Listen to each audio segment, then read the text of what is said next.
I had an encounter when I was younger with what I believed to be an alien of some kind. What I saw was not of this earth, and it frightened me to death. I still have the images of that thing seared into my mind that flash into my head throughout the day. I am originally from Russia. I used to live in a very small village when I was much younger. I'd say I was probably around 16 years old when this happened. I am originally from Yakutia, and it was the summertime, so it was the best season for picking ripe berries. Yakutia is rich with berries, and we use them to make all kinds of recipes, and so gathering them is the best thing that you can do to help as a young person in a village like that. I was with my friend. I guess for the sake of the story, I will just call her Nina. We had been roaming around all day, helping with menial chores, and the day was quite hot. You would not think it, but the temperature can get pretty hot here in the summer. But the thing about them is that they do not last a very long time. It's like a burst of heat and then it's back to the cold. So, me and Nina, she was a friend of mine, but also a neighbor.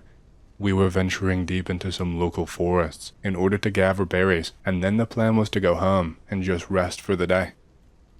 We meandered for quite a while and went pretty deep into the forest, and we did actually manage to gather quite a few berries. I would consider that day a success. That is when the weirdness started up though. We had basically completed our task, and Nina and I were just talking about what route we should take home, and whether we had time to take the scenic route, or whether it would become much too dark before we reached home. We had begun walking while having this conversation, but then something happened to my body, and I think to Nina's body too. I think that we experienced the exact same thing. Nina was cut off mid-sentence and just clammed up. She was saying something like, "Okay, but we better be quick, otherwise they might..." And that was the end of her sentence. She came to a complete stop and was just stood there, staring at me, not moving. But the thing is, I did too. In my head, I thought she was playing a prank on me, so I tried to open up my mouth and laugh and tell her to cut it out. Only, it wouldn't work at all. I don't know why I stopped walking the same instant that she did, but I could not move my legs anymore after I had stopped. I was trying with all of my might to move them, even to try and just wiggle my toes, something small like that, but it just was not possible. I could feel this burning type of sensation running up my legs, up to my thighs, and then into my stomach, and then along my arms. Once this burning hot sensation had finished passing through an area, that area of my body would then become ice cold. It felt like my legs were dipped in an ice bath once the wave of heat had traveled through them. My eyes were still wide open, just staring at Nina. Both of us had entirely blank expressions, and after a minute or so, I could feel my eyes start to water on their own. I could not feel myself breathing either. There was no breath going in or out. But at the same time, my lungs did not feel tight or choked up.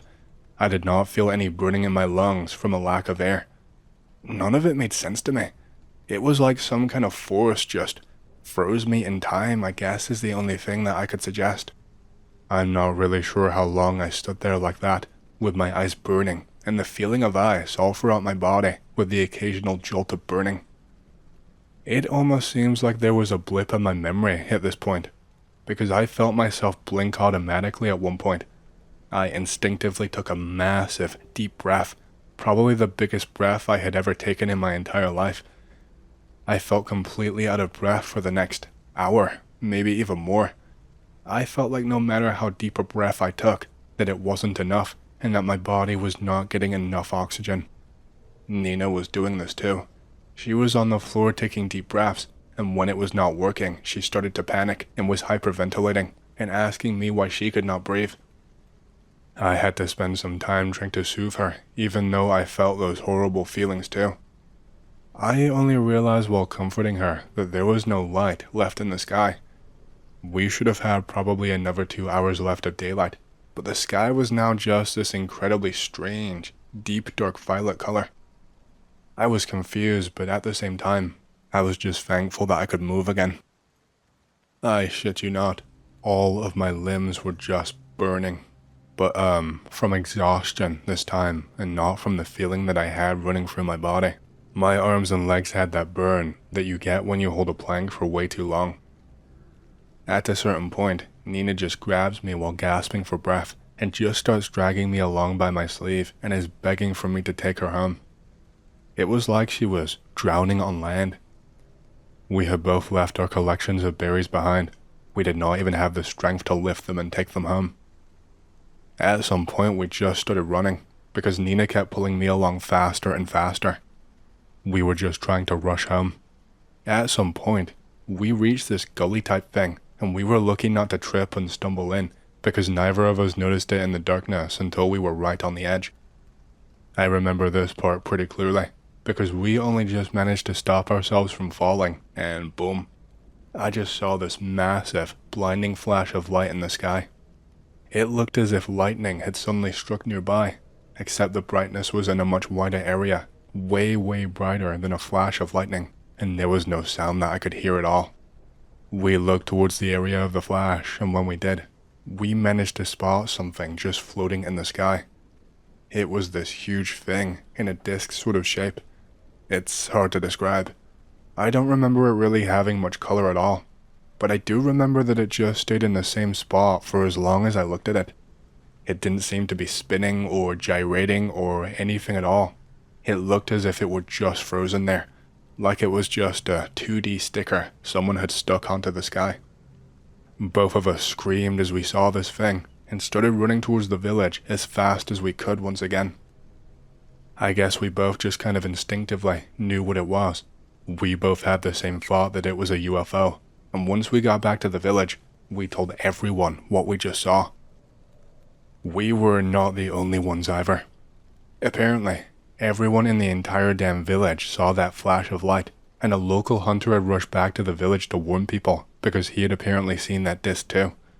He described it the exact same way that we did, so I knew he wasn't lying. Everyone was outside and in an uproar, and everyone wanted to get near the edge of the forest to try and see this UFO, but it just wasn't visible from where we were now. Once it got around to midnight, we heard a lot of howls coming from what I think were wild dogs, followed by those really high-pitched yelps that they do when they get hurt. There was no mistaking those noises. Fast forward around 20 minutes, and everyone in the village is wide awake once again. There were people screaming that they saw something in the woods. I talked to that hunter.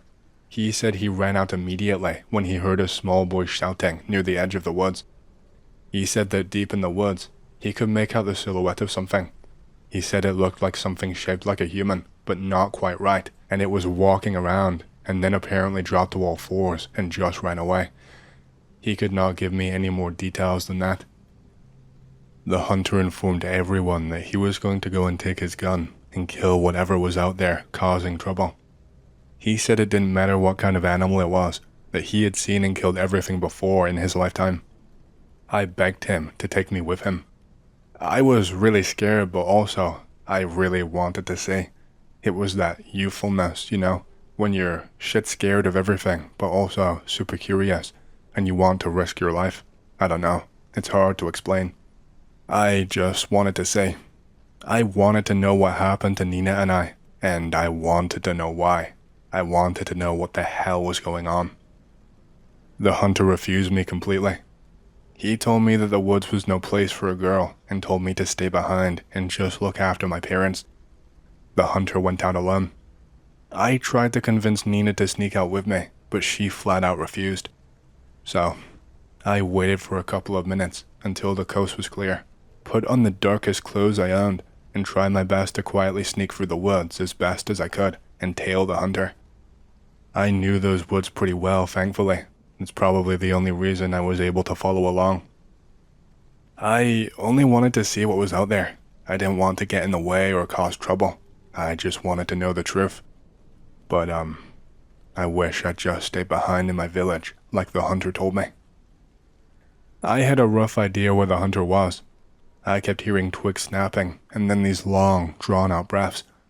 I made sure to keep my distance, but once I heard the hunter start shouting at something, I ran forward into a big bush and tried to peek my head out slightly, just to see what was happening.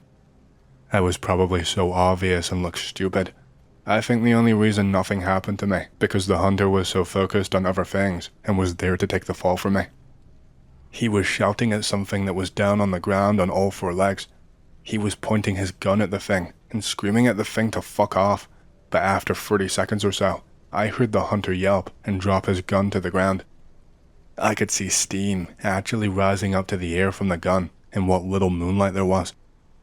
He scrambled to the ground and kept trying to pick the rifle up by using his clothes, but it did not work.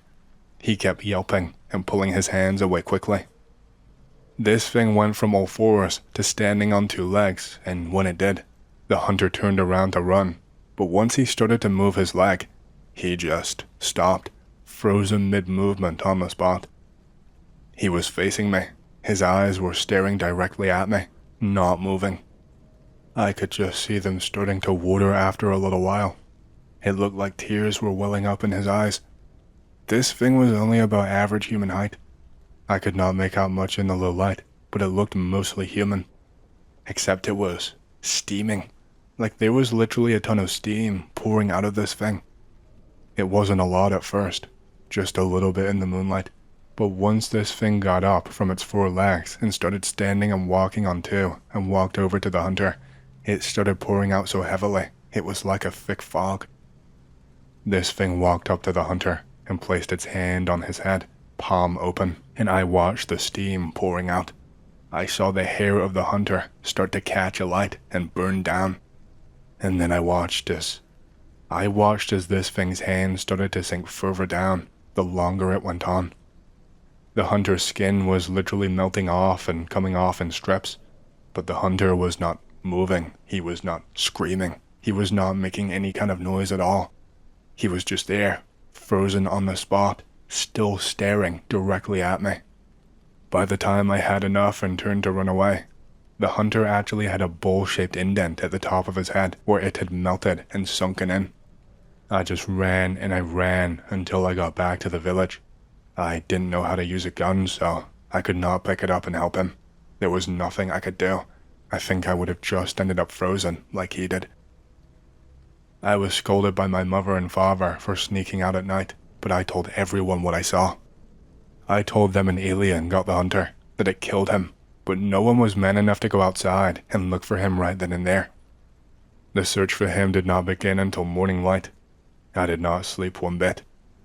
Men armed themselves with whatever they could and went off into the forest in the search of the hunter and whatever had harmed him. I was not allowed to go. It was men only. They never found him. They came back completely distraught. I think one of the men was even sobbing a little bit. I only heard this from one of the boys in the other family, so I cannot personally attest to this. Apparently, his father and the rest of the search party found something attached to a nearby tree, like some kind of a growth. They said it was thick and red and like jelly, maybe even like a cluster of berries altogether. It was attached to a tree and seemed to be spreading like mold. The boy told me his father touched this jelly-like substance and said it melted right in front of his eyes, just from his hands making contact. That was the last of that. No one ever ran into that hunter, ever again. No one in the village would talk about the alien encounter. We were all forbidden from mentioning it. To this day, I do not have a single idea about what happened to Nina and I, or what that thing was I saw in the forest that killed the hunter. This happened to me only a few weeks ago, and I am still reeling from it because I do not know whether I can trust my brain anymore. I'm not sure if what happened really happened, and my boyfriend is no help in the matter at all. I will try to make this brief and not ramble on, and hopefully someone can explain to me what I experienced. So, it was late night a couple of weeks ago, and my boyfriend and I were just settling into bed. It must have been 11 p.m. or so. Not ridiculously late, but still pitch black outside. My boyfriend was already fast asleep, as he always is, because he's usually up at around 5 a.m. for his job. I don't start my job until a little later than him, so I'm usually up for a while longer, tossing and turning. I had my window open slightly, and I could feel the cold breeze coming in from it. I was laying down on my back, and my eyes were droopy, and I was ready to just drift off. The wind started to pick up a little bit briefly, and it's making that whining sound against the glass that you can hear when the wind is strong. It only lasts for like 2 seconds and then it stops. I don't want to get up and shut the window because I am really comfy, so I close my eyes. Except, my eyes won't close. I know it sounds ridiculous, but I realized that no matter how hard I tried to close them, they just wouldn't shut. There was no breeze coming from the window anymore. Come to think of it, there was no sound coming from outside at all anymore. Before, I could hear the breeze rattling the window, the shaking of nearby trees, leaves rustling, bushes rustling, and I could also hear the neighbor's dog running around the yard and making noise and sniffing deeply at something that was just all of the ambient sounds of the night. Now it was just completely silent. All I could hear was my boyfriend, who had suddenly started snoring right next to me. This sudden snoring sound startled me, except my body did not move at all. I didn't have any physical reaction. I realized pretty quickly that it was like my body was frozen stiff to the spot, and my eyes were glued open. They would not even blink automatically. It was like they were being held open by something, by force. So I am just lying there. I tried to call for my boyfriend to wake up, but I can't even open up my mouth. There is no sound at all coming from me. I couldn't even hum or make a muffled scream. And then wham, there is this massive flash of light coming from outside of my house, coming from a tree nearby a little while away it looks like. It was being directly beamed at my head, and when it hit me, it felt hot, really, really hot. I could not move or squirm, but my face started to heat up very quickly, and it was uncomfortable, to say the least. I could feel the sweat dripping from my forehead after only a few seconds of this light hitting me. Then the light stops, and then I hear a sound coming from outside. It sounds like feet crunching thick grass or brush, but there were not any other accompanying sounds outside that you would expect. It was like someone was trampling grass in a void. I just heard crunch, crunch, crunch, and then wham. The light is back again, but it's taking up even more of the room now. I forgot to mention, but this light, it had kind of a red hue to it, just ever so slightly.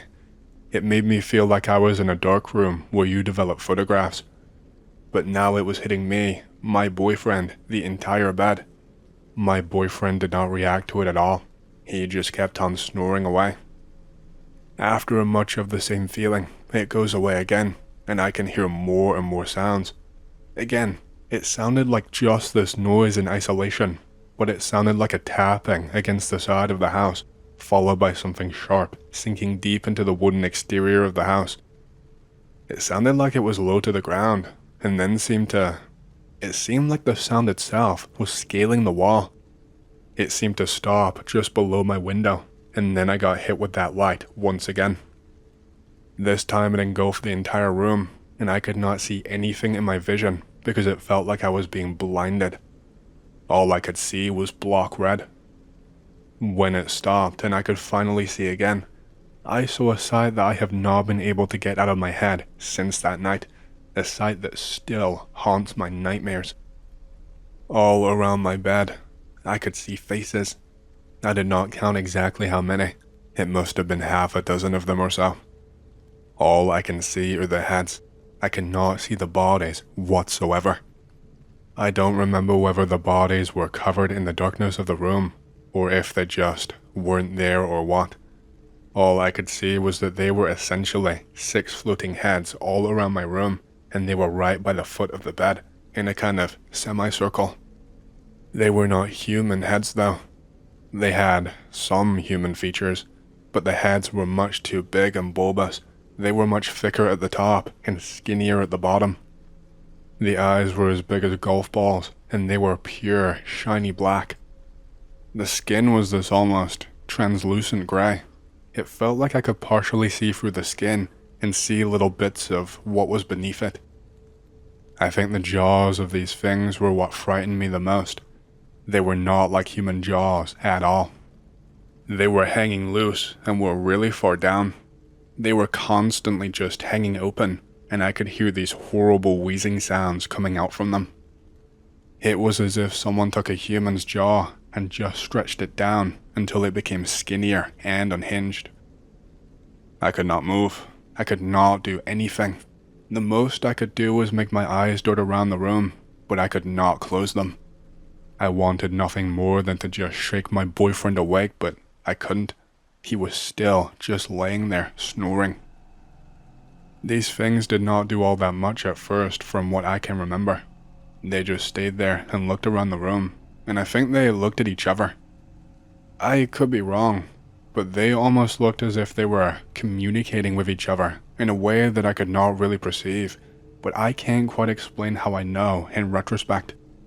It was just a gut feeling I had from the looks and how the heads moved. They genuinely just looked like floating heads with no bodies from what I can remember at this point.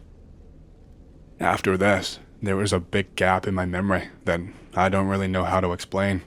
For me, after everything I described, there is just this blank space, and then my memory continues directly after that. It's like a jump cut. Time seemed to slow down while they were in the room, but I don't know why my memory only became patchy at specific moments. I remember that after the blank in my memory, the next thing that I remember is my eyes looking to the side, directly at my boyfriend. He is on his back now instead of his side, and he is not snoring anymore. His eyes are not closed. I think he's awake too, but he is not saying anything. All of the heads in front of me, they are all looking at him now instead of at me. He all of a sudden just jolts and sits up in bed. I thought maybe that now he was awake, he might be able to help, but that did not happen. After sitting upright in the bed, he got up to his feet, but it was not natural. He had to keep gripping onto the mattress and the wall to get himself up and steady himself. And at one point, he placed both hands on one of his legs and kind of tried to pull it and drag it for it to start moving before he could walk normally. It looked like he was some kind of a puppet who had just learned to walk but could not remember all of the steps. I could not move or call out to him or try and warn him. I just felt so helpless. He eventually walked all the way over to directly in front of where these heads were, to the one on the far right-hand side. It was like he was in a trance. And then I don't fully know how to explain what happened next. He was standing there, and out of nowhere, I could just see this hand and arm come out of the darkness in the vague direction of where this floating head was. It looked like a floating head, a ball of darkness, and then this arm and hand shot out of where this ball was. I could still not see the rest of its form. These hands were now gripping my boyfriend by the face, both of them, just around his head. The arms of this thing were incredibly long, but had weird patches running down them. The skin was that same translucent gray, but in random patches running along it. The skin looked as if it had shed away and was more of a brownish color underneath, but it wasn't consistent. It was like a bit of brown, a bit of gray, a bit of a different color. The same thing was on the hands, running up the fingers and the knuckles, but in a much smaller area. The skin looked more like leather on the hands than actual skin. There was something on the end of the fingers too. Some kind of a claw-like thing, but not exactly. I don't know how to explain it. It was definitely a point at the end, from what I can remember though. My boyfriend did not react at all as these hands gripped his face super tightly and moved towards his lips and pulled open his mouth. His mouth stayed open, and then this thing it shoved its fingers actually in his throat. It started with just one forefinger being slowly pushed into his mouth and down his throat, but eventually, it seemed like all four of its fingers were now down his throat.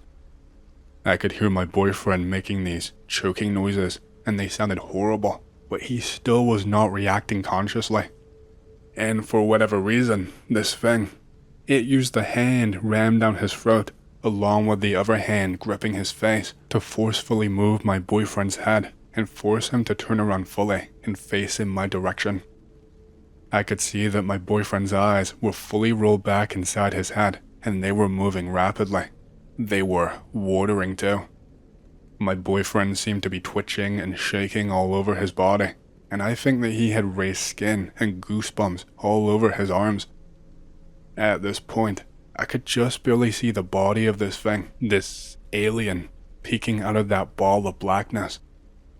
I don't even know how to describe how it looked, other than grotesque from what I can remember. The skin was again like leather, with the weird different colored skin patches, but other than that, the body was smooth and featureless, but it was round. It was puffed out at the top and round at the bottom of its body. I could not see much of anything beyond that. This went on for I don't know how long. Like I said, time seemed to slow down and then speed back up again at random points in the night, so I'm not truly aware of how much time passed for everything to happen. It could have been an hour in total for the entire event. It could have been the entire night. I had to watch my boyfriend shake violently, watch this thing sink its fingers deeper down my boyfriend's throat, and hear my boyfriend almost choke to death as he coughed up something. He coughed up mucus and bile, but at one point, he coughed up a ball of something that I could not really see properly. I could not tilt my eyes down far enough to where it landed to get a good look at what it was. After however long went by, I could hear the pitter-patter of tiny feet on wooden flooring. My heart just fucking sank. It was my dog. I knew it could only be my dog. She always prefers to sleep downstairs on the couch because it's comfy, but sometimes she likes to jump on the bed next to us in the middle of the night. My dog got to the doorway of my room. I could just barely see her out of the corner of my eyes, but it hurt to strain and look. And then she started whining. She was a small dog, a tiny one. I saw one of the other things move so quickly. Every time it moved, I swear I could feel the ground shake, and I thought that this thing was going to go through my floor. Quicker than I could even comprehend, I saw this thing lunge down at my dog, and my dog did not move an inch. It dragged my dog slightly, and I could ever so slightly see that this thing was low to the ground, crouched down if I had to guess. And the head of this thing, it had its mouth open and completely over the snout of my dog, but like clamped down, covering it completely. This thing could have fit my dog's entire head in its mouth if it wanted to, but it was just the snout. I heard my dog squeal just before it happened. I don't know how long it did this, but when it finally pulled away from my dog just collapsed onto its side and was whining gently and looked like it could barely breathe. It looked like the poor thing had no strength left whatsoever. And that's the last thing I could remember from that night. It was like 1 second I was staring at this horrifying sight right in front of me, and the next second my room was being lit up by the sun. My window was now closed, and I could finally move again. I felt exhausted, and my eyes felt heavy. It felt like I had not slept at all. I think it was around 11 a.m. now. 12 whole hours had passed, just in the blink of an eye. My boyfriend was sat up next to me with a trash can next to him, and he was throwing up for quite a while. He told me he could not go into work because he felt way too sick. He says he was feeling horrible, said his stomach felt really sore, and like he was having some kind of a spasming in his stomach. He said it felt like he had pulled a muscle in there or something, and that it felt all knotted up and like it was stinging.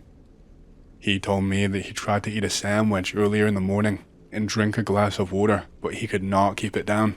The second he swallowed the food, it was coming right back up. I did not know how to broach the subject, but I asked him if he remembered what happened last night. He looked at me so confused. He had no idea what I was talking about. I tried to give him some hints that I saw something scary, but he was clueless and asked me about it. I described everything to him in detail. He looked concerned and tried to comfort me, but he told me it was just a nightmare. He told me that nothing like that happened, and that he definitely would remember if he did. He told me to put it out of my mind, and that my brain was just giving me horrible nightmares and playing tricks on me. He went on a spiel about sleep paralysis and whatnot, and talked down to me like I was a child who didn't know any better. I know what fucking sleep paralysis is. I'm not an idiot. What I felt was 100% real, and I know full well it was real because of everything that came after. I had bruises all over my arms, bright purple and really deep ones. He again tried to tell me that I had just done them to myself in my sleep. Bull fucking shit. He went back to bed at one point and left me to deal with cleaning up his mess. I had to clean out the trash can. I could not stand the smell of his vomit.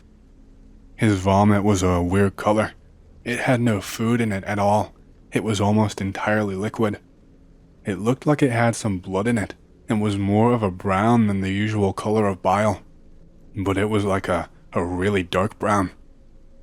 His boss called him up like half an hour later and was mad at him, and he ended up getting up and going into work anyway. He complained to me about a splitting headache while he was getting ready. He ended up collapsing at work later in the day, and they sent him to the hospital. I think the doctors said he had some kind of deficiency and was apparently suffering from mild dehydration, so they gave him some supplements to help and obviously helped him with fluids. I never got any of the sickness that he did. I have no idea what all of that was about. I wish that was it, but it wasn't. My dog was suffering too. She never got sick, but a couple of days after all of that happened, I took her on a walk. She went up to a bush to pee, and when she cocked her leg up, all of a sudden, her legs just gave way, and she collapses to the floor and just ends up peeing in a puddle all around her. I had to rush her to an out-of-hours vet, and I don't know the exact cause or everything that went on because I'm terrible with medical stuff and I never remember that. But her back legs ended up paralyzed. She has to use those wheel things you can buy just to go outside now. It breaks my heart to see her like that. I don't really know what else I can say. I'm horrified. I'm scared to even close my eyes and go to sleep.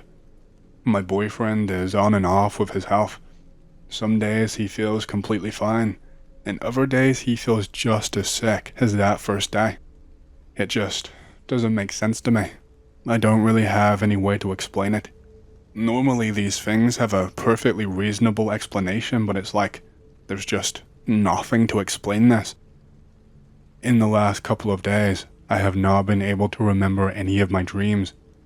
I usually have pretty vivid ones, and I like to write them down in a little journal and then look back on them and laugh at them and think about just how silly they were. But lately, I have not had any at all, and I've been waking up to pretty heavy nosebleeds most mornings. I will be laying on my back and be woken up by the trickle as it runs down my face and then onto my pillow or the bedsheets. That's about all I can say. That is all I remember. Can anyone tell me what the hell is going on? I am so scared and I do not know what to do. I don't know what happened to me. I don't even know if it was real. I want to start by saying I've never posted this anywhere before. I usually just read other people's posts. I had 3 different events that happened to me. I might have to post them separately. The first event I had was when I was a kid, although I didn't even really realize it until I was a lot older, but my parents and school teachers did at the time. Before 9/11, I was always drawing cities, and I would put the Twin Towers in them burning. Although I was like 4 years old at the time, and I would have never seen them or even heard of them. I did this in my agenda notebook, on the desk, on the paper at home, all the time. Nobody thought anything of it until 9/11 happened, and then everyone was really quiet around me. They would try to be really nice to me. They wanted me to draw something other than burning towers for once, but they never told me what. They just told me to draw whatever else that I wanted. I don't really remember much beyond that though. Fast forward about a decade and a half. I find my old agenda notebooks in the closet and see 9/11 scribbles all over them from time periods far before 9/11. I finally went and asked my parents all about it, and they were extremely squirmy on the subject. But finally, they told me that I was drawing all of this before 9/11 and that they were hoping that I would just forget.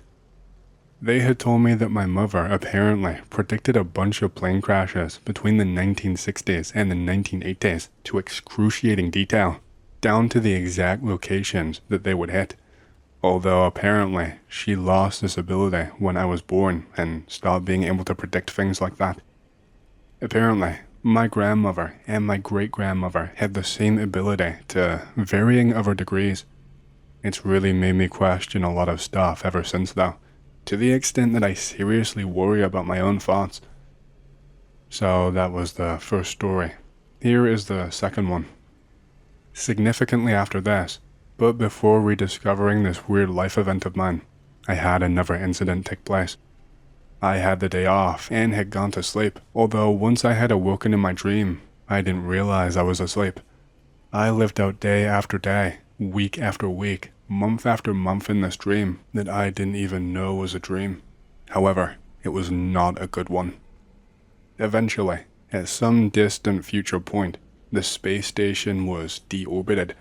I don't know if this was intentional, or if it was normal orbital decay, or if it was even the ISS and not just one of the Chinese stations. However, shortly after this, there was a limited nuclear exchange in which 36 nuclear weapons were detonated in the Texas Gulf region. I am unsure what happened with the rest of the country though, but I imagine that it was catastrophic. Services never came back online. Shortly after this came airstrikes. I have no idea from who. It honestly looked like some variant of Su-30 Russian planes. Only a few, however, before those two eventually stopped. About a week after this, it got horrific. There were a bunch of anvil clouds that seemingly developed out of nowhere, and large spacecraft were seen in them. Not emerging Independence Day style, but as if the cloud itself was some kind of portal, and these ships were sort of halfway loitering, halfway in and out of the portal. The ships were large, angular, brick-shaped, but had no real texture to speak of. They were sort of a solid stone or a slate gray, and they just sat there. We never saw anything come out of them. All we remembered were screams coming from everywhere, and these monsters that would peel the skin from children and parents and then wear their skin. And they were capable of perfectly imitating the voices of the people whose skin that they took. They did this to lure people out of their hiding spots and then take them. Killing yourself to escape them would not work. They could reanimate the dead, like fully. I'm not talking like zombie, I'm talking like just bring you back. If you killed yourself to escape, it would not work. They could reanimate the dead and keep you on some sort of life support for the sake of experimentation. I don't know why or how, but somehow, I knew that if they took you, that you were theirs forever. There was no escape once they had you. However, they also had large facilities on the Earth. They looked like normal warehouses, but the ones who wore people's skin were inside these. They would liquefy humans in there, and keep them in devices that looked similar to dryers, and each liquefied human was kept in their own one. And we had a hand scanner we could use to find where our person's remains were so we could steal them so that they could not reconstitute their remains and make them suffer. Somehow, we could reconstruct the entire person back to what they were with this liquid. However, the ones who wore people's skin had these large pools ringed with symbols that looked really similar to Zoroastrian dogmas. I don't know the spelling properly. And they would fill up these pools with the people's liquefied remains and bathe in them. And their children would bathe in them too, and then drink them. And they would try throwing people in. And if you fell into one of these pools, then you became one of them. I don't know, something like that anyway. This went on until most of the human race had been wiped out completely. I do not remember most of what happened, as this was a single dream spanning almost 72 years. Eventually though, their spacecraft were destroyed. Most of the life on Earth was destroyed. It had become a large desert. I remember that there were still alligators though. and whatever had transpired there had killed the sun. It was slowly dying, as if perhaps they had siphoned energy from the sun to escape. I don't know if anyone intervened on our behalf, but I think someone did. But I remember I was walking with a girl in a blue dress. She was my wife. I don't have a wife in real life, mind you. But anyways, me and my wife in the blue dress were walking down the road. There was a small ditch on the left side, with a few alligators inside of it, and a line of trees on the other, following the ditch. We were walking home, and there were bits of these spacecraft everywhere. The sun looked like it was setting, but it wasn't. It was damaged or something, as I stated in the previous post. But we finally got home, and when we did, it was getting pretty close to nighttime. I then remember her whispering to me very quietly, "We need to be quiet and turn all of the lights off or they will see us." We did this and saw lights on the horizon slowly blinking out one by one by one. I don't know if the lights were really close or not, but I could swear I heard distant screaming, like there was a reason the lights were going off, as though even in our victory we were still being hunted. I do not know what our enemy was. We all just called it them. I woke up after this and realized that I had been asleep for almost 14 hours straight. Normally I only sleep for around 7.5, and that this 72-year dream of mine had all somehow been a complex fabrication of my imagination.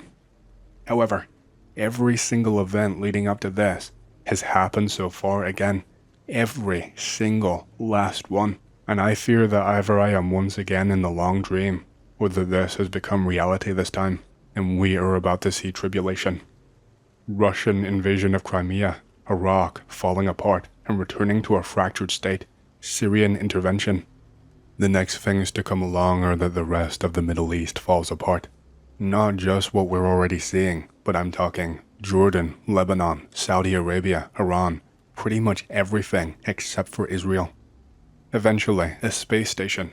I have no idea which one, or when, or how, will deorbit.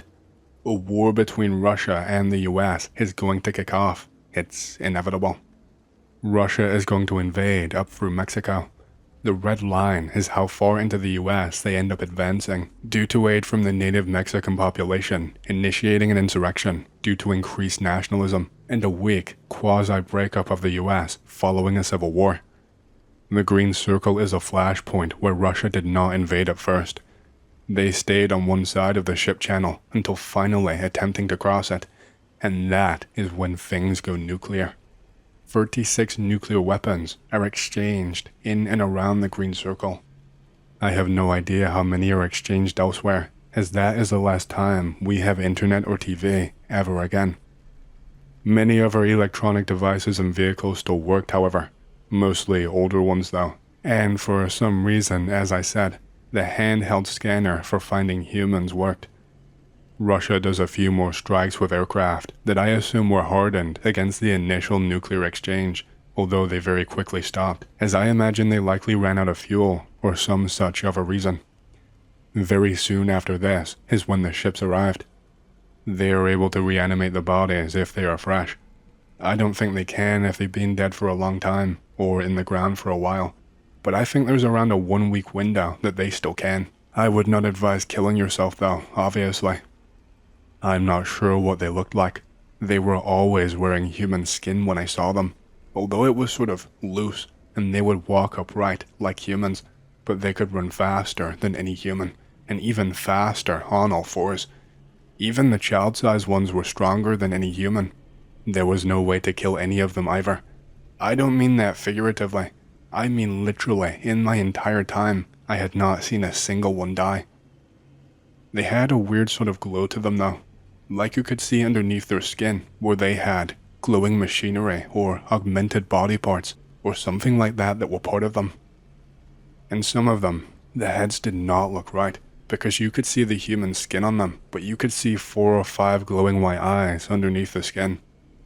The only way to survive was either to run, which was not advisable because they will catch you on foot, or hide until they leave, but even that was not too good because they were extremely quiet and they would just sit there and wait outside of doors silently until people would finally open them up, and then they would take them. The only people who really survived were the ones who had already gotten to the middle of nowhere when the nuclear war went down, or those who had basically given away their owners bait to lure them away while they escaped.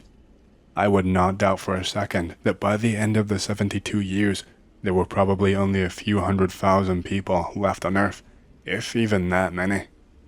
My printer scanner is not working, so I can't upload anything I've drawn about this stuff without it being shit tier quality, but from what I can tell, their technology is compartmentalized, as in they have several tiers and hierarchies of technology.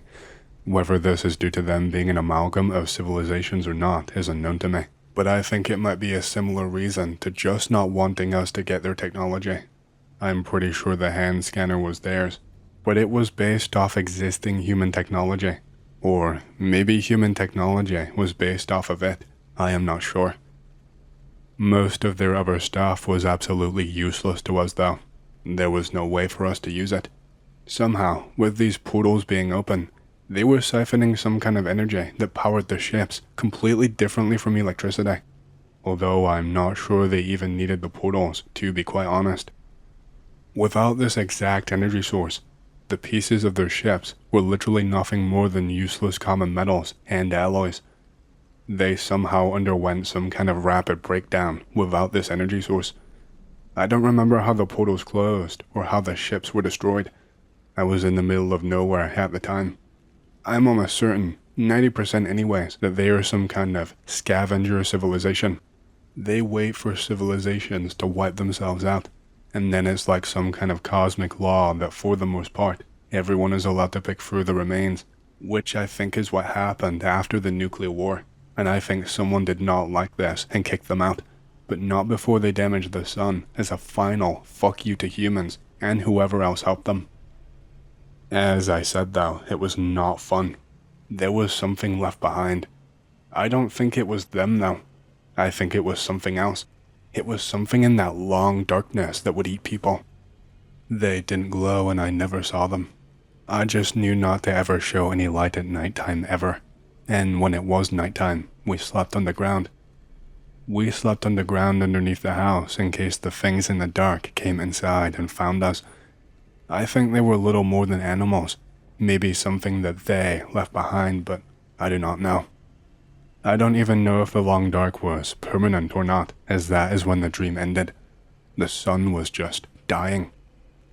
It was also possible, in addition to this, that it was nighttime, as it was that the sun had died, or that they had moved an object in front of it to obfuscate the Earth, or maybe it was residual atmospheric debris from the nuclear war and everything else that had happened. I know for a fact that something did happen to the sun though, so it could have been a compounded mixture of these events. In addition to this, I remember one time during this dream, a different occasion, where I had gone onto one of the ships somehow, and I saw what happened to the people who were taken away. They were intubated in their back and varying body parts, not too much unlike the Matrix. However, there were far more cables and other mechanisms that I have no idea what they were. But if you died, then these devices let them bring you back, and most of the people attached to these devices were spliced open, with organs showing, or missing entire pieces of their bodies. There were a few people there who weren't much more than heads, with gore sticking out of the bottom, but they were still intubated and kept alive, and mostly just screamed. The inside of the ships was the same slate grayish color, but there were colors made of energy, perhaps as electronic interface panels of some sort, but probably not. It wasn't pretty colors though, just varying shades of white, yellow, and then light bluish. It was very basic too, none of that H.R. Geiger alien style. The ships were very utilitarian in design on the inside. Everything served a purpose and only that purpose. There was no decoration whatsoever. In addition to all of this, I say Mexican uprising. What I mean is that Mexico aligned with Russia and most of South America and Central America, so this, coupled with Russia, allowed for a fairly robust invasion. The US had already been weakened substantially already, as I said, due to the internal civil war, so that is how Mexico and Russia and South America were able to even contend with the United States. This was not a full-strength United States of today. This was a much, much weaker one. the internal civil war. Whether it is related to this election or not, though, I am not sure. Under normal circumstances, I doubt they will be able to pull off an invasion, so they must have been really weakened. I know that the White House and the Capitol were taken by the People's Revolutionary Force. It's a shit name, but that's what they called themselves, or had grown to be called anyways. So, for the most part, the government had already been decapitated before the invasion. In addition to all of this, again, the invasion and subsequent nuclear exchange had all come about very quickly. I was out in the backyard with my mother, putting white Christmas lights in the backyard, his patio lights. I don't think it was near Christmas though. We had literally walked inside, and my dad was laying on the floor watching TV, and had said, "Well, I guess we just started World War III. And not 20 seconds after that, the first flash went off, outside near what would probably be the Pasadena area of Houston, followed by a large area of petrochemical plants on the other side of the ship channel. They looked to be fairly low yield, as though they were specifically trying to target smaller areas, but I don't know. We got the shock wave where I was, and our windows were blown out, but the building was still intact with little damage. I had never said that they were glowing green underneath their skin. I don't think I did. They were glowing the same as their ships, as a sort of white, yellowy, bluish color. I don't have a word for it, but it was not an earth color. I speculate on the machinery, but there were bits and pieces poking out through the skin and holes in the skin due to some people's skin going necrotic. The machinery underneath the skin looked like a very similar stone gray as their ships. The skin was pretty contorted on their bodies in some cases though. As I said, multiple eyes covered by the skin sometimes, or others where the skin did not exactly fit them right. They still had mouths though, but I don't think it was for eating. I think it perhaps helped them grab onto people, or for the express purpose of killing or subduing them. I don't even know if they were technically alive, or if they themselves were just biological machines. Some of them really seemed like they wanted the skin as trophies more than anything though. They collected it, and some of them were wearing multiple layers, and as I said, I have no idea whatsoever as to why they would liquefy the people and put them in the dryer machines in the warehouses. Surely they had some purpose, but I don't know what it was. It could be just as simple as storage, or perhaps some religious purpose of theirs. They seem to have some interest in Zoroastrianism, as I said. I don't know how even a breakaway civilization could fight them though. From my understanding, they were possibly the first intelligent species ever, throughout all dimensions, or one of the first anyways. I can't imagine anyone from this planet could even fathom a way to fight them. It would have had to have been someone else out there on their technological level. The ship in that video that you sent me looks nothing like their ships, sorry. They did not have digital displays like that. It was kind of like some strange form of hard light, formed out of energy or something. But it had solid pieces that it looked like if the hard light turned off, then they would fall to the floor, but they didn't. They just sat there in a static position. The ship had no windows whatsoever either, and any writing anywhere was in the same light/energy as the consoles. The best I can describe it is that the ship was as much an amalgam of a mash of technologies as one can imagine. There was stuff that just simply looked out of place for something like that. Rudimentary tools alongside energy, along with patchwork on the inside of the ships, as though they were extremely old, but at the same time, they looked like they were made of metal and stone at the same time, if that makes any sense whatsoever. I used to work in the plants, and they could actually survive a low-yield blast fairly well, as they are built to survive the explosions of nearby units and plants already. You might have to rebuild the control room and change the butterfly valves and anything else with an electronic sensor, but most of the stuff out there that could be that sensitive is buried. My guess is it could only take about a month or two to get it back online, assuming you have workers and assuming the plant itself was not hit too close. That picture of them is pretty similar, yeah, except they do not drool. Although it's possible what you said, that they are controlled by them as scouts, perhaps some kind of brain implant or some such ever similar machination, so I would not doubt it. This is my best rendition in paint, but it does not do it justice whatsoever. The things were massive and intimidating, like just up there in the sky, solid and unmoving. Never once did we see one move, and most of the time, you would only see like half of it. The other half is usually obscured by fog or inside of a portal.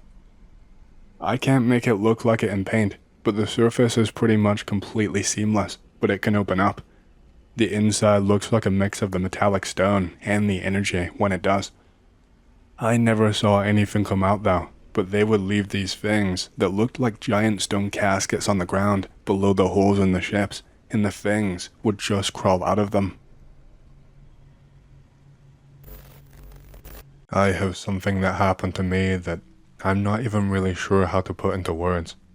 You will either not believe me at all, or think I'm a massive moron for missing so many obvious signs right in front of my face. And honestly, I agree. It's really easy to look back in retrospect and see that so many things were just so off about the entire situation. So, I was in the hospital for a procedure involving my back. I'm not a medical professional, so I don't fully understand how to explain it to you or the exact terms, but it was a pretty invasive procedure. It involved putting some kind of metal in my spinal area, and it's to like correct it and help with the damage and stuff. I'd always had back problems throughout my entire life, and even just sitting for short periods of time was often really painful. It was getting to the point where my back felt like it was on fire for the entire day, and I was just hopped up on multiple pain meds just to make it through the morning. I did not have any kind of medical insurance, which was scary, but I figured that crippling debt was better than actually being crippled, so I saw a doctor, and I was booked in for surgery and all that kind of stuff. I had like appointments beforehand to kind of analyze my situation, to walk me through the procedure, to put my mind at ease about any medical complications. They are always 100% honest and straight up with you. I think the procedure has something like a 1% chance of failure that can result in paralysis, but it was stressed to me that this was exceptionally rare. Still though, when it's your life on the line, 1% chance sounds like an awfully high chance. So, I had sit-downs with specialists and a lot of talk-throughs with my doctor that resulted in the day I went for my surgery. I had to take time off work, both for the appointment and for the recovery, and best believe my boss was not happy. He probably would have fired me if he could have gotten away with it. I live in the Midwest. I live quite out of the way in a medium-sized town, and the closest hospital to where I live is rather rural. It's not smack dab in the middle of a big city like most are, so it's quite the odd experience. So I'm there. I check in at the front desk, and I'm told to take a seat and just wait. Now, the person who talked me through everything was not going to be the one performing my surgery. I was told this, but I never actually met the person before this date. Fast forward to around 10 minutes of me waiting, and I get approached by these two men wearing the stereotypical surgeon attire, and they're also wearing these big-ass face masks, so I cannot see anything at all but their eyes.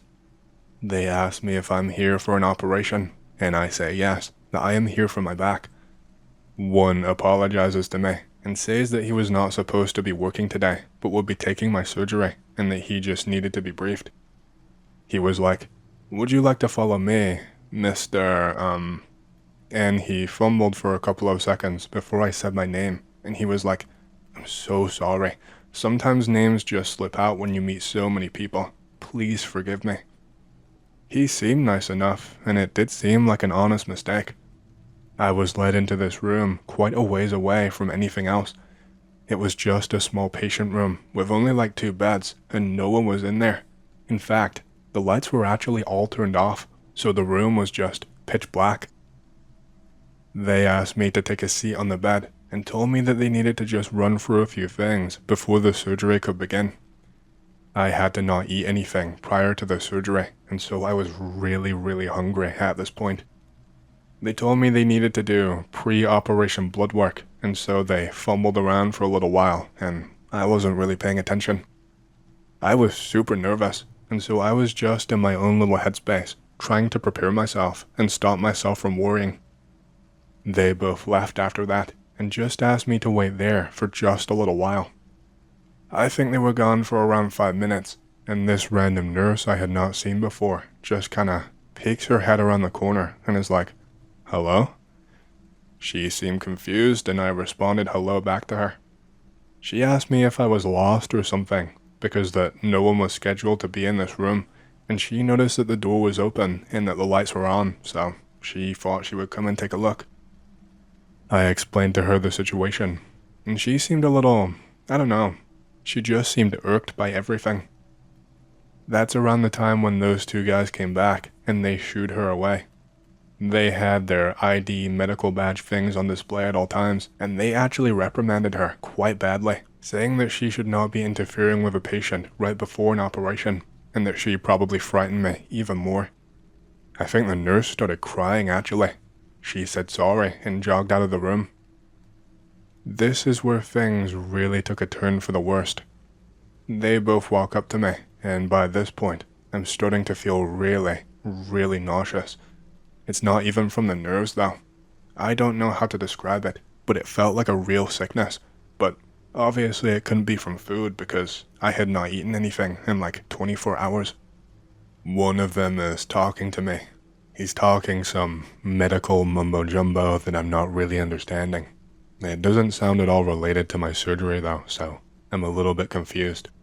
But anyway, I'm looking forward at him, trying to pay attention while fighting off the sickness. I'm feeling a little bit dizzy, so it's hard to really take in the words that he is saying to me. And then I just feel this sharp prick in my arm.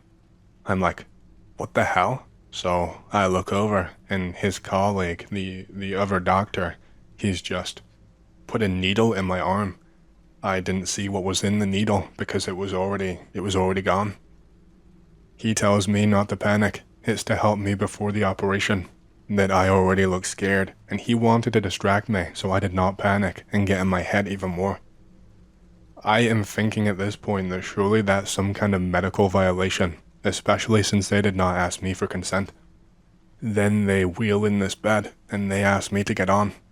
I ask if we can wait, and they say no, that we have to go now. At this point, I'm insanely scared, and I'm about to be like, no, I'm not doing it. I want to wait and talk to my actual doctor or a different nurse. But I couldn't speak. Not figuratively either. My vocal cords, I don't know what was wrong with them, but the words physically would not come out of my mouth. I was just there, holding my throat. I could not even swallow manually. It's like all of the muscles just were not working. That sick feeling was becoming worse and worse, and it felt like the room was really just spinning around me now. One of the men just grabs me, and I go to throw a punch at him or push him away, but because I feel dizzy, I just miss completely and almost fall off of the hospital bed. They grab me and they put me on the bed. By the time I'm on the bed, I feel like I can't even move my body. Then they covered me with something. I don't know what it was, but they covered most of my body, but I could see slightly outside. I could just see the floor basically. I could see people's feet ever so slightly as I was wheeled away. After that, I remember fading in and out of consciousness for quite a while. I would wake up and see the feet of some medical people and those two guys talking to someone and explaining, but I can't remember exactly what they were saying. I remember at one point we were in this really big elevator, and then I remember that the floor was just this hard concrete, like in a car park or in a basement, and everything just became really cold all at once. I had really weird dreams throughout that whole time. They felt so realistic, but they don't really relate to my story at all, so I do not want to include them here. By the time I'm conscious and I wake up again, I am staring up at a ceiling. I can't move my body whatsoever. Everything just feels cold. I can't speak. I can't even properly move my eyeballs around. They just kinda drift on their own from place to place. I'm not actually controlling them. But I can see. I can fucking see. Whatever sedative they had used on me had worn off, I guess, and I was there, on the table.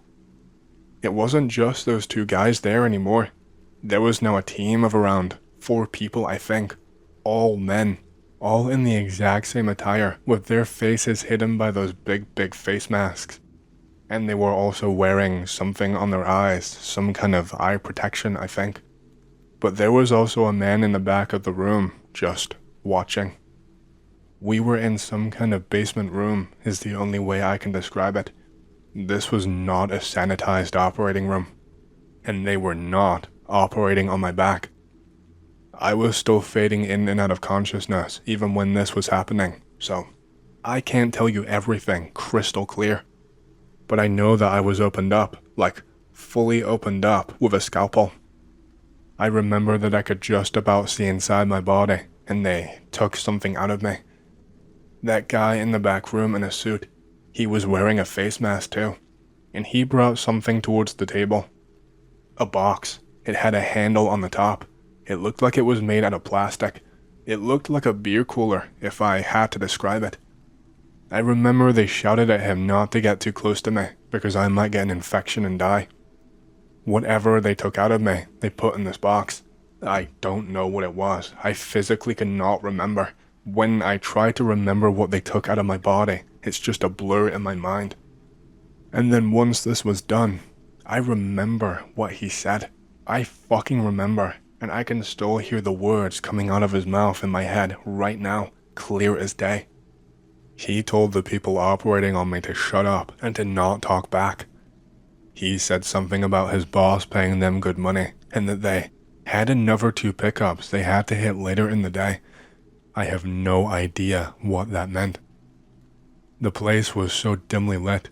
They were doing the entire operation with a ring light and some high-powered flashlights that you can wear on like a headband. So, I could have imagined this entirely due to the low light and me being so freaked out. But when they cut me open, I did not see what they took out of me, of course. But what I did see is I saw them putting something back inside of me. But it wasn't a squidgy organ of any kind that I could see. It wasn't massive either. It was just something small and metal. I think it had a red tip, and even though I could not move my body, I felt it when it met my flesh. It felt really warm. I heard more talking after they did this. The guy in the suit was asking if it was placed properly and if it was secure, then said something about a bonus, but I'm not too sure on that. Then there was some buzzing on his phone, and he started telling them to wrap things up quickly. He didn't sound panicked, but he did sound like he was in a hurry. By this point, I was starting to feel this unbearable, searing pain, way worse than my back ever hurt. It got so overwhelming at one point that I passed out again. When I woke back up, the room was entirely empty, except for the bed that I was laying on. It felt even colder than before. They had taken all of my clothes with them, and I was only wearing one of those shitty patient dressing gown things. I still could not move, but I could scream now, and I did. I screamed for what must have been 4 hours, with my voice going incredibly hoarse, before someone finally found me. By the time they did, I had almost lost my voice completely. I still felt drowsy, and by this point, I thought I might die from no food and no water. I don't even know how I was found. I still to this day don't know where I ended up or what part of the hospital I was in. No one would ever tell me, not even the people who found me, nor did the cops. All I got to tell the staff that found me was that I could not move, and then I passed out once again. I think it was actually my surgeon who found me down there. I had missed my surgery, and he was concerned, especially since I was not answering any calls. Well, I guess he got talking to that nurse that found me earlier about what happened, and she remembered how I looked, and etc., and I don't know. I don't know how he knew where to find me. I really do not know. I was just glad that he did somehow, because if not for him, then I might have just died there. There was a really long process after that. Interviews with the police, trying to recall any memories that I could, trying to give any descriptions as best as I could. Nothing ever came of it. They never found the people who did that to me, which is just baffling to me. The medical IDs that they forged, CCTV around the clock. They did a fucking operation on me on hospital grounds as far as I'm aware, and these useless assholes somehow had nothing, no leads whatsoever, no way to track these guys down. It genuinely boggles the mind. And to just add the cherry on top, I am now paralyzed from the waist down for the rest of my life. I don't know exactly what they did, but something must have happened with my spine or something during surgery, and because it was already damaged, that was just it. They went more in depth on the explanation than that to me, but I wasn't even really listening by that point. It doesn't really matter to me. All that matters is that my life is now ruined. I ended up suing that hospital later on, but that is an entirely different story. I had to get a pro bono lawyer, but the one that I hired seemed to think that it was a slam dunk. The case never went to court or ever went on any kind of official record. My lawyer advised me to settle for the money that was on the table and sign the NDA, and so I did so. Part of me wonders if that was just because he was desperate to get his fee. Before I forget, I remember parts of the surgery in a panic. It took a long time for more details to come back to me, but I begged one of the doctors to take a look at me. This was before any lawsuit was filed. I told him that they put something metal inside of me that was small, probably no bigger than a coin. They were not going to at first, but I think they saw just how distressed I was. They told me that I must have dreamed what I saw, that there is no way I could have been awake and seeing everything that happened to me and myself being operated on without my body going into a panic and shutdown mode. Nevertheless, they took a look, but they were never able to find any kind of foreign body. So, that is my story. I don't know what happened really. Does anyone have any information on this kind of thing? I've been looking online for a long time to find any experiences even slightly close to mine, but I've never had any luck, as you can probably guess. Yeah, to answer your question, they did react when I opened my eyes, but only briefly. The guy in the suit was up in arms about it, and the surgeons reassured him, saying something about it not mattering, and that I wasn't properly conscious. That's all I really remember about that. I don't even know what happened to me. Not really, anyway. I was more so hoping that someone here could explain what I went through, what I really went through, because I am still affected by it. I see things when I go to sleep, and they are so realistic, and I can hardly even sleep anymore. I struggle to even get 4 hours in a night. I am just constantly a nervous wreck in my daily life. I guess this all started when my friend gave me a call on my phone and was super frantic out of nowhere. It started before this, but for me, this was the first I knew about anything at all. He called me up and told me I had to come over to his place right now. He told me it was urgent. He told me that I needed to see and that I needed to help him. He told me he caught something strange in the woods and that he could not trust anyone else. Then he just hung up on me before I even got to ask any more questions. I barely even got to say hello, if I'm honest. I will call my friend Frank. Now, Frank was an avid hunter. His house was actually on land that he owned that bordered some deep woods. He went hunting all the time and was always trying to convince me to go, and every single time I refused. I was and still am of the opinion that hunting is barbaric and cruel to the animals, his way of doing things at least. He's more of a trophy hunter. He kills for sport. He has this creepy ass room in his house where he has the skulls of different animals he has killed mounted on his wall, along with other souvenirs from his hunting escapades. He has animals he's captured that have been stuffed and just all manner of weird things like that. It is genuinely like a serial killer's wet dream. This room is in his cellar, which is actually detached from the property somewhat. The entrance is on the outside of the house, but is actually its own standalone thing that is quite big and spacious. It's mostly just a cold stone room with these creepy decorations, and not much else except storage. I headed over to his house. I mean, what else could I do? He was a friend of mine, even if I didn't agree with his hobby. I genuinely thought he could be seriously unwell or panicked or that something had happened to him. If he was just showing me a deer he had bagged, I was going to be really pissed off. But I had been called out to his property once before by him. Apparently, there was a lone figure staking his place out one night and circling the property. He said he could not make out all that much, but when the person ran away into the woods, he said he saw this massive flash of light, and then they were just gone. He said it looked like a big blinding spotlight was shining down from the heavens. I stayed over there with him that night. Apparently, the person kept coming back and circling around his house at night. We never really got to the bottom of that. The second that I got there, I could tell he was not right in the head. Bear in mind, it was around 9 p.m. and dark as shit outside. He was pacing back and forth outside his cellar, telling me that he did not know what to do, that I had to help him. When I asked him what it was, he told me he caught something that he shouldn't have, and that he was going to be arrested, that he was going to be in so much trouble. My mind immediately jumped to him killing a protected animal like a bald eagle or something, and I went off on him, saying that he was on his own and that I was heading home, that I was not going to be a part of something like this and get in trouble myself. I told him it was his own fault. But before I could even walk off, he grabbed my arm and pulled me backwards. He was using a lot of force, I could tell. He was a much bigger guy than me, so now I was worrying.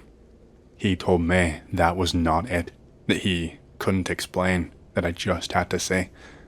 I told him no, and tried to wrench my arm free. Things escalated so much quicker than I was expecting. He had this weird look in his eyes, a vacant look. He looked like he was almost on a different planet. His eyes were bloodshot, but the pupils were almost not looking at me at all. It was like he had become extremely cross-eyed all of a sudden, but I'm talking like pupils at opposite ends of the eyes. He started grappling me and wrestling with me, and it was tough for me to fight back because he had grabbed me from behind. I told him to cut it out, that it wasn't cool anymore, that I wasn't laughing. Whatever kind of stupid practical joke he was planning on playing on me, I didn't have time for. I had fucking work tomorrow. He wasn't budging, so I told him I would go downstairs and look if it really made him happy, if he would just let go. Frank had never gotten aggressive with me like this before. We were really close friends. He didn't even respond to me. One thing led to another, and all of a sudden, he is grappling me towards the cellar, and boom. I remember falling down and hitting nearly every single stair on the way down. My ears were ringing by the end, and I remember my vision going dark. When I woke up, I leapt up to my feet, and Frank was immediately begging me to calm down. He had locked the cellar door. There was no way for me to escape. So I ran at him. He was crying at this point and saying he was sorry. He told me he was desperate for help, that he had to get me to say, that he had to get me to help him. I ran straight at him. I was so furious. I was about to punch him, but I stopped dead in my tracks. I literally froze mid-movement like a freeze frame as I caught something in my vision. I don't know if it was me or this thing that made me just freeze like that.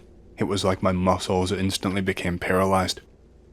There was something down there in the basement with us, chained up against the wall, with more metal chains than I could count. They were wrapped around the body several times and attached to one of those things that can go on the wall. I do not remember the name. If I just say the name of the thing that I think it might have been, you won't believe me, so I would rather describe it. It had a human body, mostly, but the body was not right. There was no life in this body whatsoever. It was pale and smooth. There were no veins or bumps or imperfections at all. It had no hair anywhere on its body, not its head, not on the chest, not on the back, nowhere. It had no fingernails either, no nothing. It was as if someone had taken a human body and just smoothed over every single section of it with skin. The body was completely naked, but there were no genitals, no nipples, no space for a belly button even, just smooth skin. It did not have a mouth, it did not have ears attached to the head, but it did have an eye. One singular eye, smacked right in the center of the face, where the nose would probably be if I had to take a guess. This is an image that haunts my dreams. When I fully took notice of this thing, it was like I lost all control of my body. I just felt fear, and I felt myself moving around and doing things without even thinking. This singular eye was gigantic and took up almost the entire area of the face, give or take a small amount at the very edges. The iris was not one singular color. It was more like the entire color wheel all around the thing in a circle, and the pupil was big. There was bits of hair, almost fur-like I would say, around this eye, around the very outer edges. And sprouting out from the blank skin near the eye, there was what I could only describe as wings, multiple wings that were a mixture of yellow and white, like you would see depicted on an angel. There were maybe 5, maybe 6 of these wings, but they were not all the same size and sprouted in different directions. And there were more eyes, like little tiny human-like ones, dotted along the rims of these wings. Every single one of these eyes was staring right at me. The body did have damage. There was a gunshot wound in the center of the smooth and pale abdomen, probably around where the heart would be on a human. This thing had a few other scratches and scars. It looked like it had been dragged through a thorn bush. It was hard to even think in that room. It felt like there was a heavy pressure being focused on my head, like beamed down on me. Like my head was being constricted and was going to pop. The air felt heavier in general. It felt difficult to breathe. I remember feeling dreamlike, and then I remember just snapping back and being on top of Frank and just shouting, "Why? Why? Why?" over and over again while striking him in the stomach. He was wheezing and kept saying, "It's an angel. An angel came to me. It offered me things." He wasn't making any sense at all. I asked why it was chained up here, how he would even manage that. He told me that it let him, which doesn't make sense. Why would it do that? He was crying again. He told me he was sorry. He said he did not bring me here. He told me that it was the angel that brought me here. He told me that he wasn't awake until now. I still did not understand. It just sounded like he was babbling to me. All of a sudden, my vision just goes all white. I can't see anything, and my vision slowly fades in. I'm in a completely white room, and it's just me and this thing. It's still chained up to the wall in this white room, but I can hear a whisper right inside my ear. It just keeps saying, "Unchain me, free me, let me go," again and again on a loop. I start walking towards it. I keep getting flashes inside of my head every single step that I take. I got a mental image of Frank sprawled out on the floor, dead. I don't know how I understood at the time, but just from the image, I was somehow able to just know he had a heart attack, like that was just conveyed to me, but without words. The next step I take, I see myself in a horrible car accident. My girlfriend is in the passenger seat, and the car is crumpled, and she is just a mush of something human. She is dead. I am crying by this point, but I am getting closer to this thing. I'm hearing a different whisper now. It's saying, "I will free you." And all of a sudden, I get different flashes inside my head. A mental image of me and my girlfriend in a big house with a family. Then a mental image of me owning my own business. It did not make sense to me then or now, if I'm being very honest. And then all of a sudden, I am not in that white room anymore. I am just ripped away from that white light. Frank has a hold of me from behind again. We are wrestling. He's telling me not to let it go, that it tells lies. He's shouting about how he should be rich and not me. The pressure in my head at this point is even stronger than before. I can feel myself holding my breath, and it feels like my head is going to pop. I feel like Frank is trying to kill me. I am all dizzy, and nothing makes sense. It feels like the room is getting bigger and more slanted. I feel myself sliding down the floor towards the other wall while Frank has a hold of me. I finally breathe out, and all in one breath, I shout at Frank and tell him I won't let it go, that I will just go home, and that he can just let me out of the cellar. After I said this, it felt like time just slowed to a halt. Neither I nor Frank was moving, from what I could see anyway. The thing that was chained up, I saw each and every single one of its eyes shoot towards Frank and stop looking at me for the very first time. I hear this creaking sound. It sounds like metal whining, like I was on a ship that had just been punctured and was about to sink. And then just like that, the chains on the walls just snap. They are no longer holding this thing down. But it does not get up or make any movements at all. It just continues to sit there, staring at Frank. Time seems to speed back up all at once, and I feel as if my body is doing things on its own. It's like I experienced so many things on fast forward at 2 times speed so that I could not really comprehend them. Frank is not on top of me anymore. He is standing at the other end of the cellar, which appears to be normal again, no longer slanted. He is crying harder than ever before. He is on his hands and knees, facing this thing, begging it. I don't know what he's saying. I could not make out the words, but he has his hands pressed together, and he is sobbing. I just can't move.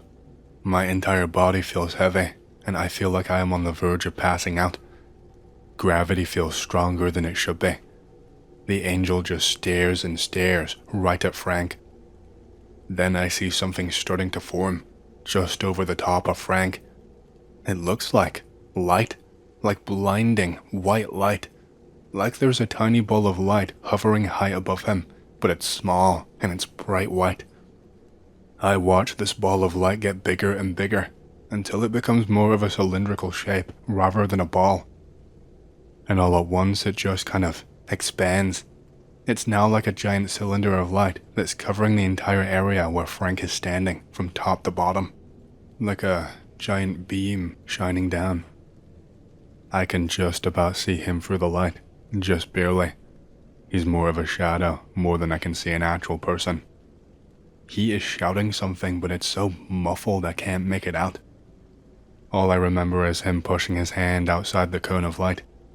It was like it took all of his strength, like he was pushing through a wall of water. And I saw the skin begin to just peel away from his hand. The light engulfed them, and the skin was just suddenly bone and not skin anymore. The light just stops all at once. Frank is nowhere to be seen. There is only a skeleton where he once was, crumpled up on the floor. This thing started looking at me once again.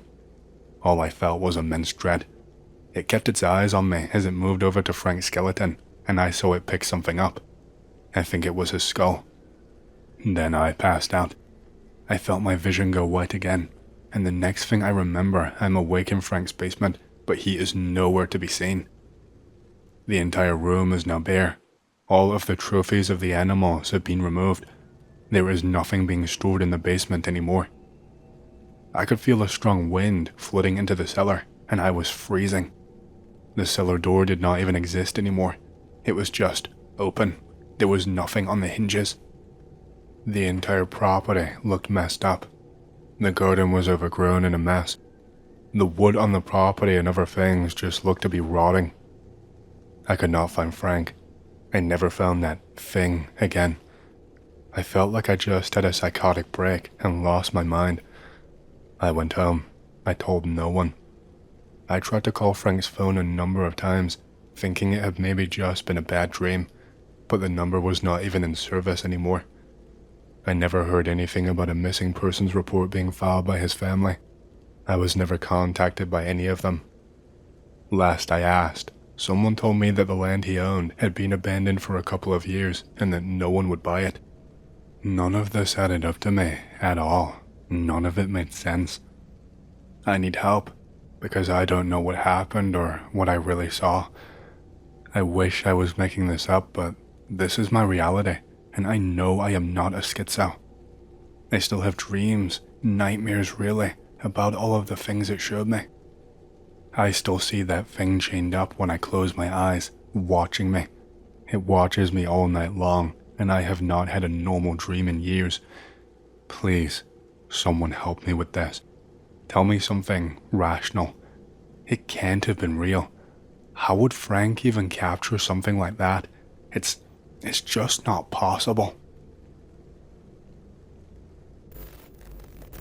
I don't really know what the hell I saw, and I'm hoping that one of you people here can maybe help me out. So I'm married. I have not had a single night alone with my wife in 2 years, and I finally get some freedom. I arrive at my parents' place for the night, wanting some space to breathe and just be alone. It's late, around 11:20 p.m. Me and my wife decide to go for a nostalgic walk down a path I grew up visiting, so I can show her all of the sights and relate some memories to her. The weather is shit and cold and a little windy, and it's dark too, but whatever. It's dead quiet, completely empty outside. We come up to the path. My wife instantly senses a shift. She notes a strange rustling sound coming from deep in the woods. I play it cool. I try to rationalize it as the wind in night ambiance playing tricks. That's a Skyrim NPC moment from me. Truth is, my gut is screaming to me. I caught a glimpse of a massive shadow moving in the tree line on the approach, but it must have been the wind. I just try to play it off. I don't want to freak myself out, or my wife for that matter. I just ignore the instinct like a normie in a horror film. I even make a joke. We step onto the paved path, cutting through the trees. We keep moving all the way to the other end of the path, past the park that's on the left and the soccer field on the right. We're okay right now. We're at the very end of the narrow path, by a cluster of small trees to fork. My wife just dead stops. She freezes completely in place and then turns around. Oh, come on, I just want to walk. Holy shit, there is something there. That's what she says to me. I turn around with her to see what she was saying. There is no way there is anything but a stupid teenager or a stray animal or maybe a tweaker. I witness a towering, impossible form with a large appendage hanging out. It's not clear what it was. I am just stunned. This thing is roughly 9 to 12 feet tall and is deliberately stepping out from the foliage by the fork. What the hell? It moves into the ambient glow of a nearby street lamp, displacing space with terrifying, weightless grace. My eyes completely struggle to realize what I am seeing. It can't compute what I am seeing. My brain is straight up crashed out, trying to catalog it. It's not a stable, clear biological creature. The form is shifting so wildly, my vision can barely even hold it together. The massive, long, wide appendage starts moving in a rippling, snake-like ribbon effect that looks like a literal stroboscopic glitch or particle waves. I am trying to process the texture of the thing. My mind is working overdrive to try and think of whatever it could be, anything at all, and I just panic. I'm trying to come up with any rational explanation whatsoever. It looks like a deep-sea siphonophore combined with a mini-fibered hair worm, refracting and scattering the street lamp light everywhere. It was like a coarse, grey dog fur underneath the light. It kinda reminds me a little bit of the Elden Beast, if that makes sense. There was still more to it that I could not see. There was a light source that was glowing directly at the top of its head, shimmering like active fiber optics or a localized energy field. This is not a shadow or a spiritual vision. It is 100% solid and tangible. I can't control myself. I'm just freaking out. I am absolutely not going back that way. We take a ridiculous detour, and it takes a long-ass time, but we are making the final stretch. We think we're safe, but suddenly the silence from outside is just gone, and I'm starting to hear sounds, but I can't quite describe what they are. They don't sound close, they sound far away. I stare down the street that we cross. I'm getting chills. Clear as day, I hear an external, intrusive voice hit my ears, and it says, "I see you." My wife panics and pushes me forward. I think she heard it too. "Hurry it up. I will tell you when we get in the house," is what she says. As she says this, a physical tree branch swings violently outwards due to the wind and literally grabs her. We finally break back into the house and lock the doors. We are safe at last. My wife looks at me. She is completely pale, and finally drops the payload she was holding in during the entire trek back. It turns out that right when we first turned to run from the fork, she had an invasive external thought telepathically beamed straight into her skull by the thing, whatever it was. She told me that what she heard in her head was, "The trees are alive and they will get you." My wife immediately points the finger at my occult bullshit, blaming me for attracting some evil spirit or demon or something like that. Anons, I have not even set foot in this town in over 2 years. I am innocent. I am sitting awake in bed right now typing this, completely automated by adrenaline.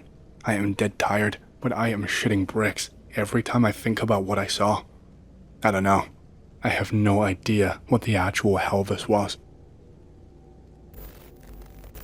Hey, so, I'm not that big of a poster here. I mostly just look around and read other people's stuff, but I have yet to really find the thing I've had an encounter with. Of all of the stories and personal experiences I've seen you guys tell, I've never seen someone see the same thing that I saw. Maybe you guys can help me out. This happened to me about 1.5 years ago, in the middle of the summer. My girlfriend at the time and I were walking along a beach at around 10 p.m. in southern New Jersey. Immediately upon stepping on the beach, I had a really bad feeling inside my gut. The kind of feeling you get when something goes horribly wrong beyond anything you're used to seeing. Now, I am not a heavy spiritual person, so I say screw it. I am trying to have sex with this girl on this beach. We will be fine. As we walk through the sand towards the water, the feeling only gets worse and worse. I am on high alert now, as my gut is usually right, and I am looking all around trying to see what's setting me off. To our left is a small hole, and beyond the hole is a lifeguard boathouse. I turn my phone light on. The hole seems normal, I guess. I step closer to the hole and immediately feel the hairs raise on the back of my neck and my arms. My body is screaming at me not to go near this hole or take any kind of steps towards the boathouse. I cannot move a step further at this point. Every time I try, my body hijacks my legs and holds them in place. I am just frozen solid. My girl is confused as to why I'm acting weird. I tell her something is not right, but I don't know what it is. As I look up towards the boathouse, I can see movement. In the dim-ass light of the beachfront hotels, a figure crouches in front of the boathouse. It's hard to make out. It seems to be about the size of a normal person. From what I can tell though, this thing is pure black. Not as in, like the person is black in skin color. I mean like, there is a complete absence of light. This thing is more like a shadow. It's time to leave and get out of here. I do not want to wait until this motherfucker stands up. I grab the girl and turn back towards land. She protests a bit, but shuts right up when I tell her there is something at the boathouse. I tell her not to turn around no matter what she does, that we are leaving. As we hot-foot it the hell out of there, I feel it turn to watch us go. Its eyes, or whatever the hell it saw with, were boring into the back of my neck. I keep pushing her forwards. I keep telling her not to look back as we pass the dunes and are in for the final stretch. I still feel it looking at us, even though the dunes are too high for it to see us at this point. Me being the dumbass that I am, I gotta know if it's following us. So I turn around. At the top of the dunes behind us, I see it for a split second before I turn and run. The image of this thing is seared into my memory. It was double the size of before. No light would land on this thing's form. The shadow was climbing over the top of the dunes soundlessly, not even leaving an imprint in the sand. A black ring of the same lightness dark went above its head from shoulder to shoulder. It was moving towards us. I take off, dragging my girl along. She starts freaking out, but I am too busy pushing her and yelling at her dumb ass to get the hell off the beach. We make it up the ramp and onto cement. I don't let us stop running until we are a block away from the sand. I turn around and see it again, at the top of the wooden ramp where it meets the sidewalk. It has shrunken again, back to original size and crouching on all fours. It does not seem to want to move into the cement, thank God. Just to be safe, I had my girl guide us while I walked backwards to keep my eyes on the thing until it was completely out of sight. I looked like an idiot, but at least I'm still alive. To this day, I will occasionally feel that exact same feeling of terror that I did on the beach. It's always at night, always around 10 p.m. It's been a few months since I felt it last, but I have not seen that asshole since that first night. Does this thing sound like something any of you know? What the hell did I run into? The picture on screen is the closest picture I could find that reminded me of this thing. It's just missing the ring on its head.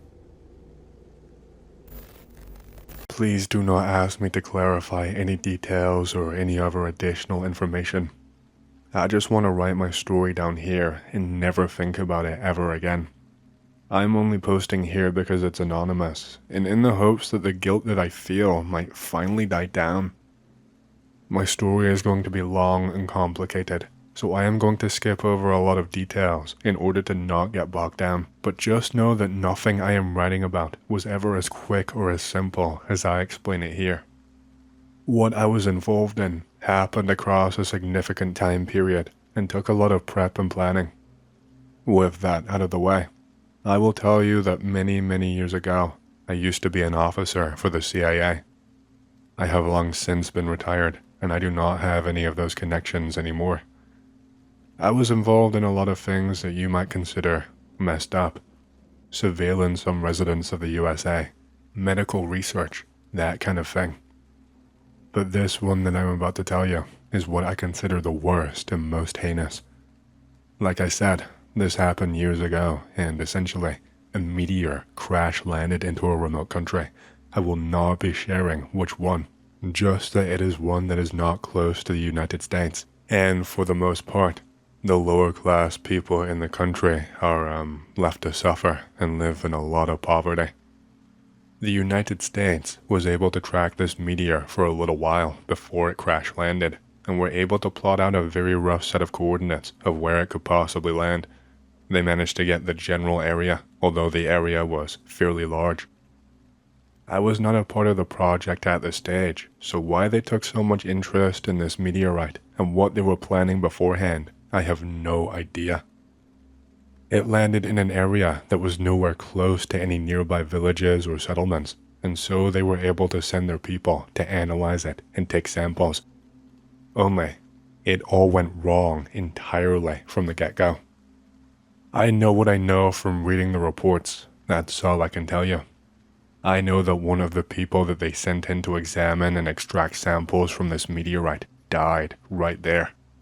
Something happened to his skin after spending hours there. In the reports, it was described as sizzling and turning a different color. Apparently, when he was on the floor in agony, he was losing his mind. He was describing seeing things that were not there.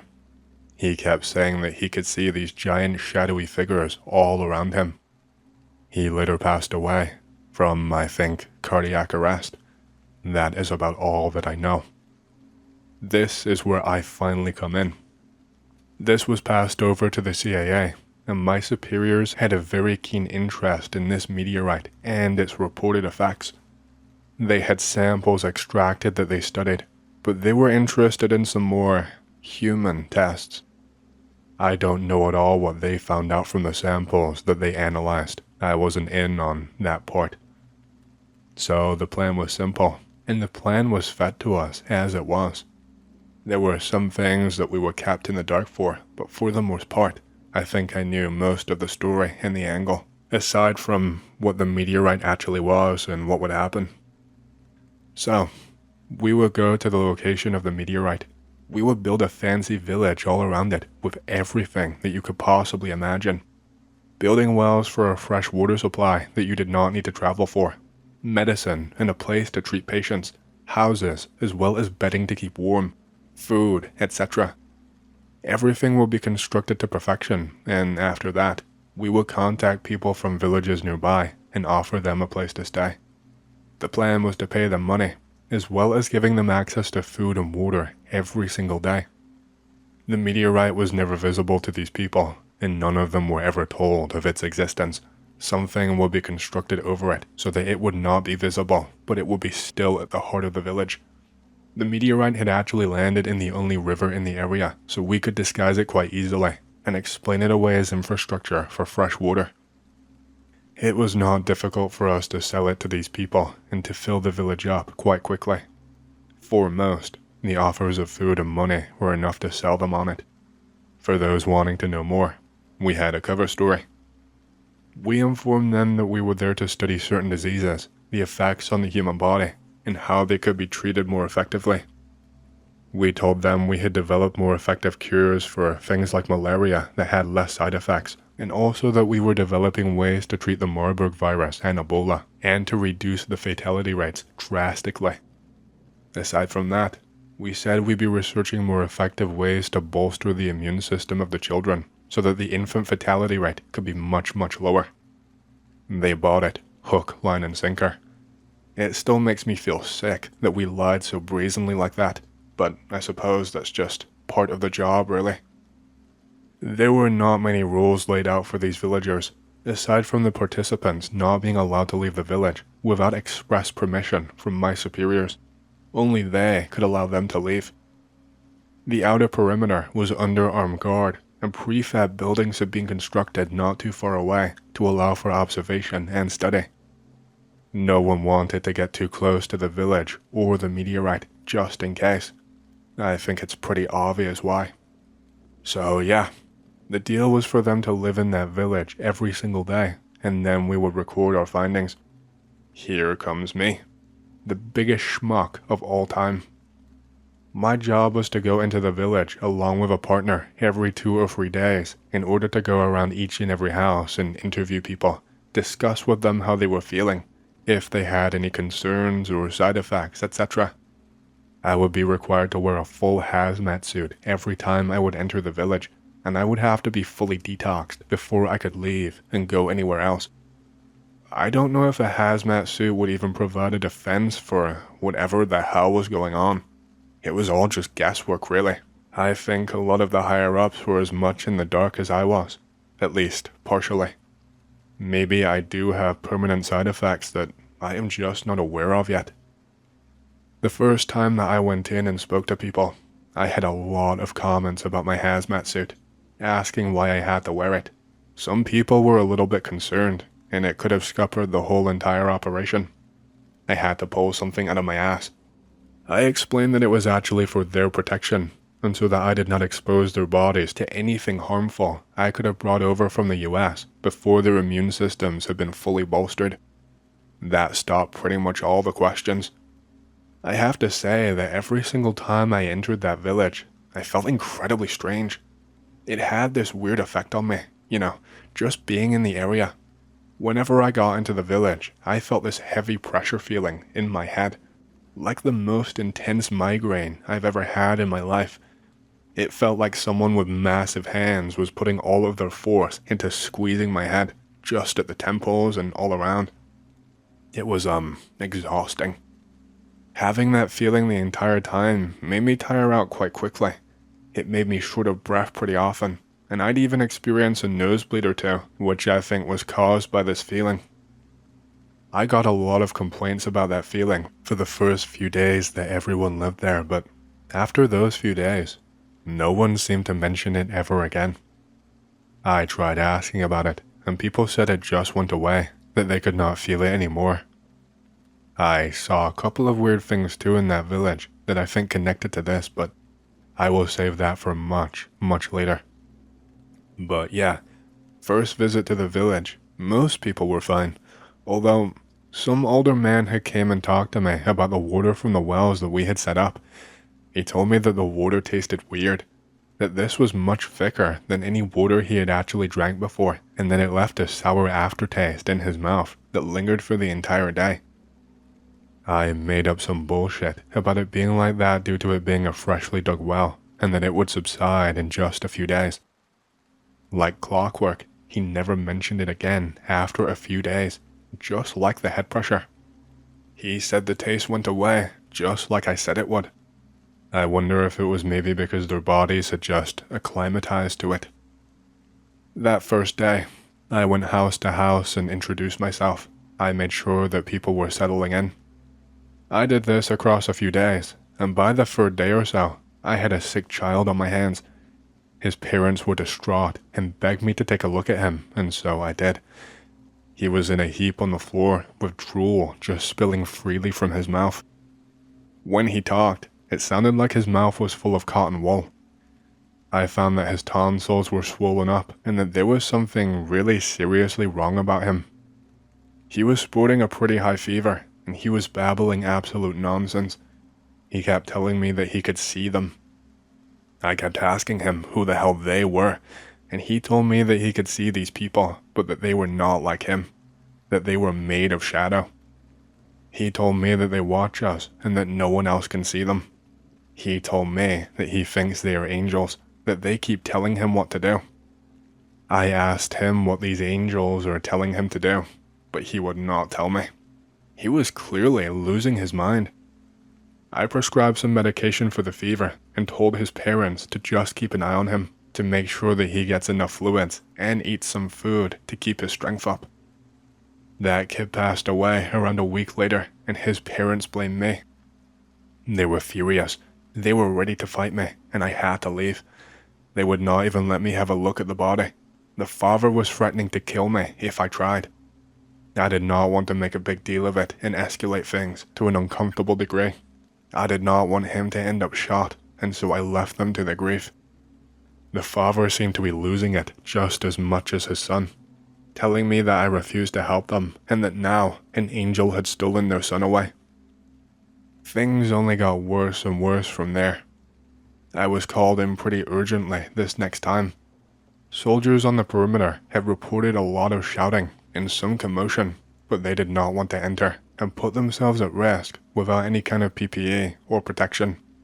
I don't recall if I already mentioned this in a previous post or not, but I usually had a partner that went into the village with me whenever I did, but we usually split up to cover all of the houses quicker.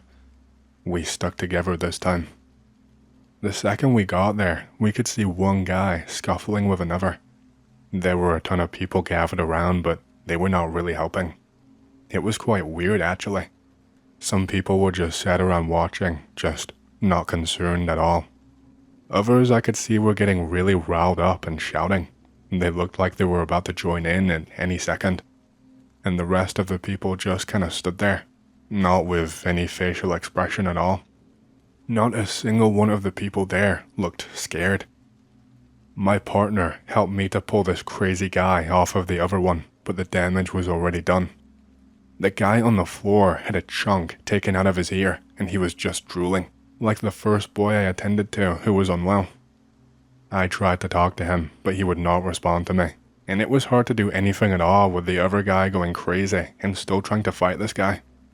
I helped my partner to haul him into an unoccupied building, and we ended up having to rough him up and knock him unconscious. I did not want to use lethal force on the guy. It was pretty obvious that he was suffering. He must have had some kind of mental affliction. Following this, I went back and brought along the other man who had been involved in the fight. The man that we had knocked unconscious. He was in a bad way. His skin had turned this grayish color, and if you felt it, even through my hazmat suit, I could tell that his skin had become incredibly coarse and now felt more like stone. That was not all. When I touched it, he felt incredibly warm. I actually heard a sizzling sound and freaked out, thinking that my suit had been breached. He had steam pouring out of his face for a little while after I touched it. His heartbeat was quite weak. There was something seriously wrong with him. We had radios, and we would report back each and every single thing every time we went to the village, but my superiors were never eager to get involved.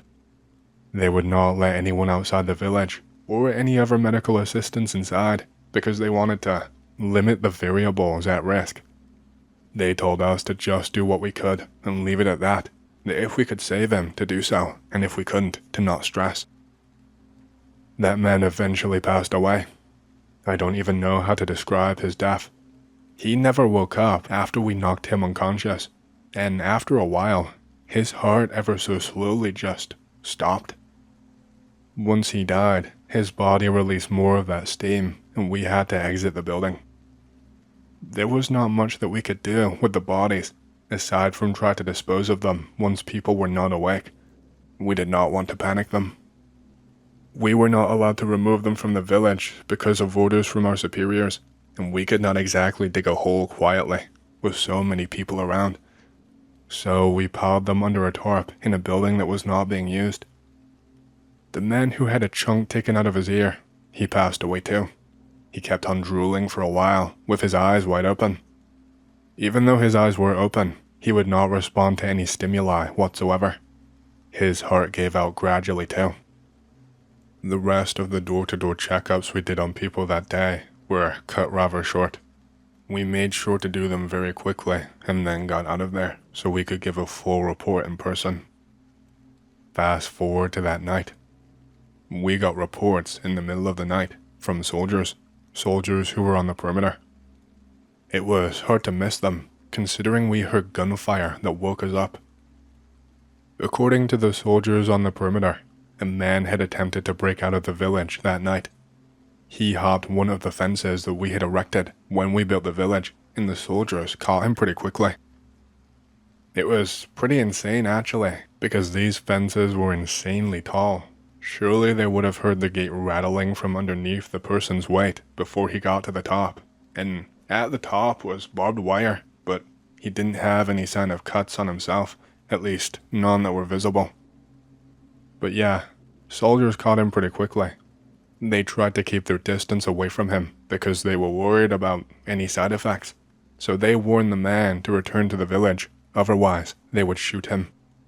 According to them, he ran at one of the soldiers. He was close enough to catch one of them off guard. The other soldiers were then afraid of killing their own comrade, so they had to run up and drag this man away. The guy apparently just started headbutting the soldier, and he did this 2 or 3 times before he was dragged off of him. The man would not stop. He was begging to be let go. He kept telling the soldiers that something was speaking to him and telling him to do evil things. He told the soldier that he had to leave, or that the devil would force him to do evil. He would not stop attacking them. He would not just stop and listen, and eventually, well, the soldiers put him down. I did not go into the village for a little while after that. We had a lot to contend with after what had happened, and my superiors were just content with tracking progress from afar. I wasn't heartless, by the way. I raised my concerns with the project multiple times, and how things were so weird and I did not understand them. I was of course shot down and told to be quiet and just stay in my lane multiple times. To this day, I don't know what exactly was causing all of this phenomena. None of it really made sense to me. I can't come up with a single rational explanation in my head that could explain the things I saw. At least not an explanation that follows science and logic that we know. The last time I went to that village, I could not even get all the way there and check on people because it was utter chaos. People were running and shouting and fighting between each other. There were people tearing each other apart, punching people who were on the ground, defenseless, destroying different parts of the village. Everyone had lost their goddamn minds. I saw one man with his back up against a wall, and he was just clawing at his own skin, which had become that same grayish, coarse texture that I had seen before. There were some families barricading their homes, while other people attempted to break down the doors and windows to gain entry. There was so much screaming, and there was pretty much nothing I could do. I alerted my superiors as soon as I was able to, and I shit you not, they told me to just stand by and observe. That I was to do nothing as people hurt each other. I regret to say that I followed those orders. It's one of the things I am most ashamed of. I even saw 2 children in this village. They were brother and sister. I knew this because I had checked on their family multiple times, and they were always so joyful and full of energy, always trying to show me things and get me to join in on their games. Their energy and joy dwindled after each and every visit, and now they were fighting each other. The sister was over the brother, who was shaking on the floor. She was holding a rock in both hands that she barely had the strength to lift up, and I saw her drop it down onto his head with all of her power, again and again, until the boy was not even shaking anymore. He just was not moving. There was one guy there at the center of everything. He was on his knees with his hands clasped together, and he had his eyes closed. He was obviously praying. But he wasn't praying to God. Out loud, he was praying to these shadow figures that had been mentioned by the villagers before. He was asking for them to save him, to take him away. He didn't seem as angry as the rest of the people in that village. He was the first one who I had seen actually well and truly scared. All of this chaos and carnage, it went on for hours. I don't know how many people survived in that village, if any. Some people killed each other, some collapsed to the ground, and their hearts just gave out. Once we were given the go-ahead to move in, I heard gunshots multiple times. More soldiers had been dispatched to the village in full PPE and mop suits and masks, and they got to work clearing bodies and sweeping buildings. I don't know what they were ordered to do, if they were ordered to kill people on sight or retrieve them. But I never saw anyone being pulled out of that village alive. I heard infrequent bursts of gunfire throughout the rest of the night. Me and my partner left as there was nothing else that we could do, and we were detoxed, and we spoke to our superiors at length and went through all of the things that you would expect. This in itself took a long time, and we were talked to at length in incredible seriousness about the things that we had seen. We did not get much in the way of an explanation, of course. Officers are of course bound to NDAs that last for their entire lives, so we did not have to be reminded of those. This was not even the last project that I worked on during my time. I have absolutely no idea what happened to the meteorite, whether it was covered up, whether it was destroyed, if it even could be. I'm not sure if since that day other operations like mine have been carried out. I can't give you any kind of explanation about all of the phenomena that I saw. I don't know exactly what was causing these people to die or lose their minds, whether it was something in the water that had contaminated it, a parasite perhaps, or something else entirely. I had to give multiple interviews about what I experienced, whether I had any personal side effects, etc. I told them I had no side effects whatsoever, that I experienced nothing. But I am telling you here and now that this was a lie that I told to save my own skin. Because I did have side effects, and they scared me to death. I fear that if I was involved in that project any longer than I was, and that I have to keep going into that village and being exposed to whatever they were exposed to, that I would have met the same exact fate as those village people. I remember one of the times I was there, while I was feeling that overwhelming sense of pressure inside my head, I also had this other feeling inside my body.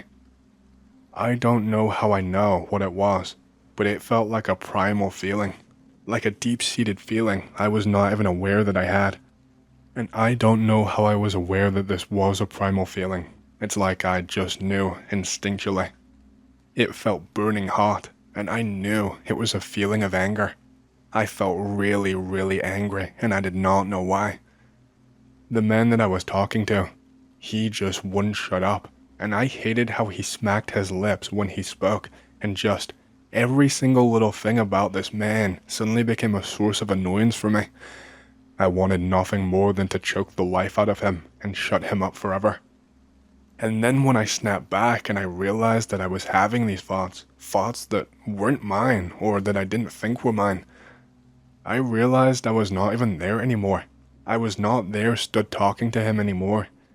I had already left the house, and I was in a different part of the village entirely. I was on autopilot for who knows how long, walking around, while just imagining choking this man to death. I did see those shadow figures, only the once though, only near the end. They were insanely tall, maybe 10 feet tall if I had to guess. It talked to me, but not with its mouth. I could feel words being beamed into my head. It felt like my regular internal monologue, except it sounded different. It was telling me to join in. It was just standing in the middle of the village, just watching, and it kept telling me to let go and join. My partner could not see the thing, or if he could, he never mentioned it to me. I never saw a reaction on his face to anything other than the people. I never saw the shadow figure again after that. Now that I'm getting on in age, I've had a lot of time to reflect. I have a lot of problems with my lungs, and I almost died from pneumonia last winter. I've been in ill health, and I am not getting any better. I don't want to share anything else. I can't even bear to think about it. I would just like some kind of answers before I die, but I know I will not get any. I am sorry to the people that I did not help. I wish I could turn back time and make things right. I would do anything to right my wrongs. This is going to be something that is really hard for me to share. I have never told a soul before now, and it has been eating me alive for most of my life. I am only sharing it now because, well, I don't really know how much time I have left. Mentally, I think it's almost over for me. I think I need to share this. I deserve to be judged for this. I don't know. I feel like it's my duty to at least share what really happened, rather than letting it disappear with me. It's a lot to explain, so let me simplify it by saying I had a horrible childhood growing up. This isn't a woe is me tale, don't worry. None of this will ever excuse what I did. I just want to explain why I was in the mindset that I was in. Neither of my parents wanted me. My mother made it clear every day of her life that she wished she never got pregnant so young. She had me at 17 years old. She took it out on me. She dumped me on family members, always treated me like shit, hit me, made fun of anything I enjoyed, etc. I don't even think that she got a kick out of it. I think it was just second nature for her. She was not interested in loving me or supporting me. If you asked her, she would not be able to tell you a thing about me. Whether that's music I enjoyed, my hobbies, or whatever, she was not interested. She was only interested in what I could do for her. She only wanted me to do things that would make her look good. Then my stepfather comes along. My dad passed away when I was young, so I did not really know him. But my stepfather was pure evil. He would beat me, and then he would tell me that it was my fault, that I made him do it by being so evil. He would ridicule me, constantly made fun of how I looked, and made fun of me when I was in tears at what he said. I remember one time, he told me that my father who had passed away never loved me, and that's why he was not around. That he died just to get away from me, that my dad was lucky to never have to deal with me. What was this evil that they spoke of? I wish I could tell you. I'm not gonna sit here and say that I was a perfect little angel.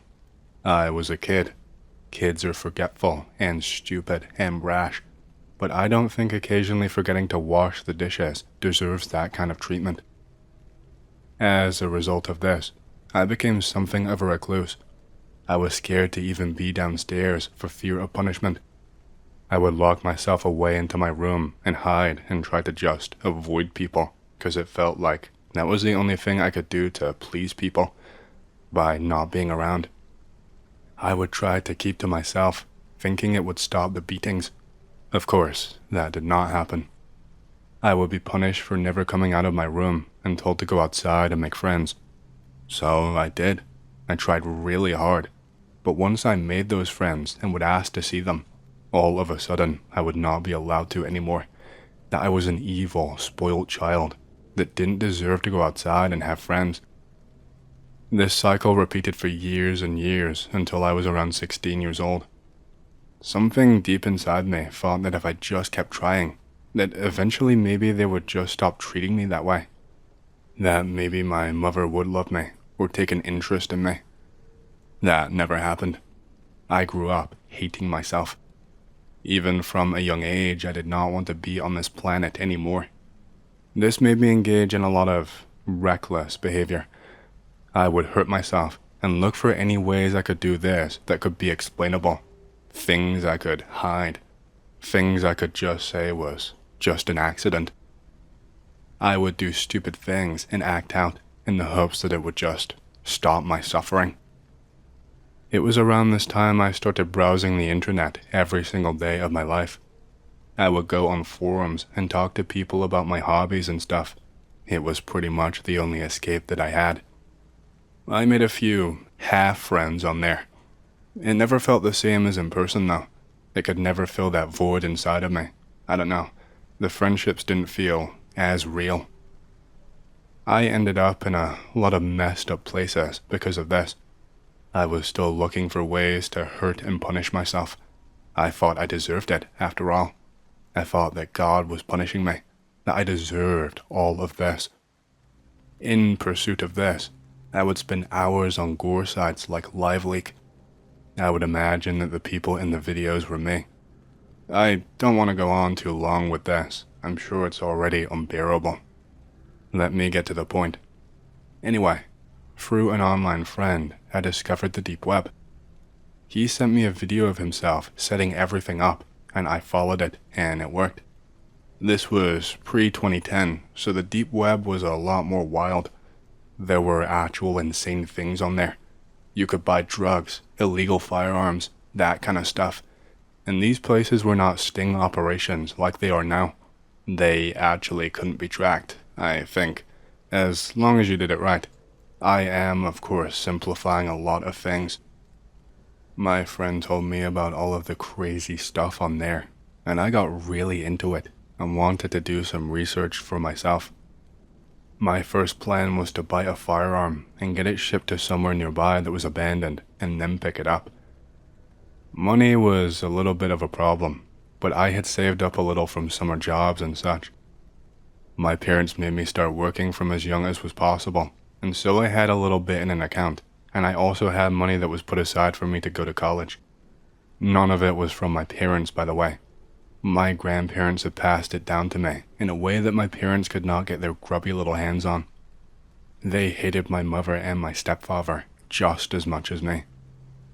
Anyway, while I was doing some research on this, scouring forums and other stuff, I discovered something way better, or at least it seemed better in my mind.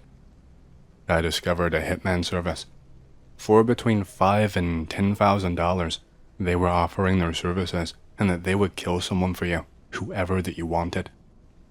Now, at that price, I know what you're thinking.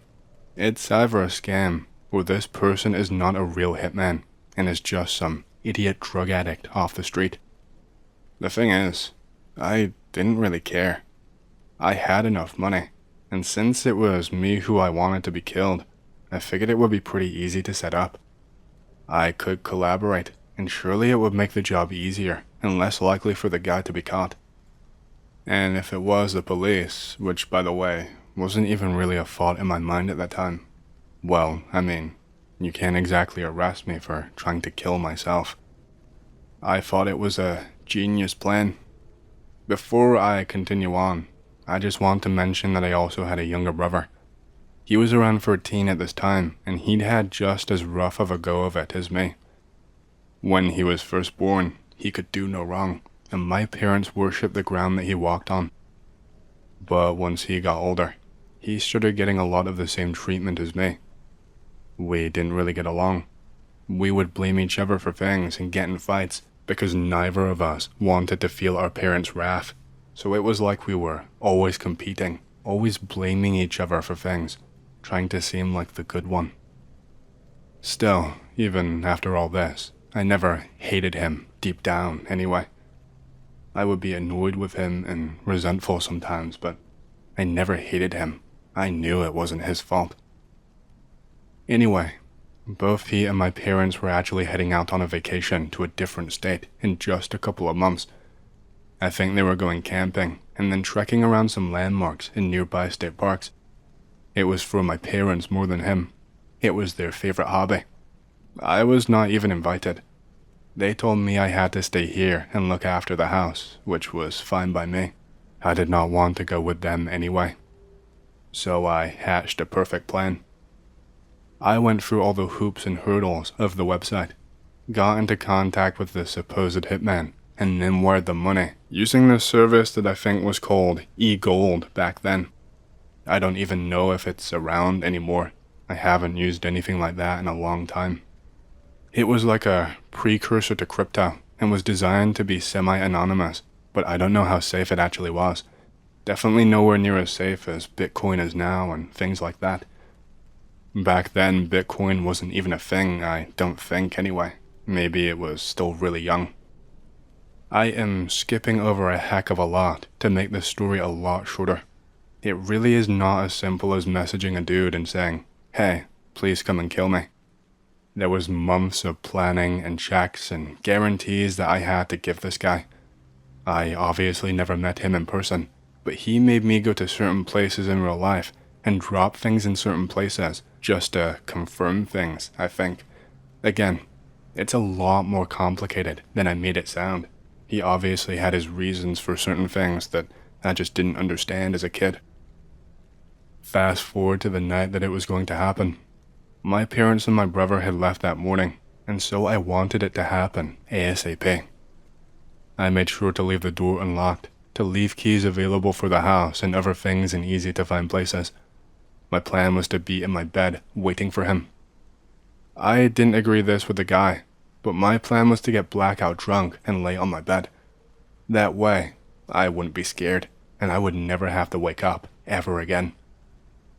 In the discussion, it was clear that we could not use a gun, because it would attract too much attention. We agreed that the man was going to come into my room, slit my throat, and then leave the house again, using the key for the back door. He would obviously be wearing gloves, and would relock both doors to make it look like an impossible crime. There was other planning. There was a lot of other things he said that he was going to do that I didn't really understand, but it didn't really matter to me. This is going to sound deranged, but I asked him to do something else for me. I agreed to pay him extra for it. I wanted to really scare my parents. I thought they deserved to be scarred for life after what they did to me. And so I asked him to remove my eyeballs with the knife. Only once I was dead, of course, not while I was alive. It was only if he had time and could do it without leaving a trace. I don't know. I was going to be dead anyway, so it wouldn't really matter to me. Believe me, I know how messed up I am. So I got drunk on some shitty cheap vodka that my mother had stashed underneath the cupboard. I played some music, read some comics, and then I just passed out in my bed. It was probably the most peaceful sleep I ever had, which is strange considering I was so drunk. I usually can't sleep when I've had something to drink. I had already given the guy a rough plan of my house. I was the only one in my house, so I just gave a brief description of me. I told him it would be the boy passed out in bed with brown hair with comics in his room. I woke up. I was not supposed to wake up. I was never supposed to wake up again. And when I did wake up, I woke up to the sound of a fucking gunshot and a scream. I was still really drunk and I was frightened, and I had no idea what was going on. I didn't even really know where I was. I was still in dreamland, and it took me minutes for everything to click and for me to remember. Oh shit, that guy was supposed to kill me. I heard footsteps pounding down the stairs rapidly. I heard a door basically being ripped off of its hinges, and the guy didn't even lock it. I was confused, so confused. I was the only one in the house. Also, he told me that he would not be using a gun. Was I dreaming or hallucinating? Maybe I was still in my dreams and none of this was happening. The second that I stepped out into the hall, I was greeted by a bloody mess. There was blood that had been tracked through the carpet, and there were bloody footprints. The carpet looked like it had been pulled up with some force. And across the hall from me, I could see that there was a light on in one of the rooms. It was in my brother's room. My stomach dropped. My brother wasn't there. He was with my parents on vacation. What was going on?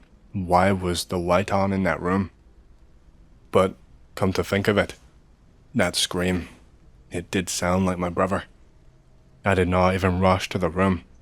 I had to walk like a zombie and cling onto the wall for support because I was so drunk. I could not even walk in a straight line. When I finally got to the door and saw the sight in that room, I turned to the side and vomited up everything I had eaten that day. I instantly felt sober again just from seeing that horrible sight. It was my brother. My brother was lying in his bed. He had a hole inside his fucking head, and there was just blood leaking out from it, onto the bed, onto the pillow, onto himself. Why was my brother there? I was not allowed to have a phone, so I know that my mom did not text me. When I finally managed to stagger my way down the stairs, I checked around and I found a post-it note on the counter that I did not see earlier that was from my mom. It said that my brother had been sick and was laying in his bed. It told me to check on him and make him some dinner when I made some for myself. All I could do was cry. This was my fault. I killed my brother. The only thing I could be grateful for was that it was quick, that he did not have to feel the pain of that sharp metal being dragged across his throat. And I hope that he wasn't alive long enough to feel scared. The guy I hired, oh God, he did fulfill his overpromise. My brother, he had one of his eyes removed. It looked like he'd done it in a hurry, but then did not even bother with the second one. One of his eye sockets was just a gaping black hole. I was panicking. I knew I was going to jail. I had to think of something. I had to lie. I did something incredibly stupid. The first thing I did was I destroyed my computer. I took it and I smashed it into pieces, and then I hid the thing so I could toss it into the trash. I could not let anyone know what I did. And then I went into my parents' room.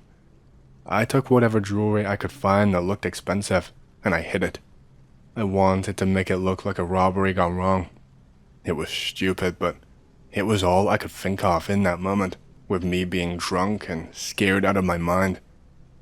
And then I called 911. I could not hold it together on the phone. I kept sobbing my heart out in between each sentence. I felt like I could not breathe. I knew that if anyone ever found out, then my life would be over. The police got there pretty quickly. One of them took me away to an ambulance outside to take a look at me. They were not pushy or anything. They were actually really kind to me, and they could tell that I was shaken up. I think they knew I was also drunk too. I did not lie about anything. I thought that if I just played clueless, then I would be more believable. I did not try to come up with a new convoluted story or try to make them think it was a robbery. I just told them exactly what happened, exactly what I saw. That my parents went away, and so I got drunk and I passed out. Then I woke up to hear a gunshot and some screaming and then some footsteps in the house. And then I saw my brother and called the police. I think they believed me. They never gave me any indication otherwise. They asked me if I saw the man or knew anything else about him, but I told them that he left before I got out of bed. I told them I was too drunk to get up quickly, and again, it seemed like they believed me. I had to give them my parents' phone number. I had to stay with a neighbor for a day or so before they could fly back. I actually asked if I could stay at the police station. They thought it was because I did not feel safe, but in reality, it was what I deserved. I did not eat or talk for the next 24 hours. My mom was hysterical when she got back. She blamed me, of course, said it was all my fault that my brother was dead, that I should not have forgotten to lock the door, that I should have checked on my brother. She told me that it should have been me who died, that the robber should have come into my room and killed me. The worst part was that she was right. Just this once, she was right, and I couldn't even argue with her. I did deserve to die. It should have been me, and it was my fault. I don't exactly know what happened with the case. Because I was a minor, they wouldn't really give me any of the gruesome details. I had to go in and give a statement a few times, but after that, just nothing. I know that they never found the guy. I don't know if they suspected robbery though. The eyeball part really weirded them out. I did some reading on what was publicly available when I got a lot older. I tried to ask about the case, etc. That's how I know that. They really could not tell me much though. My mom kicked me out of the house the second that I turned 18 years old. I lived on the streets for a while, thinking I would not last long. After a few years, I got my act together. I stopped using. I started while I was homeless, and then eventually found employment and got a house. My life actually got a lot better. I'm making decent money. I love my job. Life actually has hope for me. The trouble is, I know I do not deserve it.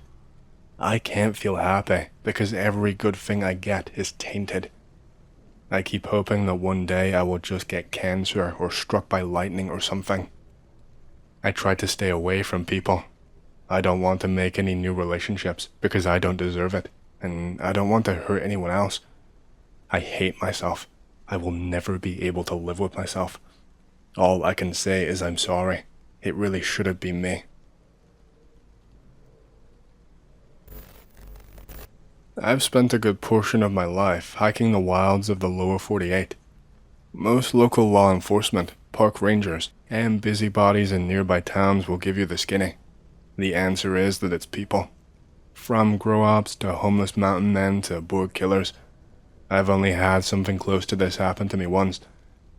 I was deep in the Colorado wilderness on the other side of the Continental Divide from the Animas River.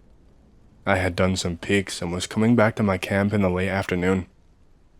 I saw some movement by my camp, so I pulled out my binoculars. I saw a filthy man wearing old-ass hiking equipment. He was probably in his late 40s. He was approaching my camp really slowly, with an old side-by-side shotgun in his hands. I keep a GP100 on me when hiking in that region in case of black bears. I was maybe 200 yards away and shot some 30 feet above his head as a warning shot. He ran. I watched him run quickly down the valley for almost a quarter mile. I quickly packed up my camp, my tent and just a few things, and I got the hell out of there. I had made it back to Durango that night on foot. I was completely smoked at the end. I'm pretty sure had I been unlucky or unprepared, I may have been murdered for my food and equipment. Yeah, I had something similar happen to me too, around 10 years ago. I was 19 years old at the time it happened. I decided to go camping in Huron National Forest with my friend. I bring my brand new Saiga that I just got at the local gun show. I hiked to our campsite in a decently remote spot. I set up and have a nice day. That night, I wake up to soft footsteps near my ear. I can still hear my friend snoring, so he hasn't gotten up to piss or anything.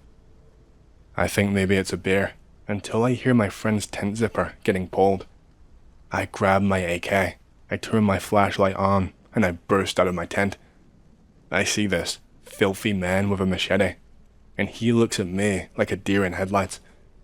I scream at him to put down the knife or that I will put a hole in him. He just runs, but puts himself between my friend's tent and I so that I cannot risk a shot without hurting my friend. My friend's tent is halfway open, and he is pretty freaked out. We pack up and leave. We are looking over our shoulders constantly. I called the cops once I finally got a signal, but nothing really came of it. I am very paranoid when camping now, and I can't really get to sleep all these years later. Are these mountain hobos stupid or what? Was he going to stealth machete kill your friend and then move on to you? I don't really understand his strategy here. Is your hiking shit in the tent and he just wants to steal it? Man, if I am ever in these situations with a mountain hobo, I am shooting 100% of the time. You're gonna be fine just 99% of the time, simply because dead men tell no tales. These mountain hobos you and others are talking about are very real and very problematic. I will share my first real encounter with one. This happened to me when I was 17 years old. It was summertime and I was on a hike in a not so popular state park. I'm on my third day out of free. I'm probably around 5 miles out from the trailhead. I am cresting a hill. I see birds of carrion circling around. There are lots and lots of them. I don't think I've ever seen so many before. I can't see what it is that they're circling, but it's in the direction I'm heading, so I will find out soon enough. I crest the next hill, looking down into the prairie and the scrub brush area. I pull my binoculars out. It's a body. I look again. It's a body, but not an alive person. It's just a body. My heart is going like crazy at this point. I hit the dirt. I could not move for what felt like an eternity. I get back up and I look again. The body is still there, not moving. I am unsure what to do. Things don't seem or feel right. I circle in a little closer into the 3 o'clock position. I had been at 6 o'clock when I saw the body. About 250 yards away, using 12x binoculars, I start to get more of the story. I can see that the person ran into the area out of the tree line another 200 yards away. He must have collapsed and then crawled for a bit, and then just bled out on the spot. I decided that whatever or whoever killed them was between me and the trailhead, and I was not going in that direction. I was not risking it. There was still plenty of daylight, so I went and headed east. The trailhead was northwest, and I did this until I hit a state road about 9 miles away. I got to the state road. I started hitching back to town that the trailhead is outside of. I get into town. I go to the police station to report the body. It turns out that it was some serial rapist who had run up on a couple he thought was unarmed, and they weren't. The guy took 2 in the gut and then bled out. Here is a story that I've never told anyone. It happened to me 9 years ago. I was in a car, driving to the Columbus, Ohio suburbs for a mandatory ERP training with another dude after work. That night, we hit a massive thunderstorm in this rural area southeast of Dayton. Over the fields, we both see a metallic shape that's just hovering. We can see the silhouette of the thing in the storm when the lightning strikes. Both of us point towards this thing and say, "What the hell?" Neither of us even considers taking a picture. We are just awestruck. We are both extremely uneasy and really just want it to disappear or be an illusion, but there it is, clear as day.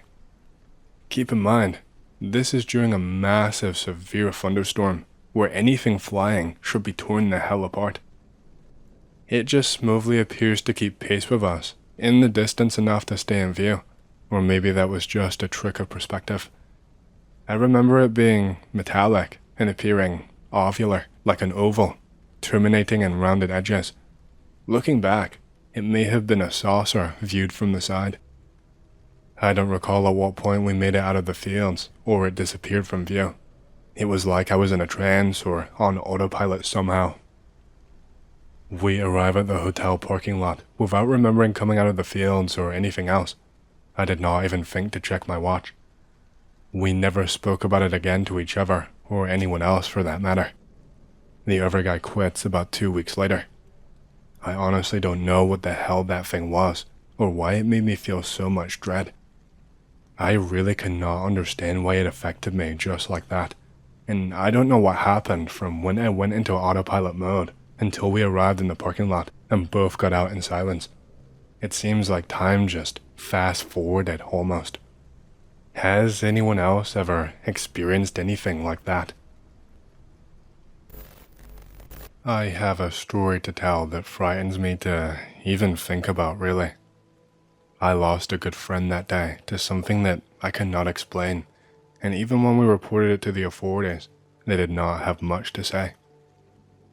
Let me start by saying that until I was around 20 years old, I lived in Japan with my family. I only later moved to the United States for education and better job opportunities. You see, my dad worked as a fisherman. He spent all hours of the day out fishing to try and make a good life for us. He was an old man and was stuck in his ways. He made a point about being an independent operator and only working for himself. So he would take the fish and sell them on himself, whether at markets on a stall, or to try and sell them to companies or supply chains or whatever. I am no expert in this field, so I'm trying to explain with what limited knowledge I have. So yeah, he refused to become a salaried commercial fisherman, which meant that sometimes we were poor. And sometimes he would have to work 16 hours in a day just to catch enough for us to both eat and sell on. It was harsh, and my mother was stressed out a lot of the time. She was desperate for me to get a good education and make good money so that I would never have to stress about these things like she does. I was studying to be an engineer and was working on applying for a further education abroad because the schools are said to be more prestigious. I had a moderate interest in fishing, but had no desire to make it more than a hobby. I would tag along with my father when I did not have any studies and would sometimes fish with my friends for fun. This one time, my father got very ill. He had been suffering with cancer of the throat for a few years. He was in remission, but it came back and he had to go to the hospital. He used to smoke cigars all the time, which is how it happened. He stopped once he got his first diagnosis, but I think it was still too much. I think it was too little too late, if I'm quite honest, as sad as it is to say. My mother was panicking about money and food, so I went and had a talk with my father. He agreed to let me take his fishing boat out to sea. I was planning on taking 3 friends with me. I will call them Ken, Hiro, and Kaito. These are not their real names, by the way, just easy ones that I made up. The plan was for us to be away at sea for a few days. We would go out and fish at night, and then dock and just sleep on the boat, so that we didn't have to pay for anywhere to sleep. It wasn't a massive boat, and it would be a little bit uncomfortable, but I wanted to help my mother, and my friends thought it would be an exciting experience. They were rich kids and had not been fishing before. Before I left, my father told me to be careful. He told me that the coast of Choshe was the best spot for him to fish recently, that he had been praying and that God answered his prayers when he was there. But he told me that I should be careful not to fish at night, that I should only do it if absolutely necessary. When I asked him why, he kind of backpedaled and told me not to worry, that it was just because it's harder to navigate. It just seemed weird. When he first told me to be careful, he had a horribly scared look on his face.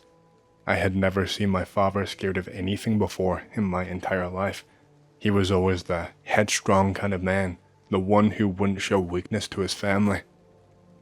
I want to fast forward a lot of time because most of the trip was just us being silly and catching nothing, really. My friends were bad at fishing. They kept being too loud and scaring them away, or not being able to reel the line in fast enough.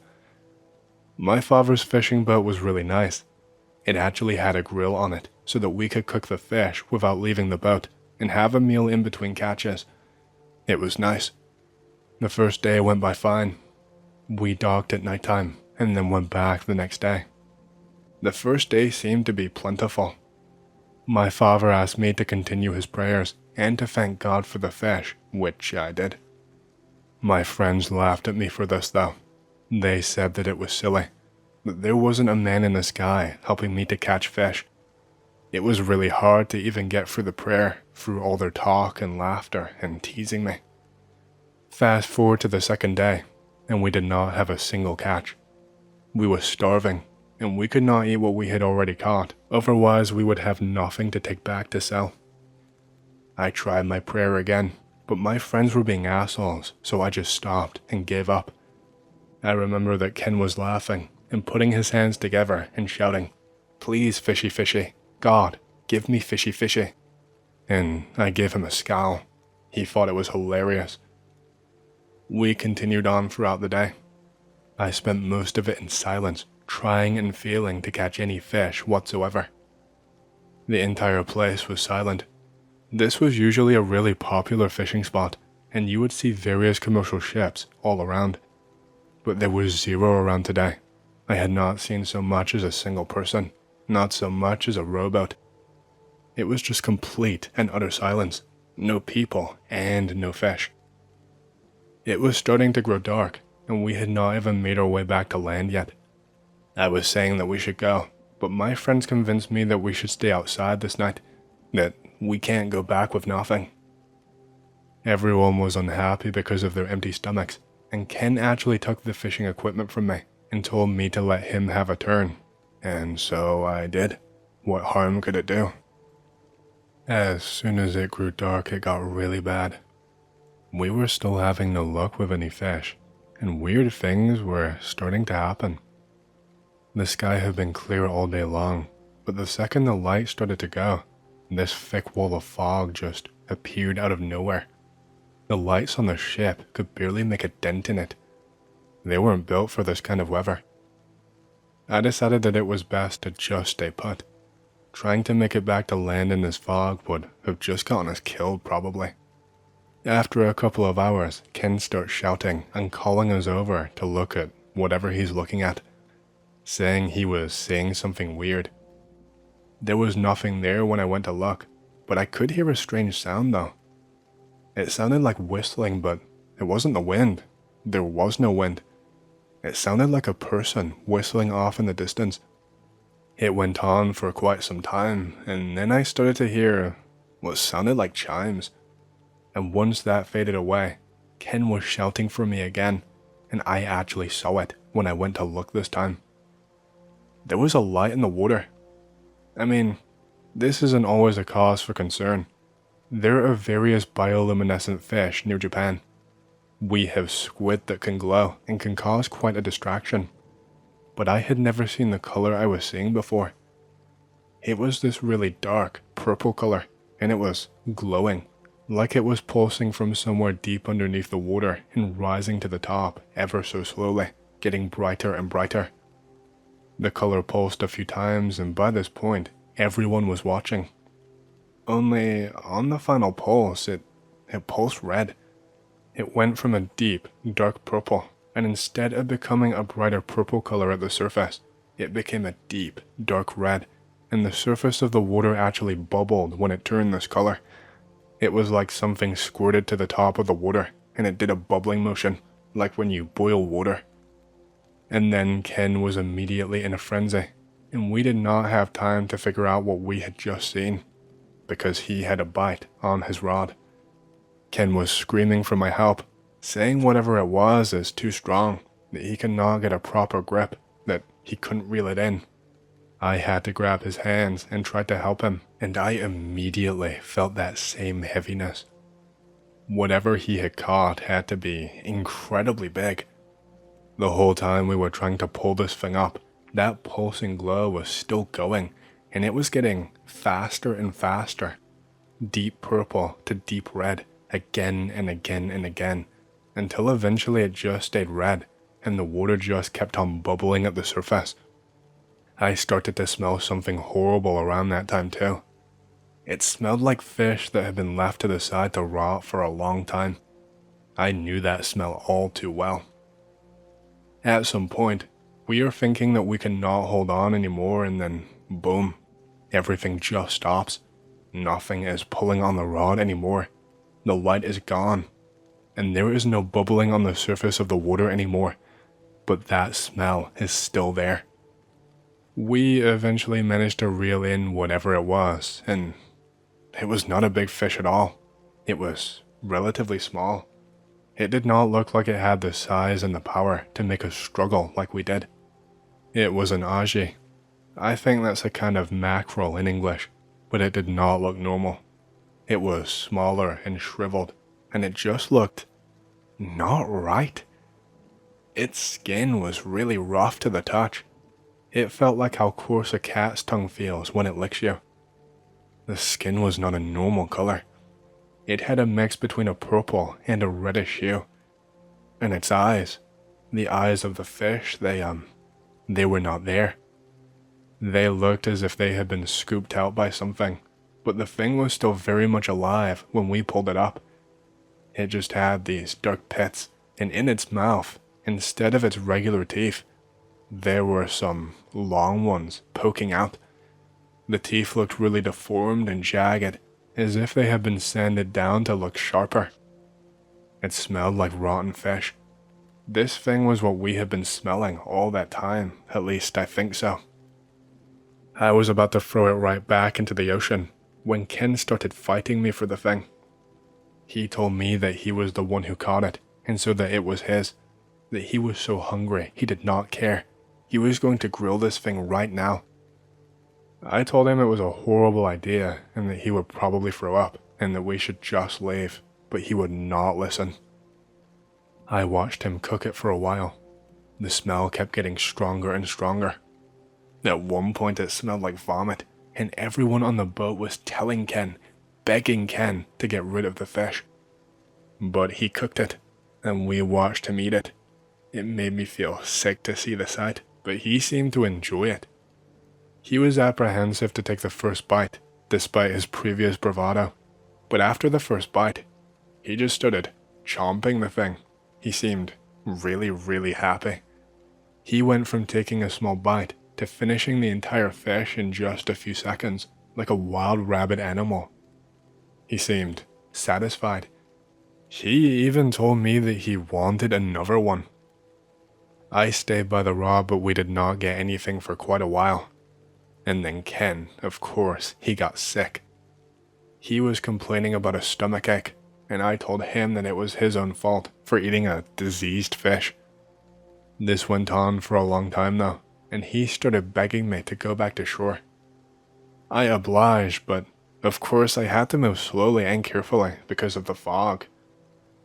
He looked like he was in agony, and at one point he vomited over the side of the boat, but he didn't make it the entire way in time, which meant that there was a little bit of vomit on the floor, and there was a little bit on the sides of the boat too. And what I saw was horrifying. His vomit was entirely black, and it did not have a hint of anything else in it. Not even slight traces of other food. In fact, it looked like there was something wriggling in this black bile, like a worm or something. We all had to move far away because the sight was horrible, and Ken just laid on his back. Another 15 minutes go by, and I hear Ken make this horrible groaning sound behind me. He made a sound as if someone was stabbing him. And the next thing I know, I can feel his hands pulling my hair. He is tugging me really hard and telling me to hurry the fuck up, that he is going to die and that he will not let that happen. I could not calm him down. I'd never seen him like this before. He could be an asshole, sure, but never really so panicked and aggressive. He dragged me to the side of the boat by my hair. I did not want to hurt him, especially since I knew he was sick and in pain. He actually started crying. He was just sobbing while pulling me by the hair, and I could feel the tears hitting the back of my neck, and through the sobs I could hear him just saying, "I'll kill you, I'll kill you," over and over again. Ken has my head pushed out far away from the boat, and I am having to use all of my strength to stop myself from falling overboard. That's when Hiro and Kaito finally grab him and start pulling him back, but they are saying something about how he is too strong. But they do pull him back just slightly. Only at this point, I'm face to face with that black bile. I can see something wriggling in the bile, and Ken has changed his attention now. He's trying to push my head into the vomit. All the while he's just saying, "Not me, not me, don't take me." It took all three of us to finally fight him off and just pin him down, so that he couldn't do anything to us or push us. By this point he is out of breath and cannot even move a muscle. We just move him to the other end of the boat so that he cannot do anything to us. We were frightened at this point. We had no idea what was happening, what was going on at all. I was trying to speed us to shore as quickly as possible, but the fog was still a brick wall. Ken was lying on his side, and he just kept vomiting more and more. He did not even bother to move to the side of the vessel this time. He just did it right in front of himself. He had a black pool all around him. He looked incredibly pale, and I don't know if my eyes were playing tricks on me, but his face looked sunken in, like he had lost a lot of weight all at once. I just tried to concentrate on steering, and I prayed out loud while I did. No one made fun of me this time. No one at all. I remember that for most of the rest of the time, I was just shaking. I couldn't even stop myself. I remember my heart almost jumping out of my chest when Hiro and Kaito started shouting. They told me that they could see those pulsing lights yet again.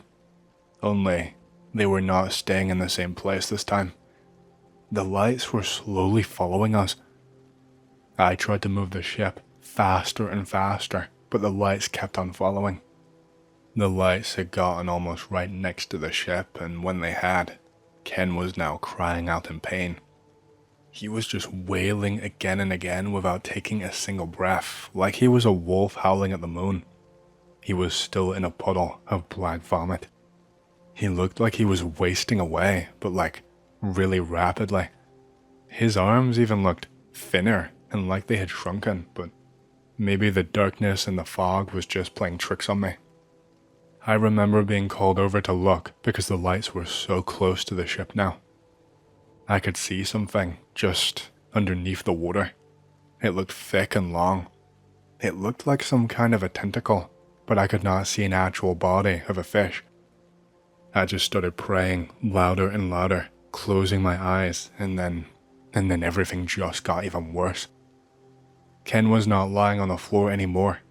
Kaito was screaming because Ken was grabbing him and trying to force him into the water.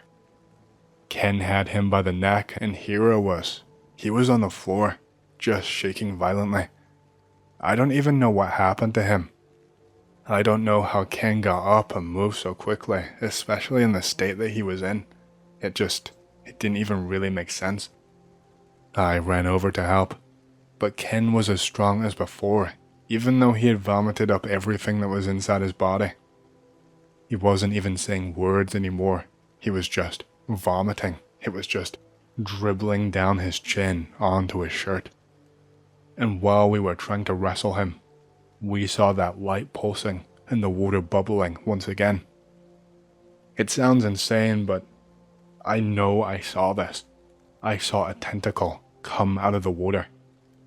It was ringed just like an octopus, but it was long and way thicker than it would be on an octopus. It did not look entirely right either.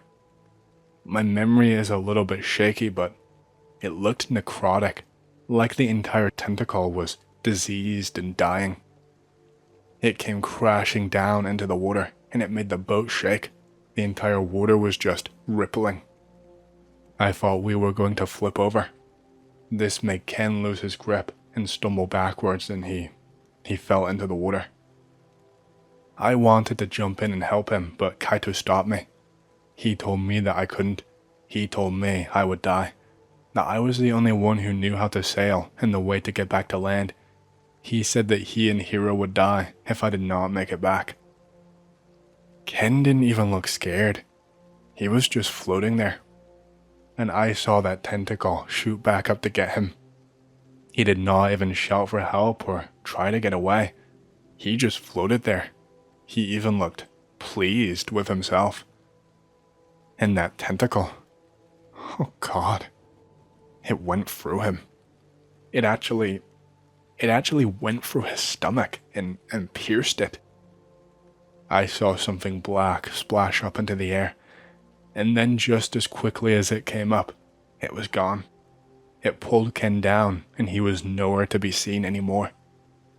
The fog had started to clear slightly at this point. It was beginning to get lighter. That didn't make sense. It had only been nighttime for a few hours, and dawn would not be until around 6 a.m. There was no way that much time had passed by.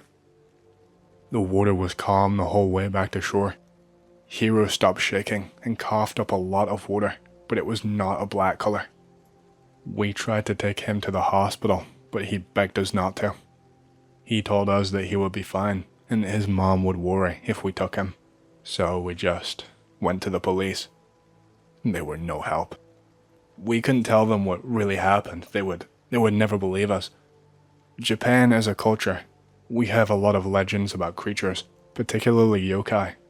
And then we have legends about water spirits and demons and the like. Everyone has heard them. But if you tell someone in the city that you believe them, then they laugh at you and call you crazy. It's only in the rural areas that people will not laugh.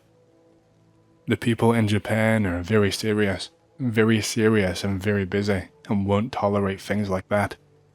We probably would have been arrested for wasting police time had we told them exactly what I told you here. That's also a very serious thing. So we told them that Ken got sick at sea, that he got really sick and stumbled overboard, and that something attacked him, but we didn't know what it was. We told them that it looked like some kind of squid, but really big, but we couldn't really see what it really was.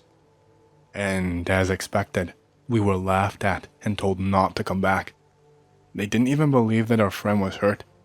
They thought that we made him up and were trying to play a prank on them. A lot more happened after that. Ken's parents eventually reported him missing. We told them our story, but they weren't so sure. They thought maybe we had done something. There was a long investigation, a very serious one, but nothing happened. My lawyer told me to shut up about the squid. He said I might go to prison if I don't take the case seriously, is exactly what he told me. I told my father the story while he was in hospital, the real story, the one I didn't tell the police or my lawyer. He actually passed away only a few months later. He told me that he believed me. He told me that he had seen strange things before. He told me that Ken had angered the ocean, that he was punished by the sea. I don't even know what to believe anymore. It's something I try not to think about because it makes me feel so sick. Please, someone, anyone, tell me I'm not crazy. So, this is not my story. It's not even a friend's story. He was more like someone I went to school with who I knew to say hello to and ended up stumbling across on Instagram a few years ago. If he had not been suggested by the People You Know feature, I would not even have remembered him. He spends most of his time doing outdoorsy things like mountain bike riding, taking photos, walking trails, climbing peaks, that sort of stuff. You get the idea. He started getting into urbexing, kind of. He would drive miles out of the way to walk some peak or trail. As soon as he gets there, the weather turns horrendous. He decides to give it a miss. Because of how far he is out of the way, he opts to find a room somewhere, stay the night, and then do the walk tomorrow. He has a drive around, but it's just fields. He comes across what seems like a motel, but it's bigger, more like a holiday resort. It's going to be pricey, and that's if you don't already need to be booked in. He enters the place. It looks like a nice place. It's really dated, but it is a nice place. There is no one around. He wanders about, looking for someone, but he does not find anyone. He goes upstairs and it's the same there. It's dead quiet. He knocks on one of the rooms, but there is no answer. He tries the handle and it's open. The room is completely immaculate. The floors are nicely vacuumed, the beds are made, there is a TV in the corner, etc. The whole thing looks like it has not been updated since the 1970s. Even the TV is one of those big box types, with the wooden surrounding and knobs on it. He checks the other rooms and they are all like that. The only place that is not maintained is a pool out back that's completely empty. He ends up leaving because he could not find anyone to book him in, and it's a bit eerie. He says it's just like he stepped back in time. The story would have been doubtful because I don't know him well enough to vouch for him, but like I said, this was on Instagram, so he had posted all of the pictures that he took. Like a moron, I never bothered saving any of them, because I just put it down as I will easily find him again, and I never have. He would not share the location either, in case people destroyed it. One day, I will find them again. All I can tell you is that this happened in England and not the US. We live in the north, so my guess is it was somewhere around the border with Scotland, or maybe it was even in Scotland itself. I was literally about to ask him where it was when I got to the end, and he said he would not say, so there was no point in anyone asking. He did say he was going to go back with a couple of trusted friends, but as mentioned, I have never found his account again, so I can't check. However, he was in my brother's year, and he knew him a lot better than me, so I might ask him the next time I see him to make an Instagram account to see if he can find him. I don't think there was anything paranormal about it myself, but I also don't think it was a themed place. It's not unheard of here for a hotel or something to be in the middle of their usual chores. Then all of the staff are told that they are being made redundant, so they all fuck off and leave the place as is. They are in the paper from time to time. A lot of houses that old people have lived in are like that, like time capsules, because people just forgot about them. I can't stress though how well maintained it still looked, like no dust or nothing. A few other things that were off about it that I could not fit in the other post. All of the bushes and the trees were overgrown. You could just see a tiny bit of the building peeking out until you were right up to the door. But once you walked through, it was really nicely maintained. There did not seem to be a car park at all. The guy was parked out in front on a kind of a dirt road, and there were no other cars around at all, none for staff or anything. There was only one window that was broken, but it was boarded up with chipboard.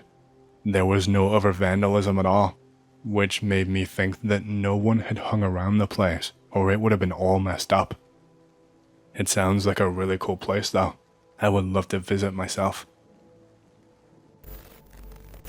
What I am about to write here, I have not mentioned to a single soul in all of my years, aside from a very few select family members who would understand and would not run their mouth, only those who I can really trust. I had to wait until now to be sure I wouldn't be killed or tracked down. I suppose it could still happen, but the person who did this, let's just say I don't think he's in a position to get to me anymore. This actually happened to me back in the 1980s. I can't tell you who he is, but I work for a very wealthy man as a cleaner / maid, I guess. He was a big movie star, pretty much at the height of his fame, which continued on for a long time. How I got the job is a long story. Let's just say that my mother was a family friend, and by that, I mean that they had an affair and were raised the same way, if you catch my drift. I might have given away too much information already. Anyway, I was also raised in the same way as these two. I don't want to go into the experience because it was horrible, and I am glad I managed to get my way out of there.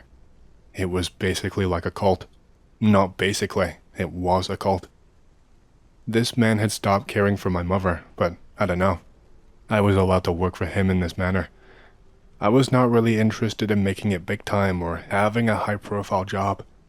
I know it's only the beginning of my story, and it already sounds like BS, but I promise you, I'm telling you to the best of my ability. Anyway, I'm pretty sure that nowadays, this man lives in California and is part of a very high-profile club, but back then, he had a very rural property that he spent a fairly decent amount of time at. It was not his main house. It was more like a vacation or a party home, if I had to describe it.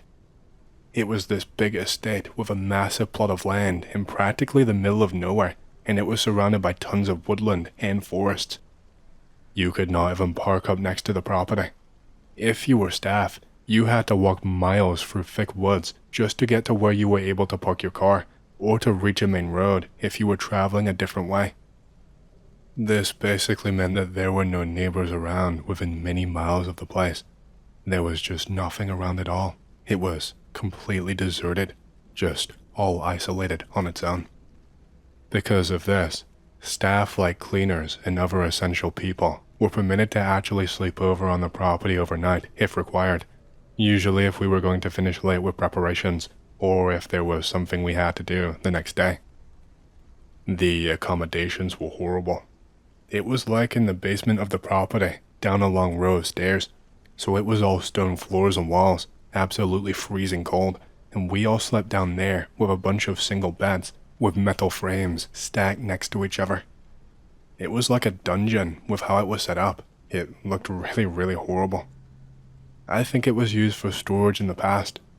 The beds just had a bare mattress with no sheets or covers and just a single plain pillow. Some of the beds were disgusting. I used to always have to take a shower the second I got home because it felt like there were things crawling through my hair. The night I want to tell you about was an odd one, to say the least. I had finished most of my cleaning duties, but the boss, who I will just call T, showed up out of the blue without so much as a warning. Obviously, it's his place, so who cares, right? Well, he was furious with us. He had decided that he was hosting an impromptu party with some of his wealthy friends and that we should have foreseen this. He was shouting at the chefs and asking why there was not a table laid out with food. He was cursing at some of the cleaning staff and asking why the beds were not set up, especially for these guests. These guests were also very wealthy. They were also actors, but on a lower rung. I guess they were there to suck up to tea and get themselves ahead. Who knows what the party would involve? I had thankfully never had to be present for one before this time. The only time I was on the property for one before this time, I was sleeping in the basement and was hearing weird screams and weird sounds all night long. I have no idea what they were doing at all. I didn't even ask. Not like I could even if I wanted to. He was a pretty temperamental guy. T would always have like a normal, calm demeanor, and then in 2 seconds flat, he would fly into a fit of rage, even at the smallest thing. It was really easy for people to get underneath his skin. He was good at that, hiding it until he just wanted to explode. I suppose that's why he was an actor. It only got worse from here. He just spent a few minutes laying into everyone. As far as I was aware, not a single member of staff on the property knew he would be there that day, let alone hosting a party. He started saying how we were all so disrespectful to his guests, how we are so lucky and privileged to work for him, and how this just shows that we do not deserve the job. He was always really abusive. On more than one occasion, he had beaten up workers when he had gotten mad. I remember that one time I saw him beat a chef with a hot ladle because he was not happy with his meal. I'm talking so badly that the chef was bloody and could not even speak after the beating. He was whisked to the hospital and nothing ever came of it. The chef was too scared to talk because he needed the job and the money. He actually came back to work once he recovered. I don't know if maybe he was paid off or something else, but he got no apology, no money I could see unless it was under the table, no nothing. It was just normal. He just came back right to work, no acknowledgement whatsoever. Even all of us were too scared to talk about it. But this time, T just absolutely lost it. He grabbed one of the chefs and just smacked him. He went into the kitchen and grabbed a rolling pin and hit him over the head with it while asking why he had not prepared a meal yet. None of us got involved. I'd seen what happens if you do before. You do not want to ever get involved when he was like this. He just kept taking turns on other people, and I stood rooted to the spot with my eyes clenched shut, just praying he would leave me alone. My heart dropped when I felt my hair being grabbed and I was yanked down to the floor. He spat on me. He spat on my face, actually. It was horrible. I almost gagged and threw up. After he spat on me, he then brought over a chair from the dining hall. He forced me over his lap by my hair, partially pulled down my pants, and he started hitting me with the rolling pin, like just really, really hard, until I could feel like a burning pain. That is how hard he was hitting me. No matter how much I screamed or shouted, he just did it again and again, and then pushed me to the floor. I could not help but just sob. He was screaming all the while about how we were all worthless and could not ever get anything right. He told us that he had been wanting to get rid of all of us for a while, that we were a waste of money. He fired all of us right there on the spot, each and every single person that was there. He'd fired people like this before, only to offer them money to come back the next day. It seemed more serious this time. I'm not sure why. It was pitch black outside. Not all of us even had cars to make it home. Some of us were supposed to stay over in order to make preparations for a separate event at the house in the morning, but he didn't care. He actually got violent with another person who mentioned this, one of the wait staff for the morning. The whole time, his wealthy friends were just sat there, watching the scene unfold. They stared at us. They had these weird looks on their faces. One of them was just smirking. He looked so, I don't know, pleased. And I shit you not, I'm not making this up. He licked his lips when I caught sight of him while I was being beaten. They all just looked so enthralled by everything that was going on. Like they were excited, I don't know. But there we were, thrown out of the house and told to walk miles through the woods to start the journey home. None of us even had flashlights. We had to start the walk in pitch blackness. I had no choice. I just started the walk. My feet were killing me because of the heels I was wearing, and I had to remove them. Some people lingered outside the property, talking to each other and trying to figure out how to get home. You couldn't just call someone back then, especially not out there. T obviously would not allow the use of his house phone. I could hear some laughing coming through the open door while I was walking into the start of the woods. It didn't sound like T though. I could hear them, I presume his friends, telling him how funny that was and how excited they were for the party to get started. I'm a bit of a slow walker, so I was not really able to keep up all that well with everyone else. I only really kept up with a few of the slower people. Once most of us had made it into the woods, things got weirder. It was pitch black, of course. The woods were silent, and there was a full moon out that night, which made things even creepier. T had closed the door shortly after I heard the laughing, but now I heard it slam open and hit the wall. That's how aggressively he had pushed it open. I could just barely still see the door from how far away I was. T and his friends had started walking outside, and his friends had weapons in their hands. One of them had a hunting rifle of some kind. I'm not sure what it was. One of them was holding a baseball bat, but T was not carrying anything at all. Upon seeing this, everyone lingering behind me started screaming and running away. T started shouting at the top of his lungs. He was telling us that if we were not off of his property within a minute, that he was going to shoot us for trespassing. It was not even possible to move that quickly. He had completely lost his mind.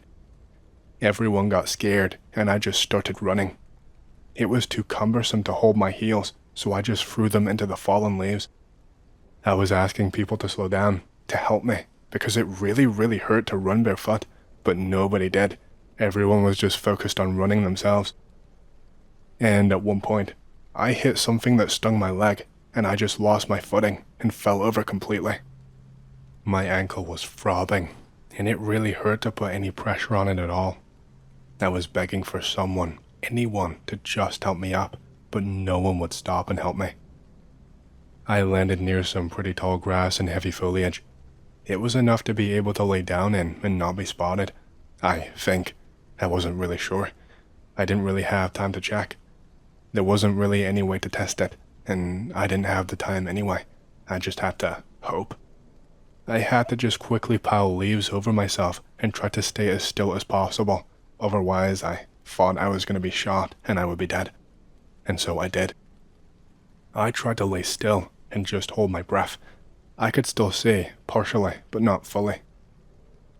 It was at this point I started to hear some kind of a howling noise. It sounded like a wolf. No, like a pack of wolves had all gathered near the property and were just howling. But it sounded, deeper, almost. It sounded like a demon from hell. I wondered if maybe T had bought some dogs that he had trained. I was fearing the worst. I was thinking maybe he was going to release some animals to chase us down. Then I started to hear calls, like whistling, but also one of those animal call whistles that you could buy, the really horrible sounding ones. There were still people running to catch up. Some of them were on the heavier and unfit side, so they were still near me. Beyond that, though, I could hear footsteps trampling leaves. It was T's friends, but he was not with them. They were all holding weapons, and I was terrified I was going to be spotted and shot to death on the spot. But then I saw something in front of them, running at an incredibly high speed, like an animal on 4 legs, but it was not an animal. At least, it didn't look like a typical animal. It was running on 4 legs, but they were not legs at all. It was a blur, so I could not make anything out, but it looked like a man running with his hands on the ground. A hairy man, but it looked so angry and had these sharp teeth protruding from its mouth. Its eyes were just a yellow blur. There were no whites in them at all. And its nose looked upturned and more like the snout of a dog. And the skin on the face, it was like blackened and, I don't know, a different texture. Kind of like that thick padded skin you would see on a gorilla. And its hands too. I only saw them later, but its hands did not look right. The fingers looked as if they were all glued together and just had sharp points on all of them that went into a finger-jagged point at the end. It looked like one big claw instead of a hand. If you've ever played Mortal Kombat, it looked like Baraka if the blade was just his hand instead of coming out of his arm. It moved so quickly, I don't even know what I was seeing. This thing caught up to one of the chefs who was running away. He had no chance at all. I just sat there, praying inside my head, hoping that no one would notice me. This thing just leaped into the air. It leapt an impossibly large distance, and when it came crashing down, it impaled the chef in the back. It was all so quick. It just used one of those big claw-type things to keep on impaling him, again and again and again. Just 1, 2, 3, 4, and boom. Then it sank 2 claws in at once, and it just pulled, and the chef, he came apart. I really wish that was it.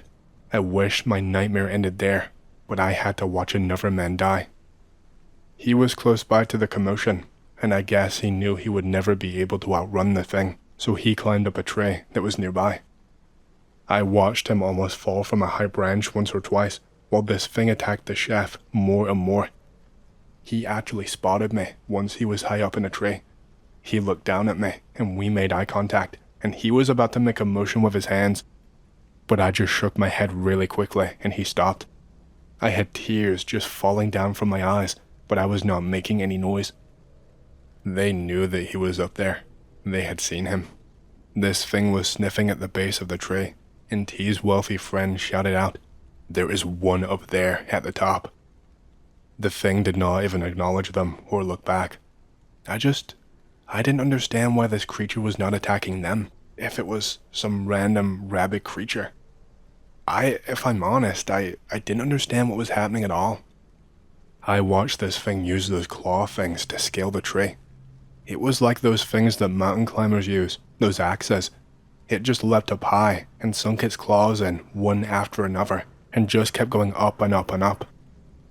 The man was just screaming his lungs out and begging for help, but those wealthy friends of T just laughed.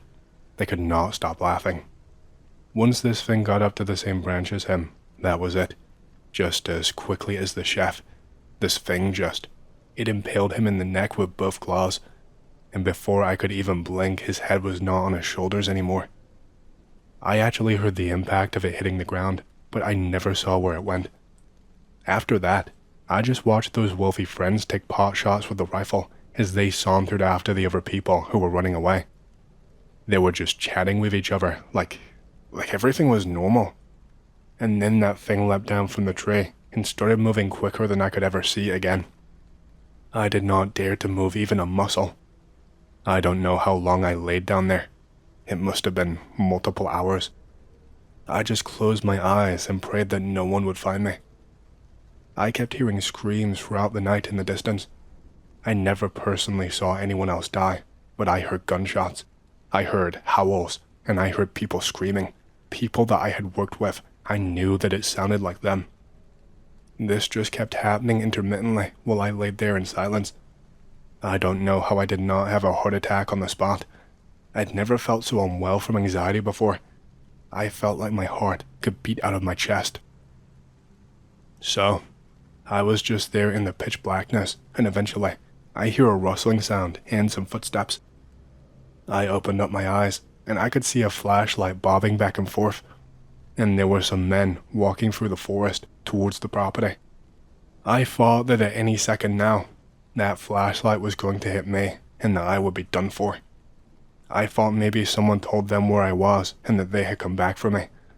I saw T's friends walking along, but I also saw T there with them now, which didn't make any sense.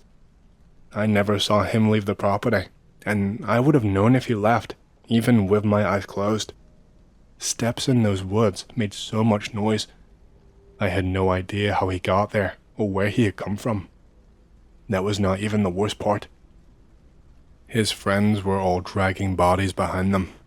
They were just completely uncovered, clothes ripped to shreds, and they had blood all over them. I even saw one of the other maids being dragged through the dirt. It made me feel even more panicked, if that was even possible. One of them was missing a fucking head. I heard them talking. I don't remember everything that they said since I was so panicked, and I did not write anything down. But I remember someone saying something about getting a specialist to clean everything up in the morning, that T should not worry. T, he was completely naked. He had no clothes on at all, not even underwear. He was covered in mud all over himself. His hands were filthy, and he had blood all over his hands and arms and everywhere really, but I could not see any cuts or wounds on him for the blood to have come from. It was not until much later on that my brain started to put two and two together. It was an unreal situation. It was not something my brain would have ever considered had I not seen it with my own two eyes and had many, many years to come up with an explanation. Even when I heard them go back into the property and slam the door shut, I did not move straight away. I was too scared.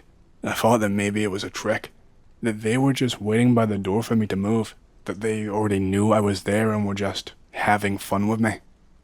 When I finally did get the courage, I moved as quietly as possible. I did not want to wait until morning. I thought I would be caught for sure if I did. That walk through the woods to the road was just as horrifying as everything else. I don't want to go into any more details, but I saw a lot of bodies, mutilated bodies. I don't think I saw a single one with a bullet wound. They were all stabbed or impaled or just ripped apart. There was not even a way for me to get back home. I had to walk across gravel and sand and jagged rocks barefoot. I had bad calluses, and my feet were bloody by the time I made it to the nearest town. There were not even any cars driving by for me to hitch a ride. I think one truck went by that entire time, and it just completely ignored me. I did not want to go to the police, but I had no other way to access a phone. The sheriff let me use the phone in the station, but he forced me to give a statement about what happened. I just told him I got lost in the woods and was attacked by an animal. It's all I could really come up with on the spot. I was still too frightened for my brain to even work properly. And I mean, it wasn't exactly a lie. He just dropped it after I said that. He did not ask me a single other thing. Well, actually, that's not entirely true. Before he asked me about what happened, he asked me what direction I came from. I told him that, and then about the animal, and he just clammed up. I could swear I saw him make a weird face. It seemed really weird actually, considering he was so insistent on knowing every single detail beforehand, and then now he just didn't care. I managed to place a call to my mom. She seemed really worried. She drove out there and picked me up, and I eventually made it back home. She knew that something was up immediately. She forced me to tell her. I just told her about the beating, about being kicked out, and about them chasing us into the woods with the gun, and that's it. I did not mention the rest. I did not mention any deaths. She believed me pretty much immediately. She didn't even tell me that she was sorry. She just said that I had to leave right then and there and not come back. That I should take what money I had and leave to a different state. I was so fucking confused at this. I was scared and confused, and now my mom was just giving up on me. And why? I didn't do anything wrong.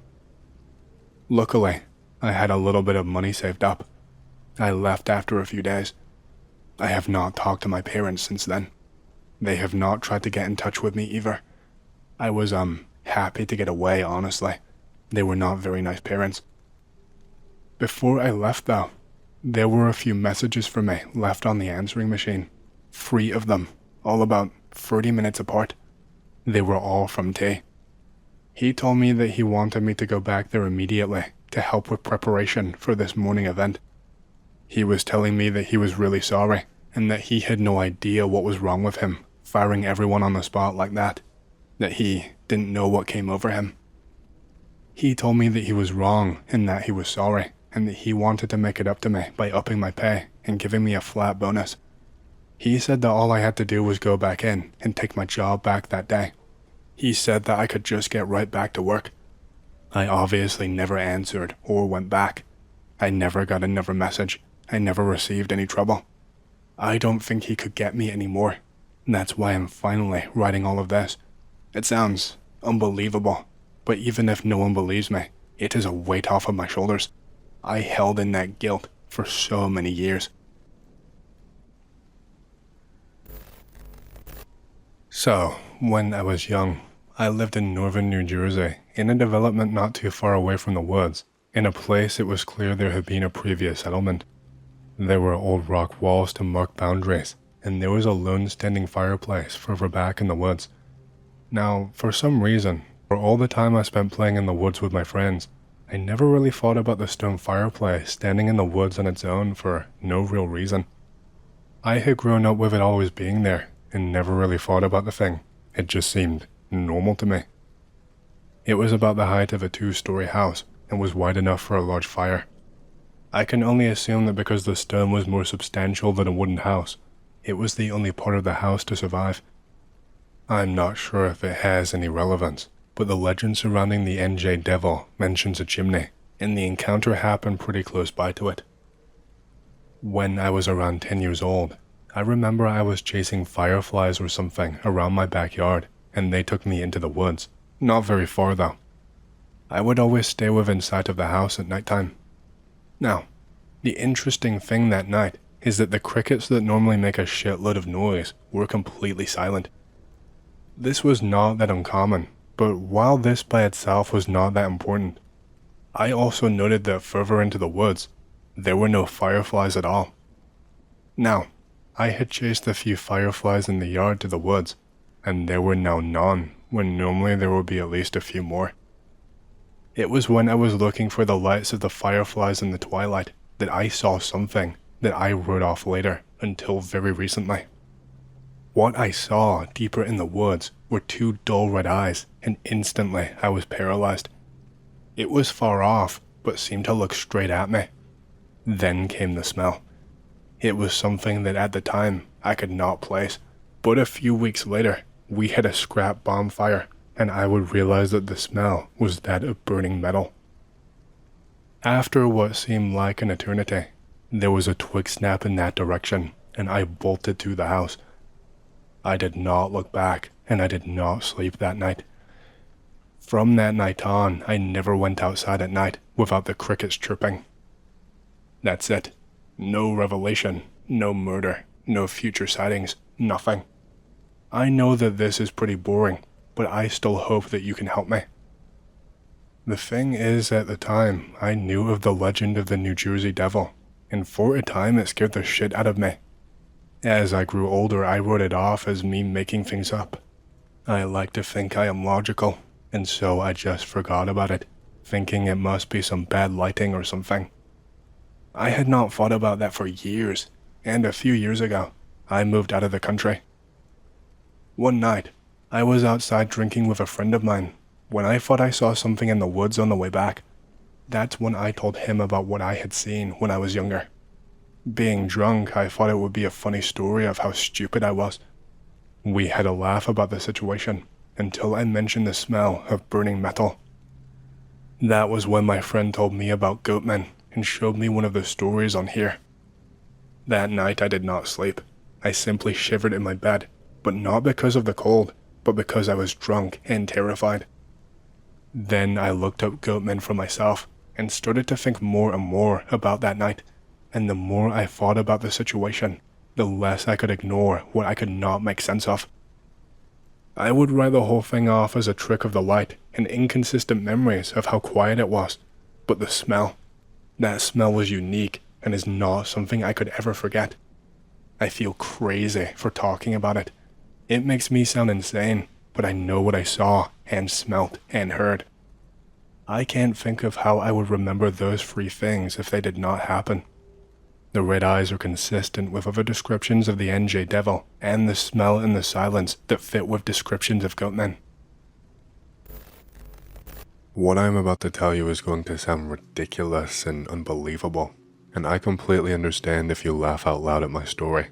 But I promise you, I am being 100% deadly serious. I'm here because I need advice.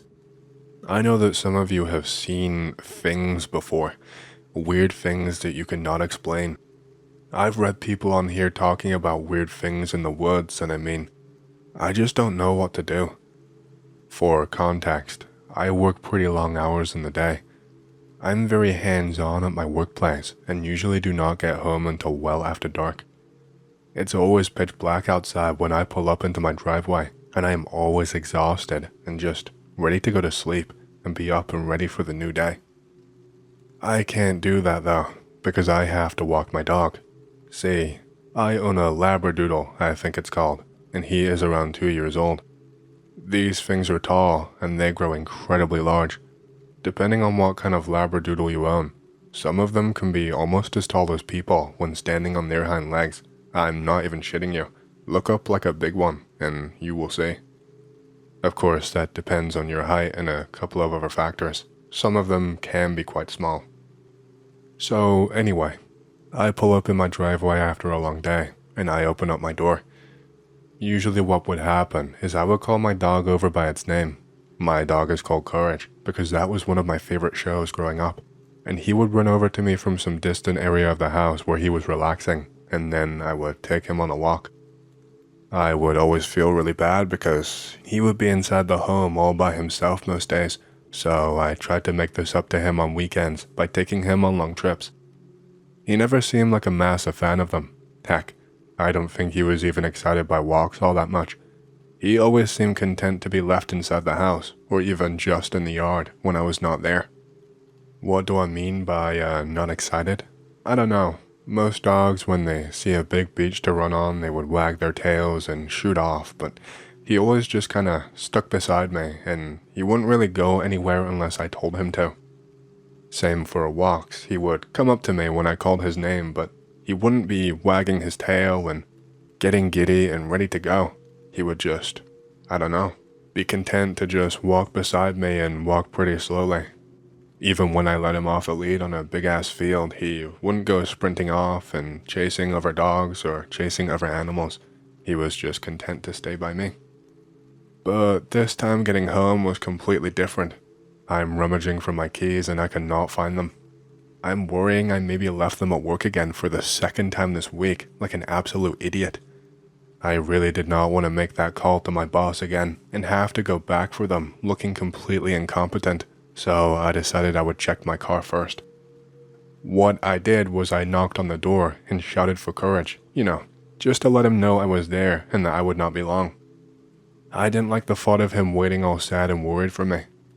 He probably already heard my footsteps near the door and was probably wondering why no one had come in yet. But when I went to knock on the door actually pushed open. I knew for a fact I had locked it this morning. The only spare key from my house is in a drawer in the kitchen that no one knows about except for me.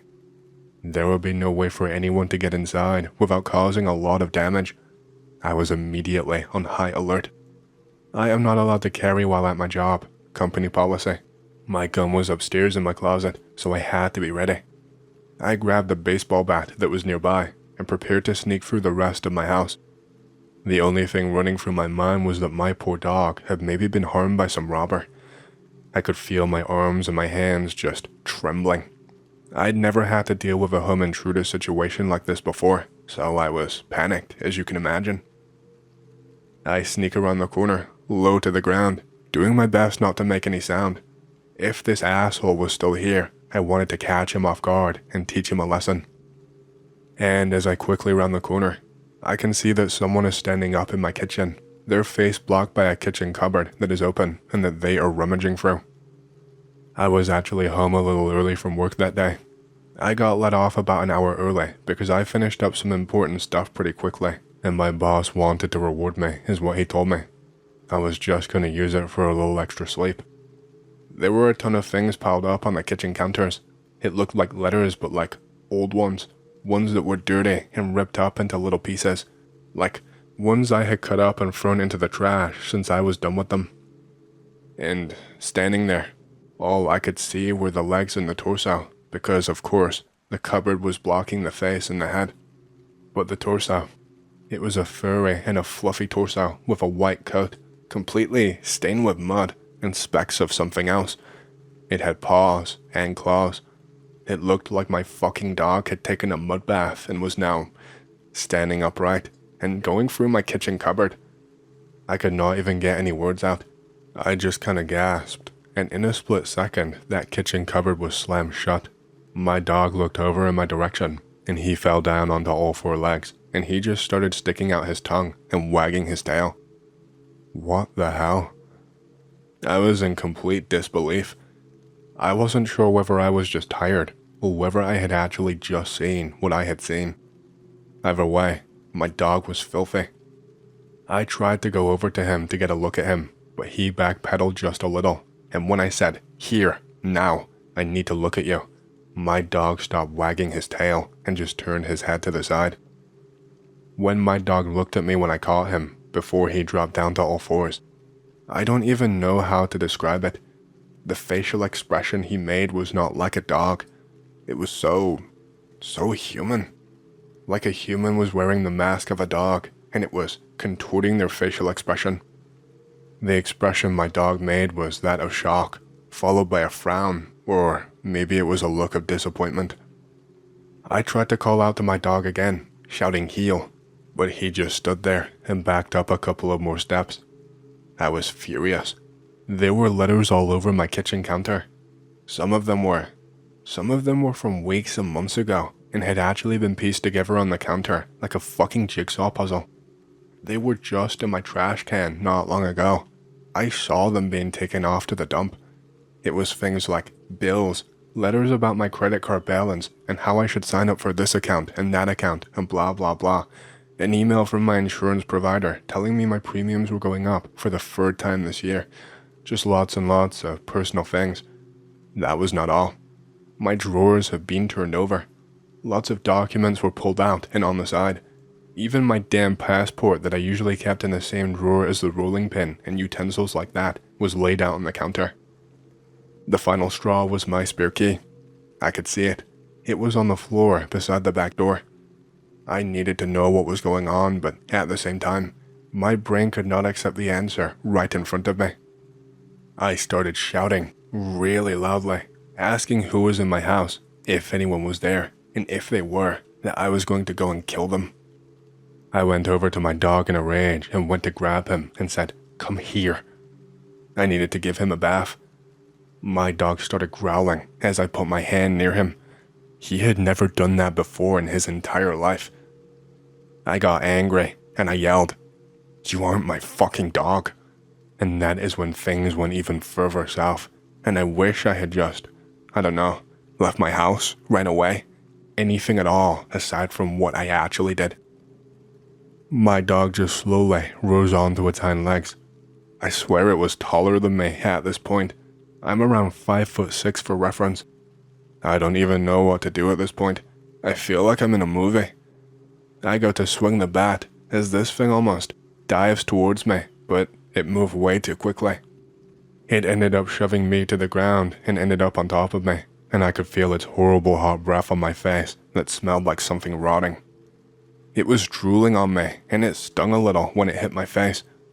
I tried to struggle for a while to lift this thing off of me, to just shift it to the side using my body, but it felt heavier than my dog ever had been before. It felt like my dog had doubled in weight in an instant, or maybe that it was just hiding it before. I could not move. It felt like I was pinned down. I felt some sharp stinging around my stomach area, and after that I just laid there in a state of shock. This thing could have killed me, but it didn't, and I have no idea why. The thing got off of me, and when it did, I could see 2 deep gashes in my stomach. I was bleeding quite heavily, and I was panicking now. I felt cold, and I was worried I was going to pass out and was not going to wake back up ever again. I thought maybe I was going to die. I remember at this point, my vision started to go blurry, and I faded in and out of consciousness for a little while. I just remember flashes of images in my head. I remember seeing my dog standing over me, looking down at me from above. I remember it being there again later, down on all fours, with something hanging from its mouth. I think it was some kind of a bandage or gauze. I didn't even have any of that shit in my house, as far as I knew. I remember feeling something tight around my stomach. I remember struggling to breathe for a little while as everything kept going black and then became visible but blurry again. This next part could just be a fever dream. Maybe my brain made it up because I was dying and I was scared and it did not want me to panic. I don't really know. But why my brain would make up something so messed up, I'm not entirely sure. But I swear that just before I passed out for good, I remember my dog standing over me, standing tall on its hind legs. It was holding something, but I'm not sure what. I think it was quite small from what I can remember. No bigger than a palm, maybe.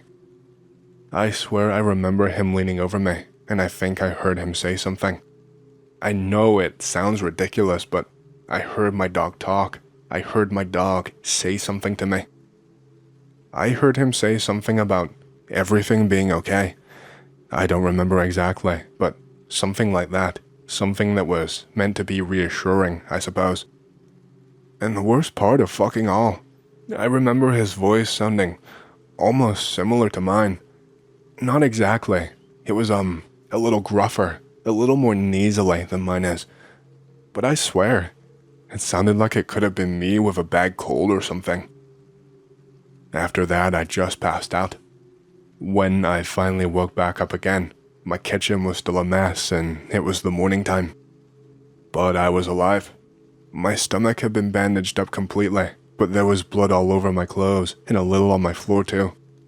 I felt lightheaded and I had to call an ambulance to come and get me. I thought that if I didn't, then I might still die. I didn't even really know what to say to the police. I lied to them. I told them that someone had entered my home while I was out at work, and then ambushed me with a knife and attacked me. When he asked me for a description of the perpetrator, I told him that it was a blank spot in my memory, that all I really remember seeing is a body being attacked and then fading in and out of blackness. He asked me how I got the bandages if I was not in a position to help myself, and I passed out. I was caught off guard by this. I didn't really think my story through. I kind of stuttered a little and fumbled around for an answer, and he just stopped me and told me that it was safe for me to tell him the truth, that if it was someone I knew who did it, that I should not protect them, that I should tell them so that they can help me. I just shook my head. I'm ashamed to admit I started sobbing a little, and he left me alone for a while. I was scared to go back to my home after that. I had to take a week off from work to recover, and my boss was not happy. I still had to clean up all of the mess when I got home. I had to throw away all of my trash once again. I never did find my passport in all of the mess, it just never turned up. I figure I must have flung it somewhere in all of the commotion. Those cops showed up and tried to speak to me again, but more than one this time, quite a few. They kept pressing me on things, telling me that there was not a single knife in the world that would cause the kind of wounds that I had, and that I needed to come clean and help them out. I knew I couldn't lie my way out of it, but I just stuck to my story. I told them I didn't know, that fading in and out of consciousness like that, it scrambled my brain and made me forget and imagine things. After that, they had no choice but to leave me alone, and within the month, I had moved to the opposite side of the city because I did not feel safe in my home anymore. It was closer to my workplace anyway, so it made my boss pretty happy. I never saw my dog again after that day. My mom actually asked me about him, and I just told her that he ran away, and she seemed pretty distraught about it all. She said he was such a lovely dog. She was with me when I adopted him, actually. I think the place I got him from had brought him in off the street. I don't know what to do with myself anymore. I don't know what happened. I don't know what I can even believe. I don't know if I can trust my own mind, or if I've gone completely crazy and off the deep end. Was my dog never really my dog? Was it something else? Or did something happen? Please, I need answers. I don't think I will ever be able to sleep again without them. I'm going to try my best to not make this story too long-winded. I work for the FBI and I have done so for many, many years. There is a lot of context and a lot of additional information I legally could not share that might make part of this less understandable, but I will try to give you a quick summary without all of the intricate details that would get me into trouble. I'll make sure you have enough to piece most of it together.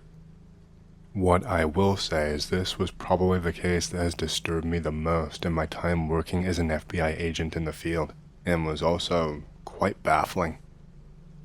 Without being able to give you the hows and the whys, we have been tracking an operation for quite some time that we believe to be connected to the disappearances of a couple of children in the area. For what reason, we were not quite sure. We just knew that there were a couple of companies and businesses being used as fronts for these operations, and we already had evidence of dodgy financial deals and tax evasion. But we did not move on these things immediately, because we knew that there was much more underneath the surface. We tried to get a man on the inside to work for one of the establishments, which, weirdly enough, was a dentist's office in a decently small Midwest town, but they would not even entertain it. They actually threatened our man by brandishing a machete and told him to never come back. From what I'm telling you right now, it sounds like they were sloppy and stupid, but we have been tracking them for quite a while. It was clear that it was a small-scale operation because the evidence that we had gathered was only from this immediate vicinity. Essentially, we had a handful of children who had been reported missing over the last 4 or 5 months. The circumstances for each child going missing were incredibly bizarre. The first one I want to mention, just to give you an idea of who they were targeting. It was actually a child who was up for adoption. He had been visited by a relatively young couple around a week before he disappeared, and they seemed incredibly keen on adopting him. They were eager to start the paperwork, but their interest seemed to cool off once they learned just how rigorous the background checks were. We interviewed the lady who met with them, and she told us that at the time, it did not seem so weird, that they just seemed really interested and really keen and happy to finally have a child. But then in retrospect, they asked a lot of probing questions about whether he went to a school in the nearby area, if he had a lot of friends around the area, or if he was popular in school, etc., etc. Just questions that seemed more aimed at gauging how under the radar the child was flying, rather than whether they could provide the right life for him. They never got to meet the child personally. I think he was a Muslim kid who did not speak English to a proficient level. I think I remember being told that one of his parents died just on the journey to the country, and that his mother disappeared one night without even saying a word. That was a whole other story though. There was another child who I think was last seen by his teachers talking to a cop. The teacher was able to give us a vague description, but nothing matched any officer in the local system. She told us that the kid was pretty lonely and getting bullied a lot, and figured maybe he was talking to the officer because he had finally had enough. Apparently, he had been beaten up just the week before and had a nasty scar just above his nose. The third child is where we were really able to finally piece some of the puzzle together. The kid was scheduled for a dentist appointment the afternoon that he went missing. He was a young Mexican kid from quite a poor family who lived in a pretty rundown area. He was supposed to go for his appointment right after school and then just head home, but he never did, according to his parents. This was actually the thread that linked all of these disappearances all together. Each and every single one of these children had been to a dentist appointment within the same month that they went missing, sometimes the same week or even the same day in this case.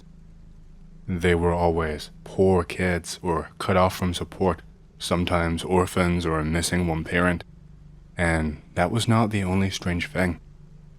For the first child, there had actually been papers filed in the system claiming that the child had been adopted.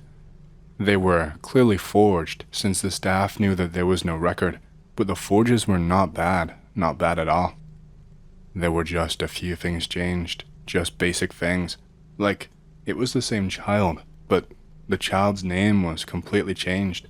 There was a slightly edited picture on the system now that maybe added a birthmark, or his smile was edited to look different. You get the idea. Just little details like that were changed in the picture. The birth certificate in the system was altered to match these changes too. I could be mistaken, but I think I remember the certificate being altered so that their ethnicity was white, which just didn't make sense at all. Why would they change that? They must have known it was never going to fool anyone, and I mean, they already had the kid, so what was the use? We actually went to the dentistry and spoke to one of the people who worked there about the missing child. They denied ever having someone of that age coming by there that day. There was clearly something shifty about the place. There was never anyone there on any of the days that we staked the place out. No one in the area ever actually had any appointments, never any adults that we asked anyway. It would just be the one guy sitting at the reception, and they would be wearing some kind of a Bluetooth earpiece. Never the same guy either, by the way. It was always a different guy every single time we went there. We already had more than enough evidence to arrest the owners for tax evasion and the like, so we were able to speed through the legalities that allowed us to raid and search the place, which is exactly what we did. I was there with my partner on the night that it happened, as well as having an armed SWAT team with us on our location. We raided them at night when they were supposed to be closed, on a hunch that some activity would be happening at that time. Worst case scenario, we sweep up any documents we needed to implicate them anyway. Best case scenario, we have someone to arrest and a connection, a paper trail, to finally get closer to the truth. It was a horrific scene, and an even worse discovery, to say the very least. Immediately upon breaching, there is a man wearing one of those face masks, wearing full gloves, and basically wearing a getup that a surgeon would be wearing. There is a child sitting in a dental chair, completely strapped down, and they look fully sedated. This guy was literally mid-procedure. We eventually figured out that this child was one of those reported missing, but at first, we thought it might be another child not in our system due to just how different he looked. The child's mouth at this point is wrenched open and being held open by one of those dental things. I can't remember the name. At this point, the guy is already running at the SWAT team, armed with a dental drill of some sort. He clearly has nothing to lose. He won't listen to any orders and is running right at 5 guns pointed in his direction. Thankfully, he did not need to be killed. They managed to pin him down and arrest him without causing any serious damage, and he was quickly taken into custody while we turned the place over. We found the dental records for the child kept at the dentistry. They had been altered completely to what he had on file at a previous place. They were changed to justify all of the procedures. He'd had fillings ripped out of his mouth and completely replaced. It looked like some of his teeth had been sanded down with a file to just completely change their shape and structure. If you looked at a picture of the kid in front of us, side by side with a picture from a couple of months ago, you would not have any clue that they were the same child. His face was lighter, but his skin tone on his arms had not really changed all that much. It looked like he had chemical burns on his face where it had been bleached to make his skin tone lighter, but where they had screwed up. This kid had a very obvious birthmark on his cheek. I remember it because it was in the shape of a triangle almost. It had been removed. And by that, I mean it was completely covered with scar tissue, where I think they had attempted to burn it away. The fingertips of this child had the exact same thing. Whatever they used to do it must have been incredibly hot, because the skin was almost completely stripped away on the fingertips, and they looked really infected, actually. They had tried to burn away the fingerprints of the child. There was so much more than that. It was so disturbing. The hairstyle of the child had been altered completely, and his hair had been dyed too. They had even put colored contact lenses into his eyes. They had fake adoption papers lying around in the back, forged birth certificates, the works. Not just for this one kid either. Upwards of 10, I would say, from memory, and that was just what they had right there. We found a lot of evidence to connect the crimes, but we still had no clue where the other children were located. This child actually woke up from the chair in a panic. He was still strapped down and began struggling, and when I tried to help and free him, he bit down into my hand and drew blood. We could not get anything out of him at all. He was restless, he was fighting, and once we got medics over there, we were able to sedate him. It was all we could do. He would not stop or listen. He was hell-bent on biting us and trying to get out of there. He didn't say a single word. When we got him out of that chair, it was clear he was out of it. His legs immediately gave way, and he would stumble without us there to help him. We found other stuff in that place too. Extracted teeth that were just left over to sit there. We had found samples of hair placed into plastic bags that had been labeled. We found power tools, dentist supplies, scalpels, the works. It was so creepy. We had no luck with the man that we apprehended for a long time. He just sat there and blanked us. He didn't even want a lawyer. He just kept saying that he was guilty and to kill him. Like, what the hell? He kept asking to be put on death row and that he was not going to say anything. We did eventually get him to talk, but I will come back to that later. The kid took a few days to be fit for questioning. One of his fingers had become infected from however they were burned, and it had to be amputated, which pushed back his recovery. He had a lot of scars and other places on his body too. Most notably, he had a long scar that curved down his abdomen that looked like it had been stitched up quite recently too. The kid was completely messed up and questioning. It made me quite upset actually a few times, because I could not help but think of my daughter back home and what I would have done if this had happened to her, how crazy I would have gone. This kid did not even look similar to what he did just a couple of months ago. He gave us 3 different names when we asked him. He genuinely could not even remember what his name was anymore. It was not an act. We kept asking him about his parents, and the first time, he made someone up. The second time that we asked him about his parents, he claimed the man in the dentist office was his father, and that we should check the adoption papers to prove it. When we pressed him on that, he backstepped and was like, no, I didn't mean my birth father, but he is my father. Check my birth certificate. This made even less sense. The kid was clearly confused or being told what to say or something like that. His story changed each and every time too. First time he tells us he's not from the area. The next time he tells us he was just at school the other day. He could not keep his story straight, but I think it was because his mind was fried. He had benzos in his system the day he was brought in, and they can mess up your memory long term, especially if they are abused. We eventually got the kid to crack after a long time. I'm not talking one session, I'm talking weeks and months. It was heartbreaking.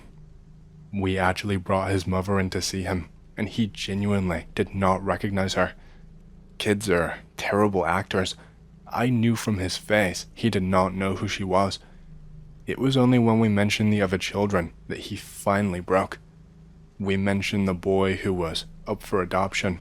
We mentioned the boy who was being bullied and was last seen with the police officer. We asked if anyone else had gotten hurt, if he had seen these other children, what was happening to them, if we could maybe help them in some way.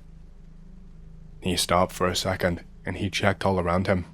He turned his head and scanned around the room, looking at each and every single corner, and then he just started full-on sobbing, and he just nodded his head silently. I think the most shocking part was when we got the fake dentist to finally speak. Again, this took us a long time to get through. He knew the jig was up right from the beginning, but he gave us nothing. He had a lot of scarring and chemical burns on his skin too, oddly enough. We were able to match his DNA in the system. He was reported missing some 15 odd years ago, but in a completely different state.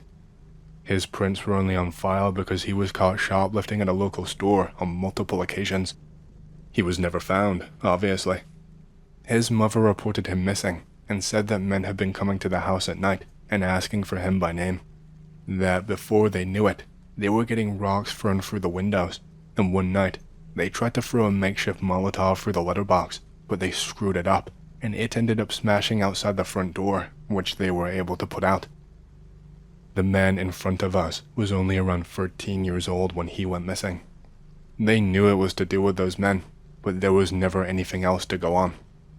Sorry, I know this is less of a story and more of a case summary, but I hope this was at least something for you guys. I can't really disclose that much more. The fake dentist went away for a long time, but not before helping the investigation right near the end. It was a lot harder than I'm making it sound. It took a lot of persuasion and experts talking to him and behavioral analysts, etc. And once he was done, it required him being housed in a special block in prison for his protection. 8 of the other 9 children were eventually found alive and well, although most of them had suffered massive trauma and had scarring and chemical burns that were likely permanent. The thing that disturbs me the most about this case is the why. Why were they altering these children and making fake ones? Why were they trying to falsify records when they could have just as easily taken these children and not done that? Without saying too much, the most that we could piece together is that they were being used for smuggling drugs in and out of the country, along with other contraband. But that was just the easiest conclusion to make, and so the easiest conclusion was accepted. But still, it doesn't fully add up for me. It feels like there was something else going on, something maybe a little bit more sinister.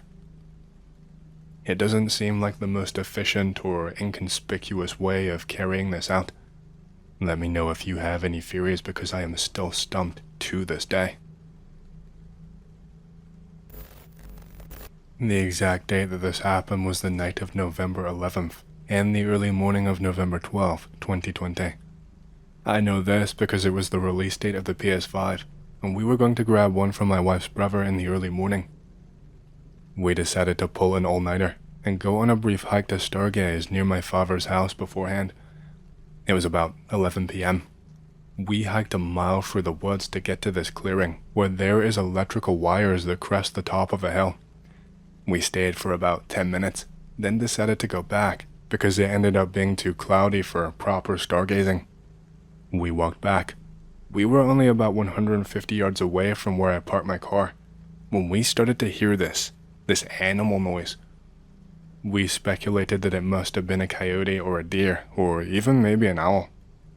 As we continued to walk to the car, the noise got progressively louder and closer, until it was right on top of us. Not a word was spoken between us, but we both started sprinting to the car in true flight mode, like we were prey being chased by a predator. You could hear the leaves crunching to the immediate right of us. There was something there, but I did not see it. We made it out of the woods, got into the car, and sped off to my dad's place. We were absolutely shell-shocked all the way up until 3 a.m. when we decided it must have been a wild animal and that we were just freaked out over nothing. So, we got in the car and began to drive to GameStop for the PS5. It was only about a half mile up the road when my wife began to scream. I slammed on the brakes and my wife pointed towards the bushes. Again, I didn't see what it was, but I did see a rather large disturbance of the bushes as something scurried off into the woods. My wife told me to just drive, and only when we parked at GameStop was she finally able to tell me what she saw. She said that it looked like a raccoon, but human-sized, jumping on its hind legs to move like a kangaroo. I get goosebumps just typing that shit. It sounds really scary, and I am honestly glad I did not see it. I completely believe her, by the way. She is not the one to make something up like that. This is what the creature apparently somewhat looked like, but with no tail apparently.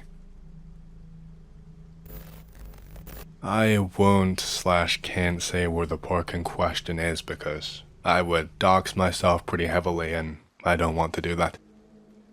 This happened to me when I was 13, maybe 14 years old, and I was doing an all-nighter at the time. Not in the nerdy student way of cramming for a test. Basically, we would tell our parents that we were staying at a friend's house to study, and then we would just walk the streets all night. For some reason, we would never ever stay in our own town, where we know our way around and most of the people there. Instead, we would always go straight into the city and end up in some ropey part. I don't know, it was just more fun that way. Me and Chris are the only ones always there. From time to time, we take a couple of our friends to introduce them for the experience. This one time, we take along Darren and Dan. By around 1 a.m., they are really regretting their decision and decide that being grounded is preferable to staying outside for a few more hours. Me and Chris head over to the sketchy as fuck park because it's big, does not have gates, and seems pretty quiet because there's no one around at all. It also has no lights whatsoever, which really amps up the sketchy feeling. We are just sitting down and talking and we hear this creaking noise. It's sort of rhythmical, but you can't see much in the dark. All we can do is hear the noise. Chris obviously eventually sees something because he tells me to get up and leave back into the street where there are street lamps and lots of light. I just say okay. I just do as he says. We walk at a fair pace. I'm looking behind myself, but I cannot see anyone. We stop and look back again. I see some guy riding what looks and sounds like an old bone shaker or something, and he is wearing a long overcoat and a trilby. But it doesn't look like he has a face. It's like totally white with no features. He jumps off the bike, pulls a hatchet out of his coat, and starts running towards us. There is a decent distance between us, so we get the hell out of there. I spend the rest of the night shitting myself in a cemetery that's oddly right in the middle of the pubs and the clubs. I don't think he wanted to kill us, just some lunatic scaring people. I never understood why he dropped the bike though, when surely it was faster for him to stay on it. Side note, the Darren that I mentioned in the story actually disappeared in strange circumstances 18 months ago, and there has been no trace of him ever since then. That's probably a little bit more scary than what I posted, but there is not too much to tell as far as I know. He is actually a really nice dude who never really causes trouble. He's always up for a laugh, and I've never met a person who did not like him. He is not low IQ, but he's not smart either. He's just an average guy. I would probably say more naive, not academically gifted, but absolutely streetwise. He works on an industrial estate that's basically one big long road. He lives about a 30-minute walk away from work. There is no shortcut to work, and you have to walk along the road, then out the bank to where he lives. It's a super busy place, day and night. He leaves work at around 2 p.m. He is on CCTV on the industrial estate, and that's the last anyone ever sees of him. Someone said he was living in a village about 4 miles away and that loads of people had seen him, but no one had any proof of that, and when they looked for him in the village, there was never any evidence he had ever been there, let alone lived there. No one in that village could ever say that they had seen him. Some people said he had ran away to London or somewhere, but I know him well enough to know he wouldn't know how to run away. As stupid as that sounds, he wouldn't do it. He wouldn't even think of it. He would at least say goodbye to people.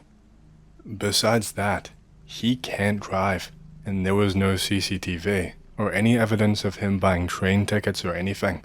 The police never found anything on him at all. Also, he always said he would never leave where he was from and the people he knows because he said he doesn't like new places or having to make new friends. Recent speculation is that he was murdered in mistaken identity, but I don't believe that. There has been a lot of gang activity around here in recent years, but not to the point that anyone has ever been murdered. Half of the time, people don't even fight. It's only tit for tat stuff.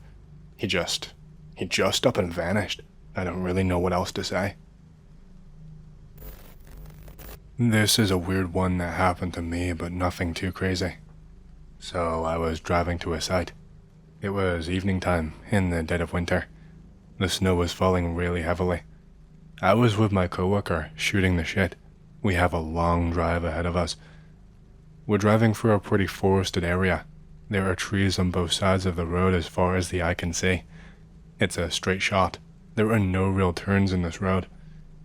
We see a set of lights ahead, probably a few miles away.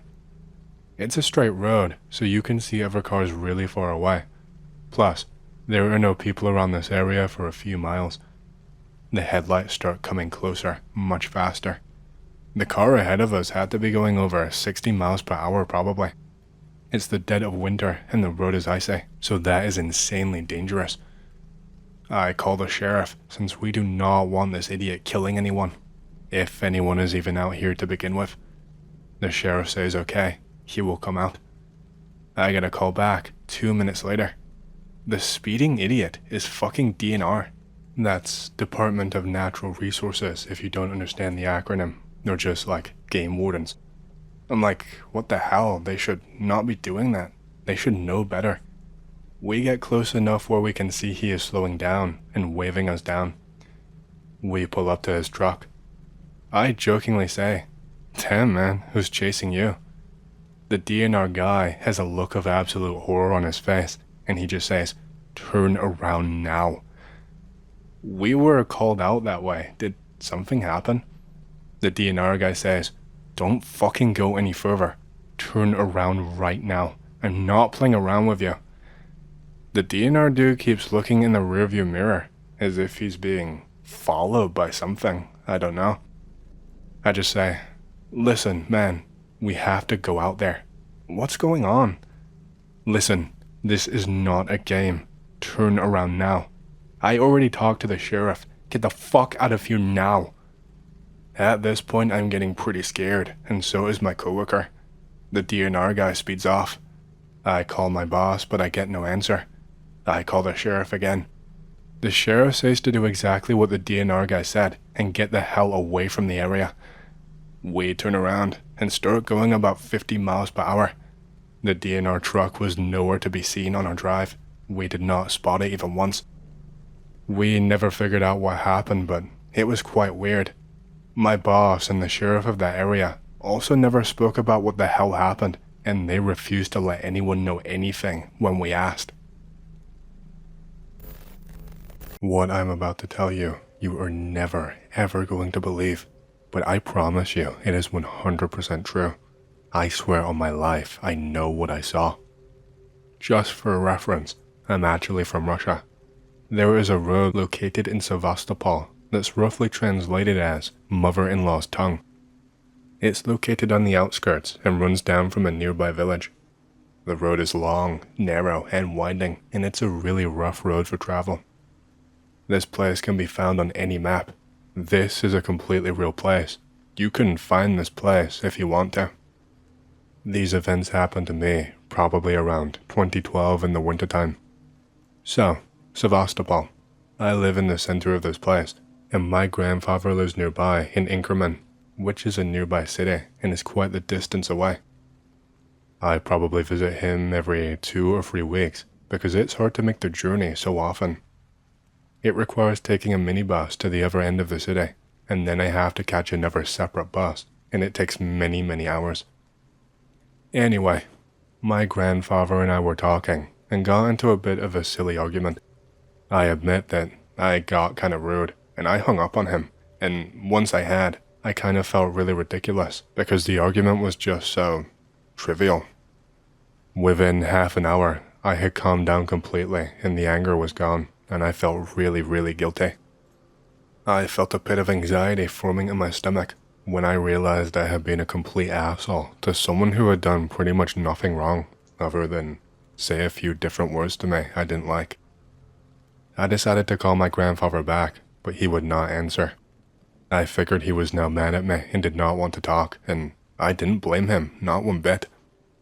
I decided to borrow my father's cell phone to try and call him off of that, but he did not answer my father's phone either. I thought maybe he knew it was me and saw through my plan. I felt really bad. I am not the type of person who likes to leave things like this as they are. I feel horrible unless I resolve these things as quickly as possible. Otherwise, I would just spend all of my time worrying about it. The only other thing I really thought that I could do was go and see my grandfather and apologize in person like he deserved. It was late on in the night, around 11 p.m. if I recall correctly, so none of the buses I would usually take were running at this hour. The only thing left were the night shuttles, which were as unreliable as babushka's cooking. My plan was to take a night shuttle to Dirkje, which would then require me to make an hour-and-a-half walk to Inkerman along the highway. I had never set foot myself on that road before this time, but I figured it was the least that I owed my grandfather. The night shuttle was completely empty, and I had it all to myself. My grandfather was the type to be awake into the early hours of the morning, so I was not worried about that one. It was a little bit foggy outside, especially near the trees where it was especially visible. So I had my music in, the shuttle dropped me off, and then it was walking time. It did not take long for me to realize that there was no one within miles of me. There were no cars driving along the road whatsoever, and all that was around me was the thick fog that was creeping out of the woods and closer to the road. I was walking along a sandy strip on the right side of the road, and there were trees on both sides of me, completely encompassing me. I passed by a guardhouse that was completely old and run down and abandoned. There was a hill to my left, and I caught sight of something. I could see some kind of a light-colored object hanging from a tree right there. It was hard to see much of anything with the moon blocked by the clouds and all of this fog. I walked a little, and I could see a bit clearer once I had gotten closer. I could make out most of the shape and stuff.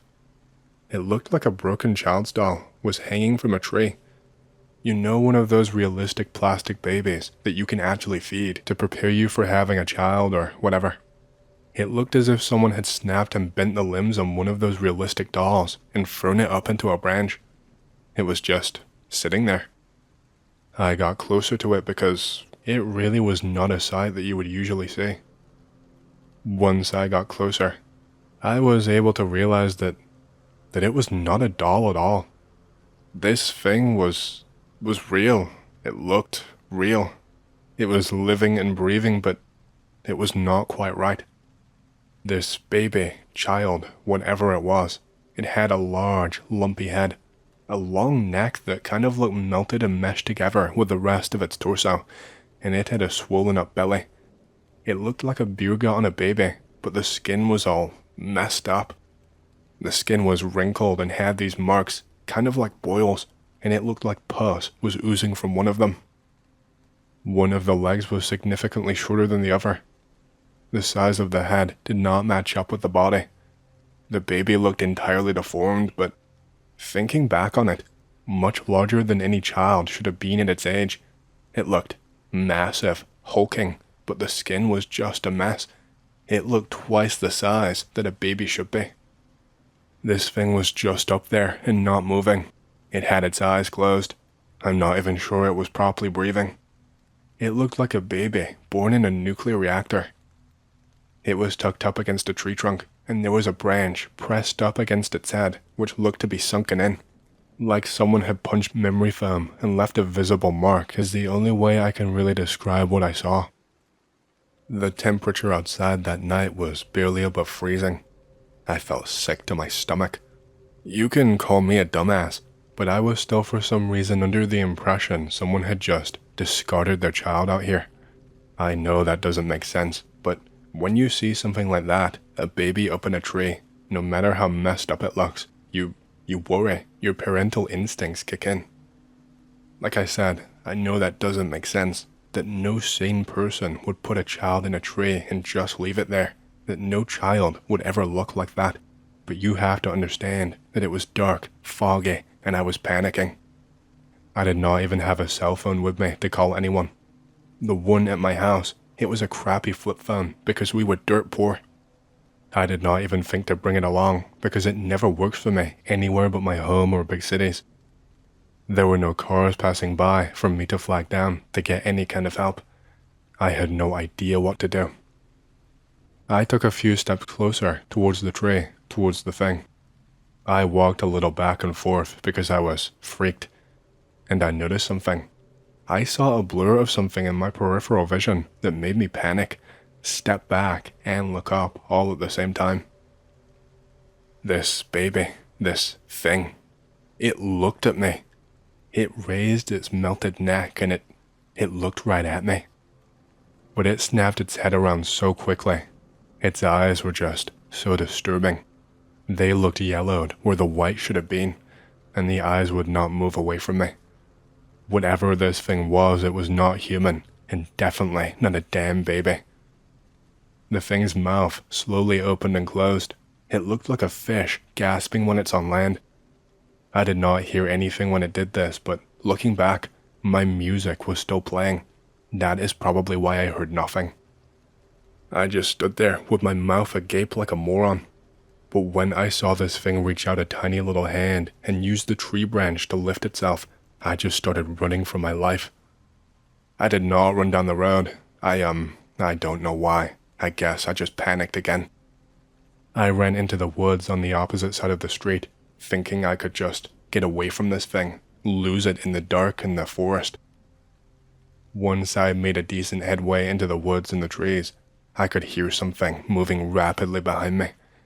It was trampling grass and breaking twigs, and it was getting closer and closer to me. I heard something at one point. I heard a giggle, a child's giggle. It sounded like a young baby in a fit of laughter, but distorted, like it was choking on something, like it was coughing up milk while doing it maybe. I did not want to look behind me, even once, but I did, and I wish I hadn't. This thing was on all fours. Its limbs were just as messed up as the rest of the body. One arm too long, the other one way too short. All of the skin looked melted and too loose for the body. And I saw this thing shuffle up the bark of a tree. That is the only reason I even saw the thing. The moon was out by now and not completely blocked by the clouds, so I had the tiniest sliver of light to help me out. I saw the moonlight reflecting off of this thing, reflecting off of its eyes. It crawled up the bark of the tree so fast, faster than my eyes could even comprehend, and I saw it crawl upside down along the tree branch and then literally fucking leap to the next tree.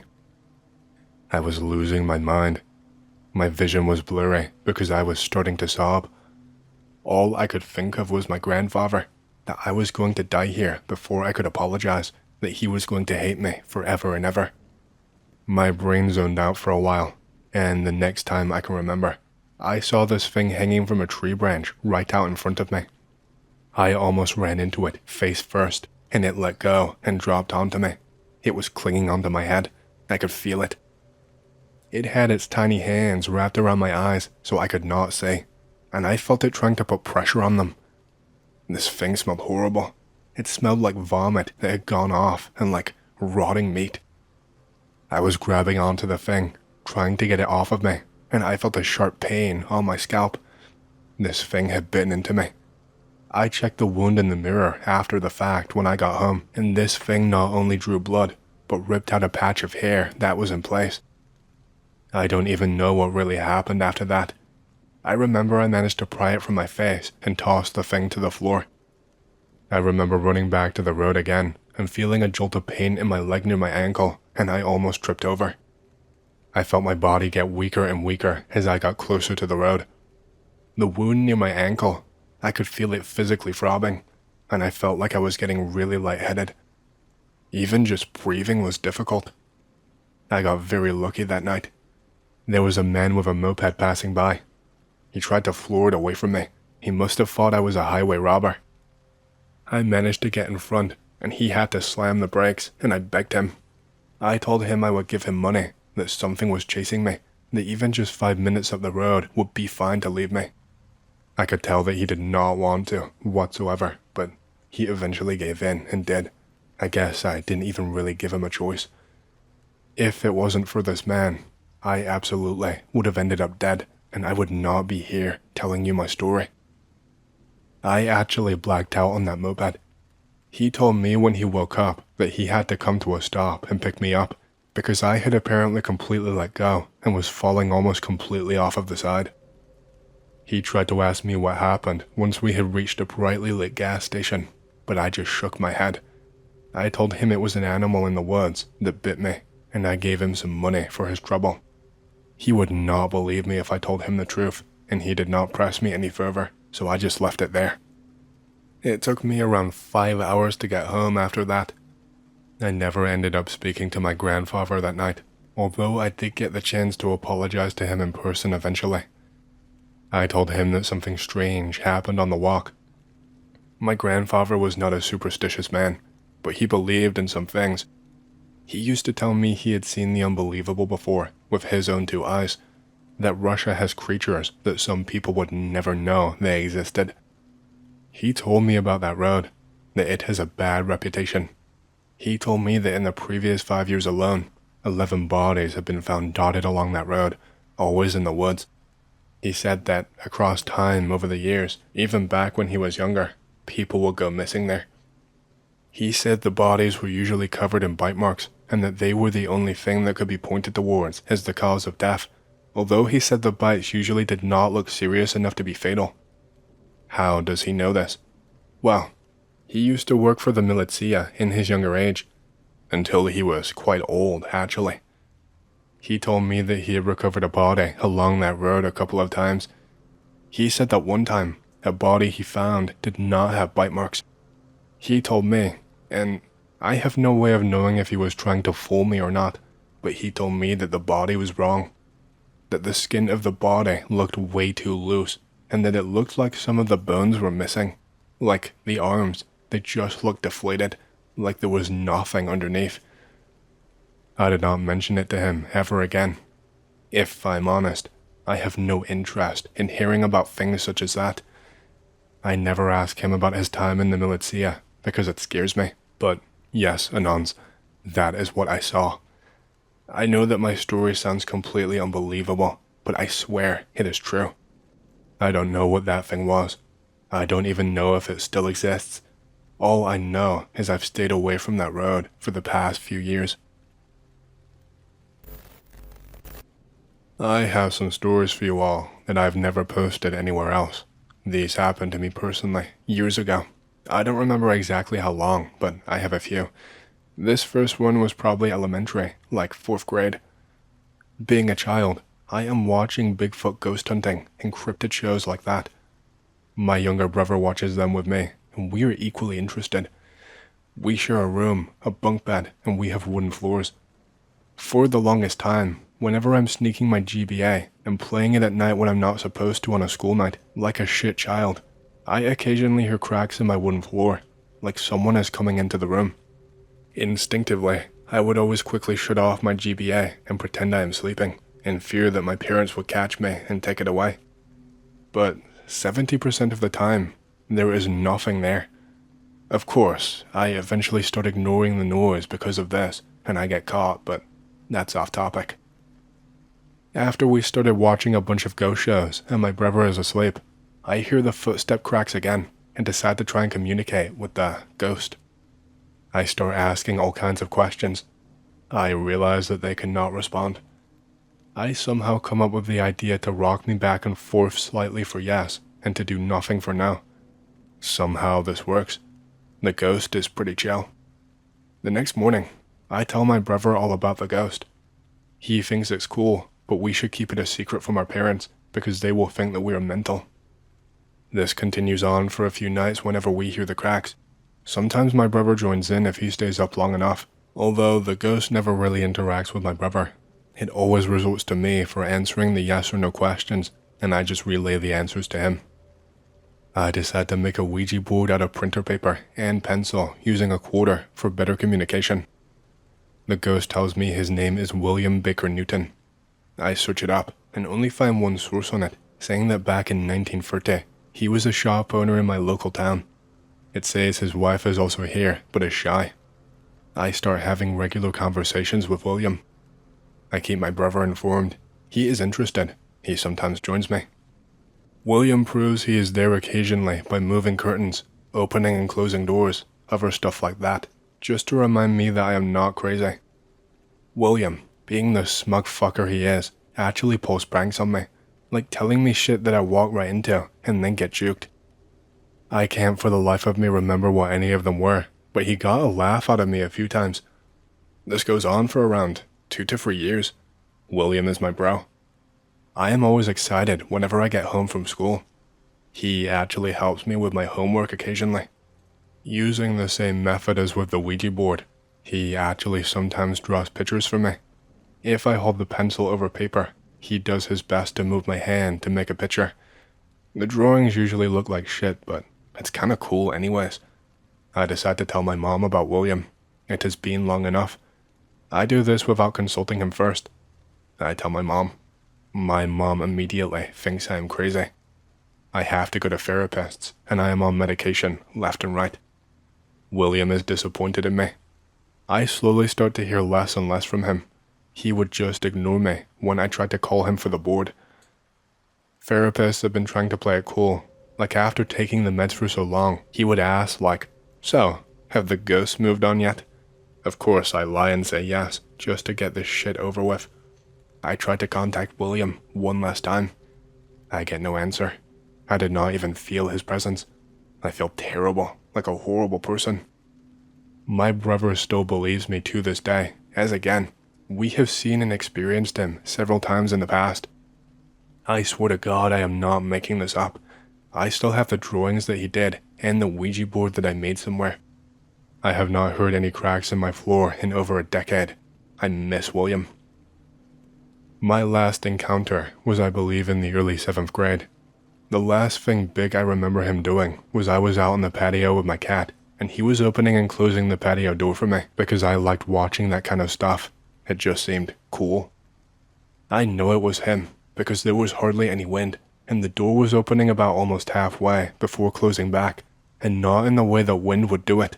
It was too smooth, too calculated, too human. I tried asking for forgiveness too many times to count, even with my child brain attempting to bribe him with things I know could not work, but I really did not want to lose him. I could have sworn a few times in the past that I felt some sort of a presence, but I have held my tongue every single time out of fear. I remember one time though, I had insomnia or something and was just lying in my bed trying to fall asleep, and I was just staring at the wall in the darkness. Only a tiny smudge of light from a street lamp through my blended curtain tiny window, and I could have sworn to you that I saw some shadowy figure in the darkness. This did not seem like William though, and I highly doubt it was, because I was at my dad's house across town. The figure just kind of wandered around my room for a little while, phasing in and out of existence, and then suddenly appeared right in front of my face.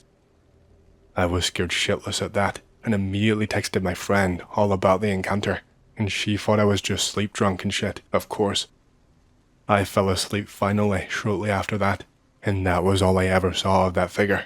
This all happened a lot more recently, like maybe 4 years ago. I don't think it was William, or what it was, or why it was there, but there is that. I have had several ghost experiences before, but William and that shadow figure were the only ones that were ever inside of my house. Okay, so I'll just go ahead and say it. I lived in Florida and only moved out recently. Of the time being in Florida, I had a lot of encounters. The rest are smaller things, like the shadow figures in my room. So, my mom is a singer/performer, and when I was younger, she would sing at this one little spot downtown. I don't really remember what it was called, sorry.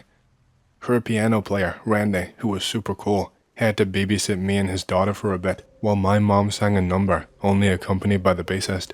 She was big in jazz. While Randy and I were on break, he mentioned something about having to grab something out of his locker in the basement of the building. This basement and locker were nothing like I expected. We had to take an elevator to the bottom floor, as there was no other way in save for an emergency staircase, and the basement was like this long hallway type room with a bunch of fence cages separating aisles. We were the first ones down there because we had to turn the lights on. It was like some big storage room, as there were gates with locks on them with various things inside. Anyways, we get to Randy's locker, which is all the way at the end of the hallway, and from what I can tell, the fences block off getting to one aisle to the other. While Randy is grabbing what he needs, I swear to you, I saw feet on the other adjacent aisle, but couldn't see the rest of the body because it was blocked by other stuff in the storage cage.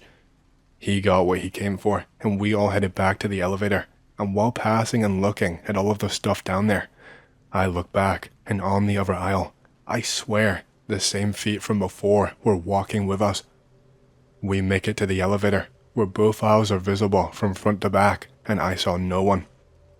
Since then, any time I've come back there, I felt uneasy, and mind you, this was when I was really young. I refused to go down there again, as even younger me had the heebie-jeebies scared out of me. So, this one is a lot more eventful than the previous one.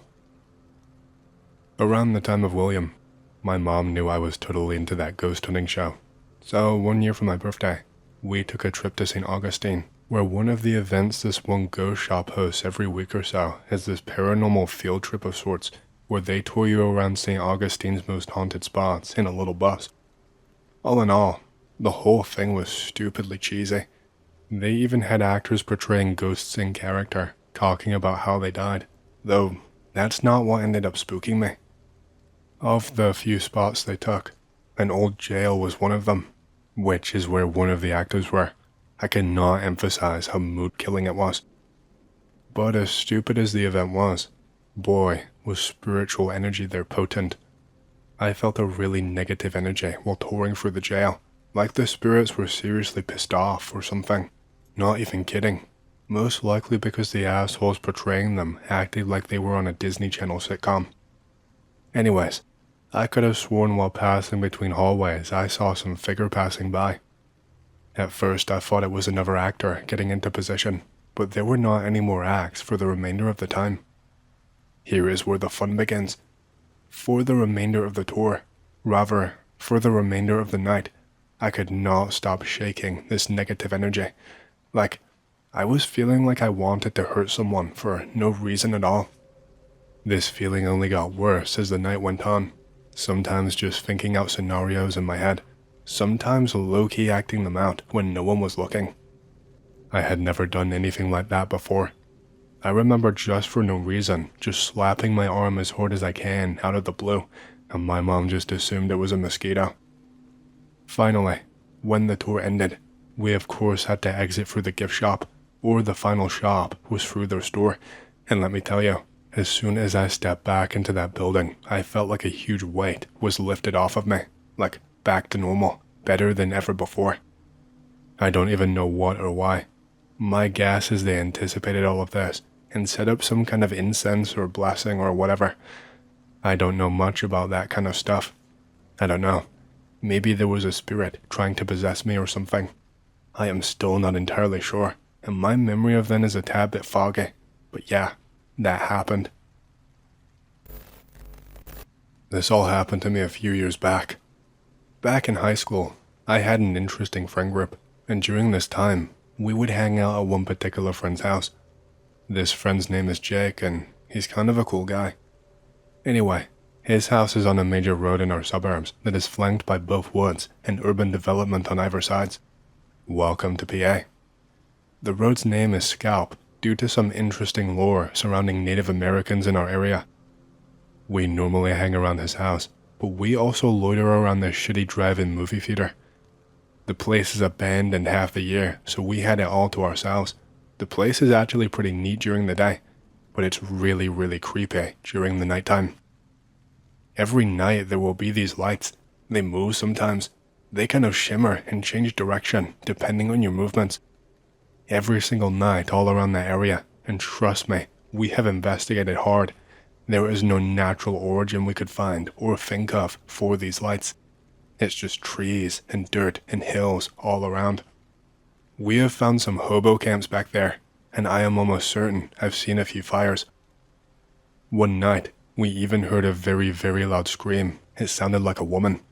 We just booked it back to his house as fast as possible. We were not sticking around.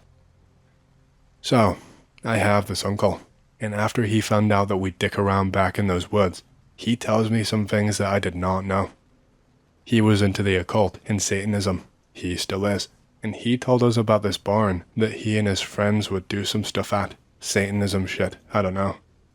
So, we all get this great idea that we would all gather around one of these nights and find this Satan barn and the source of these lights. So it's me, Jake, two other friends of ours, and Jake's little brother. We all choose weapons out of his garage. Jake's choice is a wood-cutting axe, which is funny. We trudge off into the woods. The first thing that we came across is what I can only assume to be a homeless man's camp, but honestly, it was a lot stranger than that. There was a fire, several cans and bottles of beer, a few waterlogged coolers, and the weirdest thing of all, there was a projector, like the ones they use in classrooms, those white background projector screens just sitting on the ground.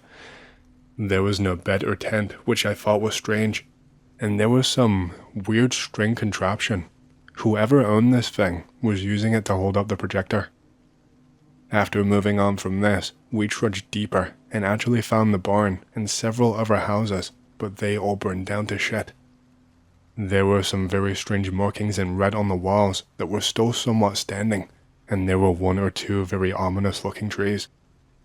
There was nothing too paranormal, but we had confirmed that there was literally nothing back here but woods, and those lights are not man-made. There was also a pretty creepy trash area with couches and trash bags filled up with broken dolls, which I'm glad we did not discover at nighttime. Eventually, we all got back to Jake's house with no problem or anything bothering us. I took a picture of the lights during that time after. They were brighter and closer than they had ever been before. Sorry for the shitty ending, but during the actual trek, we all felt pretty normal, but immediately after, even just thinking about going back into those woods gave us all this feeling of complete dread, and none of us even know why.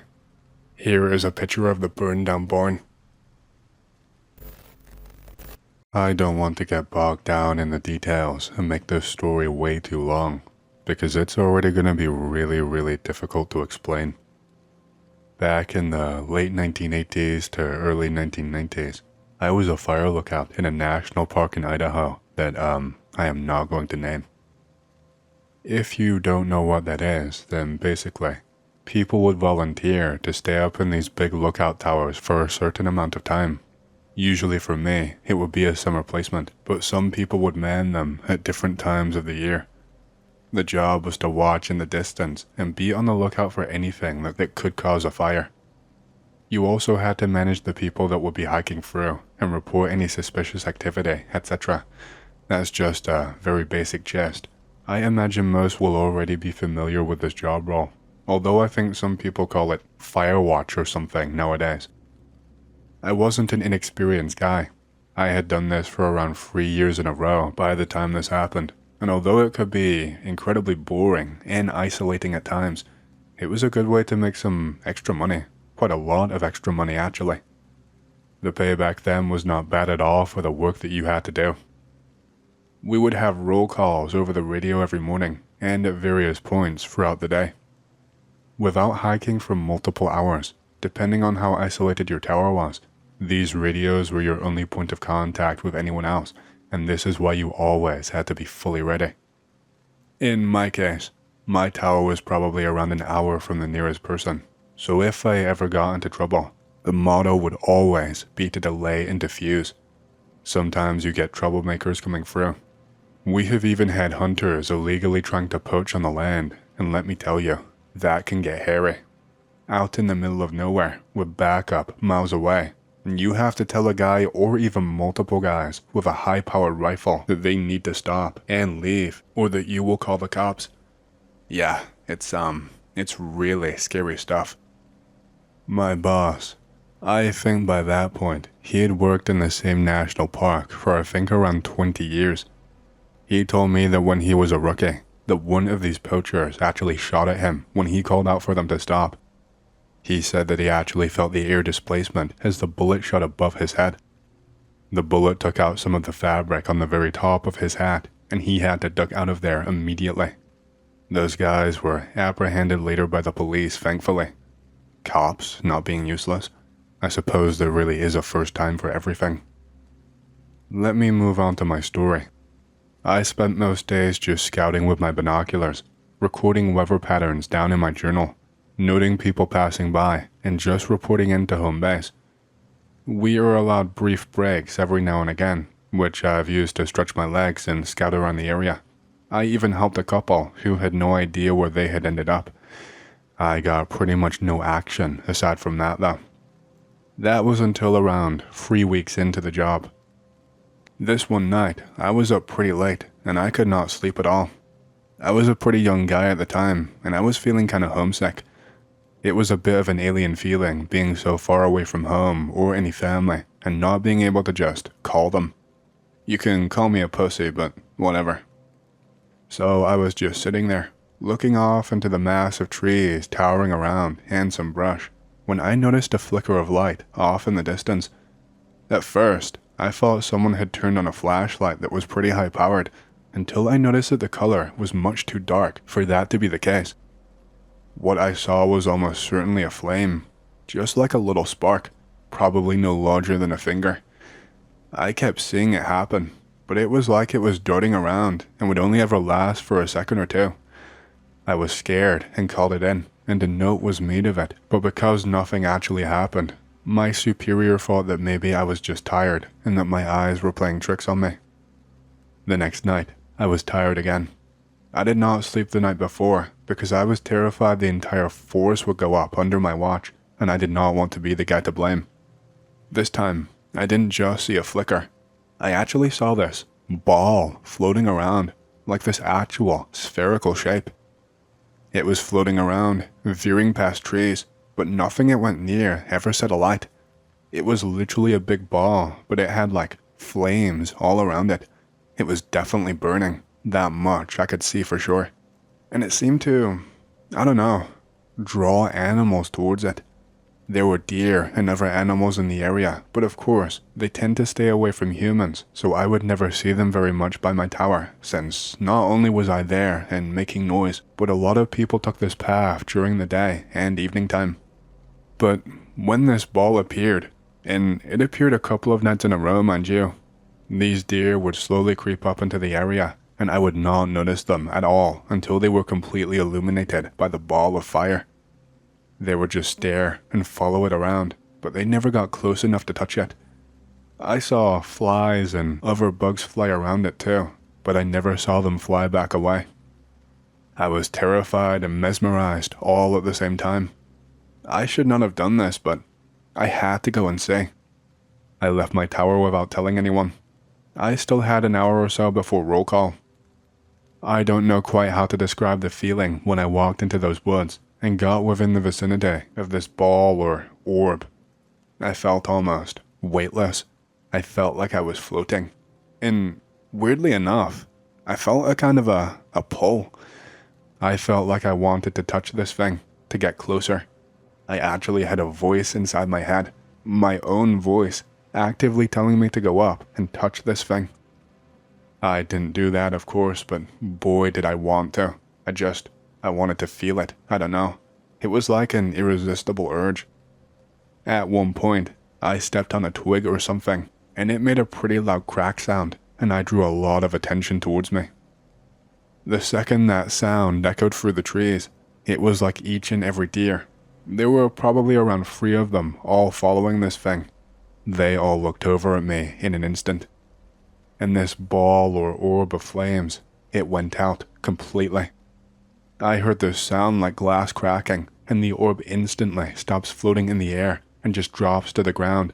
The flames just dissipate in an instant, and it's not on fire anymore. It's just nothing. After this, that feeling inside my head and my body is gone, and I am now shit scared. When I first creeped up here, I didn't feel scared at all. I just felt curiosity. I felt the desire to get closer. But now, the gravitational feeling has been replaced by pure dread, and I'm wondering why the hell I'm here. I'm wondering why the hell I left my tower when I really should not have. While the thing was still on fire, it was like I could not think rationally. I couldn't control my thoughts or tell myself to leave. It was like I was half on autopilot, and all of my thoughts just kept circling back around to this orb, anything to do with this orb. And then I heard a noise coming from not far away in the trees. I heard the sound. Think of a cat yowling when it fights another cat, but way deeper and much more hoarse. That is the sound that I heard, and it was loud too. It felt like it was being done right in my ear, right next to me. The deer all fled pretty quickly at the sound of this, and I wanted to run, but I also still wanted to grab the ball and see what it was. I shuffled forward as quietly as I could, but every damn step that I took was still way too loud. When I got to where the orb fell down, I noticed that it wasn't even there anymore. There was literally just a pile of ash where it dropped down, and when I looked upwards after being in disbelief, I got the shock of my life. Just across from me, standing up really tall, were two glowing eyes. They looked almost orange, and they were glowing in the darkness. And then I could see exactly what it was, because there was a flame once again, lighting up everything around me in a small area. The flame, it was coming from this thing's hand. Its hand was like a human, as far as I could tell, except that the hand, the arm, the face, the entire fucking body was a charred black color, like it was a human who had been roasted alive in an oven for hours and hours. It was tall, probably around 6 feet tall. I could see that bits of its skin around its face and arms were really coarse and almost peeling off, but still fused together at the same time.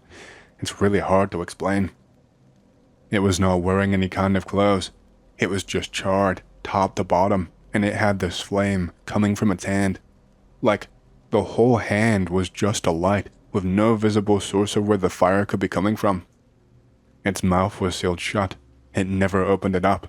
The only thing visible were those eyes boring into me, and it had its head turned to the side like a dog would. I turned and I ran as fast as I could, but after a minute or so, I was sweating, like really, really sweating. It felt like the heat had been turned up tenfold. I can feel the earth pounding behind me, and I can hear something running incredibly fast.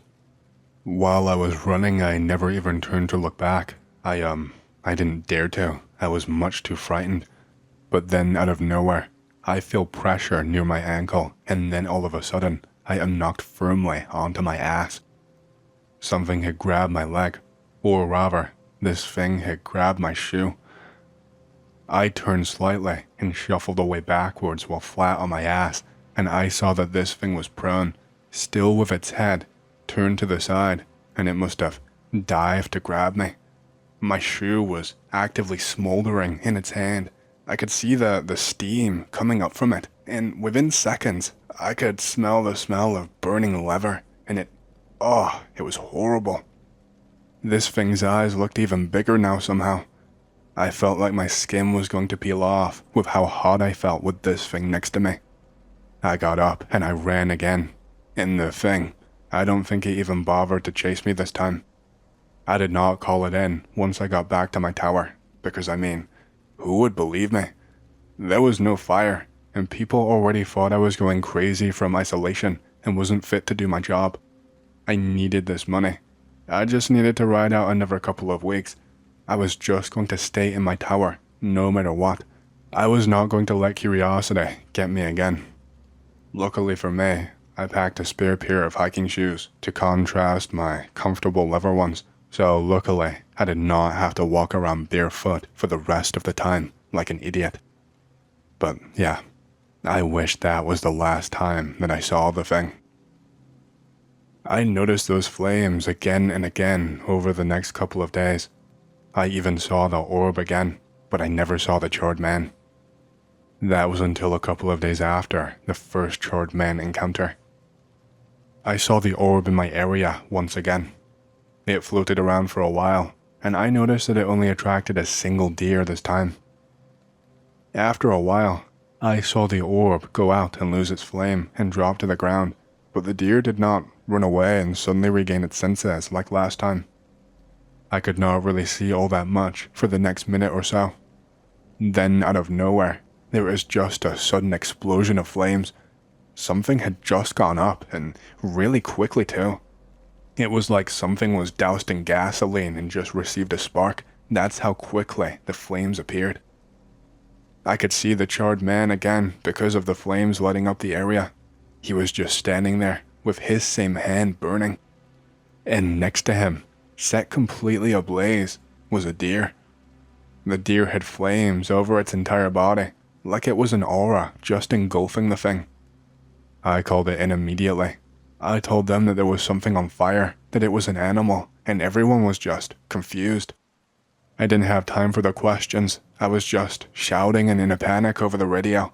I just told them that we needed fire service immediately, and then that was it.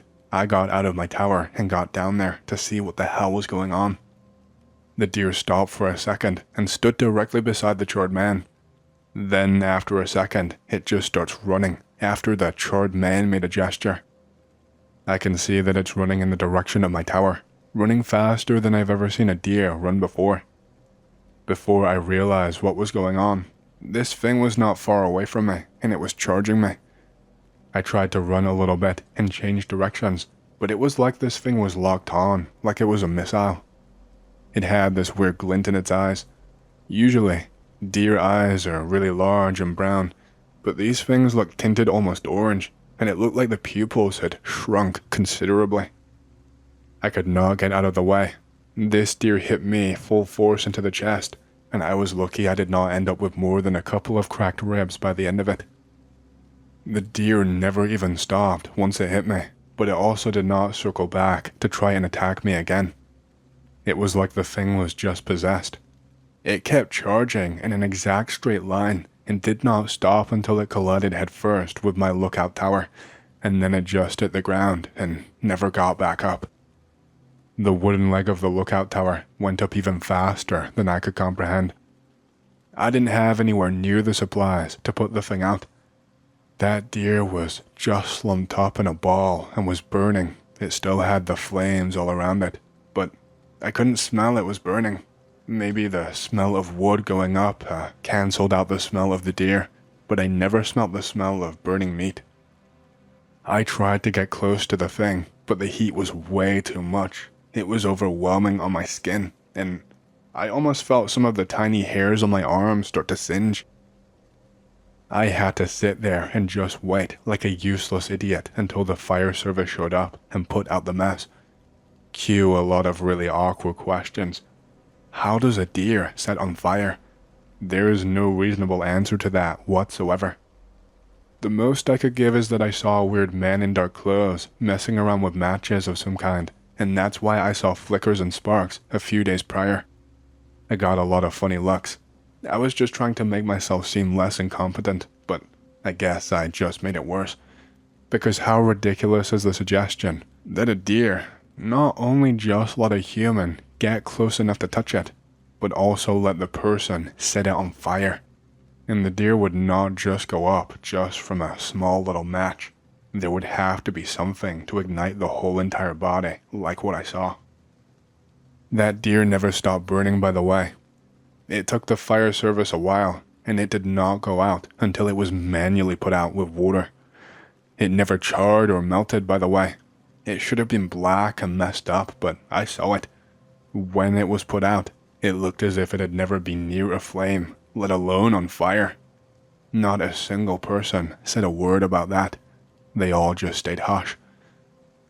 My tower was a complete wreck. No way I could go back up there. You could smell that horrible smell of burning wood for miles around, and it would have to be completely torn down.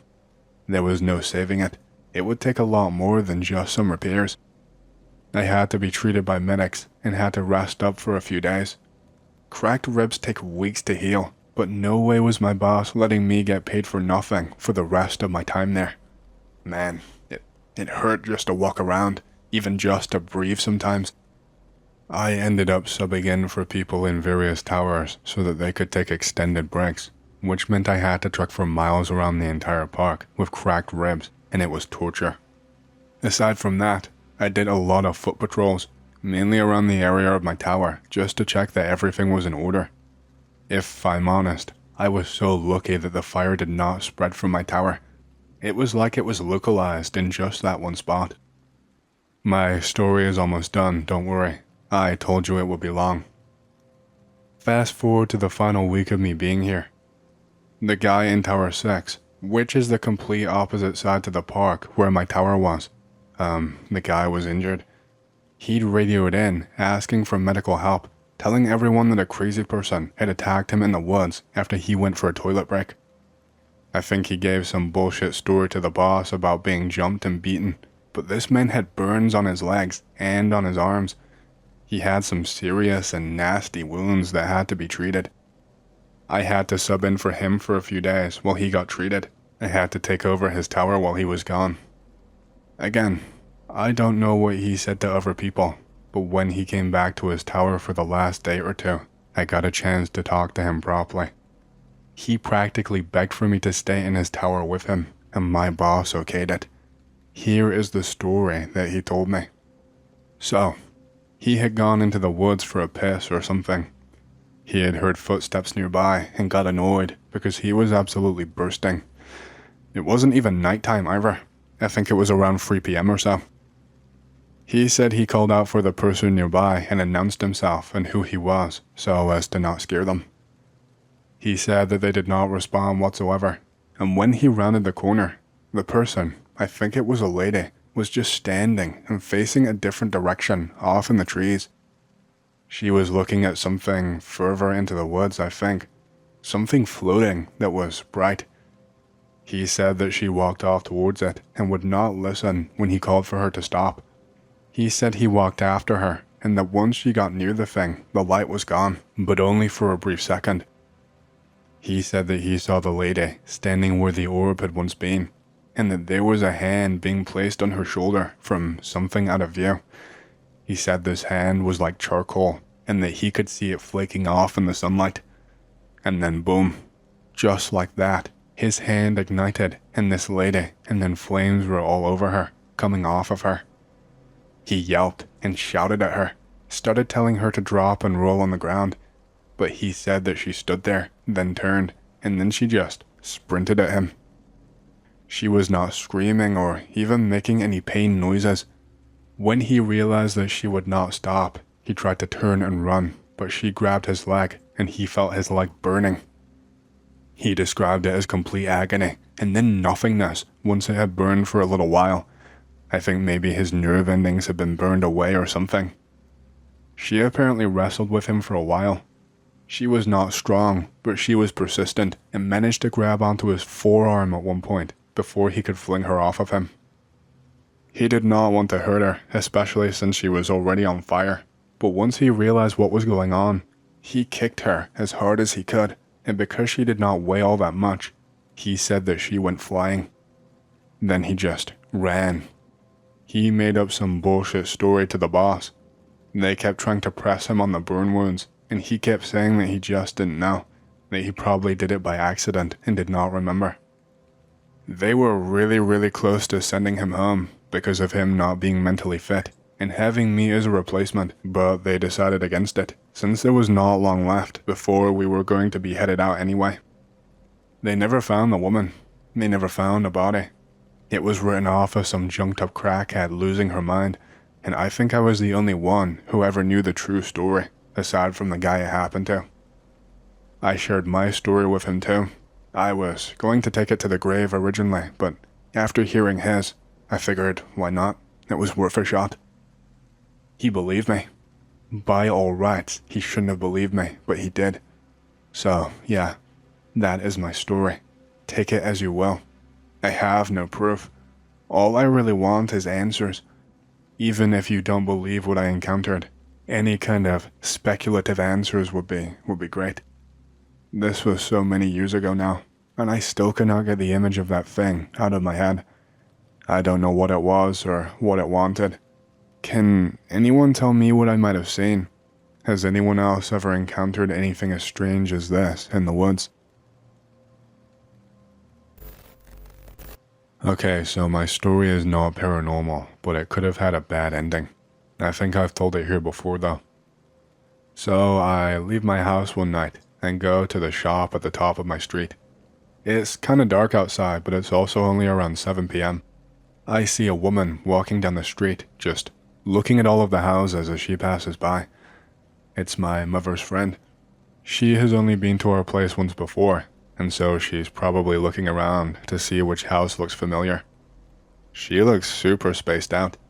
I've never really known her to take drugs or really even drink at all, so it was a little strange. I go up to her to say hello and tell her which one our house is. As soon as I get up to her and open up my mouth to talk, I realize it is not my mother's friend at all. She looks really taken aback and puts her hand in her handbag.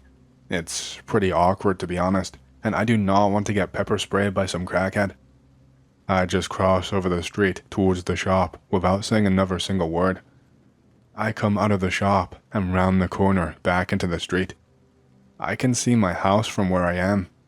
I see the woman in my garden, but she is not just in my garden. She is standing up against the window with her hands cupped around her eyes, trying to see inside, but the blinds and the curtains are both closed, so you cannot see anything whatsoever. I turn full coward and I just hide behind a car.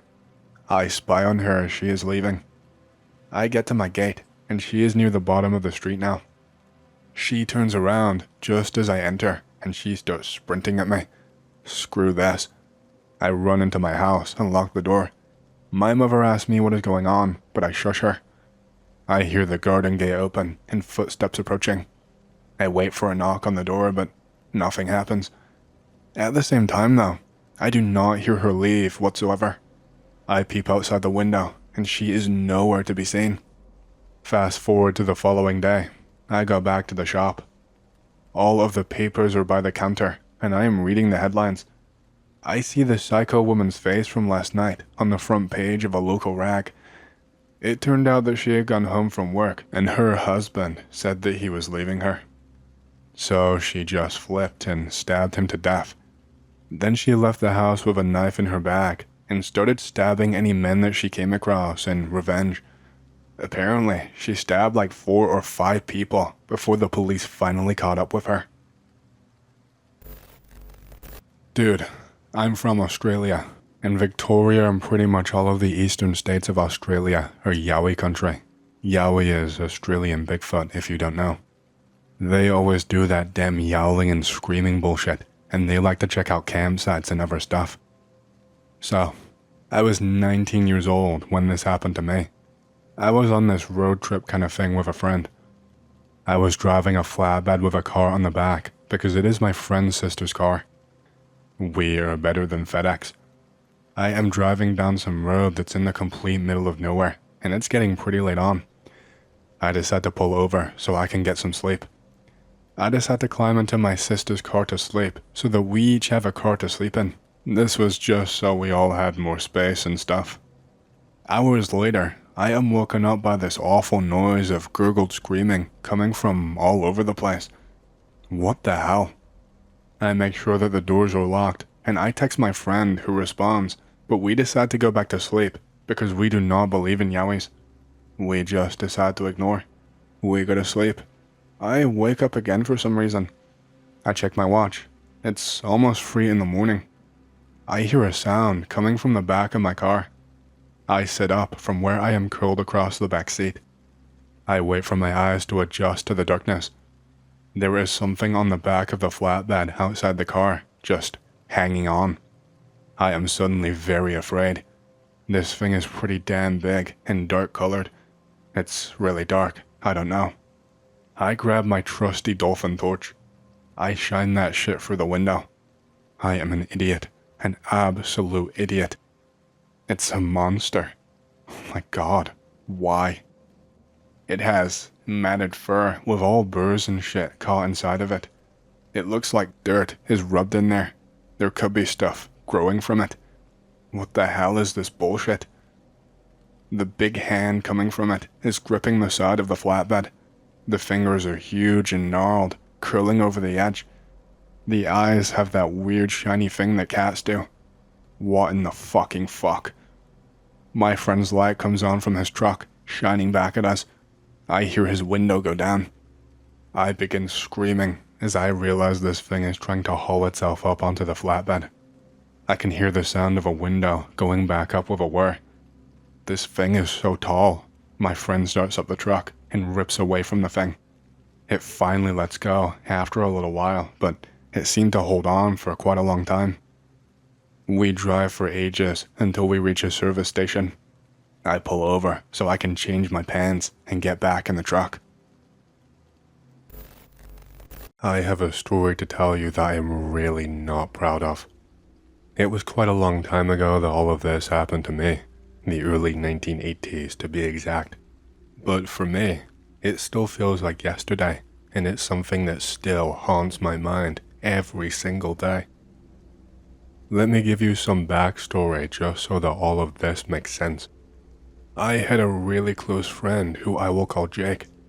Jake and I have been friends for as long as I could remember, since kindergarten probably. We both went to the same middle school and high school too, and we just so happened to attend the same local college. It was like fate, really. We were pretty inseparable throughout our years, and this meant that whatever hobbies he had, I ended up getting into too, and vice versa. Both of us were pretty big fans of horror. I was obsessed with slashers like the Texas Chainsaw Massacre, but he was a lot more interested in the slow burn occult side of horror. Things involving possessions, demons, things that are not human and that we barely understand. He would constantly ramble on about a new movie or book, and while it wasn't as much my thing as it was his, I still got a kick out of it. This eventually escalated, and I really am skipping over a lot here. It was in college that we fell into another crowd of friends, and by we, I mean he. He found this group of friends who were just as into the occult as he was, and he kinda left me behind, if I'm being honest. Hangouts between us became a lot less frequent. We no longer knew each other's each and every single movement throughout the day, and if I'm being honest, I was kinda bummed. I was sad and jealous at the same time. He was kind of my only friend, if I'm being honest. I didn't really have many other people. They had this whole cult thing going on. They had one person in the group who would sew their own robes for everyone, and they would meet in one of their basements and do weird shit. I don't really know exactly what. I never found out the exact details.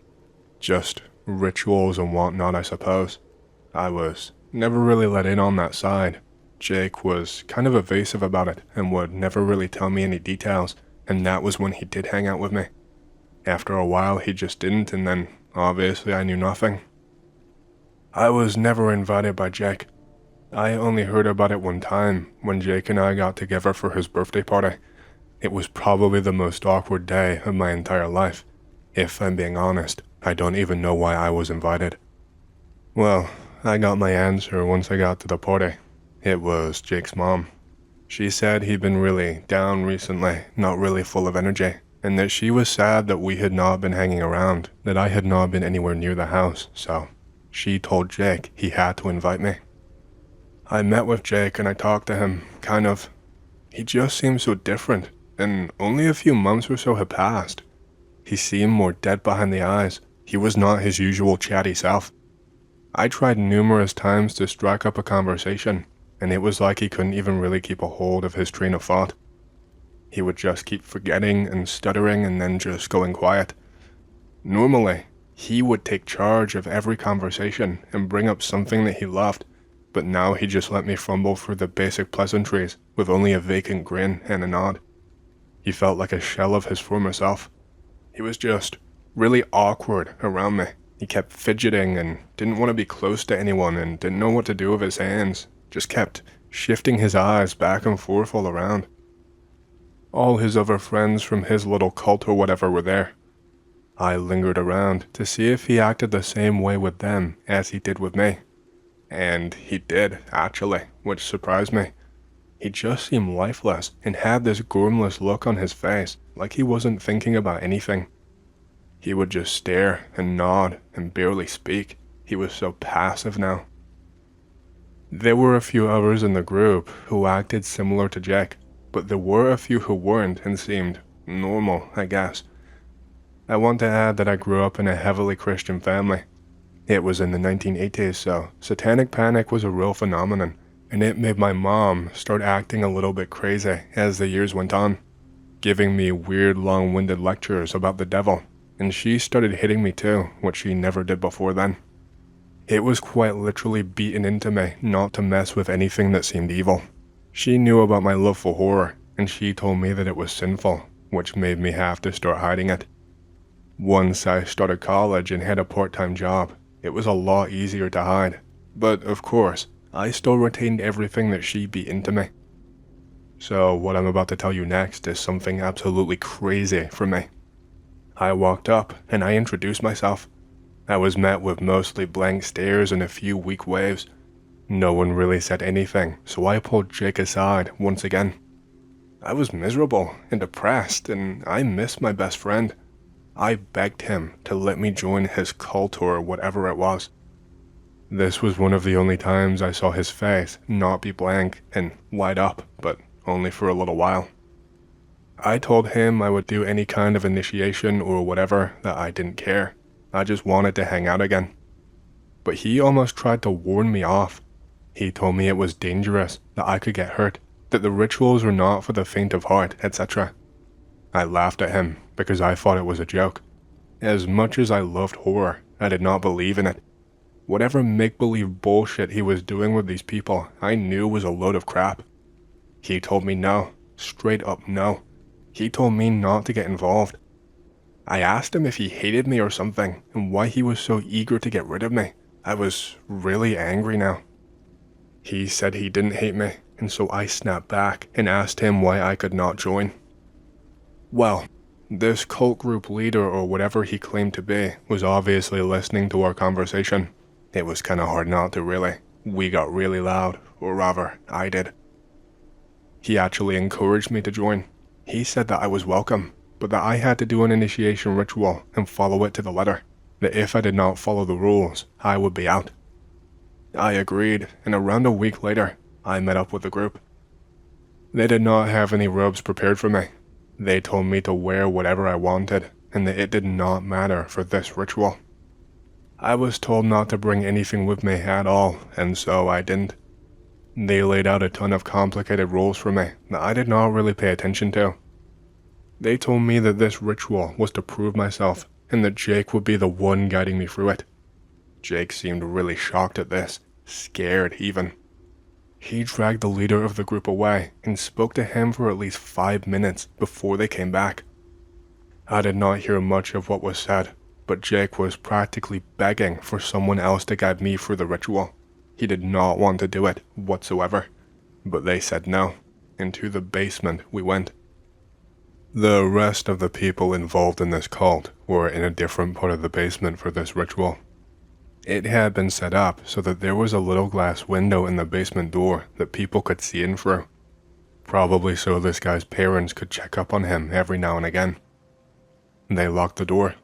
I was apparently not allowed outside again until the ritual was over. Otherwise, there would be consequences for everyone, is what they said to me. Jake did not say a single word to me the entire time I was there if he didn't have to. I asked him tons of questions, and he just gave me that same blank stare every single time. The only thing he said to me outside of instructions is that I should not have gotten involved. It would take much too long to describe the ritual, and I don't really remember the specifics.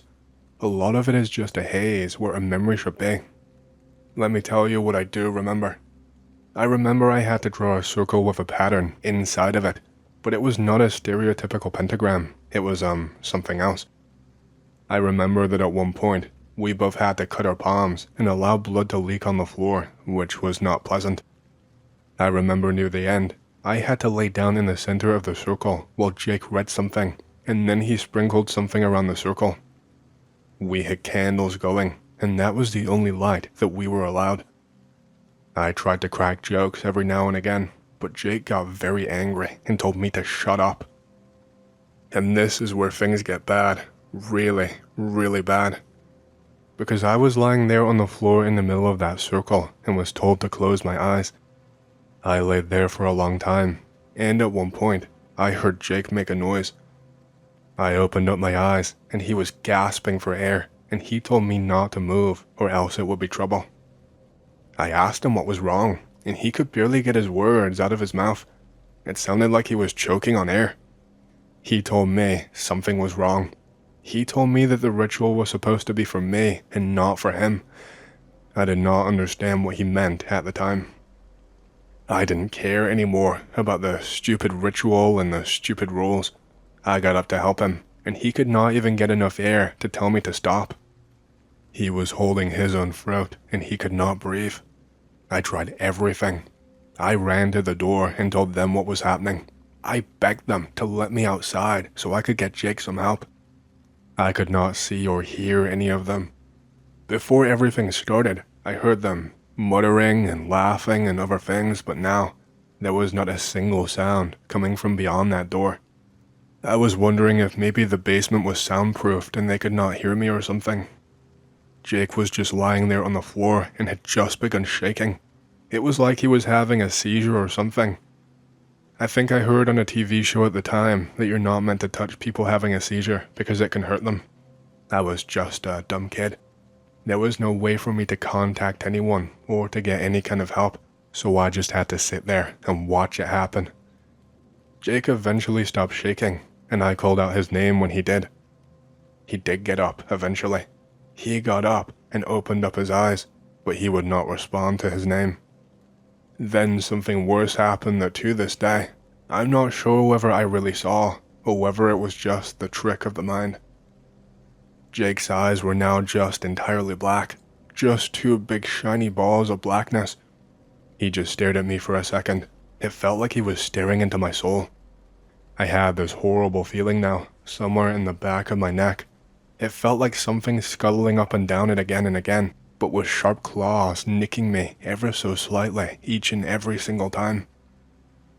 I asked Jake if he was okay, because I was still clueless as to what was going on.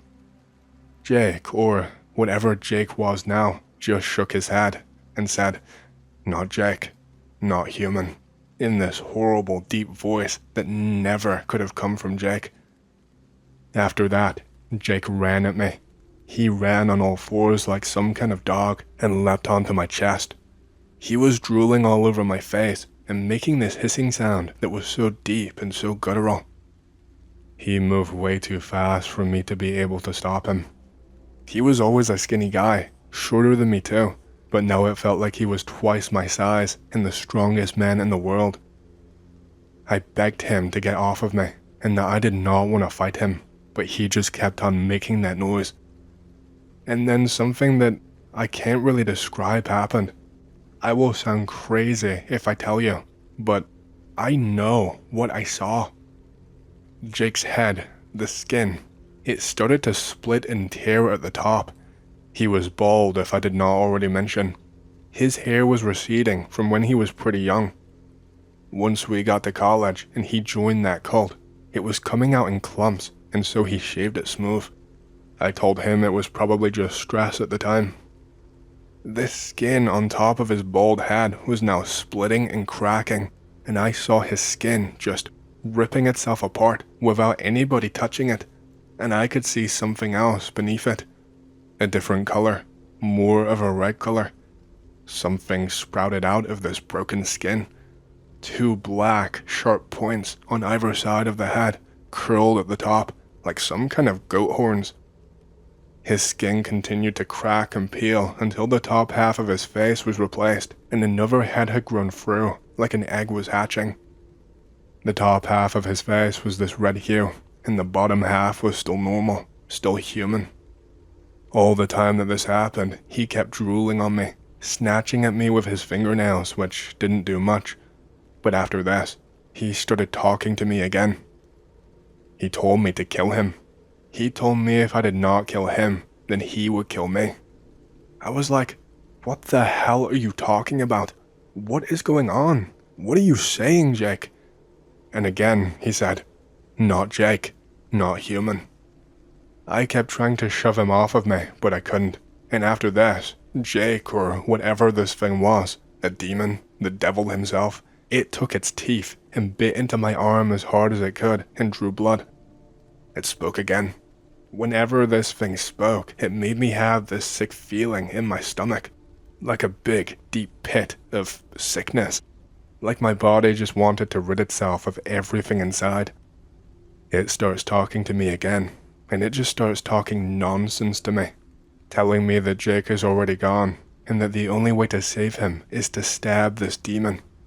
He says that I either stab him and free him, or that he will take me next. There is a knife right next to me, the one we used to put blood on the circle. The demon is shouting at me to take that knife and to do it. I pick it up, but I don't want to. It just keeps shouting at me, "Kill him." It is begging me to kill him. My hands are trembling, the knife is shaking in my hand and I cannot keep it steady. I scream that I'm not going to hurt my friend. All of a sudden, I feel all of the air leave my lungs. This thing is gripping me by the throat. The fingers have claws all of a sudden. I can hear the sound of my bones clicking. This thing is squeezing and I cannot breathe. I can't move. I don't want to die. My neck is about to snap.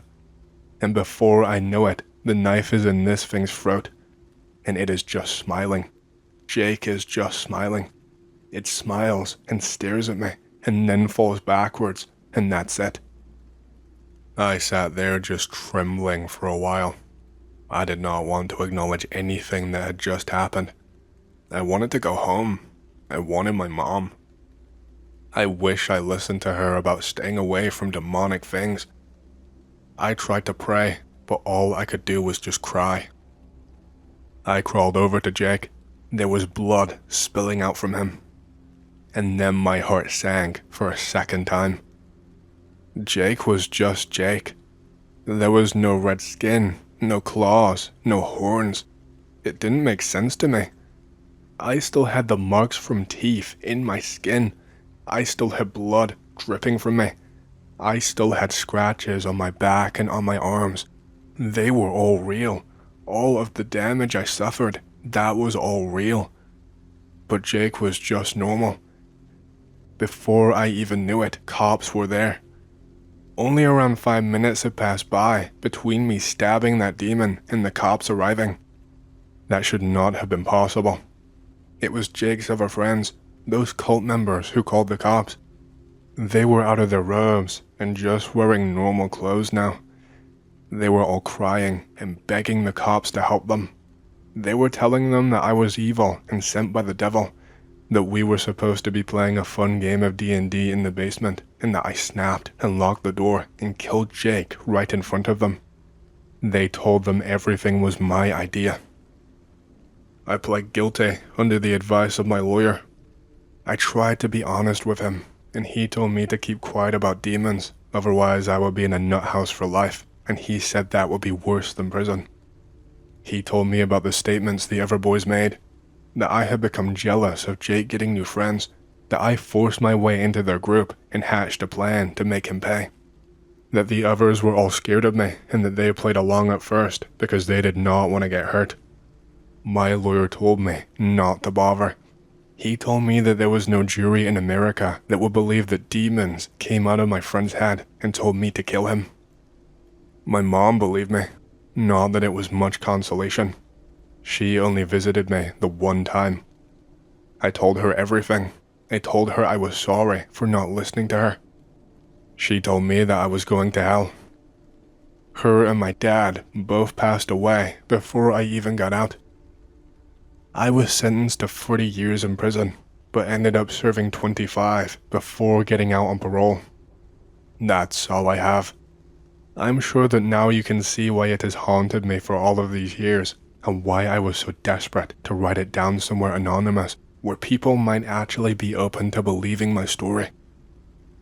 I probably am going to hell, but I like to believe that I'm not entirely evil. I just want to see if someone has ever experienced something as horrific as me. Experiences that you've had with demons or the devil, if that is truly what I saw. What bothers me all these years later is how quickly the cops got there. Like someone already knew I was going to end up killing Jake. And what Jake said to me too. Now that I think about it, nothing about Jake seems to add up really. But I could be just overthinking it. I truly don't know whether I saw something real or whether I just had some kind of mental break. Either way, I just want some answers. Okay, so when this happened, I was biking with my wife. The area that we were biking around in is kind of remote. We're probably around an hour and a half into the ride when we top a really large hill. After we topped the large hill, we found a dead deer, which looked really fresh. The blood was actually still wet, which was so disgusting. Means it must have died quite recently. We were coming down that large hill. We are nearing the bottom. We're actually racing each other.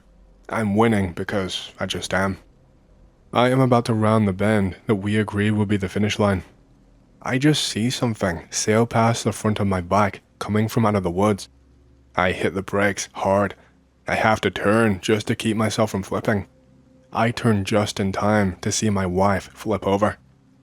It's like everything's in slow motion. She lands on her knees and then kept going. She rolled headfirst twice. This little white tennis shoe flings past my bike into the edge of the woods. What the fuck? I jump off my bike because she is clearly hurting. We wear helmets and pads and etc. because we're dorks, so the damage was not as bad as it could have been, but she's still a little bit dazed and a little bit freaked out.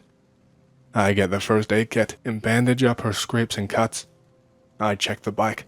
She hit what I saw flying out of the woods, a really large rock. It actually bent her front tire. There is no way that she can ride it home. She also tells me that she lost her shoe. I'm like, oh shit, I forgot. I saw that thing fly off. I wander off into the woods to see if I can find it. I cannot find it anywhere. It shouldn't be that hard to find. It's a bright white shoe in a dull forest. I search around for around 20 minutes. Eventually I just say screw it and I give her my shoe. I cut the pant leg off of my jeans and wrap it around my foot with medical tape. I decide to use that as a shoe instead. We decide to walk out the rest of the trail rather than doubling back over the hill. I carry her bike, she pushes mine along. It takes us about 2 hours to get out of there with several breaks in between. I feel weird the whole entire time. I can hear something paralleling us from within the woods.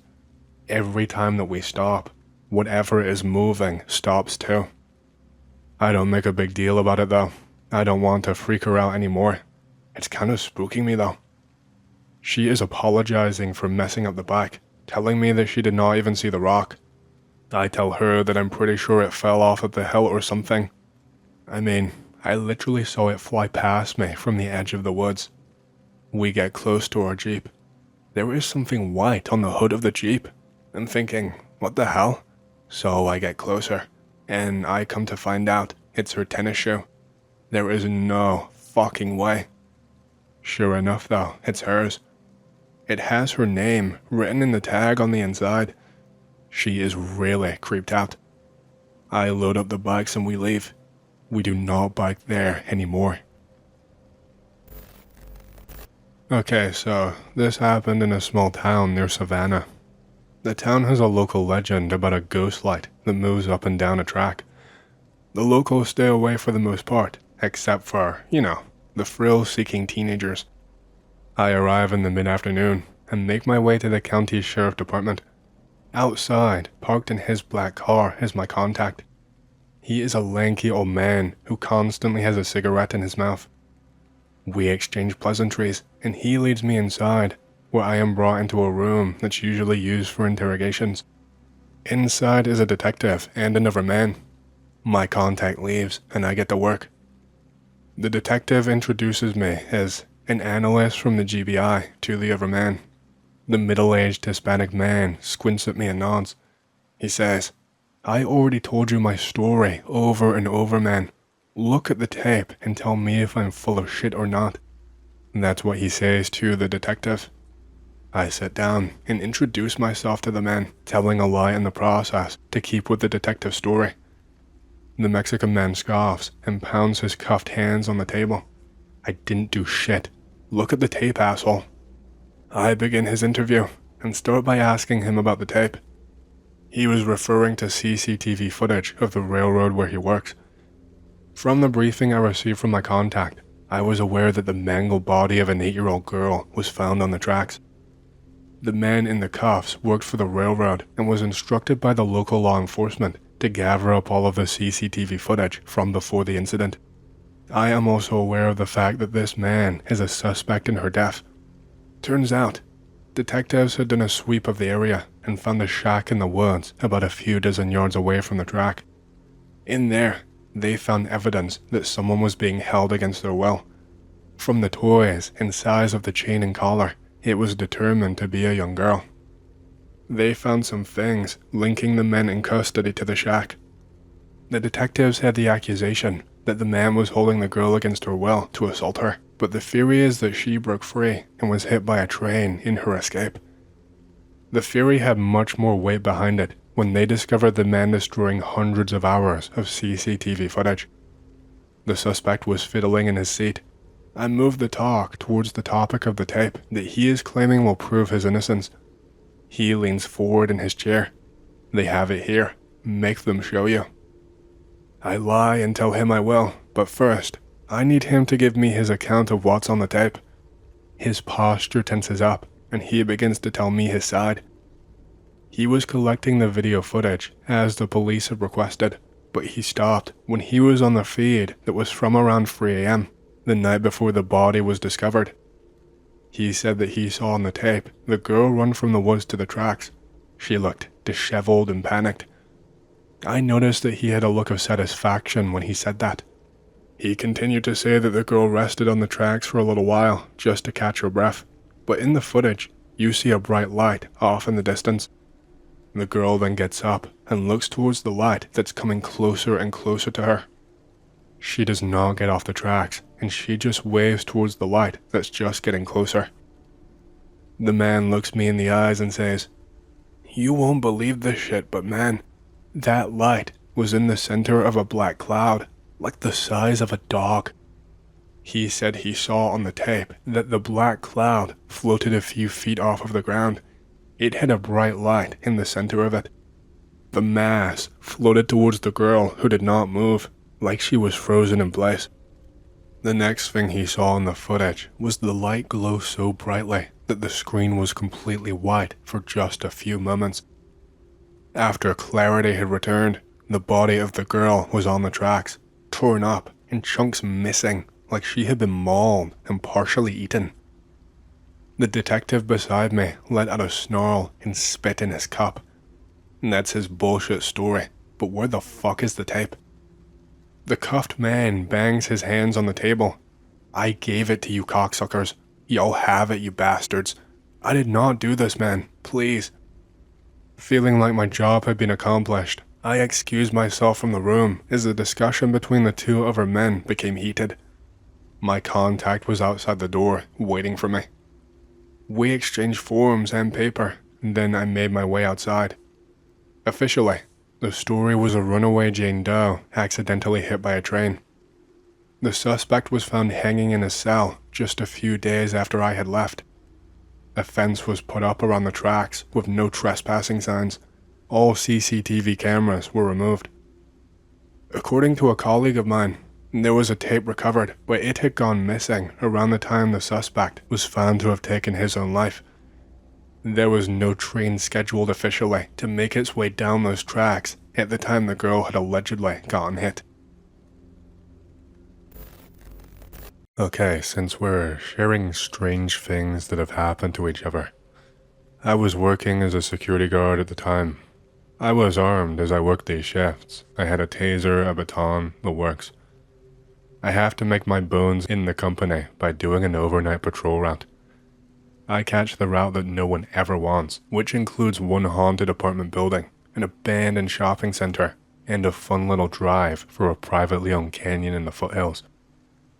Being the F&G, nobody warns me about any of this stuff.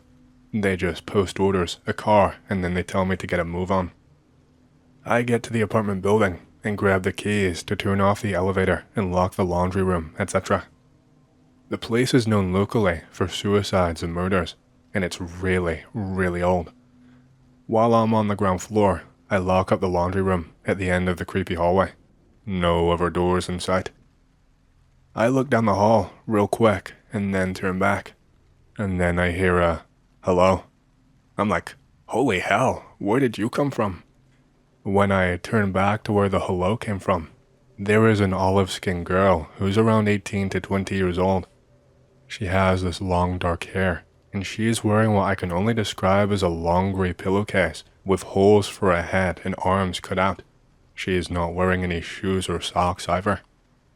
She smiles at me. It's beautiful and also makes me feel sad. I don't know how to explain why I felt these feelings.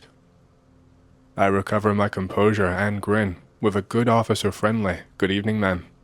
I turn my head and shake the doorknob for the laundry room, and as I turn back to exchange further pleasantries with her, she is gone, just gone. The only door from the hallway is the laundry room that I just locked. The only way out of there is past me down a 30 to 40 foot hallway and back out into the building foyer. There is no place that she could have gone and disappeared. I freak out to myself for a second, and then I make my way back down the hall, quite quickly too.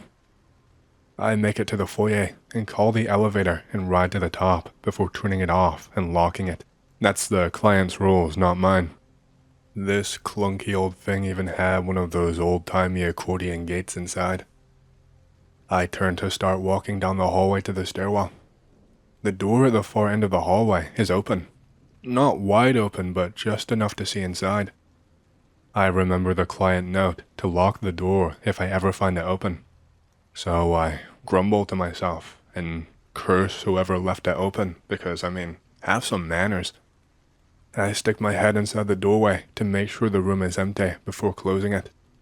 The room is bare, it's hardwood floor, there is faded wallpaper. This single small window lets some moonlight in. I take a step into the room because I feel like someone is in there. I don't know how to describe how I knew it was just a feeling. I take another step in and grab my flashlight. It's literally a small studio with a single window, nothing else. I am freaking out all over because I never feel like this. I have never felt scared on a job. I look up at the ceiling and see a cross beam of building cutting across the room.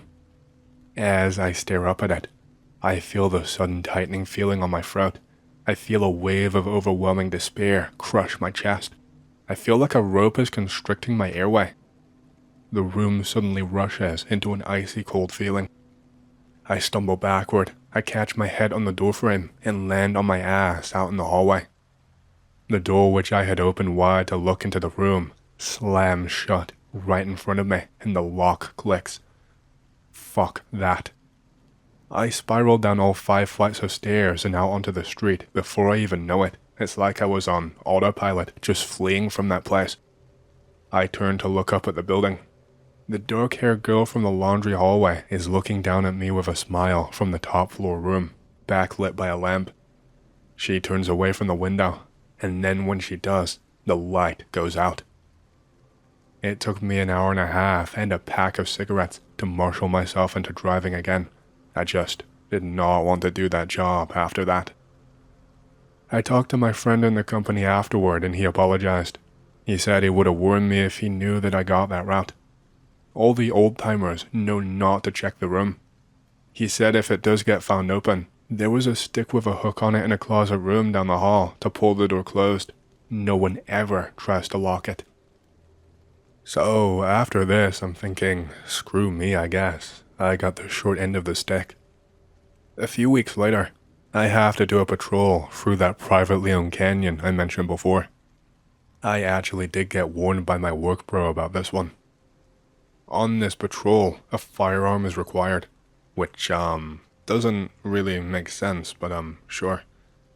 The road through the canyon comes off a suburban street. The canyon entry is blocked to the public by a chain link fence and this massive steel gate. It's literally like 20 feet tall, 40 feet wide, 3-inch fixed steel gate. Around the office, they refer to the place as Jurassic Park, which I think is kind of funny. The client demands armed guard patrol up to the dead end in the road and then all the way back down. The reason for this, the issue cited, is reports of prowlers, suspicious noises, and homeless people trying to get in and wandering around. Well, the thing is, they didn't exactly say homeless people. They used the term transients, but it was in quotation marks actually. On the briefing papers, that word was in quotation marks, so I should have known something was up back then. So, I go to the account. I open up the chain link and I drive in, and then I shut the chain link behind me. I muscle open the Jurassic Park gate and then start driving up into the canyon. Mind you, it's around 1 AM, so it's completely pitch black. I am driving 5 miles per hour with my car lit up like I'm sending a signal to space. There are cliffs on one side of me and a rock face on the other. The road eventually opens up to an area with scrub woods on one side. I stare for a moment before realizing that the shape up ahead that I can see is a deer. And then behind this deer, there is a tunnel. It's this horrible, cramped looking thing with basically no room to maneuver. Once you start driving into that place, there is no place to turn and back out. You just have to reverse, and if something's quicker than how fast your car can reverse, you are fucked. So, I drive into the tunnel, my handgun in my lap at this point. I'm freaking out in my head. I drive out, and I think I hear a scuffle from round the bend in the road ahead. I can hear twigs snapping and leaves rustling along the road next to the car. I turn my spotlight towards a weird shadow that pops out for just a moment. I am just freaking out harder and harder and harder. I am just praying in my head that it's just a deer, just a regular, normal deer. What I actually see is the vague, shadowy shape of a humanoid. And when it hits the light properly, I can make out more of it. It had gray skin, beady eyes. It was wearing no clothing at all. It was almost a skeleton, with how little meat and skin was on the bones. Its head snaps up and shields its eyes from the spotlight before yanking this broken deer carcass behind the tree. I didn't even realize the deer was dead until it was being yanked away right in front of me. I opened my door, pointed my gun, and screamed for this thing to come back out, telling them I was security, that I was going to call the police, etc. But all I got in return was complete silence, so I got back in my car, and I drove back down to the Jurassic Park gate and called up my partner. My partner called up my boss. My boss calls me an idiot and then calls the client. The client demands my number from the boss and then calls me. He has me explain. After I finish explaining everything that happened to me, and by the way, I spared no detail, he got really excited, which was strange. I would have thought he'd have been pissed off that there was some random dude on his property, but he just gets really, really excited and tells me to lock the Jurassic Park gate and to get the hell out of there as fast as I can. So I think, okay, whatever you say. The client put the phone down, but he does not hang up right away. I hear some yelling down the phone before it clicks. He said something like, "The guard company found it, near the tunnel," and then the call just cuts off. At the end of the month, that client actually closed the contract and paid out any remaining fees and breach penalties like it was nothing at all. I ended up signing an NDA and getting a $500 bonus. And I also get called an idiot by my boss again. I went driving with my work buddy to find that Jurassic Park gate again around 6 months or so ago. When we pulled up, the gate was gone. Chain link fence was also gone. The road was just completely open. It cuts all the way from one road up through the tunnel and down into another neighborhood. I have no idea what actually happened there. Damn it, that job sucked. I hated working that place. Okay, here's a doozy story. I was driving a patrol route around 2 to 3 months after the Jurassic Park account incident. I get a call from my work buddy. He says he's working the other route that night and got a call from the boss that the alarm is going off at an abandoned strip mall that we service. I mean, screw it. Driving patrol sucks, so I'm rolling down there. I get there just after my buddy, let's call him Tiny, completely for irony's sake. Tiny waits for me to hop out of the car and unlocks the gate. This place must have had a space theme or something when they designed it. It was an all-white facade with curves and angles. It was a 2-story plaza with stairs, an elevator, and a walkway. Anyway, we go around, pull open a couple doors. Nothing's looking broken. Suddenly my phone rings, which startles us both. It's the boss. He literally yells, "What the hell did you do?" as soon as I pick up. All I did was pull on some doors, honest.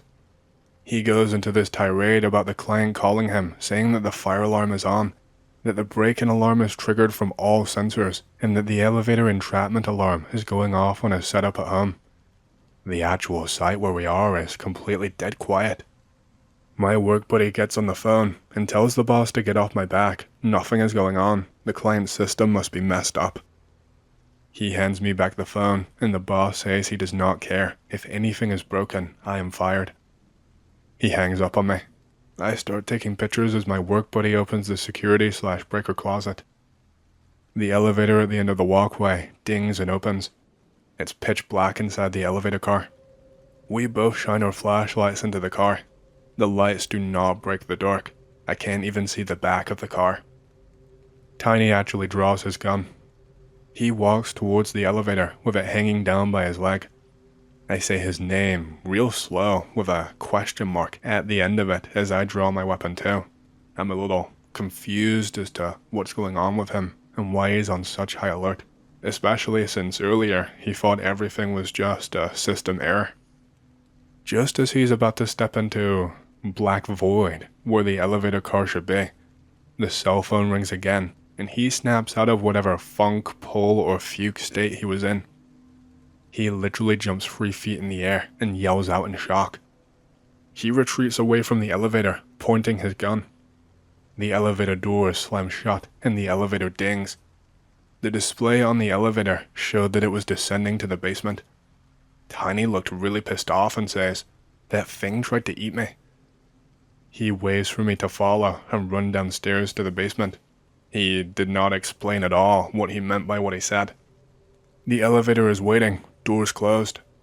He hits the open button and then steps back, his gun leveled. The doors ding open and it's just a black, gaping maw that sucks up our flashlights. I'm at nope factor 10 and shaking like a leaf. Tiny pulls a chem-light stick out of his thigh pouch. Don't ask me. This dude carried a knife, a lighter, chem lights, a tourniquet, a first aid kit, and an extra magazine in this rig that he had on his thigh. He was a total mall ninja, until he produced exactly what you needed every single time, and then you thanked your lucky stars that you had him. He cracks it, gives it a shake, and then underhands it in. There was no thud from it hitting the back wall. There is no sound at all coming from that elevator. The light just disappears instantly, like it's sucked up and absorbed. The elevator dings and the doors shut again. Tiny races over and slaps the button to call it open again, and then he returns to his stance. Ding. The doors roll open. It's fluorescently lit. It's completely lit up. There is dark wood paneling, handrails, a white tile floor. The elevator car greets us. What is extra strange is we looked around, and there was no trace of that chem light in there anymore. And the elevator had not gone to a different floor, so that was really weird. I'm just like, what the hell? Tiny is the same. He puts away his gun and scratches his head. He is beyond his depth as we peek our heads inside. I look up and spot a small camera in the corner and suggest looking at the tapes. Like I said, we looked all around. The chem light was not there. We mosey our way back up to level 2 and take a look at the CCTV display. This is where it gets even weirder. It shows us walking around until the elevator doors open up. The feed from inside the elevator cuts to static just before the doors open. It comes back on later, probably when they opened up again with everything back to normal. The camera pointed down the hallway just shows me facing toward the elevator with the security room door opened up behind me. The camera pointed at the elevator shows the doors open on blackness, but the angle is tight enough that you cannot see Tiny. There is no camera pointed at the elevator in the basement. Tiny suggests I back up the footage further. Nothing's all over. The camera inside the elevator cuts out here and here, but nothing else. I suddenly remember the phone call that saved Tiny's ass. I checked the cell phone. Missed call from boss, who, when called back, called me an idiot. We lock up, and Tiny goes to make a report to the client as usual. He does this via email. The elevator dings and opens up on inky blackness once again. We run back to the cars and take off. Tiny files a report that the alarms were triggered by a coyote that got in through the fence. The client buys the story. Every time there's an alarm after that, we yank the gates, pull the doors, and then just hightail it out of there. As long as the place did not burn down, we did not care. That client demoed the place the exact same year and built shitty apartments on the site. Seriously though, screw that job. Okay, so I also have a story that I cannot really explain. My daughter was hit by a truck while she was walking during rush hour at a very busy intersection. They thought she was dead when they loaded her for the hospital. Tons of people witnessed what happened, and many prayer circles were started at the scene. When I got to the hospital, the halls were packed with tons more people just praying. My daughter pulled through it, but she was in ICU for 3 days. I stayed with her for the entire time, except for about 3 a.m. when I would usually sign myself out of her room. She was a minor, and no one but hospital staff and myself were allowed in her room. A nurse sat outside her door around the clock. At 3 a.m. on the third morning, I told the nurse I was going outside to get some fresh air and have a coffee, and I signed myself out. I wasn't gone very long. The doctor would be in soon to check on her and give me an update. She had extensive damage, an open skull injury, a broken back in 9 different places, a severed liver and kidney, and she had to have both knees replaced. They did not know she would walk or talk again, or how much brain damage was done, if any. In those 3 days, she had not woken up or even moved. I came back in and signed the sign-in sheet and asked the nurse if the doctor had been in yet. She said no and pointed at the sign-in where my name was the only name on the list. Now, things get weird about here. As I walked in her room, I took her hand in mine and she woke up. She didn't ask, "Where am I? What happened?" or anything like that. She had a tube in her throat, but even with the tube in, she said, "Mommy, I saw Ricky, and he told me it was not time for me to come home yet, and to get back to you because you needed me, and he gave me this." She pointed to a porcelain angel that was sitting on the countertop in her room. Ricky was my husband, who passed away just 2 years before. He died of cancer at home, and his last words to me were, "I will tell you when it's time to come home." None of the kids were there to hear what he said to me. My daughter would never have known those words to say. It was just Ricky and myself, and I never told anyone what he said, so she could not have even heard it from a family member. It was a personal thing, not to be heard by anyone but me. Now, what my daughter said was shocking to me, but there was the angel. I did not know where it came from or who put it in her room. It was sitting there on the countertop in a shadow. Because of the risk of a brain infection, all of the flowers, stuffed animals, plants, etc. had been removed from her room. The hospital staff had a big empty room where all of her stuff was being kept in. So I asked the nurse, "Where did this come from?" pointing to the angel. "Was someone in her room?" She said, "No. I have not left since I signed in after my break at midnight, and no one has even been on the floor except for hospital staff, and I have been the only other one in her room except for you." But my daughter was awake and talking now, so the nurse called her doctor, and I was just so happy to hear my daughter talking and not showing any signs of brain damage. I just pushed everything else aside. My daughter didn't say she was in any pain, anywhere in her body. She didn't ask what happened, "Here I am," nothing like that. She seemed at peace with everything, and I mean everything. The only thing she said was, "Ricky sees what we do, Mommy. He can see us." The doctor came in about then and saw the angel and told the nurse to get it out of the room. But my daughter, still having the tube in her throat, said, "No, that's mine, and you can't take it. It's the first angel I got from Ricky." The doctor could not believe that she was talking without any signs of brain damage, and with a tube in her throat. And not only was she talking, but she was asking for food. All the hospital staff were in her room, drawing blood. The doctor ordered lots of tests, but she was fine. She wanted the tube out of her throat and something to eat. The same day they removed the tube, she did get to eat, and all of the test results came back fine.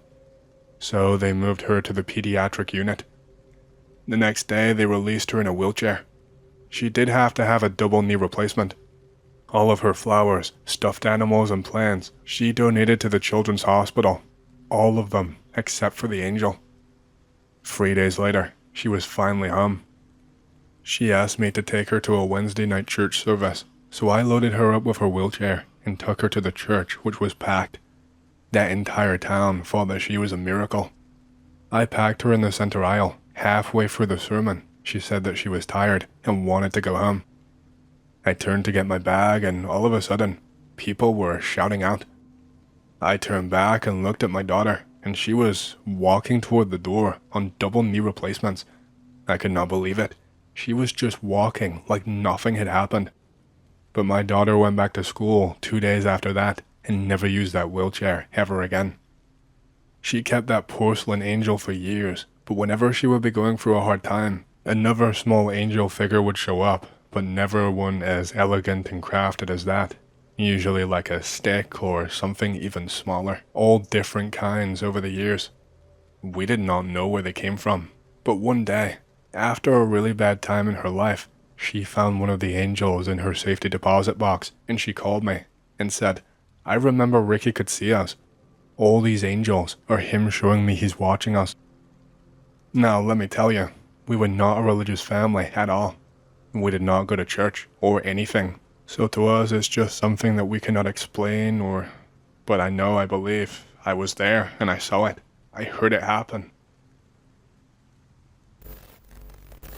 I just want to get right to the point and skip all of the bullshit introductions. We found something in Iraq.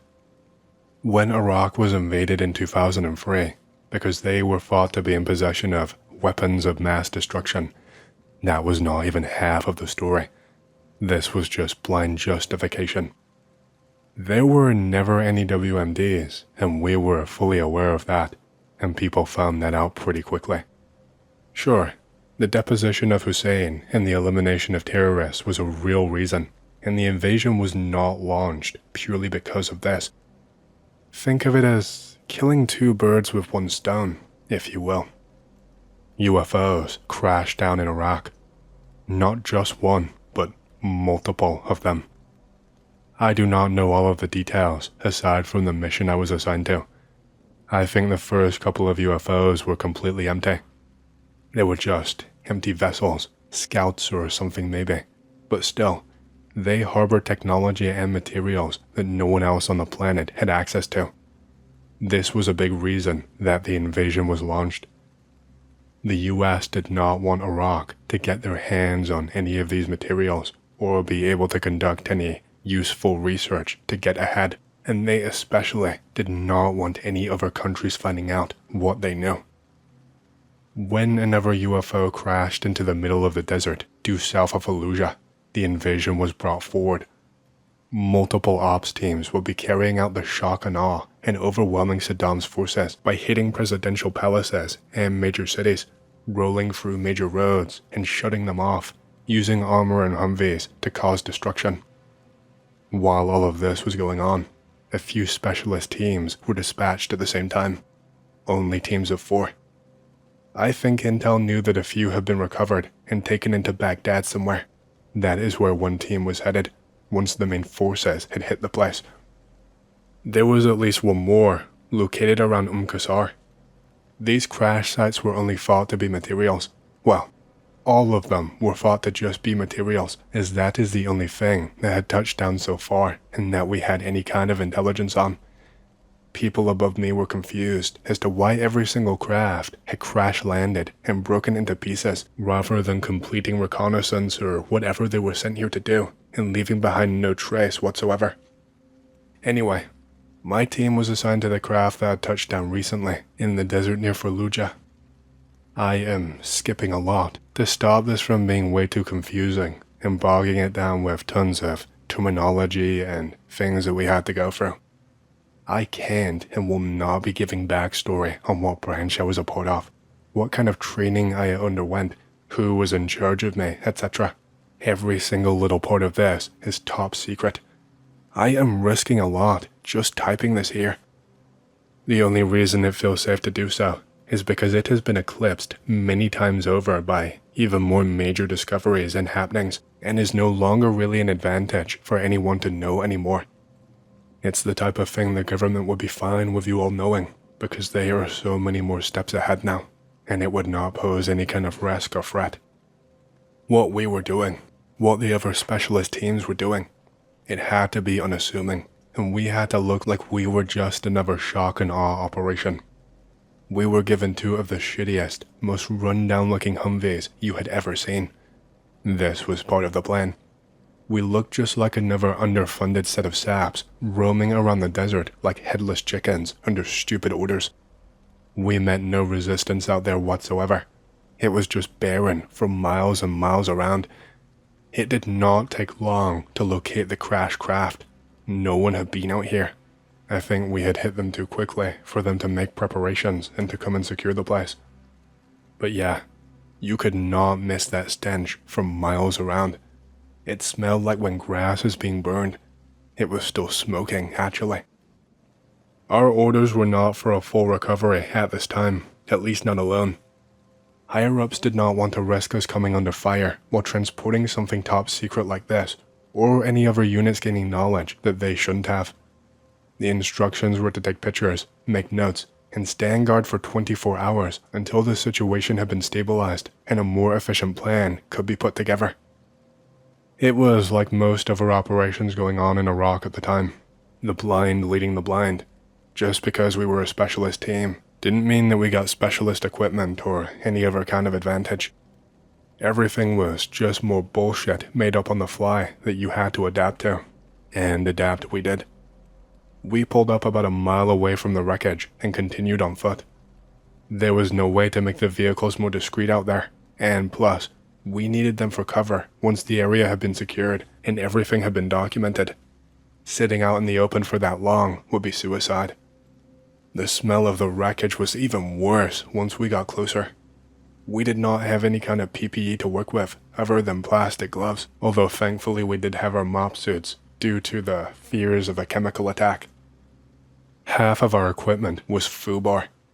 We did not even have enough batteries to go around for our NVGs, so we were without them too. The whole thing was a mess. It was tough to get close to the wreckage because it was still searing hot. Just getting within walking distance would have you being hit by a wall of heat that was so overwhelming it kind of numbed all of your other senses. It was the only thing that you could focus on. The craft was odd, and not like any of the other things reported up until this point. The other craft that had been reported was shaped almost like a diamond with quite a long point at the front. There was no glass on them, no sign of anything to host a life form. It was just technology and wires. There apparently were not even any entrances or exits on the craft. It's like they were just sealed autonomous drones or something, which again, does not make sense as to why they would go down. They had not been met with any ballistics from the Iraqis as far as we were aware. We did not even know if that would cause any damage to these craft. We didn't really know fully what they were made of. The craft right in front of us was immediately very, very different. Even through the smoke, I could make out quite a bit, and I could make out even more once it started to dissipate. The main thing is that this was shaped completely differently. Instead of being that same long diamond shape, this thing was almost entirely spherical. The propulsion system was completely unknown to us. There was no visible way we could work out how this thing powered itself. We had no idea how it did that, or what type of energy it used for fuel. The materials were certainly metallic in nature and closely resembled steel, but I remember some parts of it behave really oddly, I guess I would say. I think the main thing was the way light worked when hitting the thing. The thing was messed up, so did not work fully, but it almost played tricks on you. If it wasn't for the smoke, then at some angles, it was almost like you were looking right through the thing, like it was just invisible, like it was just a window to see through. And there was no entrance on this thing either, kind of. The entire top was just smooth. There was no glass or anything. But on the bottom of the craft, which was facing upwards into the air due to the way this thing had crashed, there was an outline for a very small compartment. It was a tiny, square-shaped size, probably only big enough to fit something as big as a book, maybe. Maybe even smaller than that in terms of height. It was really small. We stood by the wreckage for hours until the smoking finally stopped and the craft cooled down. It cooled down unusually fast, actually. I don't know if it was because the metal had different properties, or if maybe there was something inside the craft designed to combat this. I never got a proper look at everything. Once the craft was finally safe to touch, I mean, not completely. You could never fully be sure that something like this is safe because we don't really know what it is, but you get what I mean. Once the craft seemed safe, one of the other squad members, I will call him B, approached the craft. I swear, all he did was place his hand on that indent for an opening, and everything just started. It was weird, because he touched it with his gloves on earlier, but once he had them removed, I'm not sure why he removed them, by the way. Boom. There is just suddenly some kind of a loud noise, a siren of some kind. The underside of the craft is now flashing a red color, and there is something being expelled from the bottom of the ship. Some kind of gas or fuel, I assume, but it did not smell like anything. We were close enough that it actually hit me, but nothing happened to me. We were all panicking because, of course, we did not want to draw any attention to our operation or breathe this thing in. But the siren died down and stopped after around 30 seconds, and then boom. That hatch that had an outline, it just popped open, and something just shot up into the sky.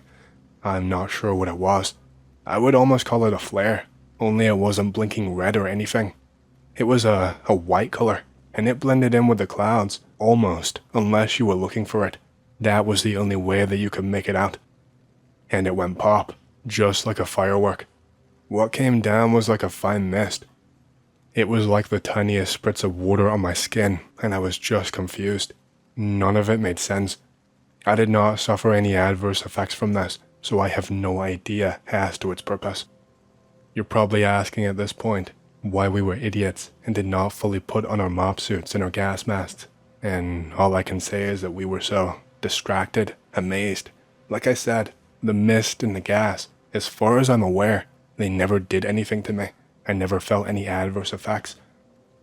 It was too late to put them on by the time it happened anyway. It was all so quick. If something was going to happen, our mop suits, we did not have time. After all of that was over, B continued with his inspection of the craft. I had taken pictures in time to partially capture whatever had shot into the sky. I of course made sure to take down copious notes about every single thing that happened. I remember that B was rummaging around. He had his entire head stuck into this compartment that had opened up, which was not safe at all. He should not have been doing that. He had no orders to do this and rummage around, and he was completely disregarding protocol. He was just shouting out to us, telling us things he could see so that we could note it down, and he also took my camera away from me and shoved it in there. This did not continue on for very long. I can't remember exactly what B told us before he was suddenly just screaming.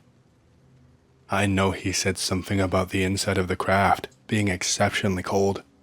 After that, I just draw a blank. The screaming starts. B is screaming so loud, it sounds like he's being, I don't know, ripped apart. That's how bad the scream sounded. We all have our weapons at low ready, wondering what the hell was going on. B pulls his head out of the opening of the craft, and he has something attached to his head. It was this pure black thing. It was like a squid or an octopus of some kind, is the only way I could describe the thing on his head. One of the tentacles of this thing was forcing its way underneath B's eyeball. It was actively pulling down his eyelid and burrowing under, or at least trying to. I saw a tiny bit of blood as it did this, I swear. None of us knew what to do. We were not fully prepped for this scenario. We couldn't shoot the thing because we would kill B instantly. The mission briefing focused mostly on guarding the crash site and securing new elements and scrap and just taking notes. No one thought that any life would be present on board, and especially, we were not supposed to go digging around in there, as far as I knew, unless B had some kind of orders of his own that we were not privy to. Most things were on a need-to-know basis, so this is entirely possible. Only the very, very tiniest part of the briefing covered this scenario. It was basically a footnote. They essentially said to detain if possible, terminate if not. We didn't know if this meant that we should kill B on the spot or try to free him. Whether we should seal B back in the craft with this thing, if he would even fit, or if this thing might get us. And so we just watched. One of the other squad members, I will call him A, he was working on securing a line back to our superiors, but we had not had any response for the last 5 minutes or so. Any frequency that we tried them on was either jammed or cluttered with people screaming and people just panicking. A, who was the de facto leader of our squad, aside from B, ordered us to just aim and be ready to shoot. We were told explicitly to just keep our distance, just in case. So we had to watch this thing attack B while he screamed for his life and for us to help him. It was just as well he could not turn his head and look at us because of this thing. I don't think I would have been able to take it. Him begging while looking into my eyes while I just watched him die. This thing did not let up. The tentacles of the thing, they seemed to extend. They curled up and worked their way into B's ear too. I could see some kind of a black liquid leaking out of them as it slivered its tentacles all the way down. He was on his knees by this point. The screaming just did not stop. I watched these pure black tentacles enter through his mouth and muffle the screaming, and then they appear back out through B's nose. He could not scream anymore. He could not even breathe anymore. It was not long before, well, B's eyes had basically rolled into the back of his head. The veins all over his face and head were stressed and fully visible. He had something just pooling in the corner of his mouth and just dripping out down onto the floor in a puddle. It was the same black shit I saw in his ear. A finally gets word and relays the situation. We are told to just fucking take down notes, to take down pictures. We are told to only engage if this thing turns hostile towards us. We were basically told to just sit and watch and let him die. There is not even much else I can tell you really. B was fucking dead, and this thing just retracts all of its tentacles all at once and flops to the ground. Like, this thing just died on the spot. It didn't move or wriggle or twitch or anything. Maybe it went dormant or something. I just heard a splat as this thing hit the ground and it left a black imprint. And again, this thing just was not moving or anything. We did not even dare to get close enough to poke it. We relayed the situation and just stood guard as we were ordered. We still had a long time to go. Maybe 14 hours or so before other people would be there to help with the recovery. We had to just watch B, who was dead on his knees. That thing, whatever it was, it deflated or something over the hours it was there. I'm not sure exactly how that shit worked. It reduced its mass or something, or it was letting out air, I'm not entirely sure. But it deflated, it became flat. By morning, it was flat to the ground and was mostly just liquid. What happened with B after that was probably the scariest thing. He started leaking something. We actually had to step back and utilize our mop suits and put on gas masks when it happened. Because B had started leaking some kind of gas from out of his nose, coming from out of his mouth, even coming from out of his ears. It was this thick, almost clear smoke just coming out from his body. I don't even want to know if it came out of any other part of him. This went on for a good few hours. He just kept expelling this gas. I have no idea what it was.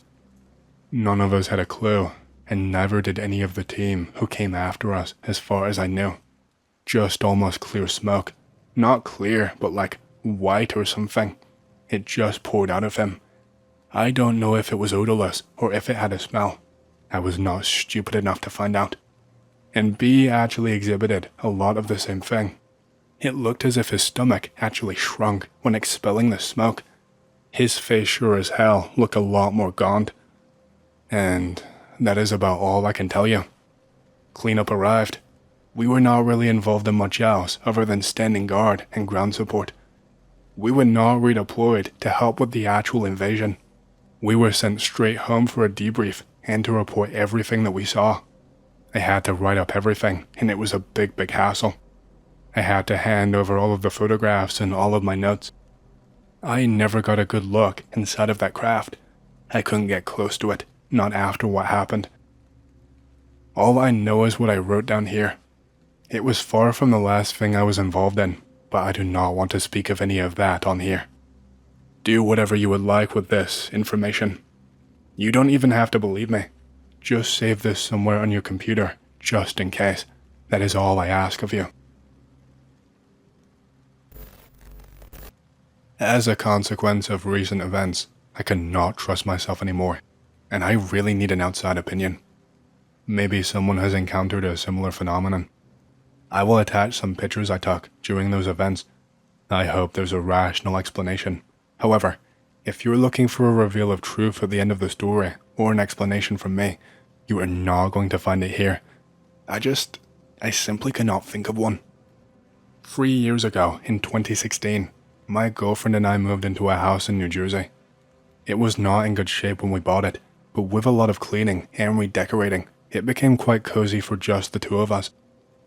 3 years passed by, and now I feel like I know this house rather well. At least I thought so a week ago. Last Monday, there was a storm. A big portion of the house was completely flooded. We have never varnished the old wooden floors, so the day after the flood, I discovered that in some rooms, they were completely ruined. Hiring a big crew to fix everything would be way too expensive, so I decided to fix it all myself. With some help from Google, I researched what I needed to buy, and on the next day, I started to try and repair the damage. It was pretty easy actually. By the evening, I had already finished the bedroom and moved on to my office. I was taking away the old wooden boards when suddenly I stumbled on an area which was a little bit different. 4 of the boards closer to a corner had a lot more nails in them, and some of their edges were broken off actually. It was definitely a lot harder to remove those, but after applying a bit more force, they also popped off and revealed what was underneath them. Covered with a piece of cloth, a painting lied underneath the floor. I was very surprised, and actually quite excited by the discovery, mostly because I had the idea of selling it. I threw a flashlight on it and started examining the painting. I was looking for some kind of a signature, so I would know how much it was worth. It was the portrait of a man and a girl, both looking at each other with their hands inches away from touching. Their wide open mouths and eyes were a little bit unsettling, but mostly, the painting just looked freaky and even funny. This was before I took a closer look at their palms. They both had stigmatas, a puncture wound in the center of a hand. A chill ran down my spine. I'm not really sure if it was the darkness of the room, the complete silence, or just an imaginary mind, but I immediately put the painting back underneath the floor and left the room. I fast walked to the bedroom and immediately switched on the lights. My girlfriend was too sleepy to wait for me to finish working in the bedroom. She just fell asleep on the couch. I took off my clothes and fell asleep on the bed, trying not to think about the weird painting. That night, I had uncanny dreams about the faces I saw on the painting and the punctured hands. I did not have nightmares for a long time, but that night, I was rolling around in a cold sweat. I woke up to my girlfriend screaming my name. Her face looked terrified. I could not make out the words that she was saying. Everything was still very foggy. My ears were not even working. She suddenly grabbed my wrist and rose it into the air. There was a stigmata on my hand. I froze in a silent horror. I wanted to scream, but I couldn't even open up my mouth. I threw my hand backwards. It was bleeding all over the bedsheets. Only when I saw the wound did I feel the pain. My palm, my hand, was stinging from the inside, as if my blood was set on fire. I ran to the bathroom and put my hand underneath a stream of cold water while my girlfriend brought bandages for me. I actually threw up in the bathroom while she was putting them on me. I just couldn't stop myself. I still remember her terrified eyes and shaking hands. We did not talk for the rest of the night. She was sure that I did it to myself. I can't blame her. That's probably what I would assume too. The morning after, I returned to my office and checked if the painting was still there. I was kind of hoping that it would just disappear and I would not have to see it ever again. But no, it was still there underneath the floor. I pulled it out of the floor once more and brought it over to a window to examine closer under the sunlight. There were no signatures on the painting, no initials, no markings whatsoever, as if the painter did not intend for it to be seen by anyone but himself. I also found a cassette taped to the back of the painting. It looked quite old and dusty, like the ones produced in the early 1970s. There was only one word written on it with a fat black marker. It said suffer. I'm not even kidding. I know it sounds like a cliche horror movie bullshit, but that's what it said. The strange feeling that I had last night came back. It wasn't fear. I wasn't afraid. It's the feeling you get when your phone runs out of battery while you are in the middle of nowhere at night, so far away from home. I felt hopeless in front of this cassette, helpless in front of the painting, and helpless in front of its offer. And only then did I feel afraid. I did not show the painting to my girlfriend. Among the two of us, she had always been the believer in the paranormal, and I was the skeptic. She still was very quiet from last night. Later that day, I went to Best Buy and got a cassette player. As soon as I came back, I made sure my girlfriend could not hear the recording and inserted the cassette into the player. At first, it was just white noise, but then I heard a voice. Even though the recording was really distorted, it was clear that it was a man talking to someone named Laura, I think, or Lara, I don't know. Were they the same man and woman from the painting? Was he talking to his wife, his daughter? He had long pauses in between his speech, as if he was doing something else at the same time and kept getting distracted. He talked about hell and suffering. I felt chills running down my back again. It got harder and harder to breathe. Now I realized that I must have been having a panic attack. I stopped the player at the end of the recording. That's when I noticed that I was bleeding again. My bandages were all soaked in blood and the pain had returned. I could feel that shooting, sharp pain, like I was burning. 2 hours have passed by since I listened to the recording. The cassette and the player are still on the table in front of me while I am writing this. I am going to attach a picture of the wound on my hand and the painting as the proof. I will also attach the recording that was on the tape that I found. As I said in the beginning, I cannot think of a rational explanation for all of this. It's getting dark already, and I am really scared for the upcoming night. Please, has anyone had anything similar happen to them? Tell me what to do. The OP did attach a picture of the painting in the original post. That is on screen now, but as far as I'm aware, he never came back to post a picture of his hand, and he never posted the recording. Nothing else was heard from him ever again. Okay, so I was at the Miami Mall on the 1st of January 2004. The Bayside Marketplace is what it's called. I was there when the supposed alien incident went down.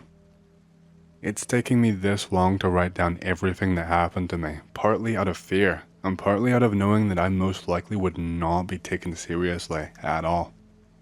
They even told me that to my face after everything happened.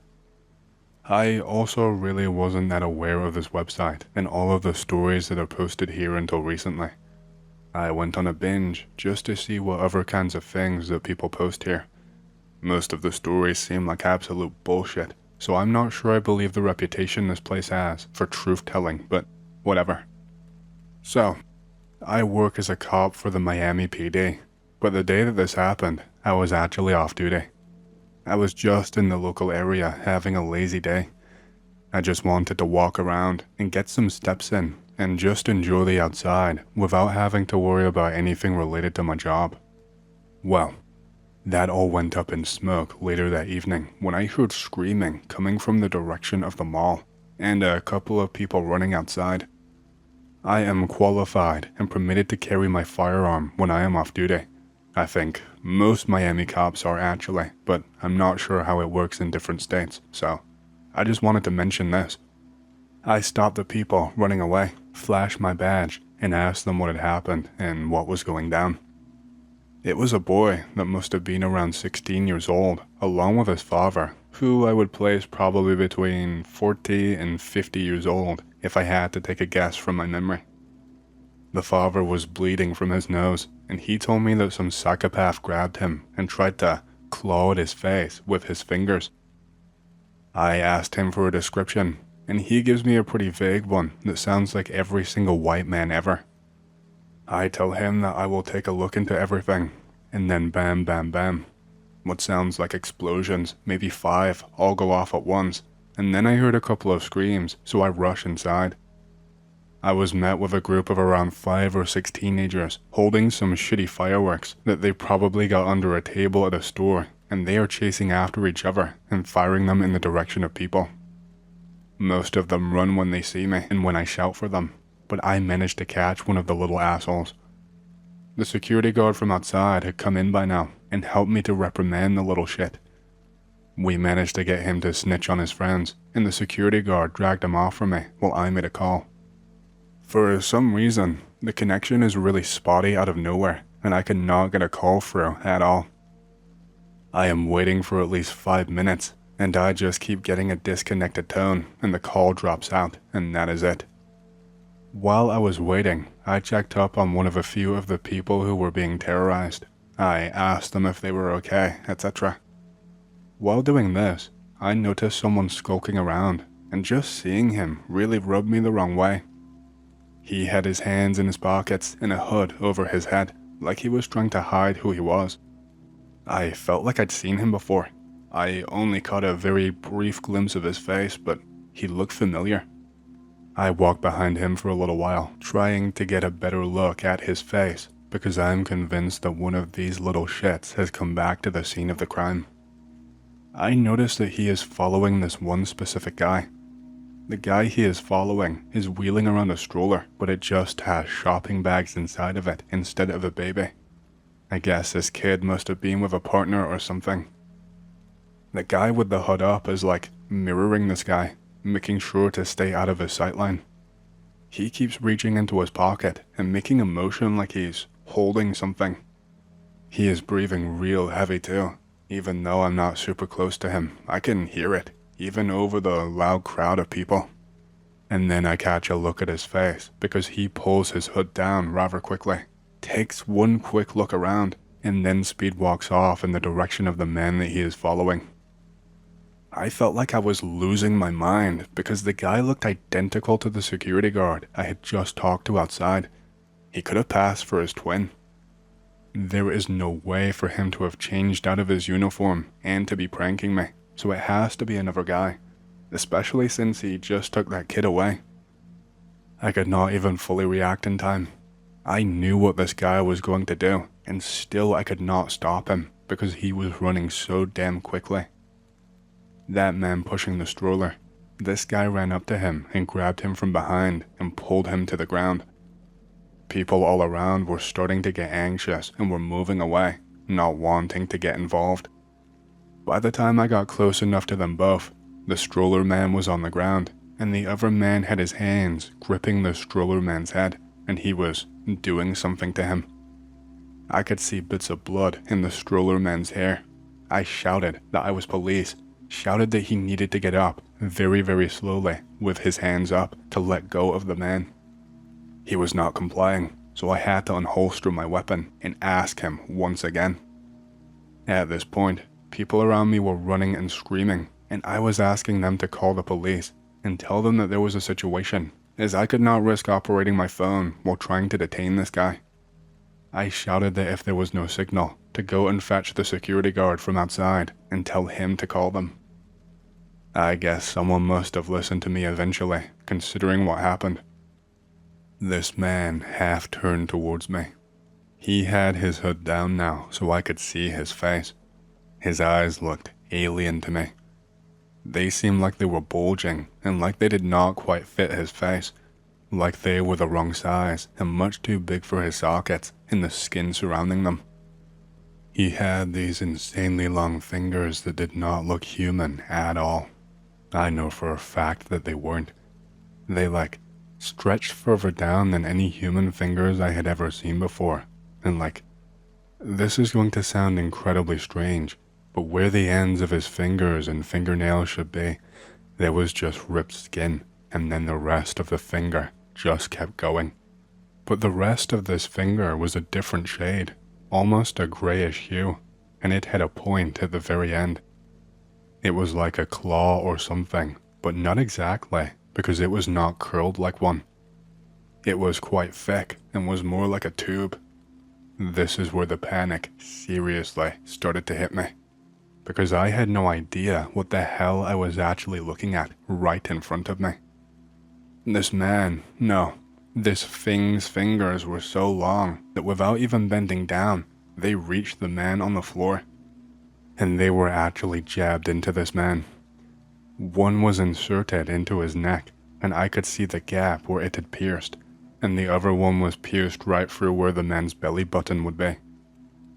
The man on the floor is wailing in agony, but these wails are becoming weaker and more faint by the second. This thing is just staring at me, dead in the eyes, with its head tilted to the side slightly, and it's making some kind of humming noise, or a buzzing noise maybe.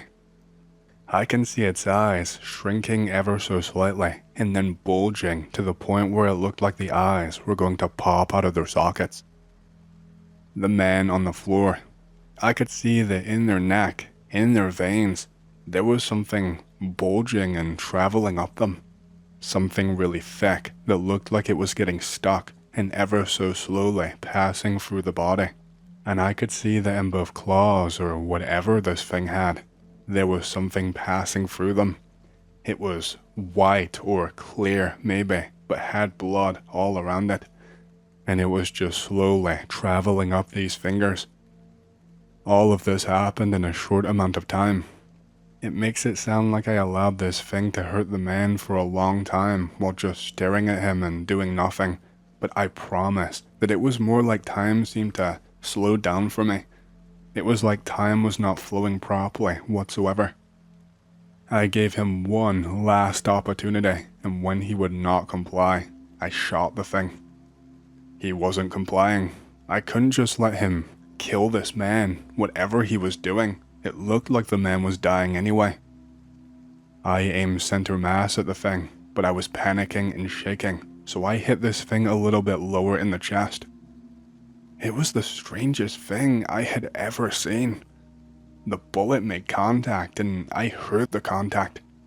But the sound that I heard was more like a bullet hitting something thick, like mud, rather than the human body. In the body of this thing, where the bullet had made an impact, there was just a dent, like the bullet had struck something solid instead of something squishy, like it had struck a piece of metal or something. It was so odd, and the thing had no reaction at all and just continued to stare at me. I fired multiple shots after this, while people were screaming all around me and attempting to flee the mall, but they never even made it outside of the doorway. Once they got near there, they just seemed to freeze on the spot, like their bodies were just completely frozen, mid-movement, and they could not move anymore. So, people began now fleeing to other parts of the mall and attempting to just hide in places. I didn't even hear distant sirens even once, and there was still no signal on my phone, so it didn't seem like help was coming at all. I was all on my own. These other shots I fired just had the same effect. like I had made dents in metal. This next bit, I know that no one will believe, even less so than the other parts of the story I have told you, but I have to tell the truth. I have to tell you exactly what I saw, as I saw it, even if maybe my brain has gotten it wrong somehow. Over this time period of me attempting to get this thing to stand down and shooting at the thing, I noticed that it was growing. I know what it sounds like, I know, but I swear this thing was at least a couple of inches taller than when I first confronted it, because instead of being the same height as me and looking directly into my eyes, it was now staring down at me. It didn't just grow taller either. It seemed to be growing broader in stature at the same time too. This didn't happen immediately either. It was like a slow, gradual growth. I didn't even notice until it was a couple of inches, so it must have happened incredibly subtly. And the man on the floor. By now, he was not making any noise whatsoever. I could not even hear him breathing. But he was wasting away. He was much smaller than he was before. His arms were almost 2D in shape now. They were almost flat to the ground, like all of the moisture had been sucked out of them, and like all of his muscle mass had just wasted away. The bullets were not working, so I tried to punch this thing, to grab this thing, but it was like an immovable object. At one point, when I went to throw a punch, I swear that my punch actually went through this thing. I remember getting close and swinging my fist at its head, and then all of a sudden I just lost my balance and fell onto the floor behind the thing. I just kept trying to shoot until I had no bullets left inside my magazine, and the man on the floor had basically just become a flat piece of skin. His eyeballs were deflated. I could not see any visible veins on his skin, and the only part of his body that did not look 2D was his head. This thing's face had changed completely by now. It no longer looked at all like the security guard from before. It was like its face gradually became less and less human the more it grew. More like a mess of human features that just were not quite right. But this thing changed over time. The more it attacked or did whatever it did to this man on the floor, the more this thing's face changed. It went from looking like the security guard from before to looking like what an early version of AI would generate if you asked for a picture of a human, to looking uncannily like the man who was on the floor. This thing was now much bigger. It must have been 7 or 8 feet tall by this point, and once it removed its fingers from this man on the floor, it attacked me. In an instant, I felt myself being tackled to the ground, although I did not see much of anything except for a blur. I tried to fight back, but this thing was heavy. I could not get it off of me, and any kind of punch I tried to throw at this thing seemed to have no effect. I don't know how long this went on for until I was being pinned to the wall high up in the air. People were still running and screaming. I still could not hear sirens. It pinned me to the wall high in the air. Then I felt a sharp and painful sting as it inserted its fingers into different parts of my body. The first one was inserted into my forearm area, and the second one was into my thigh on the opposite side of my body. I was being pinned just by these fingers impaling me, and I felt like I was going to rip in half. It was doing the same exact thing to me as it did to the stroller man. I don't even know how to describe the effect of whatever this thing did to me.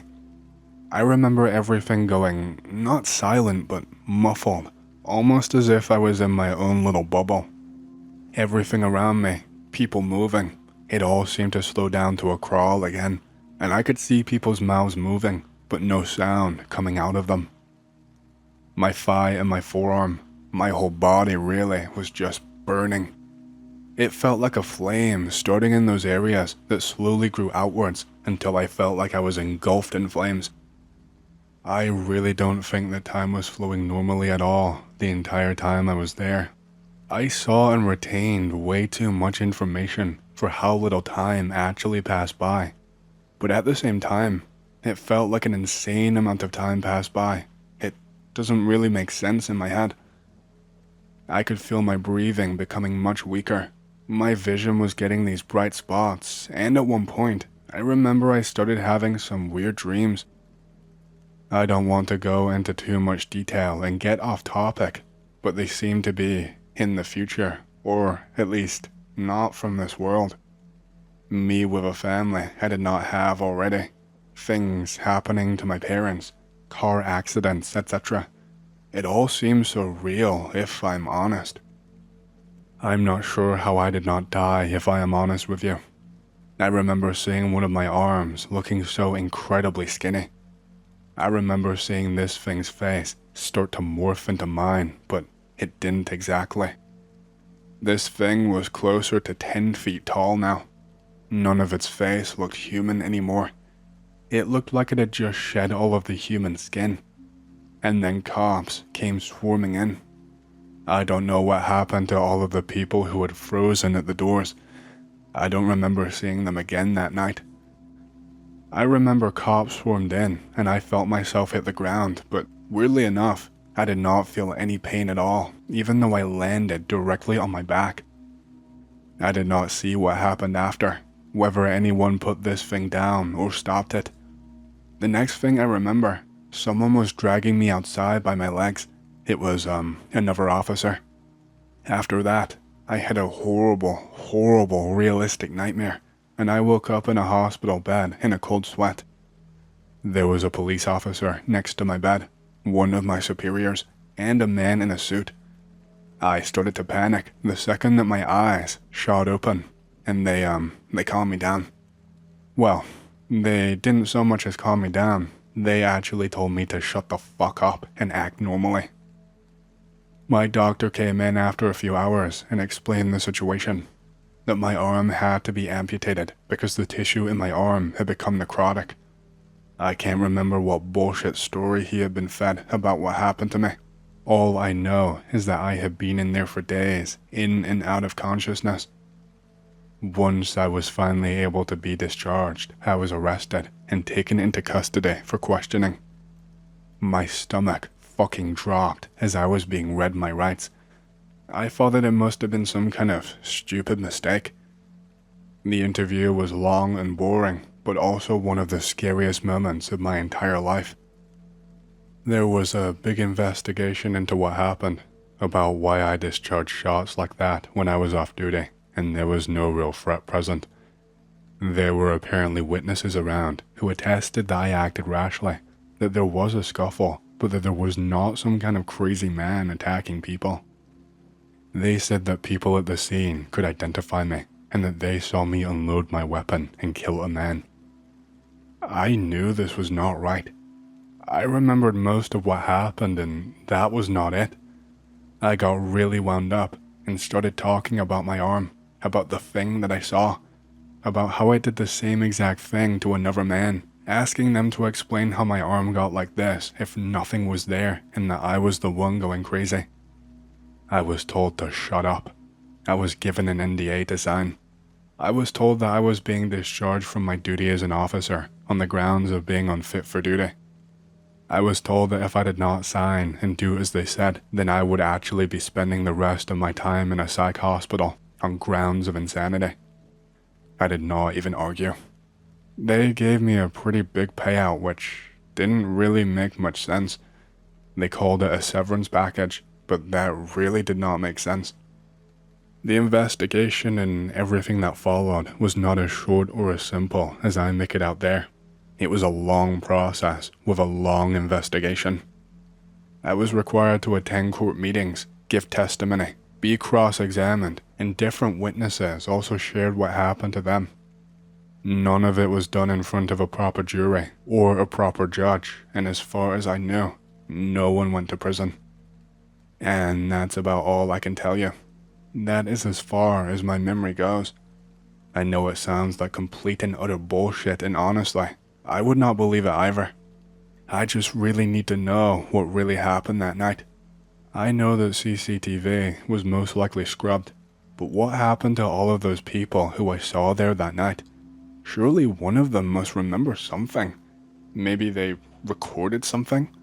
How could they contain and delete so much evidence of that night? It seems impossible for them to control the tide of information like this.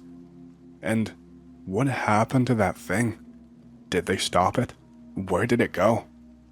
I didn't see any of this, and I know that not knowing is going to gnaw at me for the rest of my life.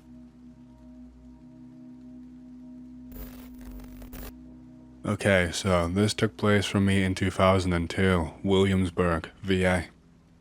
My brother and I got custody changed over to my father after some shit went down, and my father was in the Navy at the time. He got brought off of a ship, the USS Enterprise, and was supposed to head back to the Persian Gulf because of the whole 9/11 stuff. Well, my dad shared an apartment with my aunt in Williamsburg for offshore duty periods. This is where my story begins. My brother and I live at my aunt's apartment, down the street from the Fire Chop Steakhouse in Williamsburg. My uncle and my aunt have their own room all the way in the back of the apartment. My brother and I have the room down the hall from them. My dad slept in a third room by the front door. My aunt, my uncle, and my father are all in the Navy. They get brutal shifts sometimes, and it's mostly just my brother and I there. My aunt had bought some cats recently. That meant nothing to us, nor was it said why they bought the cats. One day, my brother and I are in our room playing on our new PS2 that my dad bought us when we separated from our mom. I think it was Gran Turismo 4 and Tekken Tag Tournament. My aunt is asleep in her room. My dad and my uncle are not home. My aunt sleeps a lot during the day since she works night, mostly on base. Around 4 p.m. or something, the two cats rush into our room and they just start meowing. They never went near us. They were really skittish and only stayed near my aunt or uncle. I think it's because they didn't know us all that well. The cats stay with us and we pet them and love on them, and they just start to act normally after a little while and go back to my aunt's bedroom. Then I hear a bell sound, like one of those fancy living room coffee table bells. The cat must have bumped into some knickknacks or something. My aunt comes flying out of her room and into the shower. I noticed that she looked kind of grim as hell, like she was sick or really cold. She does not mention anything to us and just acts like it never happened. Okay. Well, my dad got an apartment for us to go and live in over in Norfolk, VA, so we moved after around a week. Fast forward to Thanksgiving the next year. My grandmother asked me if I knew about what was happening at the apartment, because me and my brother stayed there. My uncle overhears grandmother and pulls us aside, said he didn't want to tell them. We insist, and he says something like, "It's over now, so it doesn't matter, I guess." Well, my aunt's shifts were off compared to my dad and my uncle's. She ended up being home alone a whole lot. She said there was a spirit in the house that would mess with her. Well, at the time, she was going through her first month of pregnancy with my cousin at the time. That is when the spirit apparently showed up. My aunt said that she could feel someone come into the bed when she was home alone. She said that she could hear someone walking around the apartment. She freaked the hell out and came out with it when this happened though. She was sitting at the dinner table eating when the china decoration bell she had on her dresser in her room started ringing loudly. The bell in her room never moved, but it would ring when she was not in the room. My uncle said that she was full of shit. My dad said he did not experience anything, so they bought some cats. The cats would act weird, like following around someone when no one was there, or get aggressive in the bedroom and just run outside. A couple of weeks after me, my brother, and my father moved out, it happened. My uncle was home during the day for some off time with my aunt. My uncle went to take a shower while my aunt was asleep. He swears up and down that while he was in the shower, his back went ice cold and he could almost feel like he was being shoved. He said he tore down the curtains and grabbed my aunt and ran the hell out of the apartment complex, butt-ass naked with his cell phone in hand. He talked to one of his friends who went to church nearby, and they got a priest to check out the apartment. Apparently, they tried to have the apartment cleansed, but it didn't work. My aunt says she threw out the bell, and she would still hear it calling her to bed. They moved out and told us about it the year after. I realized the cats ran to us because the ghost was screwing with my aunt in the other room.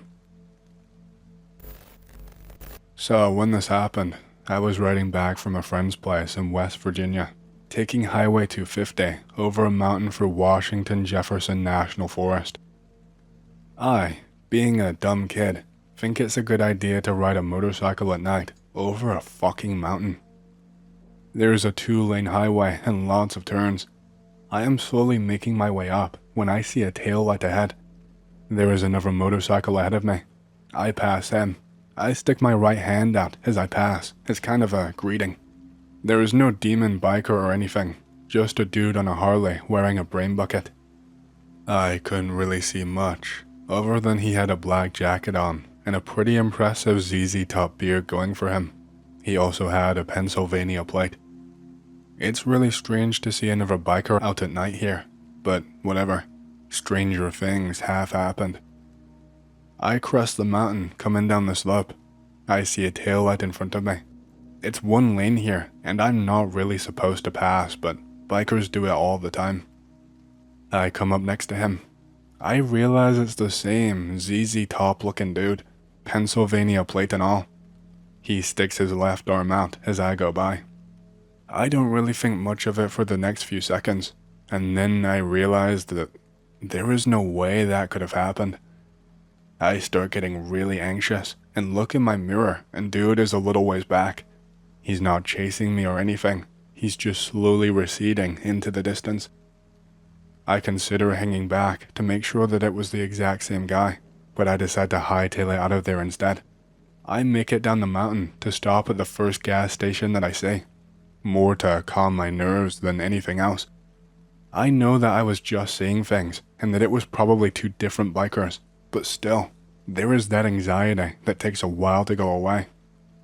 I realize that bikers never ride by. I'm sure there were a few turns down backcountry farm roads, but the likelihood of that happening at that time of night is slim to none. I make it home and never saw the 2 bikers or whatever that was again. Not all that scary, but I still think about it whenever I'm riding through there.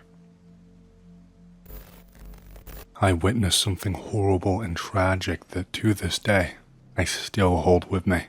I can't get rid of it. I even feel a little bit of guilt, even though I recognize that deep down it was not truly my fault. I just wish I could have known and reacted sooner. I wish I could have done anything to prevent it from happening. Back in 1999, right after the end of the Kosovo War, NATO deployed KFOR, which was basically aiming to prevent hostilities following the end of the war and putting an end to paramilitaries and localized political violence. Even after the war was over, there were still insurgents dotted all around the country, taking control of villages, still carrying out attacks. It's too much to explain here, but the Kosovo Liberation Army was engaged in a full-scale armed insurgency against the Yugoslavian and Serbian forces located in the country. NATO launched a bombing campaign against Yugoslavia that lasted around 70 days, and the war was over by June, but the revenge attacks and the bombings and the operations, they just did not stop. Refugees were being slaughtered, and the entire country was in a state of unrest. I was a part of KFOR, and was sent kind of like peacekeeping troopers in order to deter anyone from doing anything stupid and just putting a stop to all of the violence. I was in the first wave. I had to deal with a lot of stuff, but something we often did was do patrols and provide humanitarian assistance to nearby villages. These villages were often utilized as hideouts by the insurgents because they provided good cover and protection from any armed forces, since there were plenty of civilians around that we could not openly engage with. They often strong-armed the locals into cooperation. These villages would end up starving and neglected, and so this particular day, we were sent on a deployment, clearing routes near a rural village that had not been contacted for a couple of weeks. We were taking along food, water, blankets, basically any type of aid that you can think of, especially medication, which had become pretty hard to acquire in the area since the war began. So people were suffering and dying from things that were perfectly treatable, and they were suffering a lot of pain. Of course, we couldn't just roll up though. We had to dispatch a convoy in order to protect the trucks bringing the supplies, just in case insurgents on the road attempted to sabotage these supplies, or even take them along for their own cause. That was not the only thing. We had to clear out the roads entirely too. Landmines were not an uncommon sight. There was also the chance of an ambush along certain roads depending on the area that we were in and the level of unrest. And so our job was to make sure that they were safe so that we could help those who needed it the most. I shit you not, to this day, Kosovo still has a lot of unexploded landmines and ordnance in certain contamination zones in the country.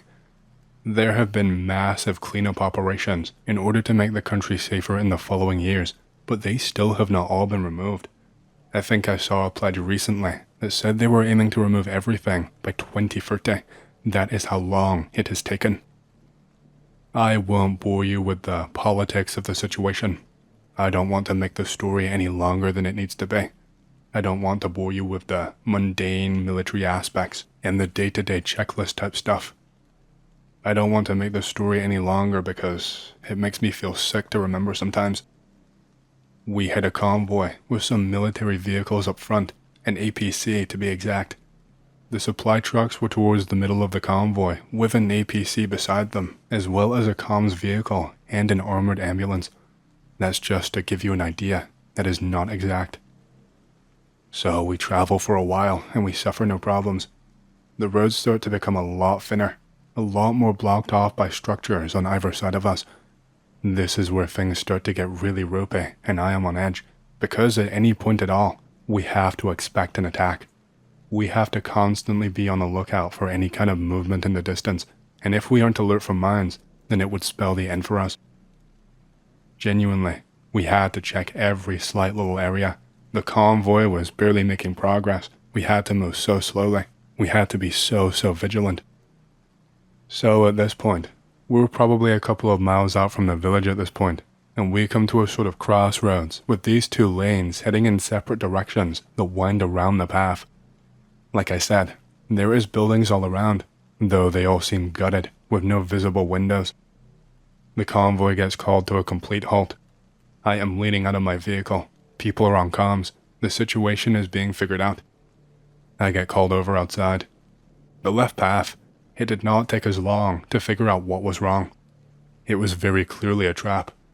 We could see where the dirt nearby had been disturbed and then covered back up, and this went on for quite a while down the lane. We could see where stones had been kicked up and moved in order to make it look less suspicious. And further down, there was a clear mound that no one had even bothered to make look less conspicuous. It was very clearly an entire lane of mines laid out in order to cut off this village from aid completely. Cue a lot of waiting and a lot of back and forth with superiors. Meanwhile, we have a boy running towards us from over the hills. He has his hands up. We engage with him. We get him to lay down, and we manage to search and clear him from a safe distance, and the situation is diffused. He seemed to come from the village, but took like a very deliberate path. He didn't come from the left lane, and he did not use the right lane either. He came from somewhere else, I'm not sure where. This boy could not speak English at all, so we needed our interpreter to help us out. He turned out to be a local from the nearby village we were headed to, and he was actually asking us for help. He seemed pretty panicked and desperate, and he told us a pretty interesting story. He actually told us that he was sent here to help us, which took us by surprise. He told us that some insurgents in the nearby area had shown up and taken control of the village by force a couple of weeks ago. He told us that they were all armed to the teeth and using nearby houses to hide caches of weapons and to move in and out of undetected by any of us. The kid seemed really frightened. He had a black eye and a ton of bruises all over his body. I could be wrong, but it looked like he actually had a bullet wound in his thigh area that was pretty old and scarred over. He continued telling us his story. He told us how they had come into the area pointing guns at everyone. He said they saw them take his mother and beat her. One of the men punched her in the face and dragged her into a nearby house, and he could hear her screaming. He said he tried to run inside and save her, but that they stopped him and pinned him down. He said they forced him to listen, all while it went on. Apparently, The insurgents had basically confiscated all of their food and water supplies, and that the people were starving because they were being rationed. He said that he'd already seen his friend drop dead due to dehydration. We asked him why he was here, and he said it was to guide us. He said that he knew the insurgents' plans, and knew which roads were safe, and which would have mines, or be lined with ambushes. He said he managed to sneak away while they were not looking, that he was lucky to get out. He said he risked his life just to get here. He said he just wanted his mother and his friends to be free and safe, and that he wanted to stop us from being blown up so that we could help and finally free his village. We were still back and forth with command, relaying this information being fed to us, scrutinizing it, still checking around for any other kind of explosives or traps. So we kept talking to him in the meantime. He went on to say that the insurgents were forcing people to fight and do their bidding, that they would not hand over food to people unless they did as they were told. He apparently had not eaten a meal in almost a week, and I mean, he did look stick thin, so I kinda believed him.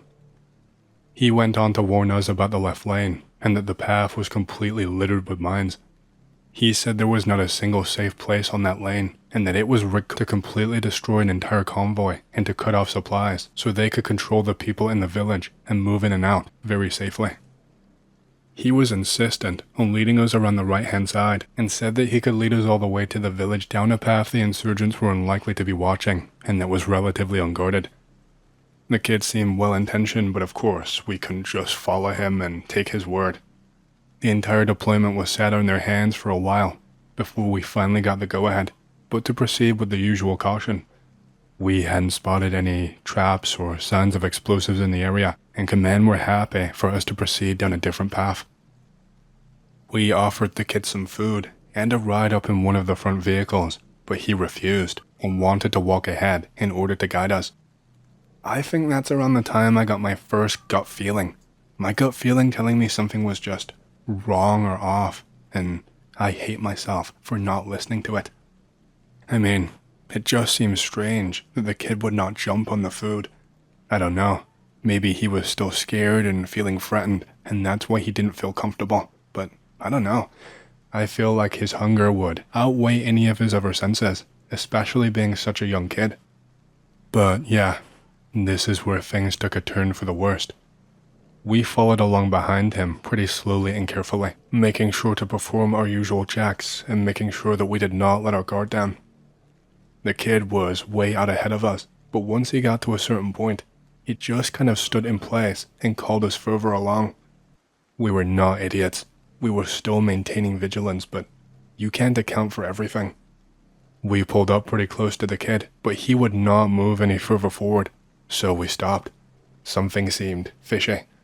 He kept asking us to keep going, but he seemed hesitant, panicked even. He kept looking behind him, over his shoulder, and inching backwards a tiny amount while looking down at his own feet, almost as if he was double-checking his exact position. The front vehicle is not going any further, but is pulled right up to this boy. I think the boy realized that we were not going to move until he did, and so he did go forward, but not like how we expected. He kind of closed his eyes, and I think took a deep breath from what I could see. I was leaning out of my vehicle at this point to see what the holdup was, and the boy just takes one step. He seems to hover his leg forward and then take one big step that he forced down, and boom, massive fucking explosion. I see multiple explosions all go off at once. It's like a chain reaction. It looked like an entire minefield just went up all at once. There must have been a dozen or so, all positioned near each other. It was hard to tell in the moment with all of the chaos going on and people shouting and screaming, but they did not look laid out in a straight line from where I saw them go up. It looked designed for people to trip them up while trying to approach someone caught in the middle, almost as if they were designed that someone would hit one and then someone would try and help them, and they would get hit by the next. The front vehicle was so close to the blast that it did not survive without damage. The driver in the front had these horrible burns all across his body and looked to be in so much pain. The guy next to him was dead from his injuries. Everyone else in the convoy was fine. No one else had been caught in the blast. None of the other vehicles were even close enough. But the boy, he was still alive. I saw him down on the floor, basically in a heap. I could hear him crying, like full-on sobbing and begging. Now he was speaking English. I guess he knew English all along and was just lying to us about not being able to speak it. I'm not sure if it was in an attempt to throw us off, or if he thought he could deceive the translator easier than us. I'm not sure. He is just a torso on the floor. Both of his legs have been blown off. There was so much smoke in the air, and this horrible smell I will never ever forget. There were bits of clothing and bits of, well, human everywhere. He was begging us for help. He had so many injuries all across his body. It was pretty clear he would die in a short amount of time without medical attention. The only problem was that we could not risk it. He was assuring us that all of the mines had gone up, that they were all of them, that they had to go and help him right now. But we had no way to know for sure. It would have been suicide to get anywhere near him, and we were currently treating our leading driver as best as we could, and the medics were trying their best to keep him alive. It wasn't just our decision either. Our superiors made it clear that no one was to approach whatsoever, that we could not risk the safety of any of our men, that the safety of the convoy and those supplies reaching their destination intact was the most important thing to ensure, that if we risked saving this boy and failed, that many more people would die in that village. The boy just kept on calling out for help. I don't even know if he was fully lucid at this point. I know he could not lift up his body. He was just staring up at the sky while calling out to us, shouting about how we had to do it, that we had to help him, that we had to go over and save him.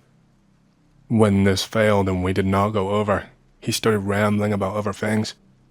He started telling us how he was forced to, that he had no choice, that if he did not do what they said and try to lead us into the mines, that they would never let his mother go, that she was going to die if he failed, and that then he would die too. In between sobs, he was screaming that he was sorry, begging us to forgive him. After that, he started praying in his own language. We had to keep our distance and also move the convoy out of the way, just in case there were more mines nearby that could go off. I just had to watch. I had to hear him slowly fade away in a bout of pure fear. He was only a child. I knew it wasn't really his fault. I did not blame him one bit. It's obvious he was forced into this situation, that he was only here by circumstance and not by choice. I wish that was the end, but it wasn't. One of the medics, he was a fucking mess. He'd been trying to keep the guy with the injuries alive, but he lost him. He could not get him to hang on. He was distraught and clearly not thinking straight. He was back and forth with command for a while, saying that he could save him, that the mines were gone and he knew that they were. He was saying things like, "We can still save him, please. I can't lose another." He was denied at every single turn, but I guess things just got too much for him and he snapped. He was a relatively young guy. I think this was his first real conflict. I guess it was too much for his brain to handle. He pretended to go back to his vehicle, but then sprinted for the boy. One of our other guys managed to tackle him just in time and managed to pin him down on the floor. If it wasn't for that, the medic almost certainly would have ended up dead. I actually had to go over and help because the medic was full on fighting this guy, trying to hurt him, trying to punch him and break free. We had to pin him down, and we had to listen to the medic call out and beg for us to let him not suffer. And at the same time, we had to hear the cries of the child as we watched him just pass away. Well, not long after, another mine went up not too far away from the boy.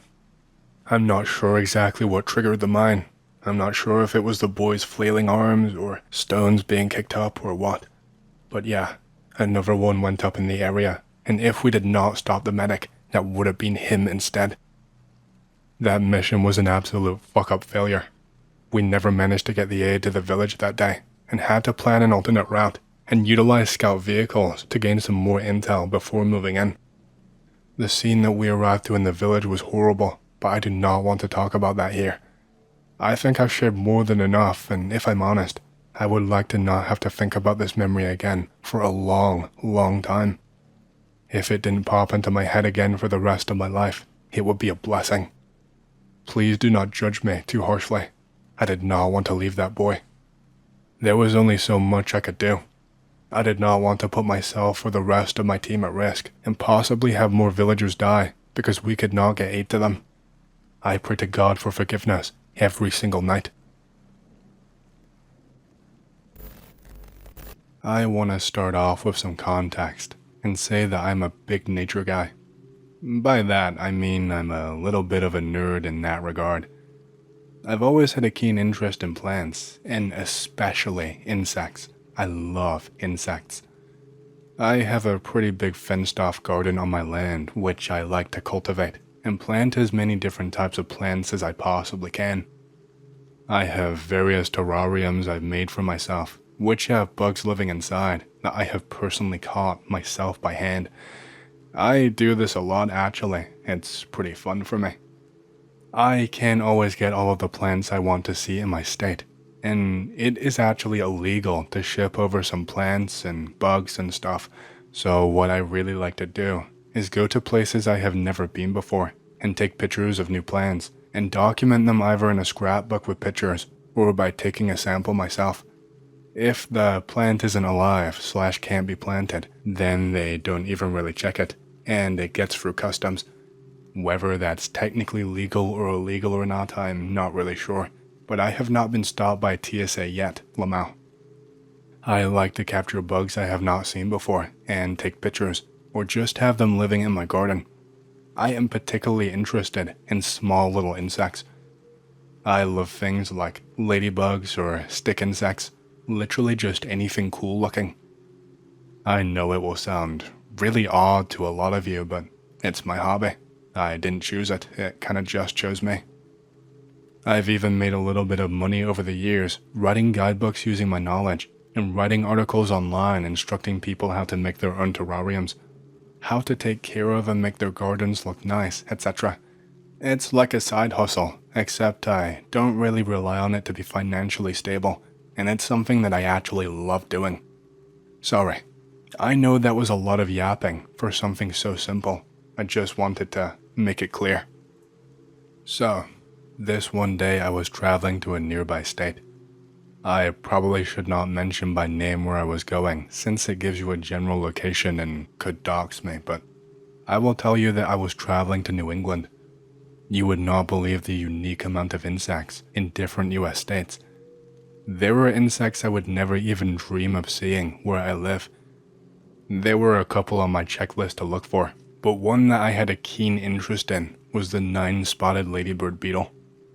There is a lot of talk that they had been completely uprooted from the area, but then I saw some talk on some forums I frequent that someone had spotted one quite recently too. They are exceptionally rare, and I would have traveled the world over to see one with my own 2 eyes. I had a friend making the journey with me who hates nature to say the least. He hates being outdoors. He is deathly afraid of things like spiders, and just generally prefers to either go to the local bar or just stay home. Well, I don't know if friend is the right word. He was more of a work colleague than a friend, but he owed me a huge favor and agreed to drive me there and stick around to drive me back home. I won't really go into the details of how it happened, but he ended up rear-ending my car, and it was going to cost a bomb while it was in the shop. He seemed pretty apologetic, and I respected him for agreeing to drive me. I told him that he did not have to camp out with me. He could just stay somewhere nearby, and I would call him up once I was done. He said he'd like to give exploring some nature a try, since otherwise he would just end up really bored, and so we made the journey. The drive, I have to say, was pretty uneventful. We drove in the early morning so that we had maximum daylight time to look around. I brought some various equipment for catching small bugs without hurting them, for taking pictures, and for safely removing clippings of plants without causing too much harm to the surrounding plants. I won't really go into detail on the gear, as I imagine that none of you will know or even really care. Let me skip along quite a bit, because nothing happens for a long while. I will say that we were in some very deep woods. I did not even have a tent. The plan was just to lay underneath some tree shade with a sleeping bag. It can be kind of dangerous to camp under the sky like that, but I was pretty seasoned by now. My friend, who I will call David, he was pretty annoyed with me. He just moaned and complained and pissed his pants the entire time. He kept complaining about how much his feet hurt, how he was really hungry. He kept asking if we could just drive back early. We hadn't even been at it for even an hour. It was actually driving me up the wall. He could have easily just stayed in a hotel nearby or something like that. Hell, he didn't even have to drive me at all. I tried to just block out his whining as white noise. I had already been noticing some strange things throughout the day. I did not call David's attention to them because, well, it would have been just another excuse for him to whine. But I will say that the entire place was quiet, much too quiet. We were in deep, deep woods. There was no one around for miles, no houses, no roads, no nothing. I did not hear so much as a bird chirping while we were walking around, which is strange. There should have been insects buzzing, birds chirping, something at least. But at some point, I did hear some buzzing that sounded like it was coming from off in the distance. David very reluctantly followed me as I went on ahead. I don't even know how to describe what I saw without seeming like I was exaggerating. But there was just a mound of different bugs all in a pile, just buzzing and freaking out on top of each other. Bugs that usually would never get near each other, that would be frightened of each other. Bugs that would usually eat one another. They were just buzzing and shaking and almost like they were all having a seizure on top of each other.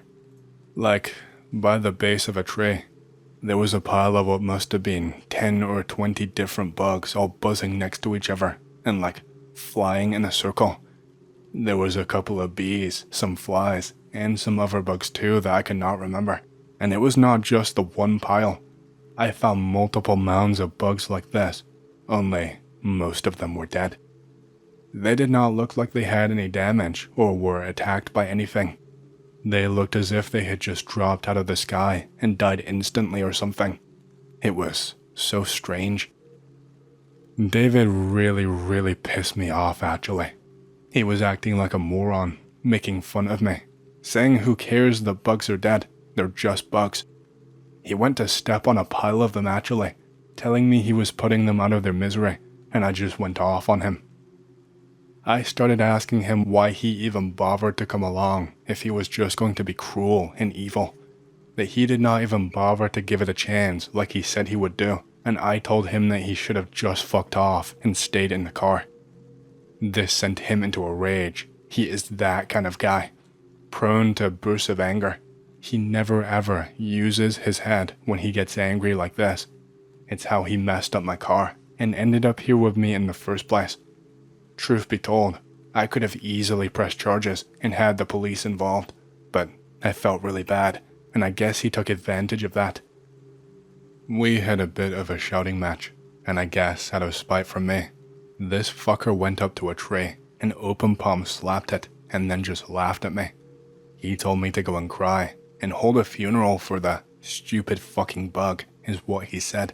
And then he walked off into a random direction, deeper into the woods. I was furious when I saw what he had done. He crushed a ladybug. It wasn't the one I was after, but it was evil all the same. I had half a mind to chase him down, but I just left it at that. Screw him. I went in a completely different direction instead. It wasn't the last weird thing I experienced either. Even though we had heard no animals all day, I started hearing cries every so often. They sounded like the cries of a wild dog or something. This happened as it was starting to get quite dark. I had a flashlight with me, but I know that David did not.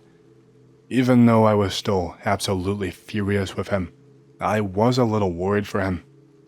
These dog cries got more and more drawn out, until at one point, I heard one of them turn from a cry to more of a whine.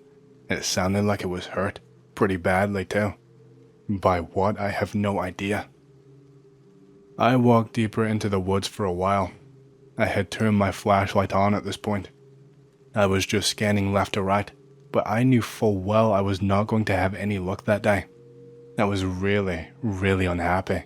I go as far as to say miserable. I backed up and went and sat by a tree. I just plopped myself on the ground and laid my head back, which is when I felt something really cold on my neck, and I almost shouted out loud, really loudly. I jumped up to my feet and flicked the flashlight around. I genuinely could not believe what I was seeing. The tree, it was a massive thick one. I think it was one of those pincho sycamore ones, the ones that are really thick, with the branches that go up and swirl in weird patterns. The tree had a massive, gaping hole inside of it. This tree was thick enough that it was wider than like 4 or 5 people stood side by side, and this hole was a little higher up than my head, but was more than big enough for multiple people to fit inside. But the thing that was wet, there was something leaking out from the tree. It looked thick and wet. It must have been some kind of tree sap is the only guess I could make, the only explanation that really made sense in my head. But it was this really strange color. It was partially red, which really freaked me out. It made me think that someone had been murdered and stuffed inside the tree, but I knew it wasn't that. I touched the back of my neck and I saw the red on my fingers, but it did not smell like blood at all. It was this really muddy red that was not really that far away from brown, but it was thick and it smelled like sweat and piss. If I had to give it a name, it was really musky. Like a really hairy man sweating his balls off. It was a peculiar sight that I had never seen before in nature, and like I said, I'd been to a lot of places all around the world. Looking at trees and nature of all kinds, I had never seen this phenomenon. It looked like the tree was just leaking blood. There were a few trees around the area that I had seen that had similar sized punctures, but this was the only one I had seen that was leaking. I walked around a little bit more. I could feel my heartbeat really going by now. I started to hear more noises in the woods. I heard a lot of twigs snapping and leaves rustling, but it could have easily just been David screwing around. I was trying to find him now, since I was a little bit creeped out. I could have sworn I heard a lot of snapping coming from above me though, like maybe there was something crawling up near the trees. Around 5 minutes later I hear a scream. It wasn't a dog this time. It sounded like a human. It sounded almost like a man who had just seen the devil himself. My only thought was that it must have been David, that maybe he saw a massive spider, or that maybe he had run into one of those wild dogs I had heard earlier. I tried my best to creep through the woods without making too many sounds. I was going to head in his direction and scare this fucker as revenge for being an asshole. Bear in mind, I was not carrying a gun. It might seem stupid to you, but I've never needed one. I've always felt safe in the woods. I don't want to hurt any wildlife if I don't have to. I think guns are much too destructive, and I have plenty of sharp and long weapons I can use to make sure that things keep their distance. Most wild dogs will run away at the sound of a flare or a small firework. I think David was carrying though. What he was carrying, I have no idea. I always had nightmares of that guy shooting up my workplace. I suppose that's a little bit off topic though. When I heard a gunshot, I started running really quickly. Then I heard that scream again. It must have been David screaming. I heard him shouting, "Get away!" So he must have missed whatever it was. I'd only ever heard him sound that frightened when he had seen a spider. I managed to get close-ish while in some tall brush and foliage. I had my flashlight turned off because I did not want to draw the attention of any wild dogs nearby. When I got close enough to see what was actually happening, when I got close enough to see David's face, I nearly shit my pants and ran away right then and there. He was staring up at a tree, one of those big thick ones like I told you about that had the big hole inside of it. There was still just enough light, and my eyes had adjusted enough to see without my flashlight on. Plus, David had the flashlight on his cell phone turned on, so that was helping too. This tree was leaking too, the same color as before. Only, there was something up there, on the tree, clinging to the tree. I don't even know how to describe this thing. I only really got glimpses of it, because there was not a lot of light, and David could not even keep the flashlight steady. He was panicking and flinging it back and forth, which kind of fucked my eyes up and made me a little bit dizzy. And I also had to focus really hard so that I did not scream or make any loud noises. But it was this massive thing, like a massive insect. I'm talking really, really massive. Bigger than a damn dog. Probably as big as David, but I can't fully remember. This thing had like 6 legs, but the front 2 were more like, I don't know, like big claws. It has them stuck into the tree and was using them to just cling to it. It was a greenish color from what I could tell, maybe with hints of red or brown, but that could have been from the tree. Its head was shaped like a praying mantis. That is the only way I can describe the thing. This diamond-shaped head with 2 bulging black eyes. Its arms were long but curled up at the front, and they had something sharp all along them. They looked to be glinting slightly. Its torso was so long, it was insane. I had never seen something like this before in my life. It was just staring at David, who raised his gun back up and started to take shots at this thing. I saw one hit the thing. I think it hit it in the body, but it didn't make any kind of pain noise, so maybe it missed. It moved so quickly. I watched it scuttle down the tray quicker than I could even see in the low light. The whole time it moved, I could hear this noise that sounded like 2 bits of rough paper being scraped back and forth against one another, only a little bit lower and maybe sped up. David did not even get a chance to shoot another round at this thing. By the time he was going to fire again, the thing had leapt off the tray and was right up against him. And it shot its arm out faster than I could even see. It looked more like a blur. And all of a sudden this thing's arm, hand, claw, whatever it was, had shot right through David's arm, and he had dropped the gun. He was screaming so loudly, but it was cut short. All I saw was another blur, and all of a sudden, the other arm of this thing had now gone through David's stomach and all of the way through to the other side. All I could do was just hold my own mouth. I didn't have anything big enough on hand to even help. If a gun couldn't even put this thing down, then it would have been suicide for me. You have to believe me. David's eyes were just so wide at this point. When this thing was leaping, he was trying to use his phone flashlight to guide his vision and see the thing, to try and get a better shot, I think. But he couldn't track it fully, so it was even harder to see what was going on. But the light from that was the only reason I could see so much at this point, even if it wasn't focused directly on the thing. It was enough. This thing removed its arms, and I saw David just fall back onto his back. I think he was still conscious, but was spitting out blood, and I could see him struggling to even breathe. This thing had these massive mandible-type things on its face, near its mouth, and I saw it bite David's neck, just one quick, big bite. And when it did, David was not even attempting to breathe anymore. It didn't tear off any flesh. There was just a wound in David's neck, and that was it. There was just blood gushing from it. I had to hold my face with both of my hands to stop myself from crying. This whole next bit is just a blur. I don't even really know what I saw, but I will do my best to describe it. The bite was just as fast as its other movements, and it moved its arm really quickly again, into the wound that was already on David's stomach. It was wiggling its arm slightly. It almost looked like it was pulsing or something. I'm not sure. And I don't know if I actually saw this. Maybe fear just made me go crazy. But it looked like near David's stomach, where the wound was, that it was getting bigger, inflating almost. It was just very slight. And it looked as if he had just taken in a really big breath and held it, like he had a pot belly that he couldn't suck in anymore.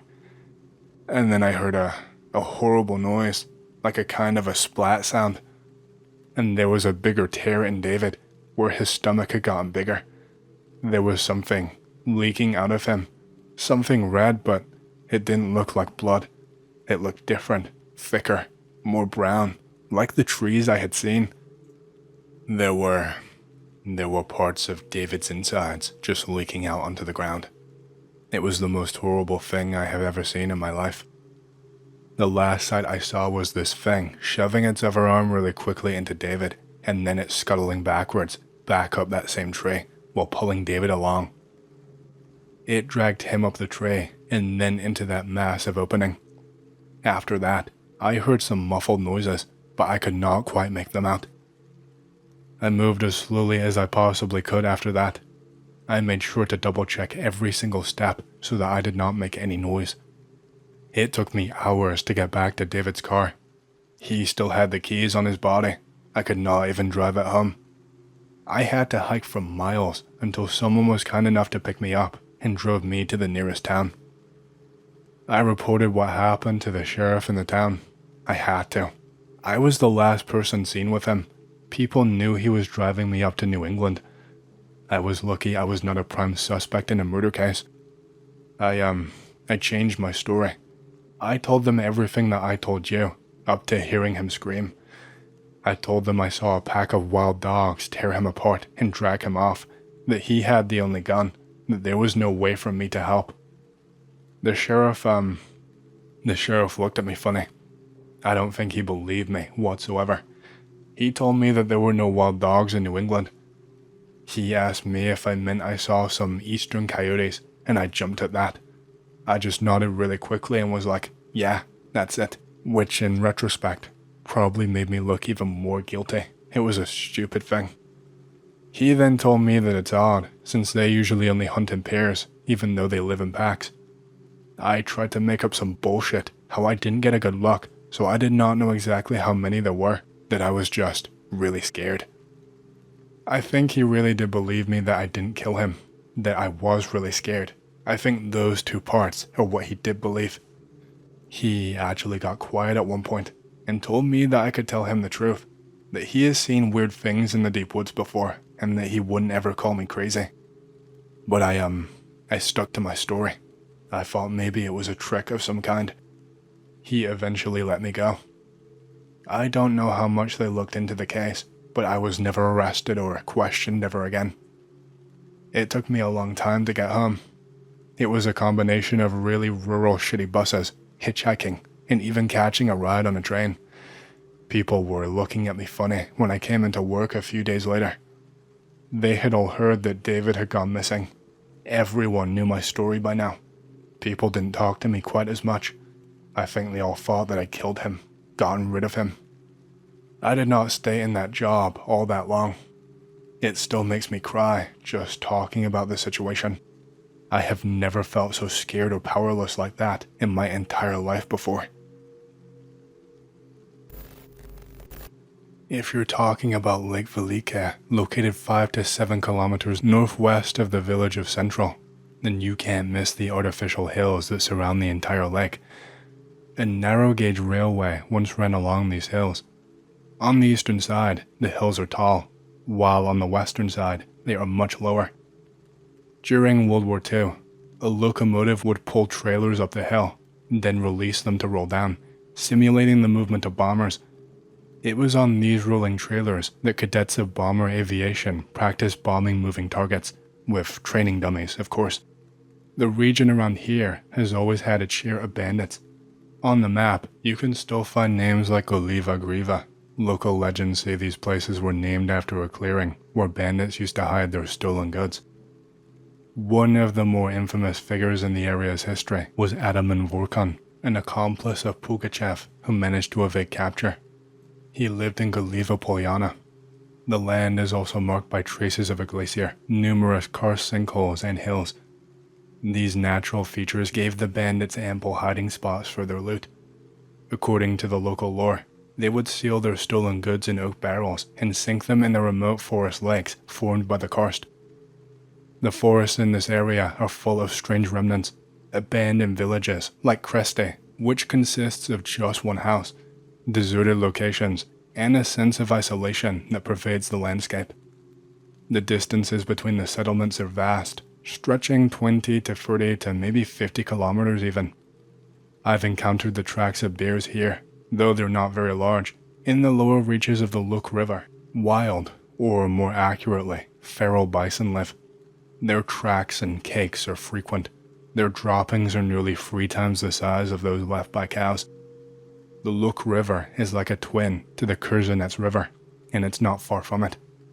On the opposite side of the river, there is an active monastery, though I'm not sure if the monks there are hermits. If you head west from the lake, the road follows the path of the former narrow gauge railway to Lake Sankar. The railway was built by prisoners and captured German soldiers. Close to the destroyed bridge over Look River is the settlement of Pochayka, or what's left of it. If you don't know where to look, it's easy to miss, as it's now completely reclaimed by the forest. But if you pay attention, you can still find remnants of foundations, fire ponds, and other signs of human habitation. Among military acquaintances, these parts are known to be bad news. More than once, Chem AZ trucks have sunk in Pochayka, and cars often break down here. In the spring of 2005, my own team nearly drowned a Neva in what seemed like a harmless puddle. A spring stream had turned the area into quicksand, and the Neva started sinking almost immediately. We had a winch, but the cable was not long enough. While I was searching through the ruins of Pochayka for some extra wire, the Neva's muffler had sunk about 30 centimeters into the sand. On the other side of the Look River, there's a German cemetery, but the most unsettling experience happened the Friday before last, when I drove through the area. Just 50 meters away from that puddle, I suddenly flipped my car over on level ground. I've driven this road dozens of times before, and I cannot explain where the pothole came from. I spent the night beside the car, trying to get things back in order. As I was making a fire in the barbecue, I put a thick log on top of it, and that's when things took a strange turn. The flames seemed to form a face, staring at me. It wasn't just an illusion, it really looked like a face. I moved the log, tossed in some fresh sticks, and everything seemed fine. But when I put the log back, the face returned. And this time, I even heard faint, glitchy voices in German. It sounded like whispers, soft and indistinct, with words like Das and See. Nothing I could fully understand, but unsettling all the same. I found myself crossing myself in all directions, despite my atheistic worldview. The whole experience was unnerving, so much so that I decided to bury the log the very next day, but I never got the chance. A rescue team arrived for me the very next day in the early morning, and it felt too awkward to bury the log in front of them. They would think I was crazy, and I didn't really want to explain. The coincidences in the area, the breakdowns, the accidents, the strange occurrences, they seem too frequent to just be random, and I mean, not everyone can just be making up stories. Someone has to not be lying. I don't even know how to explain what I witnessed without sounding completely ridiculous, but I'm going to try and give it my best shot. I work as a chef, or rather, I used to. A personal chef, to be exact. I worked as a line cook in some dives for a few years, got some more experience, moved around a few places, and then ended up as a personal chef. This was in New York, by the way, just to give you some more context. I ended up bouncing around a few different clients, depending on recommendations people would give for me. Clients absolutely loved trying to sell me on to their friends. I worked like this for quite a while, until I was hired by quite a famous and wealthy man, who I will not be mentioning by name, to be his permanent personal chef. I would do his grocery shopping, prepare him 3 fresh meals a day, and then I would also end up attending to some other personal chores. I wasn't a live-in chef, which made this schedule quite grueling, as I would have to be up early in the morning and then basically be on standby for a long time throughout the day. Still though, it paid really, really good money. I want to say that this continued on like this for at least a year, until the terms of the deal changed, I guess you could say. I had the option of declining, but this wealthy man, who I will refer to as T, asked me to carry out other chores for him in between my duties as a cook. He'd actually hired a whole array of staff by this point, which made my job a whole lot easier, but it meant I was not earning nearly as much as before. He was offering me a whole lot of money for what seemed like menial things at the time. He would give me envelopes and ask me to drive to an address and hand it to a specific resident, and that I would absolutely have to hand it to this exact person, and if that was not possible, then I was to bring it right back. I wasn't allowed to leave it with anyone but that person. Near the end, I remember I made an almost 16-hour road trip one time. This escalated over time. He would give me packages and ask me to drop them off at warehouses. He would provide me with a vehicle and ask me to drive and store it in a certain location. The rule was always no questions asked and do not check inside of whatever I give you. I made a lot of money and I was happy to do this. By this point, I was barely even cooking. I was basically just a personal errand boy. Don't get me wrong, it wasn't all sunshine and rainbows. I had some scares. Some encounters with really weird and sketchy people that were never ever explained to me, because of course I was not allowed to ask questions. I got held at gunpoint by one skittish guy, which was probably the second most terrifying moment of my life after what I'm about to tell you. I had a package for him and he was freaking out, saying he did not want it and to take it back. He asked me what was inside and of course I didn't know. He put the gun to my head, dragged me inside, and then forced me to open it right in front of him. I don't know if he thought it was going to explode or some other crazy shit. It just didn't seem right in the head. He was acting so irrationally. I told him who sent me, and I told him I was expressly told not to open the package myself. Just me saying the name of T made this guy freak out, and I really thought he was going to pull the trigger at multiple points. When I did finally give in and open up the package, I saw that it was just a box of clothes covered in mud and other dirt and stains. I think there was a mask in there too, along with some type of camcorder that was pretty ancient. Before I had a chance to take them out of the box and show the guy, he hit me with the gun, pushed me away, and told me to drive back home now or he would shoot me. Absolute crazy asshole. So, one day, I show up at my boss's request as usual, and he has this big-ass truck he wants me to haul. For once in my life, it's not a haul out of state. He wants me to haul it upstate to some rural property he said was owned by a friend of his. He told me not to check inside. He warned me that the truck was a little bit old and was prone to squeaking and making funny noises, and so he told me that whatever I heard, I should pay it no mind and just keep on driving and not waste time. He told me the faster I got there, the more money he would pay me. I think it was going to be a 4-hour drive in total, and that was fine by me. He gave me the keys and some more detailed instructions, and I did as I was told. The place I pulled up to was truly in the middle of nowhere. There were not really any cars parked around the place that I could see, and I was not totally sure what to do now. I knocked on the door like I was told to do, but no one answered me, so I just tried calling my boss again. He told me not to worry. He told me to head to an entrance around the back of the property and drive the truck in there, and that someone would be outside to meet me. Well, this is the part where I don't remember all that much, and things become unbelievable and messed up. It was like something out of a nightmare, really. I remember getting out of the truck and knocking on the door. Then all of a sudden I felt a pain in my head and a dull aching. I think I'd just been hit in the back of my head with something heavy. I could feel that there was blood dripping from my head into my hair. I felt cold, really, really cold, and then I passed out. I don't remember seeing anyone or hearing any footsteps or anything like that. I never heard anyone talking before I passed out. The next thing that I remember, I wake up in some cold room that's made entirely out of stone, and it is massive. There are chairs set up at the far side to my left, like it's a stage play, and someone is expecting an audience.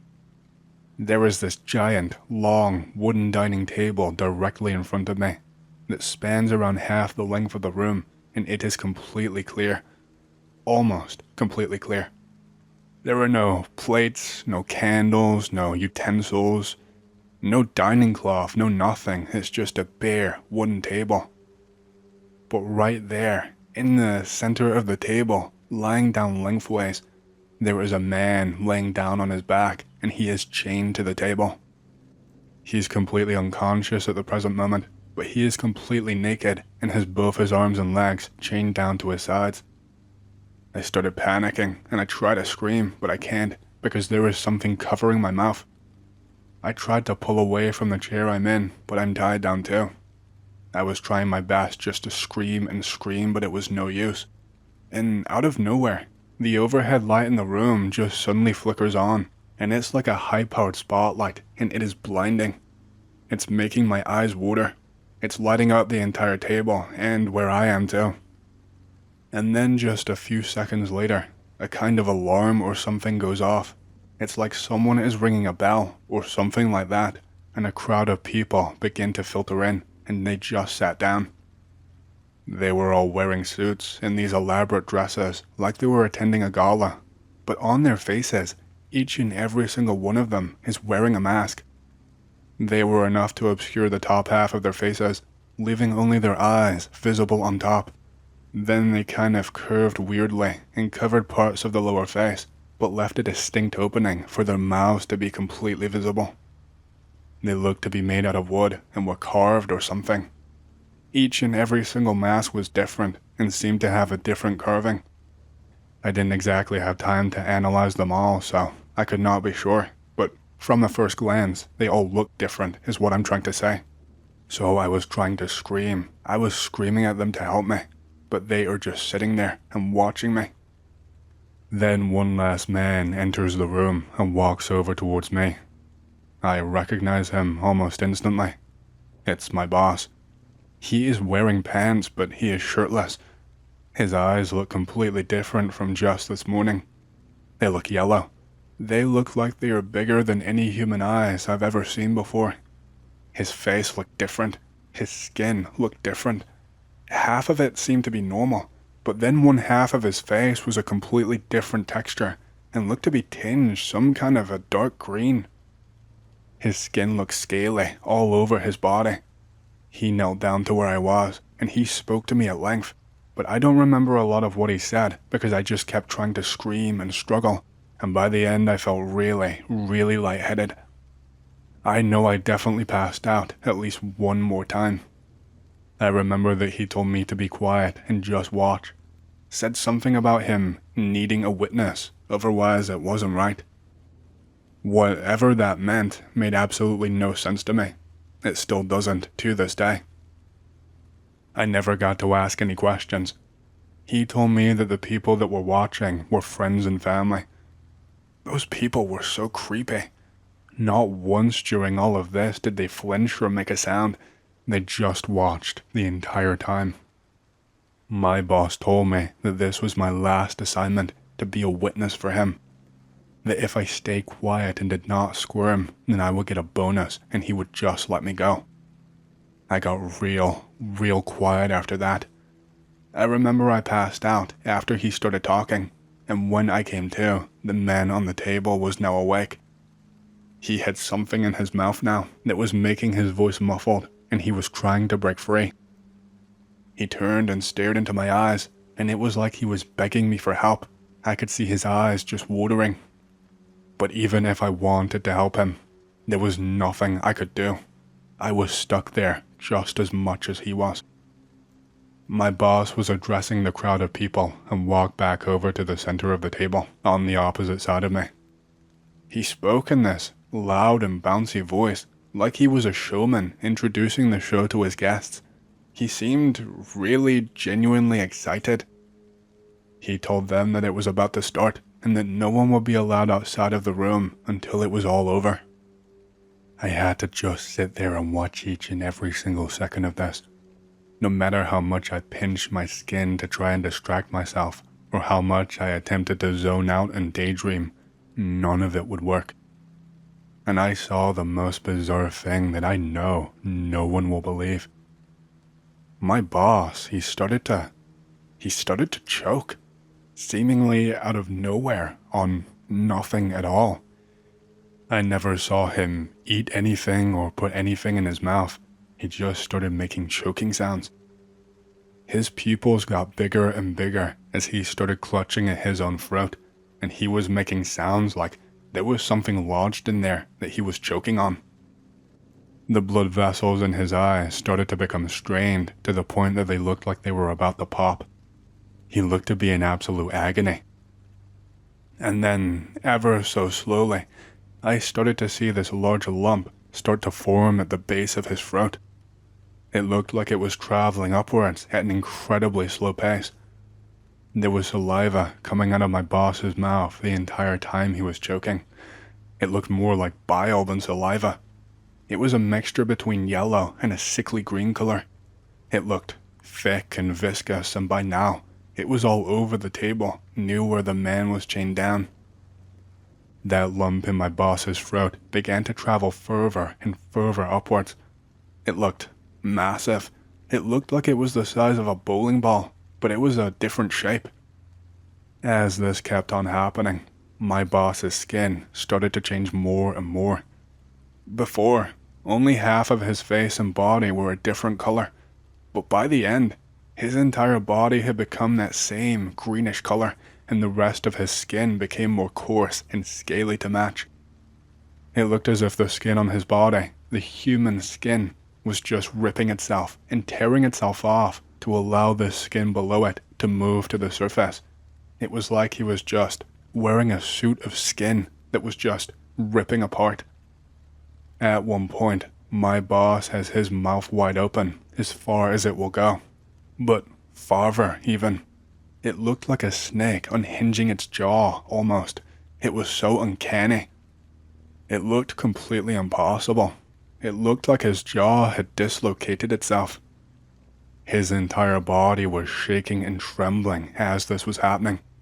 It looked like his mouth was struggling to stay open under some kind of pressure, and that he was fighting back just to keep it wrenched open. I could see the sweat dripping from his forehead, dripping from all over his body. There was a wet patch all over the crotch of his pants. And then I saw something big, ever so slowly starting to appear in his mouth right at the edge, ready to hit the floor. It looked like a white color that had been stained and dulled to be darker, almost to a gray, and it had something all over it. That same viscous, mucus-like fluid that was all over the table. And all at once, all of that pressure just released, and this thing fell into my boss's hands. He was panting and still shaking, and it seemed almost as if most of his energy had been sapped away by whatever the fuck just happened. I have no idea to this day what that was. The shape of it, I can only describe it as a large egg, bigger than any kind of egg I'd ever seen before in my entire life. He just stands there, catching his breath for a few minutes, and then he slowly walks right up to the man strapped down to the table and rips off whatever was covering his mouth. The man on the table instantly started pleading for his life, offering money, telling them he would keep his mouth shut, telling them all kinds of elaborate favors that he could do for them, strings he could pull for them. But within a few seconds, his pleas became muffled once again, because my boss had taken this egg or whatever it was and jammed it into the man's mouth. The man on the table was trying to scream, but it would not work. This thing was covering everything. This egg would not fit, obviously, so my boss took it back up, set it aside on the table, and then placed 2 hands on the man's face. He placed one hand on his lower jaw, and the other one just below the man's top lip. The man tried to bite him, but my boss did not even react, and I did not see the man on the table draw any blood from him. And then boom, as quick as a flash, I just heard this horrible snapping sound. And all of a sudden, this man's lower jaw was, I don't even know how to say it. It was not fastened on anymore. It was looser, and my boss began ramming this egg thing down the man's throat again and again, and this time, it made it part way into the man's mouth. I think that first click had killed the man on the table. I'm not sure if it was instantly or not, I pray that he died immediately and painlessly. The whole time that I was watching this, I could do nothing but sob. But my boss just kept on grabbing his jaw and just pulling and yanking until it clicked and snapped again, and there was more space, and the egg got further and further into his mouth. The man on the table was not moving whatsoever. At one point, my boss had both hands wedged firmly into the man's mouth and down his throat, and was pushing and exhaling quite heavily. I don't remember how much time this took. I don't remember much of anything that night in regards to time. It all just felt like one big fever dream that simultaneously lasted 5 seconds in total and almost seemed to drag on in slow motion for hours on end. I only have brief snippets of the rest of that night. I remember that nothing much happened for a while. I was just kind of in a daze. It felt like my vision was just blurring and going side to side and would not stay in one place. I remember my boss walking over to me. I don't know what he did or said, but my vision flashed in and out for a while afterwards. I remember he walked over to the crowd of people watching and stayed there for a while. I don't know if he was addressing them or what. He stayed there for a while, and eventually, they all stood up and gathered around the table, just staring at this man. This could have just been my imagination, because I know that not long after this, I passed out for the final time that night. But I could have sworn that I saw the stomach of that man chained down to the table start to rip. I heard this horrible squelching sound, and the stomach seemed to ever so slowly start to tear by itself, before there was just this big rush of pressure, and it was like there was just a hole blown in his stomach, like there was a sudden rupture, and all of the skin was just gone, and everything was visible. That is the last thing that I remember. I don't know how long I was out for, but when I woke back up again, I was at my boss's home, and when I realized this, I freaked the hell out and tried to rush outside, but the room was locked. My boss came inside the room not a few seconds later after all of my commotion. I tried to scramble away closer to the wall, and he told me not to be worried. He told me that no one was going to hurt me as long as I stayed quiet and listened. He threw me a wad of cash. It was a lot of money. He told me that more would be deposited into my account. He told me that it was my reward for being a witness. He said that all I had to do was stay silent and never come back. There was a lot more to it than that. He just didn't let me loose after a couple of sentences. He held me hostage in that room for over an hour, just talking at me about things, telling me what I was and was not allowed to do from here on out. I did what he said. I took the money. I left the state. I bought a house, and now I don't do much of anything anymore. I couldn't tell the police because who the hell would believe me? Who would believe what sound like the ravings of a lunatic over the word of a powerful and well-liked man? I had no chance. I barely even go outside anymore. I get food ordered to my door. I tell them to just leave it there so I don't have to interact with anyone. I just stay home and sob and do nothing in my room. Some days I feel so paralyzed I just sit there and think and wonder if there was anything that I could do, anything at all. I decided to write this down here as the first step. Even if this is all I can do, even if no one believes me, I had to write down what happened to me here. I don't know what happened after I passed out. I was not allowed to leave my boss's home unsupervised. He had a security guard I had never seen before in my life escort me to my house, watch me pack up my things, and then he took me straight to the airport with a ticket already purchased under my name. I don't even remember the address where it all happened anymore. My head was that messed up, and it happened so long ago. I like to tell myself that I just lost my mind, and that it was all just a horrible nightmare, but I know that is not true. I hate myself. I hate everything. I would give anything to go back in time and never work for that man. I just feel so powerless. Okay, so this story did not happen to me personally. It was told to me by someone else. The city of Waycross in Georgia is the setting for the story. The municipality is within the area of Ware County. The county is a part of the Okefenokee Swamp and its borders. Like most southern towns, the younger crowd tend to spend the weekends down in wilderness, partying and hooking up. It was hot Georgia April when I arrived in the city. I was there to interview a park ranger from the Okefenokee Nature Preserve about an experience that he had. On this occasion, my contact was not there to meet me. Since this was considered a low-priority situation, I was allowed to do this on my own and send my report via fax to him, but my copies had to be destroyed after he confirmed that his was received. I pulled up to the witness's house, a medium-sized barn-style building out by Route 38. I knock on the door, and a man about a few years younger than me answers the door. We exchange our information, and I go inside to conduct my business. He tells me that he has been at his position for a few years now. Being in that swamp, he has seen and heard things that he cannot explain, but this one takes the cake. He asks me, "Do you believe in ghosts?" I tell him that I believe people have encounters with things unexplainable. He smirks and hands me a folder full of assorted papers. After last week, Mr. Anon, I believe that ghosts are real, and that there is something buried in that swamp. I open up the folder and skim over the contents. He has photocopies of pages from clearly old and worn books, notes taken from him interviewing locals, complete with their numbers and addresses. There were even satellite maps of the swamp, with markers to indicate what he labeled as sightings and historical locations.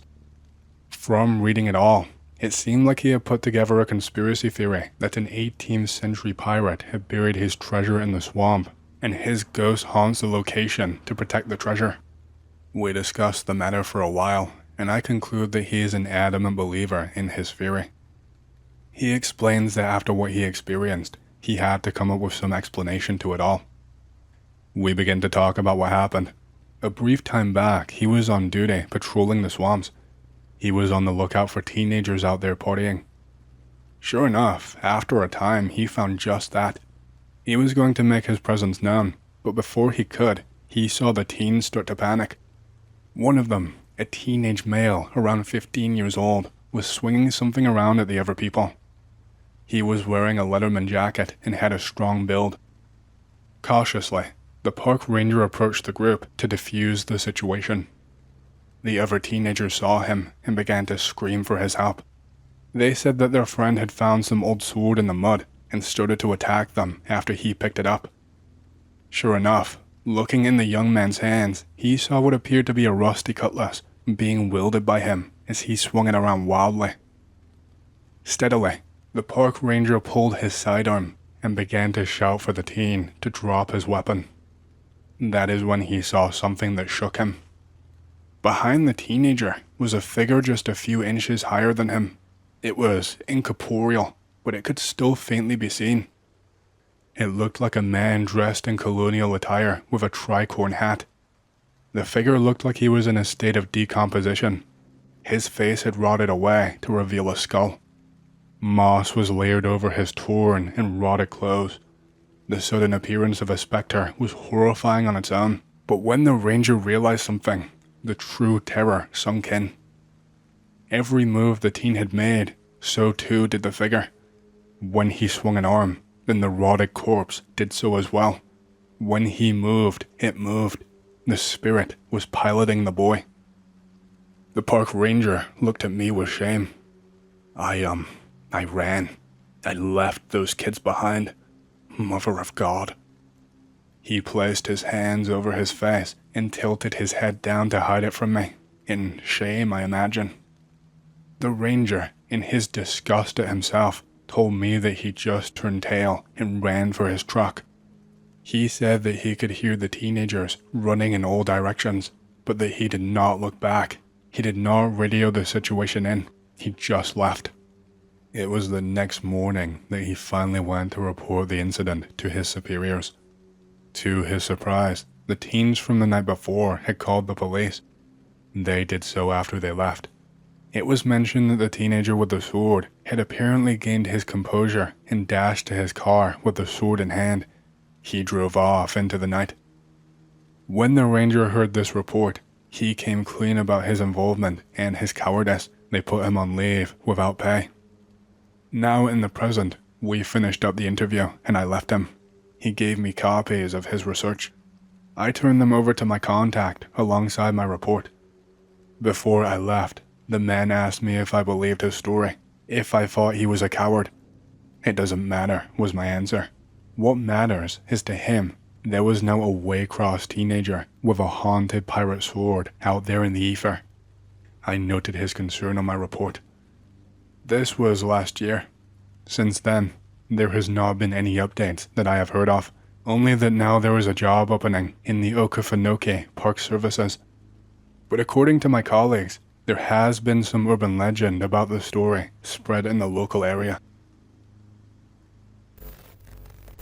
There was something I witnessed a few years ago that I don't really understand, and that never really made any sense or added up for me.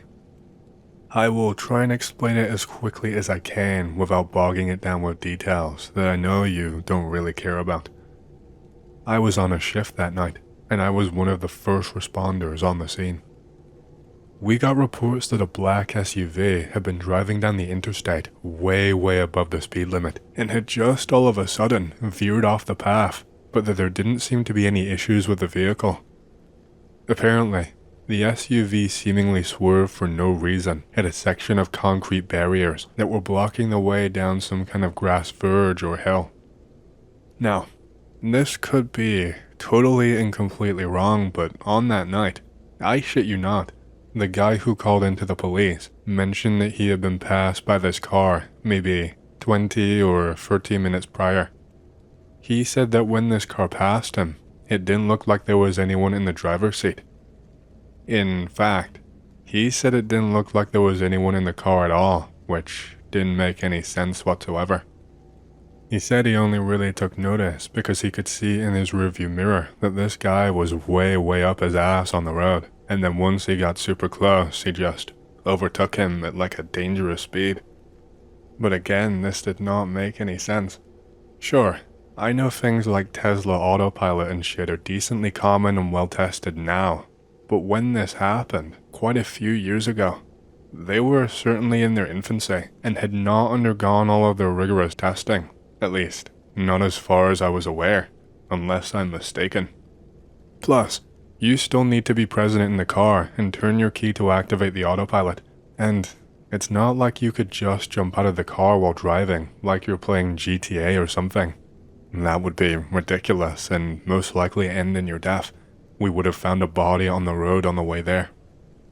I was told this information, but it was stressed to me that the caller was likely mistaken since it was late at night and he was likely tired, maybe driving home from work. Like I said, I arrived to the scene before anyone else did. It's my job as an officer to secure the scene, make sure it's closed off, and so that no idiots can cause a bigger wreck or interfere with the site of the crash, and just generally assess the situation and pass on this vital information to other officers on their way, and EMTs too. I want to clarify that I was working solo at that point and did not have a partner. I don't know exactly how it works in other states, if working with a partner on patrol is mandatory, but it allows less officers to cover more area to reduce spend on wages and such. This is especially crucial during night shifts, when we already have staff shortages. So, I got to the area, and let me tell you, it was an absolute mess.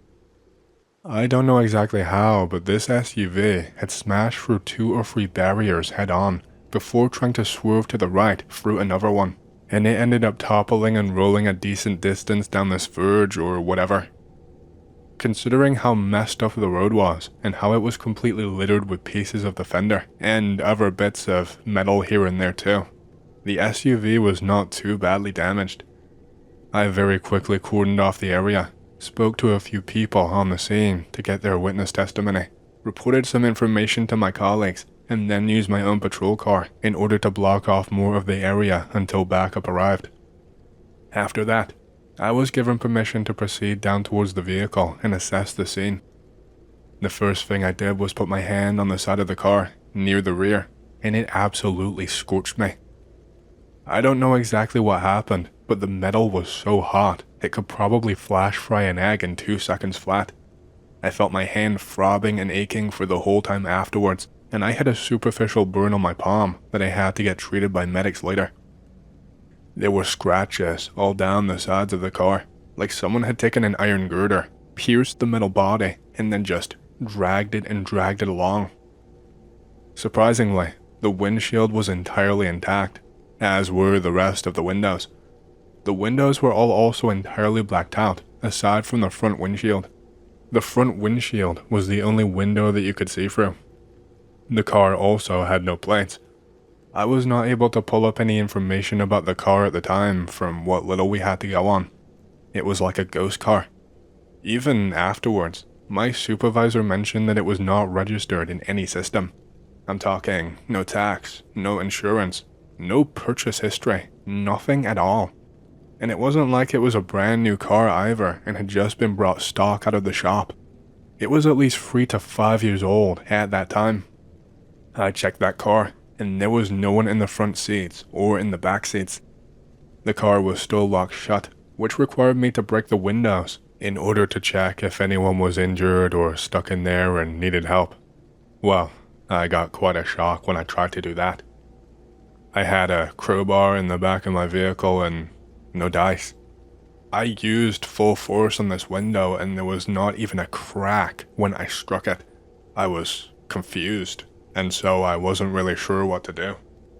I reported this in to my superiors. I double-checked all of the car locks. It turns out that the right side passenger door was slightly off of its hinges, likely from the force of the crash and the impact, and so I could just open it up. That was really lucky for me. Otherwise, I would have had no way to open the damn thing. There was no one inside of there at all. Not a single trace of anyone even stepping foot in that car. There were no keys in the ignition, and if it did have some kind of autopiloting system, I sure as hell did not know how to work it. The interior of the car was also incredibly hot, and the windows were hot to the touch. I noticed that in the back seats, there was a ton of electrical wiring that just looked really out of place and like it was exposed for no reason at all. The wires seemed to run from some kind of battery type thing that was in the back seat. Not just one, multiple massive batteries, and these wires then ran into the trunk of the vehicle and then disappeared. I don't really know much about wiring to tell you what was going on.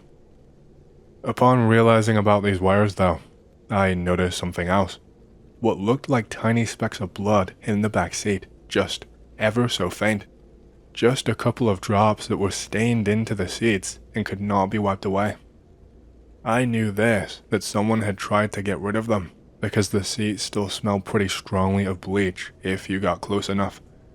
This was enough from my superiors to give me the go-ahead to crack open the trunk of the car, and so I did. I tried to take a crowbar to the damn thing, but it seemed like no matter how much force I put into it, I could not open it up. It felt like there was something inside with some kind of weight, some kind of mechanism just holding it down, holding it in place. And that is when something insane happened. I don't know how. It should not have been possible at all, but the car engine turned back on. There was no mistaking it for anything else. I was wondering what the hell was going on, and I radioed this in myself. Luckily for me, there were other officers pulling up to the scene now, as well as an ambulance, and the officers rushed down to help me. I ran to the front of the car to see if there was any way I could deactivate the thing, but I could not see any. They were asking me what was going on, and I was just stood there like a dumbass, just shouting, "It turned on by itself." Just before I did this, by the way, and the officers got there, and I ran away from the trunk, I actually heard something coming from the trunk. It was like some kind of mechanical whirring and something being powered on. I thought I maybe heard a voice too, the sound of a woman, maybe? This freaked me the hell out, and that's why I was so damn panicked about the car turning itself on. We could not turn it off, but the other officers helped me pry the damn trunk open. It took all of us, it took all of our strength. I told them that I heard someone in there, and they just told me that I was hearing things. But none of us at all expected what we saw when we ripped open the trunk of that SUV. The second that we did so, there was just smoke piling out of the thing, and it smelled horrible. It smelled like someone had overcooked meat at a barbecue. Once all of the smoke dissipated though, I could see that there was someone inside of there. It was a boy. I would estimate he was anywhere from 16 to 18 years old, from what I could remember. He was just curled up in a ball and was barely even breathing. His breathing was incredibly shallow, and he would not even respond when I tried to ask him his name and what had happened to him, if he was okay, etc. He just breathed heavily, wheezing, and that's it. He was just squished inside the trunk. There were more wires leading into the trunk, but I never got a chance to figure out what they were leading to. Whatever it was must have been hidden under something in the trunk, because I could not see anything at all apart from the boy. In fairness though, I was more concerned with his health at the time than figuring out the mystery of some stupid wires. It was a good thing that medical professionals were already there, because I would have been at a complete loss as to what to do. This boy had burns all over his body. I could see where bits of his skin had been scorched and sizzled and were now starting to peel. They were not consistent all over his body though. Most of them were around his chest area. He was shirtless in case I did not mention, but he had some along his arms and along his face too. He was visibly sweating and looked to be struggling to breathe, but one touch of his skin and I could feel that he was absolutely ice cold to the touch. It didn't make a lick of sense. The boy wouldn't even open his eyes too. He tried at one point, but it's like he couldn't. It's like every time he did, he kind of winced in pain and shut them back closed, like something was making his eyes sting and it was just instinctual. I did not waste any time cutting his metal restraints so that the EMTs could hoist him out of there and treat him properly. He had marks around his wrists and ankles, suggesting he'd been tied up for a long time before he ever got put in the back of that vehicle. He obviously had some cuts and bruises from the crash too. I radioed over some more important information to my superiors, filled in my colleagues who were present at the scene, just telling them all of the events leading up to them arriving there. Then I got a chance to have another once-over of that SUV. I checked out those windows again, since I was incredibly interested. When I took a closer look, I was able to spot that the glass was actually much thicker than regular glass used in car windows and windshields. It must have been an inch or two thick, when regular car glass is nowhere near that thickness. Bulletproof glass starts at around quarters of an inch thick. This car had bulletproof fucking glass in it. It wasn't the only way you can tell. Bulletproof glass is made from thermoplastic and does this thing called ghosting. I don't know if you've heard of it, but if you look at the glass from an extreme angle, which I did, you can actually see multiple reflections of a light source because of the multi-layer of glass and composite. To put it in simple terms so that you understand, I knew for sure that this car had bulletproof glass. Right after this is where the next fucky part happens. A lot of officers all show up at once. I'm talking like 3 or 4 entire cars of them, as well as one unmarked car. Instantly, they are all swarming the scene, and they start bossing me around like they are calling the shots. Just shooing me away from the crash site and blocking it with their vehicles, telling me I have orders to do X, Y, and Z. And rightfully I told them to fuck off and that they were not my boss. Anyway, let's just say that my defiance did not last long after a radio call and a stern word from one of the guys in that unmarked car who was in plain clothes. One of the officers who showed up, who was in uniform, insisted that he go with the boy in the back of the ambulance, making all sorts of excuses. In fact, 2 of them muscled their way inside. The guy in plain clothes did not have much patience at all. He was just losing his absolute shit. He was practically blaming me for the crash and the scene when it was nothing to do with me. It was just ridiculous. He was clearly on some kind of a power trip. It had to be the oddest behavior I've ever seen in my life.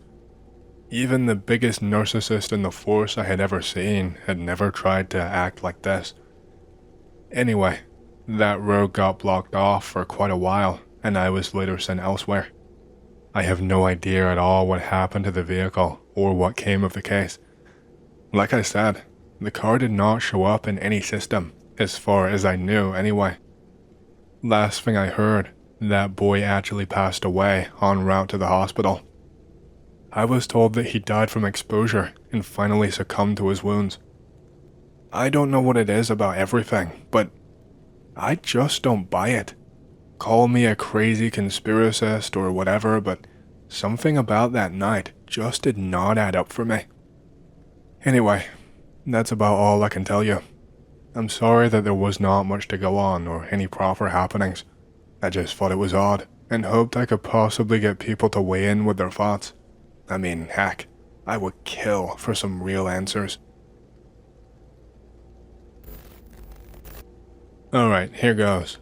A bit of background of who I am and what I do for a living. This will give a bit of context on how I've come across these reports. For the last 15 years, I've been employed as a licensed psychologist in Virginia. The firm that I work with takes subcontracted work from the federal government. The purpose of this work is to give psychological evaluations and reports on cases that the state does not want to be subject to various oversight agencies. If there is an instance where the feds need an interview and analysis done quickly and discreetly, then we are hired to do this. The pay is really good, and the job has allowed me to travel all over the country. But with all of that exposition out of the way, it's time to move on to the story.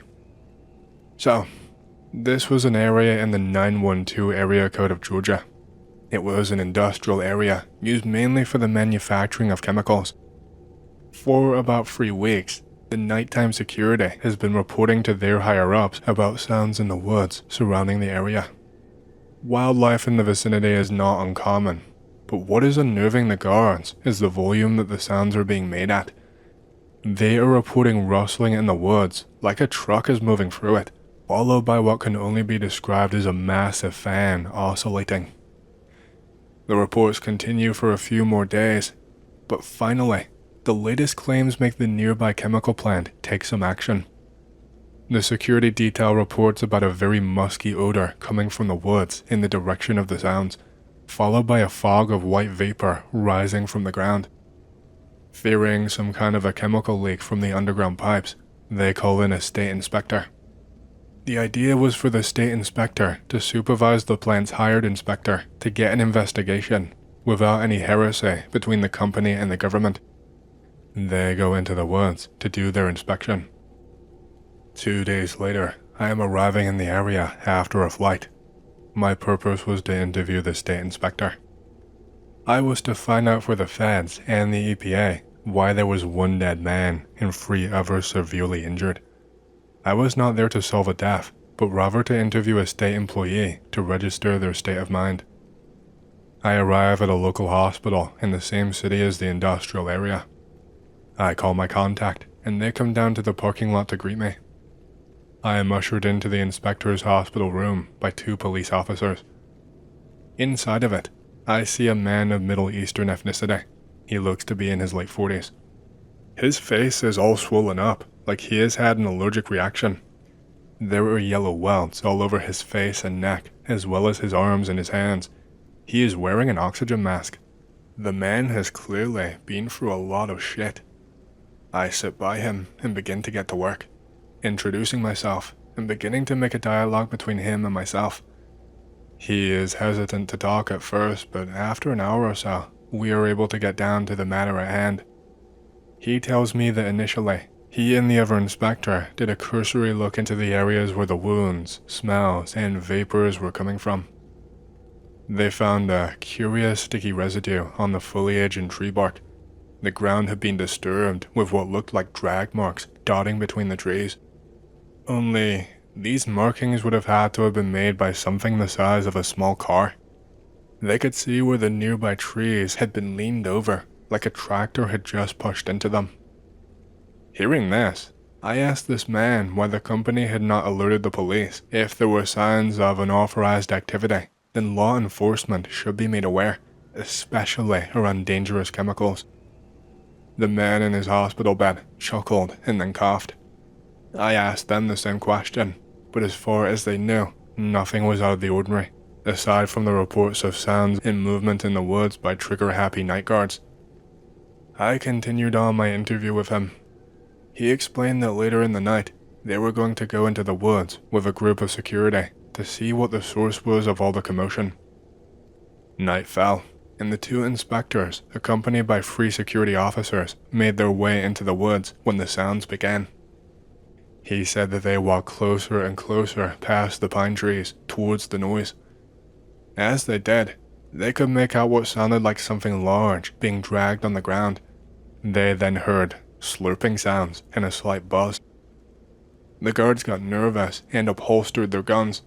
The 5 men made their way closer and closer. As the man was telling me his story, his heart monitor actually began to increase in its beeps. His face made a twisted sneer of disgust as he recalled to me the smell they were engulfed in as they were about halfway from the epicenter of the noise. He said it was a vile combination of rotten eggs, burning tires, and decaying deer. It was at that point that they began to see the white vapor on the ground. Eventually, they made their way to be almost on top of the sound. The man took a deep breath and said, "That's when the shooting started." One of the guards saw it first and began to unload into a black mass right in front of the group. There was a loud shriek like nails on a chalkboard and the sound of a vuvuzela. The man motioned with his hand and said that he shined his flashlight onto the mass. He went quiet for a few moments, but slowly he told me what he saw. It was what he described as a cross between a wasp at the front, but in the back was like a slug. It was about 5 meters in length and 2 meters high. It began to move towards them at an astonishing pace. It released the foul-smelling white vapor from holes in its body every single time it moved. There was barely any time to act as the creature swiped at the group with its insectoid legs and knocked all of them down. The man looked down and told me that that was the last thing that he remembered. We finished our interview from there, and I left him to himself. The report was handed over to my contact, and I left it to him from there. The industrial area was closed for 18 months for renovations. The woods around the area was bulldozed. I am unaware at what point during the encounter did the other inspector die. 3 of my colleagues interviewed the other witnesses. Officially, the death and the injuries are because of an animal attack. This is a story that was actually passed down to me by my great-grandfather, who has not been with us for some time now. He told this story to my grandfather, who then told it to my father, who passed it down to me recently. But my grandfather also told it to me too. My great-grandfather was a soldier during World War I in the British Army and put his life on the line in the fight against the Germans and helped to push them back. I unfortunately never really got to meet my great-grandfather. He passed away when I was not even double digits in age, but I remember he used to tell me stories from his life all the time. He loved to tell stories, especially war stories. I don't really remember any, but both my father and my grandfather know pretty much all of them by heart. I'm a history major. I have a fascination with learning about the past, and so I begged the both of them to tell me everything that they knew. My great-grandfather had a lot of disturbing stories about his time in the war. This was mostly about the conditions in the trenches and how he would watch his comrades literally rot away right in front of his eyes due to how easy it was to catch an infection or to become incredibly malnourished. It was a long war. It was more of a waiting game rather than anything else. I can't remember exactly where my great-grandfather was stationed at this time, but what I do know is that it was nearing the end of the war, and he was in a very isolated position.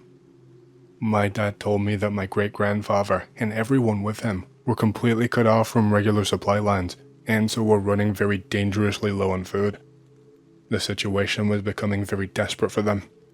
Every single day, my great-grandfather would wake up to more shelling happening in the area, and to the smell of more dead comrades who they would have to remove from the trench and dispose of to prevent the spread of more diseases. They had been successful up until that point, with snipers positioned in hidden perches in no man's land, but the constant shelling forced them from their position, and the MG that had been set up during the days where they were forced to retreat and hide made very quick work of them once they were out in the open. There was almost nothing that they could do. Soldiers were about to starve. There had been a gas attack just a few days prior, and some soldiers who were pretty groggy were not able to get their masks on in time, and so they suffered even more casualties, and the situation was looking incredibly bleak. It looked like they would all die and lose their position and be pushed back. It was crunch time for a decision, and the only options they were faced with was to either die like cowards in that trench, or to commit to a suicide attack and pray that they could make some ground, or do anything at all. Retreating and giving up that position was not an option whatsoever. It wasn't even a thought in any of the superiors' minds. The soldiers were all scared half to death. With the limited resources they had, the plan was to use artillery fire as cover as they made their charge. The idea was the artillery would bomb around 50 yards or so ahead of the soldiers, and they would follow it, and this was to make the defenders in the forward trench duck down and hide. Problem is, they were undersupplied, and the artillery was not capable of shelling for the entire advancement. They'd be able to shell 2 or 3 times tops, and after that, they were completely on their own, out in the middle of no man's land, with no cover, no support, and they would be dead men walking. Literally the only hope for those soldiers was for them to pray and run. They could not even get a tank out there to help roll through. Their entire supply line was cut off and pinned down by sniper fire from another German-occupied trench. The plan was to be enacted under cover of night, to give them the very best chance, although no one was really hopeful. I think everyone knew they were going to die that night. They were just hoping they could maybe catch some sleeping Germans off guard and get a little bit lucky. Fast forward to that night. They were probably an hour away from making the run when they heard screams of all kinds. It sounded like the German soldiers. According to my great-grandfather, they heard men screaming and rapid gunfire coming from what was likely an MP-18, along with handgun fire, which was most likely a Mauser. These screams apparently continued on for hours, and the run was delayed. Commanding officers thought that this was a ploy from the Germans in order for them to let their guard down and run into the shredder. Great-grandfather said he apparently heard more than just screams. He said that all throughout the night, he heard something running across no man's land. He could hear something really heavy running at full speed, like metal boots pounding the mud really quickly. But no one was brave enough to pick their head up and risk having it taken off. He then said he could hear some kind of grunting and growling, like it was coming from a really big dog that was maybe out of breath. He said he heard one of the Germans shouting, but that the answers he was getting did not sound right. He did not know any German, so he could only make out very basic things, like the man yelling out please and no and other kinds of begging. He said that the voice that replied to him in German did not sound right, that it sounded much deeper, sounded like the words were being gurgled. After a while of this, there was only silence, just those heavy steps back and forth all throughout the night. My great-grandfather said it sounded like some kind of material was being dragged along the ground away from the German trench and into the nearby woodland. None of the British troops slept that night. Everyone stayed wide awake, and the same again the next day. They feared that if they acted right now, then they would be gunned down. Around 48 hours after the incident, they have no choice but to go. They have no food. Soldiers are even hungrier than before, and they are losing too many men. They don't even test the waters. They enact the plan. They cannot afford to delay it any longer. Once the artillery starts, they are just going for it. But the only shouting that great-grandfather heard that night was coming from his own men. Once the shelling stopped, he closed his eyes and held his breath and prayed to God. He expected for death to come to him immediately. But it never did. Not a single British soldier died on the way to that German trench. My great-grandfather told my dad that it was the most miraculous event of the entire war. that each and every single one of them should have been dead. Well, it seemed that way. It seemed like a miracle until what they found in that trench. There was not a single German soldier left alive. Each and every single one of them had been brutalized beyond belief. My great-grandfather said he had never seen such a horribly violent death. Many of the soldiers, the British soldiers, were not able to cope with the sight or the smell of what they saw, and they just simply threw up. The most notable thing about all of the deaths was the skin of the soldiers. For every single one of them, the skin had been almost entirely torn off their face, and in multiple other locations on the body too. It looked as if something had sunken its teeth into the face and had just pulled and pulled until all of the skin was just gone. There were signs of bite marks and claw marks all over the skin. One soldier had been maimed so badly that his leg was actually hanging on only by a couple of tendons. It was dangling by a thin fiber, like a piece of stringy cheese. There was not much sign of what caused all of the destruction, other than some marks in the mud up top. Most of them had been smudged and trampled by the charge and the shelling, but there was evidence of something. Something was there. There was, a large print, multiple large prints, like a dog, but much, much larger. Something with claws that dragged along the ground with each step. Nothing was even gone from the trench. Nothing had really been raided from what we could see. There were documents all around, those giant primitive radio systems that took up so much space and were hard to operate on the front lines. Even guns and ammunition were left entirely untouched. The only thing that was completely gone, which we found out later, were all of the provisions. There was still water left behind, but all of the food stores had been raided. No one quite knew what to say. My great-grandfather described the silence as being horrible, that everyone there was just dumbfounded and didn't want to say a word. He said that even soldiers who he said had seen it all before were just awestruck. They were silent. They looked scared. The only way to get a message back to the higher-ups was to send the pair back with a handwritten message and to ask guidance on what to do next. They got to work on cleaning out all of the bodies and securing whatever scraps of food they could find. They recovered all of the weapons that they could and made sure to secure them.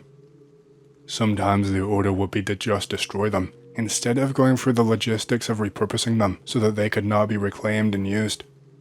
Sometimes they just didn't have the time, and destroying the weapons was the quicker option. It took around 5 days for a message to reach command and then come back. Reinforcements were sent rather quickly, but the messengers had a few choice words for great-grandfather's commanding officers.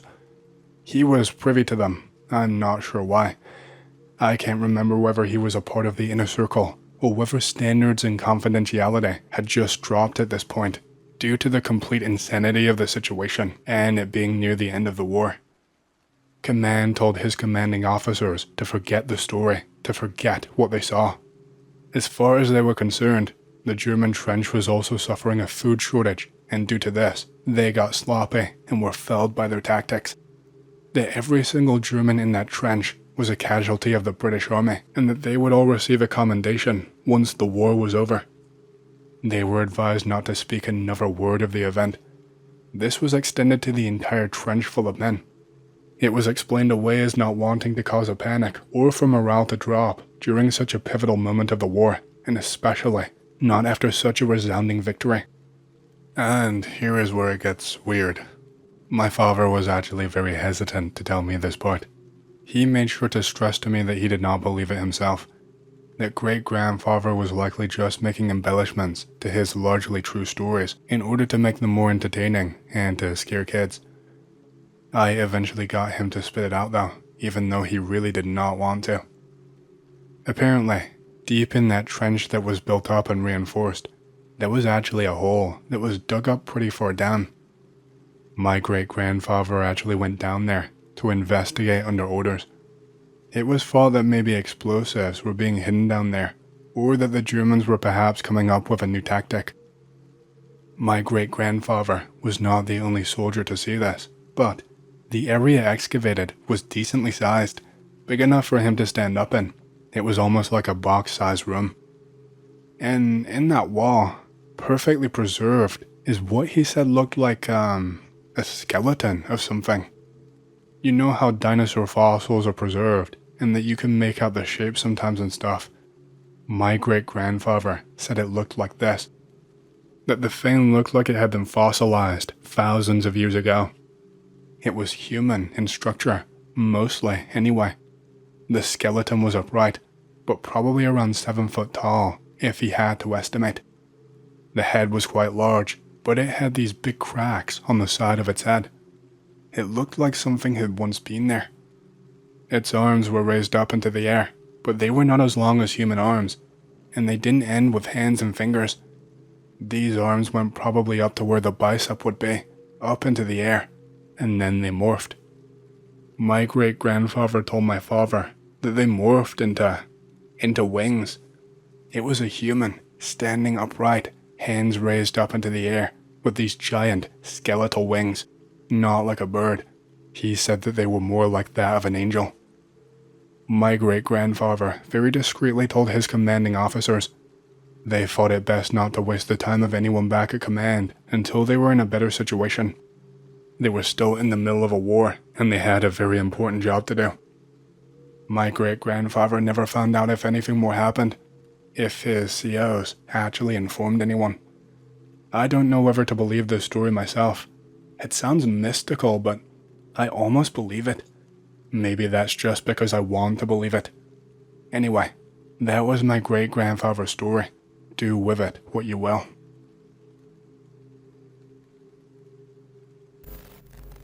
The story that I'm about to tell you, it all started on a night that was very hot and very dark. It was a summer night with a new moon, and the only thing that lit the sky was the stars. We were in the car, aimlessly trying to kill the boredom. It was a difficult thing to do when living in a small city in the countryside.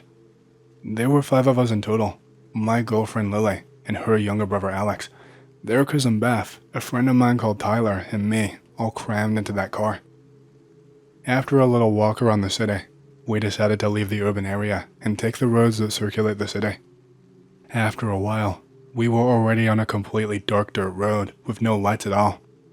I guess we've never been here before, my girlfriend said, and I really did not remember being there before either. As it was a new place, we decided to go ahead and see where it was going to lead. After about 20 minutes on that road, we came to a fork. One of the roads that came out of it was very poorly maintained, and it seemed that no one had been driving there for a long time, with the bushes taking the road again. The other road coming out seemed to be the continuation of the road that we were on.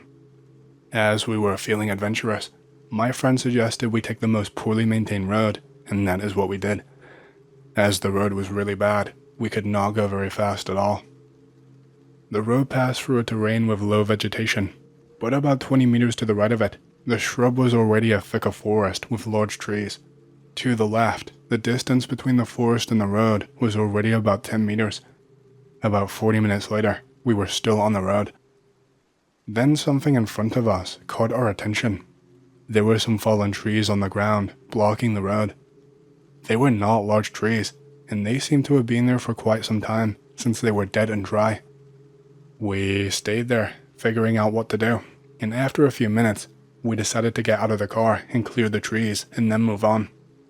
My friend and I got out of the car, and with some effort, we managed to clear the way.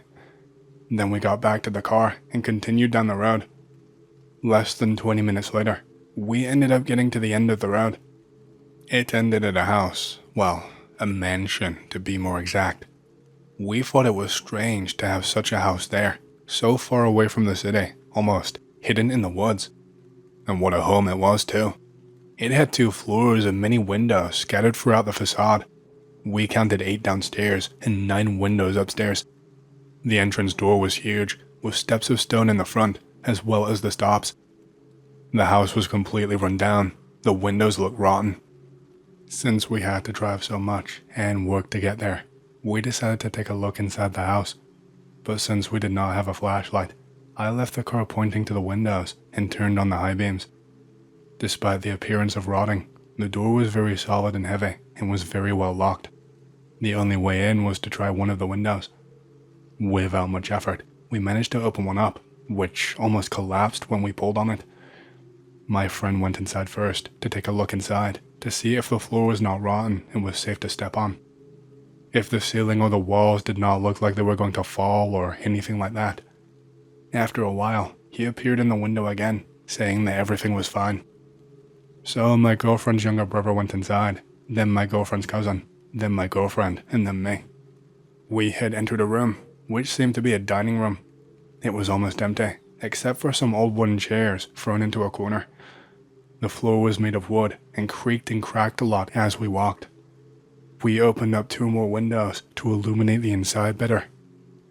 After taking a good look at this room, we decided to take a look at the rest of the house. This room had 2 doors, a double door on the right that led to another room where the front door was, and a smaller door just ahead leading to the kitchen. We went through the double door, stopping in a very large room, the entrance hall. This room had the entrance door to our right, front of the house, and a staircase to the left that led to the second floor. The staircase was completely rotten and broken, which prevented us from going up to the second floor. We opened some windows to light up this room too. We were just talking and walking around the room when my girlfriend's brother said he heard a noise from upstairs. We thought he just wanted to scare us until we all heard the noise. It was the same noise the wooden floor made when we stepped on it. It must be the noise of the house settling in again after a while, my friend said. It's just the house snapping. It's really old. Then we heard the sound again and again. They sounded like footsteps, somewhere coming from up there. There was no telling exactly where it came from. So everyone, except for my girlfriend's cousin, approached the stairs to see if she could hear anything from upstairs. Then we heard the sound again, 3 steps, and then the footsteps just suddenly stopped. My girlfriend's brother said, "Is there anyone up there?" But no one answered. Then we heard a shrill scream, but it was not coming from up above, but from the window. It was my girlfriend's cousin. While we went to see the stairs, she stood in the window, looking outside. She came running towards us and started telling us that someone was at the side of the car. When she said this, I felt my blood run cold and all of the hairs on my body just shivered. My girlfriend grabbed my arm and she was shaking. "Are you sure you saw someone on the side of the car?" my friend asked. Yes, I did. I did not see where it came from, but it was standing outside the passenger door. Nobody had the nerve to see if anyone was really there. Then the headlights began to fade. People were asking what the hell was going on, how the headlights could just turn out. I tried to give a rational explanation to calm everyone down. I just told them I thought the car battery was running out. My girlfriend started squeezing my hand and crying, saying it was not the time for this. We were all really scared. A few seconds later, the car headlight went out almost completely. The 5 of us remained in the most absolute silence. Then Tyler broke it and said, "Someone's going to have to go in the car to see what happened, or at least try to turn it on." And of course, this ended up being me. Sometime later, I decided that there was no other way. I was going to have to go out there in the dark. I told them that I was going, and that they had to stay where they were. I tried to make as little noise as possible until I reached the window. Even with my eyes accustomed to the darkness, I could not see much of anything. I could just see the darker shade that I expected to be the car, and only the car. I jumped out the window and walked slowly, holding the car key. When I got to the car, I opened up the door and the internal light came on. I found this strange, since if the battery had run dry, the light from inside the car would not turn on. Then I saw that the headlights were off, that they were turned off. I felt that shiver going up my spine again. Although the car was unlocked, we did not hear the door open nor close. How could someone turn the lights off without opening up the door? And instead of the lights simply turning off, why did it slowly fade out until it finally went out? Why didn't they just switch off immediately? I turned on the lights, and before I could think about what was happening, the rest of them flew out of the window of the house, screaming in terror. My girlfriend and her brother were crying. Their cousin had a face of complete dread, and my friend was whiter than a candle. They practically threw themselves into the car and started screaming for me to lock the doors and for us to leave. Without understanding anything, but already completely terrified, that is exactly what I did. It was a relief when the car turned on. I turned around and shot down the road again. I asked what had happened, but my girlfriend was just trying to calm her brother down, who was crying just like her. Their cousin had become mute, and my friend just said for me to not stop, to keep driving on. When everyone was starting to calm down again, I turned to my friend who was in the back and asked what had just happened. When I was looking back, my girlfriend who was in the back on my side yelled, "Stop." With the fright, I put my foot down hard on the brakes. The car skidded a little bit, but eventually came to a stop. I then looked at my girlfriend and asked what it was. Then I saw that she was crying again, pointing her finger forward. Her hand was shaking, and then I saw what it was. The road was full of trees again, blocking the way. Beth was asking, "Didn't you take all of the trees out of the way?" "Yes, we did," I replied. That was enough for my girlfriend's brother to start crying again. I started to look around to see if I could see anyone or anything. After a while, I looked at my friend and said, "We are going to have to get out of the car and clear that road again." He suggested going over the trees with the car. If I do that, the car will hit the trunks, and either it will get stuck and we will not leave, or it will blow a tire, or it could ruin something else and we will not leave here. The only option was to get outside the car and clear the road. After a while in silence, he just nodded and he came with me. We both left the car and headed for the fallen trees on the ground. My girlfriend closed the car door and locked them, still with the key inside. Thanks. That meant we couldn't get back in quickly. This time, there were many more trees than before. With great care and attention on everything around, we began to drag the trees out of the way. When we finally cleared the path, we looked at each other with a look on our faces that said, "Let's get the hell out of here." When we were getting back to the car, we heard a noise in the woods. We stopped on the spot and looked to our left. We could not see anything, especially with the car headlights on our faces. Then suddenly, some birds flew out from where the noise was coming from. That was enough for us to run to the car, full sprint. The worst part was that when we got there, no one wanted to unlock the car for us. We kept knocking on the windows, but the people inside the car were just crying and screaming. My friend and I were already almost panicking. He was already looking for a rock to break the window to get into the car, and that's when my girlfriend's cousin finally unlocked the driver's side door. My friend came through the same driver's side door and threw himself into the back seat, and I went after him. As soon as I got to the seat, I floored it. I didn't even stop to close the car door. It just closed itself with the speed of the acceleration. But despite the speed with which we left, we could still see something coming out of the woods. It looked like a dark stain with a humanoid shape, and it was very tall. It seemed to be more than 8 feet tall. My girlfriend and her brave family were desperate when they saw that. They began to cry and scream in panic. From that point on, until I reached the dirt road, I did not slow down. I was going with the gas pedal almost bending forward. The car was jumping more than a wild boar on that bumpy and poorly maintained road. When we arrived on the good dirt road, I went in with everything, not slowing down. Arriving on the asphalt road, we were a little bit calmer, and I finally relaxed my foot on the gas. No one said anything at all until we got to town. When we arrived, we went straight to my girlfriend's house. Her parents had left. As she, her brother, and her cousin entered the house, I pulled my friend into the corner and asked what had happened inside the house for them to run away like that. He said that when I was out in the car, they heard some more footsteps upstairs. They paid attention if they could try and figure out what it was, when suddenly, there came a sound from the top of the stairs, as if someone was holding their breath and suddenly just let go and exhaled. He said that after that, they could smell this horrible smell of rot, as if there had been some dead animal there for more than a week. The noise of that strange breath had already scared them enough to run away, but by that time, I turned on the headlights of the car, so they saw a somewhat shapeless thing that was coming out from the kitchen.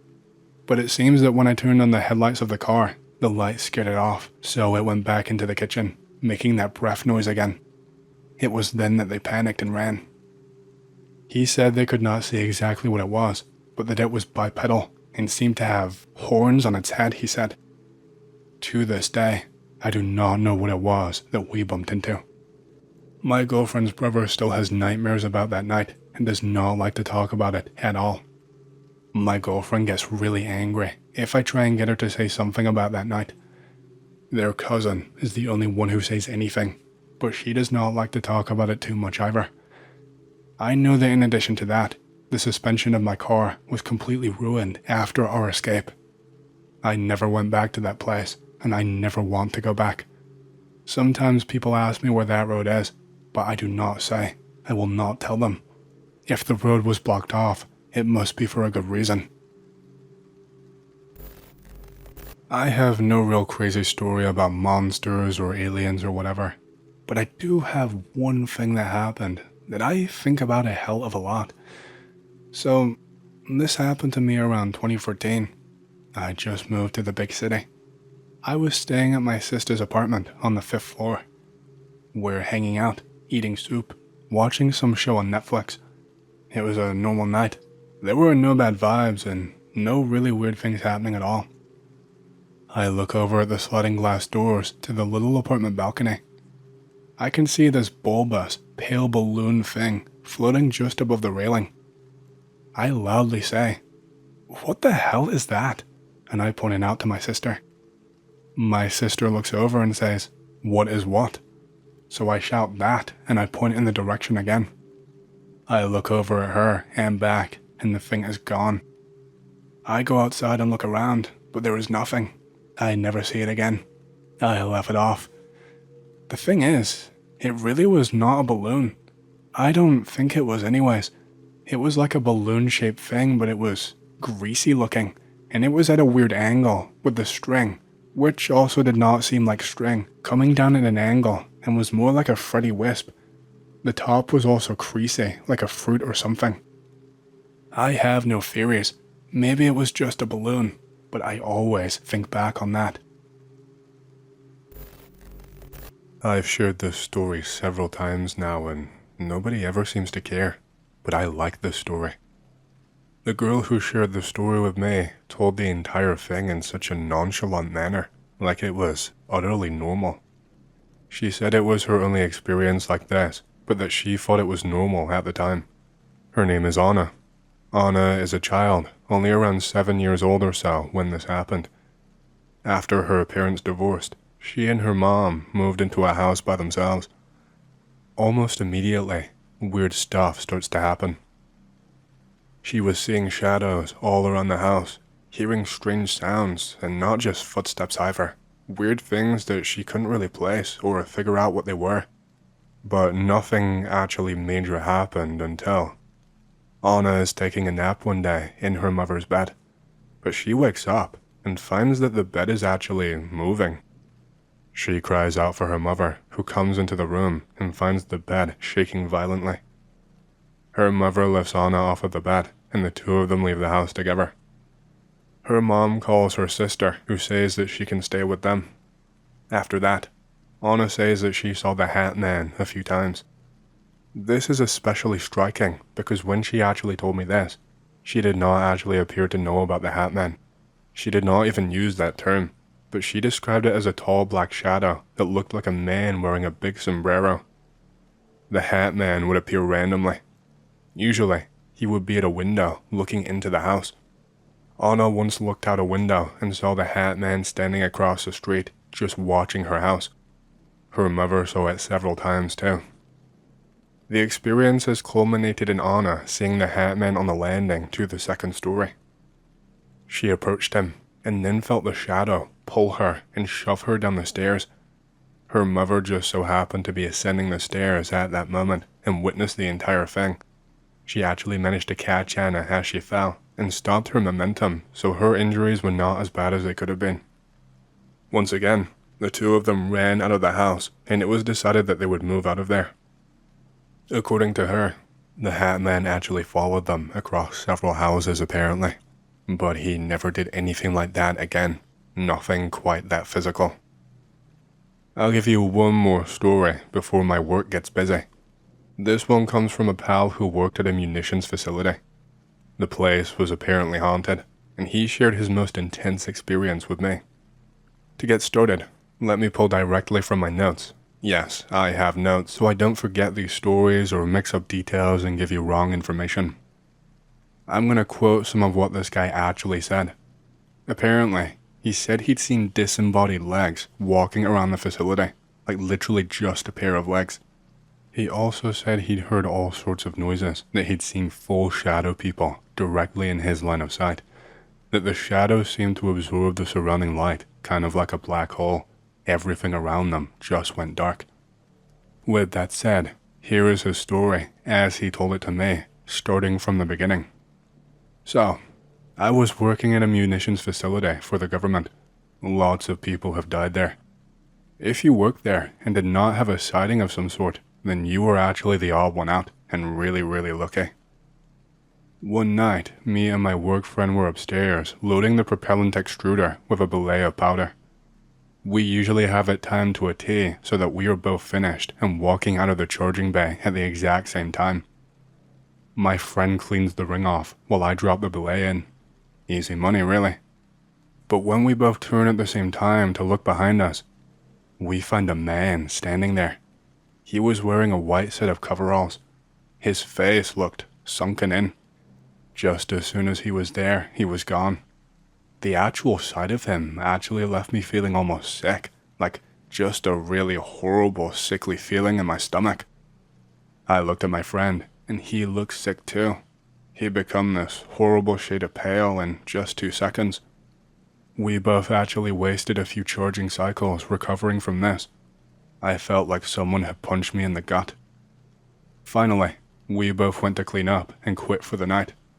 We decided that we would tell the supervisor what happened, since we had to explain our production numbers. This super had been there for around 30 years.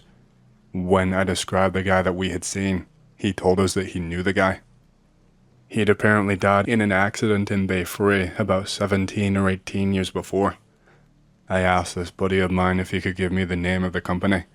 He said it used to be called Hercules, but it has since changed hands a few times and has a different name now.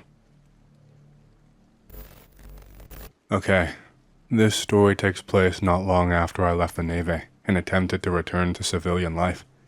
It's an easy thing for some folks, but for me there were tribulations that complicated everything. I sort of went hobo for a few years there, wandering through various places and occasionally tracking down obscure branches of my family and spending some time with them. I had a small line of cousins in West Virginia, and this story took place there. First off, West Virginia can be absolutely gorgeous, very densely forested, lots of mountains and hills. It was amazing. I mean, it had its ugly side, sure, most of that being found in its people, but away from the cities and up in the hills, man, it's amazing. I guess the best description I can give is from a movie, like Last of the Mohicans. There were waterfalls and pretty damn majestic cliffs. The forests were just mind-boggling and so open and clear. It's weird though.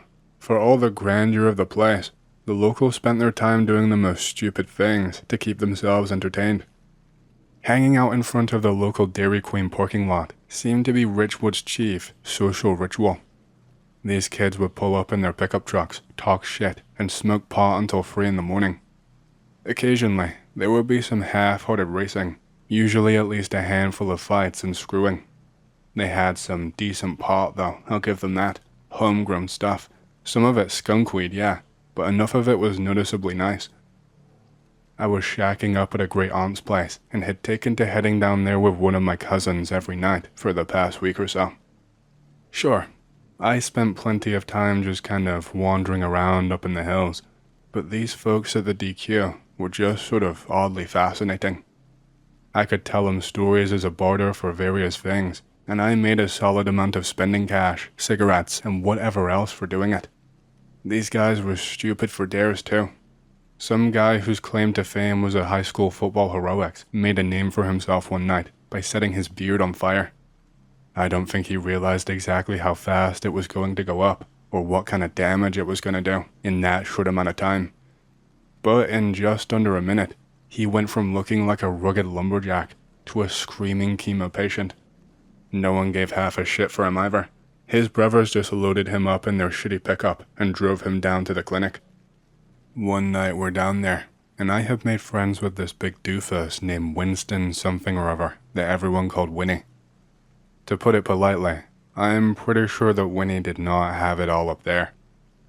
He was half my size, his eyes were a little bit too far apart, and he had this hilarious slow manner of speech, which, combined with a local accent, a curiously exaggerated southernish sound, made him sound twice as stupid as he actually was. I may be mean-mouthing him, but we were friends. There was something I liked about the guy. Yeah, he was kind of like a kid, and sure, he could probably be dangerous if he lost his temper. But normally he was just this really damn friendly guy who just seemed to want to be liked and didn't get any of the jokes others had at his expense. He just liked that they laughed when he was around. These locals could get damn nasty too. Something about the younger ones. They had eyes like raccoons, just looking for something to grab onto with their grubby little paws and chew at. Winnie's best attribute is that he did not even understand their bullying. Dude ate up my stories like they were candy too, and this encouraged me to elaborate on them even further just to entertain him more. I could tell some real whoppers with this guy, and he took them as gospel. It was beautiful.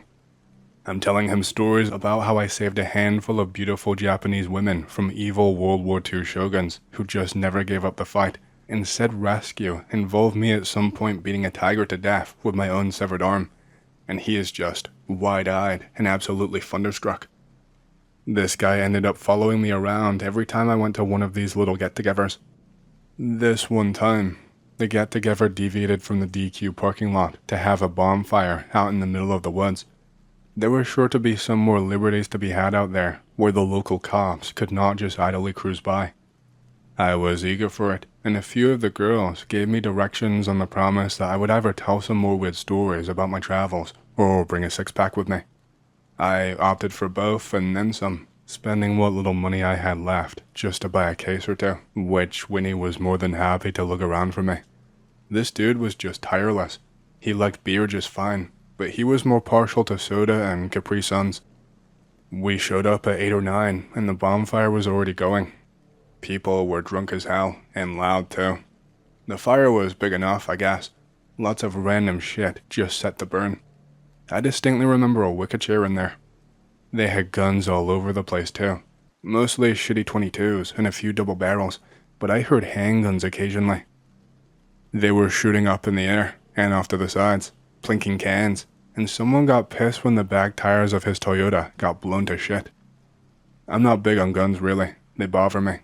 That probably seems weird, but with that many drunk assholes around, and most of them armed, someone was bound to do something lethally stupid.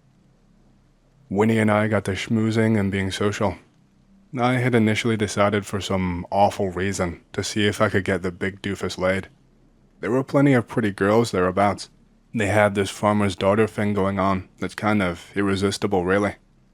I dipped around enough and the girls were willing, no problem about that. I figured I'd chat one up with Winnie in tow, and maybe talk him up some, and get a kick when she drug him off behind some bushes. I find a likely pair of girls and get to talking. I'm not really drinking much, and Winnie's pretty much just been packing away the cokes. I think the girls were pretty much sober too. I think they were also on edge because of the guns and, didn't want to get smashed. So we just chatted them up for a while. Innuendos were shared, ludities dropped, and I may have pitched a horrible limerick or three.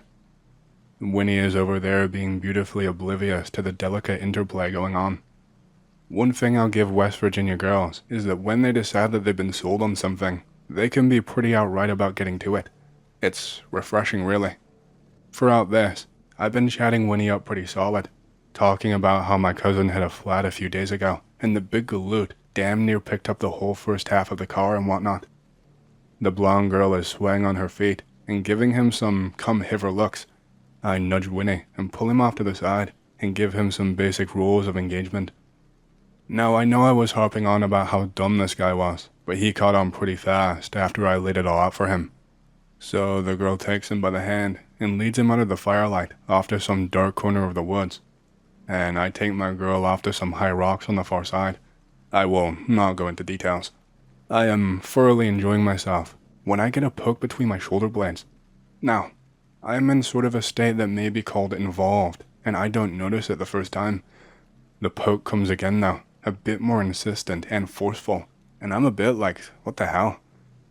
The girl I'm with, her eyes damn near bug out of her head, and she grabs her top and hissed out, "Oh, for the love of Jesus." It's Winnie, and he had this morose look on his face, completely unashamed of having completely interrupted me.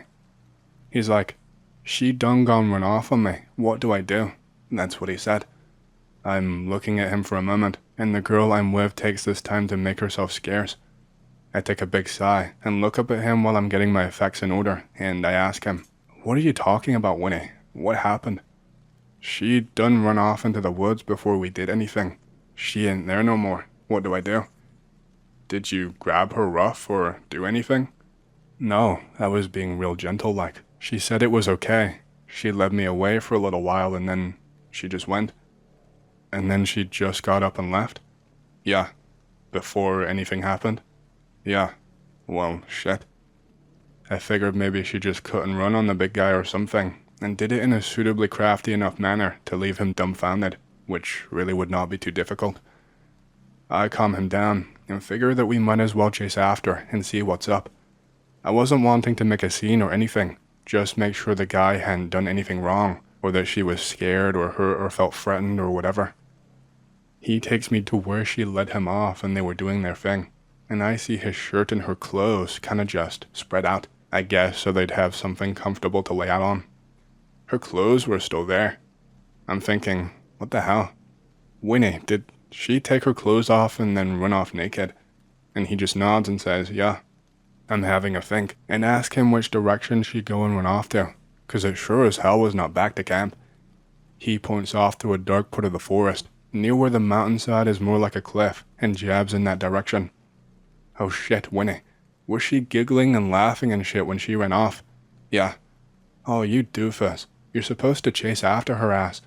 You said to be careful and not to move too fast or do anything she doesn't like. I thought 'cause she ran off she didn't want to. Yeah, I did say that. Well, shit, listen. It's this thing girls do, whatever. Just come on.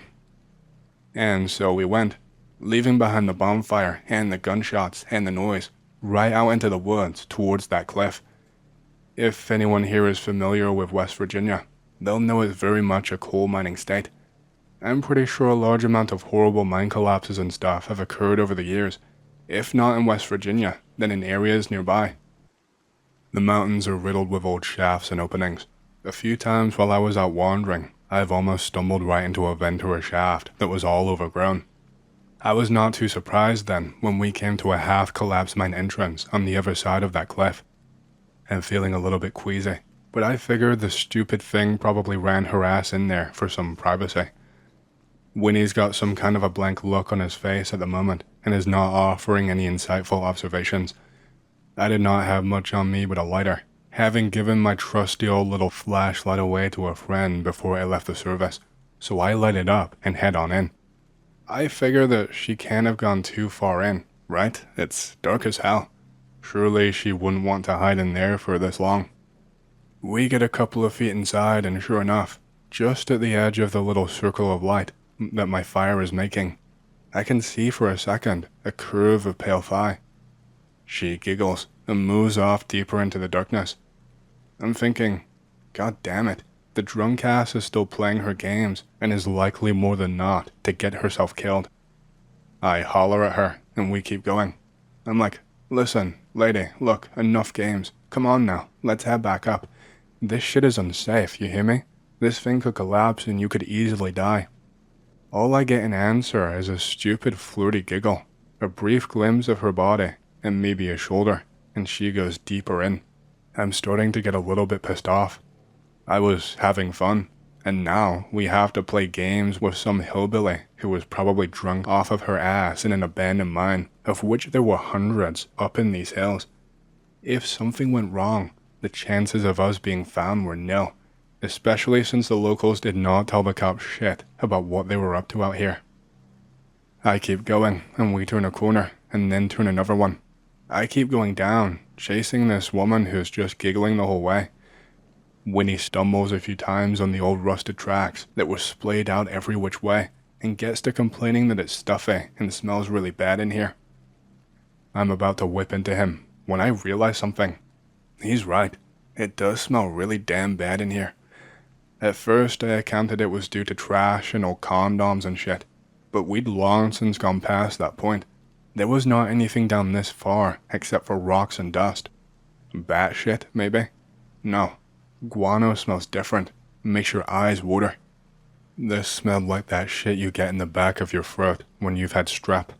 Those weird, grungy yellow nuggets of congealed mucus that when coughed out smelled like horrendous, rotten ass. It smelled exactly like that.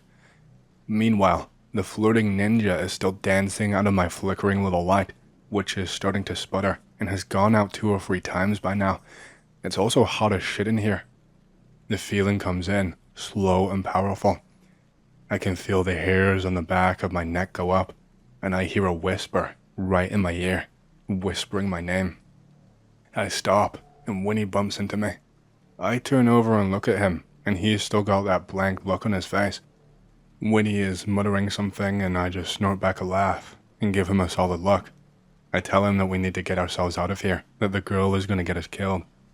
But he tells me, we can't just leave her to get hurt down here. He's looking concerned now, and it's a genuine concern, which is pretty awesome. I'm trying to remember how long we've been chasing this girl, how many turns we've made. It's more than 3, and hell, my ring of light does not do much. How many side passages had we passed that I had not seen? Oh, fuck me. This place is a damn maze, and all I have to get us out of here is a Bic lighter that is currently burning the shit out of my thumb, and she is still giggling right over there, a stone's throw away. And she never fully gets in the light. Every time we get close, she moves a little bit faster, like she's trying to lead us somewhere.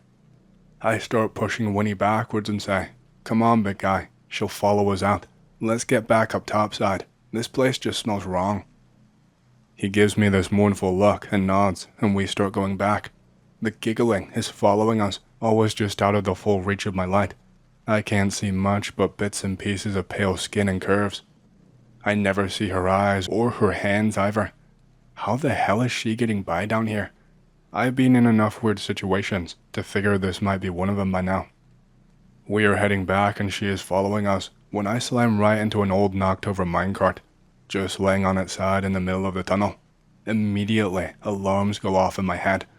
Oh fuck me, we did not pass a minecart on the way here. We've gotten turned around. My lighter goes out as I am still reeling from this disturbing revelation, and I hear this tick, tick, tick, tick, tick, tick from right behind us. I furiously get to clicking my Bic, and eventually it sputters up half-assedly, and I can see her pull back into the shadows. She was close this time, touching distance close. I did not see much. I saw her form and figure, the hips and chest, but the feet were all wrong. It was brief, but it burned into my eyes there. I'm sure in hindsight it could have been a trick of the light, but at that moment, I was not wasting time trying to validate and explain what I had seen with logic or common sense. Her feet were pointed, featureless, like they were just spikes. From calf down, they just kept on tapering until they reached a point that she was walking on and scuttled back into the shadows with. I can hear a giggle and that weird breathy come over here noise, like she wants our attention. Normally it kinda turns me on, but right now, my blood is running cold and I am miserable right now. Winnie steps in close and is staring off in her direction and says, "That ain't her." I'm a bit aghast, but I manage to respond, "You know, you aren't half as dumb as people say you are, Winnie." We tried to find a way back as best as we could. I had Winnie up front and warned him to watch his footing, because falling down a shaft right now would be pretty much the end of our party tonight. Not just the end of our party, probably something a lot worse. As he was going forward, I had my back to his, and I was watching behind, walking backward for every step he took. And breathing real careful. My lighter is going out of fuel, and that light is just shrinking. And if I breathe on it funny, well fuck. She is keeping up with us too. always right at the edge, and that edge is getting closer. If I breathe on the light and let it go out accidentally, the second I fling it back on, I can see her closer than before. But as soon as the light is on, she retreats back into the shadows. I don't even have a damn knife on me. I'm so stupid. How the hell did I not bring one? Or borrow a gun from one of the rednecks up at that bonfire? I am so stupid. This is going so poorly. Winnie is concentrating on forging a path back up, but I can hear him sighing and getting a little bit frustrated, banging his head a few times on the low ceiling. 1. I've got this thing following us, and I can almost see it for what it is, and it is not good. 2. I'm really hoping Winnie does not lose his temper and go apeshit with me right next to him. Then I hear the damnedest thing. In between her tick-tick-tick steps, I can hear a kind of far-off tapping. It's ringing metal on metal. Tap, tap, tap. Real regular-like. Winnie immediately sort of hones in on that noise, zones out, and starts moving towards it. I got taps in one direction and ticks in another. Tick, tick, tick. I see her hands occasionally now. Her hands are the exact same way. Oh, damn it. She has the same tapering points on her arms as on her legs, and I can just about see her face. It's smiling. I can just see a faint smile, but it's all wrong, all out of proportion. Her eyes are spread far apart, and her nose is flat. She looks nothing like she did when I saw her lead Winnie off, and I still have no idea where we are. I have just given up on figuring out a way to get out of here, and I'm leaving it all to Winnie. He just keeps going, and I'm trying to find something to burn so I can keep the light up. This light is the only thing we have going for us. If we lose it, then we are done. I'm searching my pockets for a paper or something. I managed to find the receipt for the beer that we bought earlier, and I light that shit up. There is a brief small flare of light, and I see this thing kind of bounce back into the dark and go up the side, like gravity does not matter at all to her, kind of like a spider, moving weirdly now, like she's not even pretending to be human anymore. That tapping is still calling to Winnie, and my light is pretty much dead. Then I hear him tense up, and no shit, he actually says yippee or something damn close enough. My light goes flat dead, and I am sucking a breath in and just getting ready for it. I figure if this thing grabs me, I can maybe scream like an ass or bite it or something. I don't know. It takes me a second to realize that even though my light has gone out, I can still kinda see. Oh shit. That's moonlight. Fuck this. We are out of here. Winnie is still walking, and I damn near bowl his ass over. I'm like, move man, come on, move, move, move. I'm out with my feet hitting the dirt in seconds, and Winnie is just kind of jogging after me. Whatever that thing was, it's not coming out of that mine shaft after us. We are standing there, collecting ourselves, and I notice I can still hear that weird metal on metal tapping outside. It's coming from inside the mine, which is pretty weird because to us, it sounded like it was coming from right outside. I'm figuring echoes or some shit, but I'm getting that distinct gut feeling that tells me, no, it's not just echoes, man. I know that she is right there at the mouth of that shaft. I can just feel it. We get back to the party soon enough.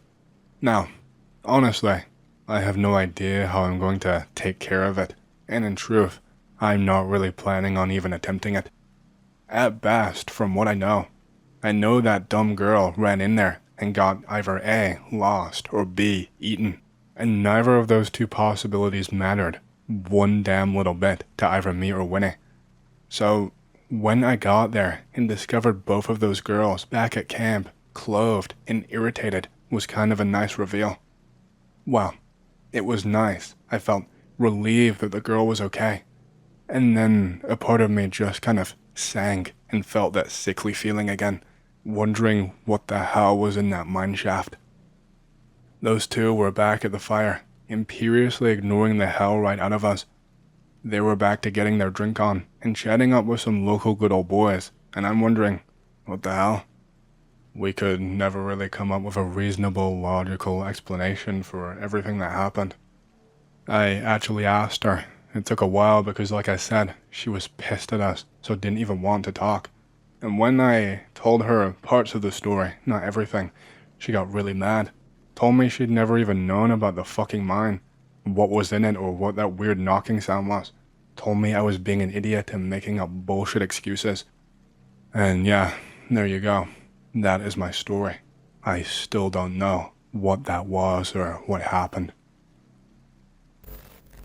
So, someone posted on here detailing the unusualness of their fiancé, which triggered me to write this post about my fiancé. I am really getting close to the end of my rope. If possible, I'd like any advice whatsoever. This all started happening a few weeks ago. My fiancé seemed radiantly happy, going about making wedding plans, when her mood suddenly took a 180.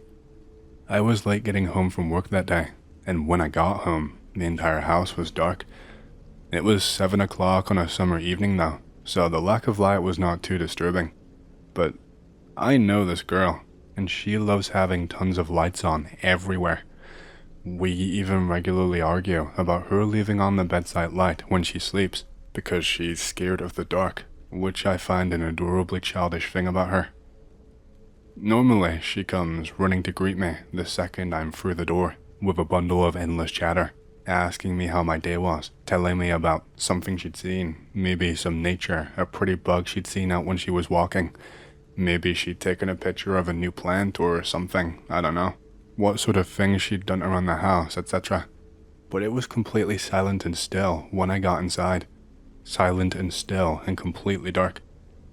I thought maybe she was upstairs and maybe just fell asleep earlier in the day when it was still light out. So I went looking for her upstairs, only to find it completely empty. At this point I was more curious than anything, and I sent her a text. I heard my text tone for her phone register inside the wall. At first, my mind was a blank, but then it occurred to me that she was for some reason in the loft room, which put it up against our bedroom. The loft room is in the unrefurbished part of the house, which is a farmhouse that's about 175 years old. The floor is broken in. It's full of shit thrown in from years of remodeling. There's a kitchen island, an honest-to-goodness icebox, and there's little setup steps, which is no more than a glorified ladder really, which leads up to a little loft. The loft is about a 10 by 10 foot space of ancient, warped boards, nails jutting out, and sheet insulation. There is a tiny little room that was put up in probably the 1950s. That's no more than a closet. It's maybe 5.5 to 6 feet long maybe, only big enough to put in a bed. There is hooks inside of it to hang clothes, but there are no windows and there is no electricity leading up there. Understandably, because of the dark, because there's nothing to do, because there's nothing around, my fiancé thinks this room is incredibly creepy. She rarely goes in, except to throw in random stuff and store her garden supplies. She stores things that she pretty much never wants to see again, because she doesn't want to go up into that room and get it. She doesn't even fully go up there. Sometimes I will see her at the top of the ladder just try and throw the thing inside, and then I end up having to help, because I don't want the place to be an untidy mess. So I went back through the house to get to the loft, and I called up to her. I got no response, so I went up the rickety little set of stairs and peeked into the loft. There she was, sitting on the floor of the little loft room, knees drawn up to her chest, arms raised up to her face, and blood freaking everywhere. Cue feelings of dread and panic as I rushed over to her. She was sitting in a bed of glass, which was slowly turning from white to red. She had rivers of blood running down her forearms, her shins, her knees, and her face. I managed to extricate her from the pile without doing any more damage to her skin, without her getting cut again. The whole time, I kept asking what was wrong and how had this happened, but I got absolutely no response from her. She was just dead silent. It was like she was in a different universe, staring off. Her eyes were so wide, I could practically see the whites around her irises. Her face was deathly pale, but I could not tell if it was from shock or a lack of blood. And when I touched her skin, I could feel that she was dead cold too, like absolutely freezing. It felt like touching a dead body. Not wanting to tempt fate, I took her to the hospital. Luckily, only a few of the cuts needed stitches, and none on her face, but she ended up swaddled in bandages. While she really didn't need blood, the doctor gave her an IV with fluids, and she eventually came around from her state of deep shock. I stayed with her through the whole thing, knowing she would probably be scared if she was left alone. Until that moment, she didn't really even seem to register her surroundings. Like I said, it was like she was in a different universe. So when she looked at me and reached out to hold my hand, I knew she was somewhat back with us. I asked her what had happened, and she only shook her head. She is honestly not very good at explaining long and detailed events, but I grilled her. I had to know. We were in a hospital, for God's sake. Eventually, I managed to extract some details. She had been making dinner when she had heard something upset in the loft room. Like, she heard something fall over or crash or something. She tells me that she can't fully remember. She went to go and investigate, and found a stack of boards had fallen almost onto the stairs, and she went to push it back up. When she was up in the loft, she became curious of the little loft room, which she had never really wanted to investigate before then, and went inside. She had only been in there for a few minutes, picking through the stuff inside of it, before something blocked out the light right behind her. She couldn't really explain it. She started making excuses at this point, saying she did not want to talk about the situation, because she was scared. After nearly 10 more minutes of persuading her, she said she thought it was a man, but he had moved into the room so quickly. He was apparently holding a pane of glass that had not been used in the restoration, and when she'd stepped back to defend herself, and subsequently fallen over, he smashed the thing over her head. But here's the thing. She said it didn't really hit her. It was like the glass had detonated with the force of a bomb before it had touched her, and the man had darted out of the room and around the corner, where she heard footsteps circling her room rapidly. This went on for some time before she heard me enter the house. Then the footsteps descended the loft room, and the door from the loft room to the outside opened and shut. But she was so scared, it was like she couldn't even move anymore. She got my text, and she still could not move. She told me it felt like she was trapped inside her own body. She couldn't move around her eyes, she couldn't move her hands. It was hard to even think. Eventually, I got the gist and found her in the loft. She wanted to scream at me to run, to be careful, that the man was still around, but she still could not move or speak. I dug her out of the glass, took her out to the car, and she said she could not see any evidence of the man at all. I wanted to file a police report, but she was adamantly against it. I eventually let it drop, intending to tell my large and well-armed family about the incident. It did not occur to her at the time to tell me not to tell anyone else. We went home with the warning of infections and changing bandages and etc. She seemed terrified to even fall asleep and cried intermittently on the way home. When we were pulling out into the driveway, she admitted to me that she could not explain anything about the man. Maybe the pane of glass had fallen on top of her, and her mind had just made up the rest. I agreed that it was a possibility, and she actually seemed comforted by these words.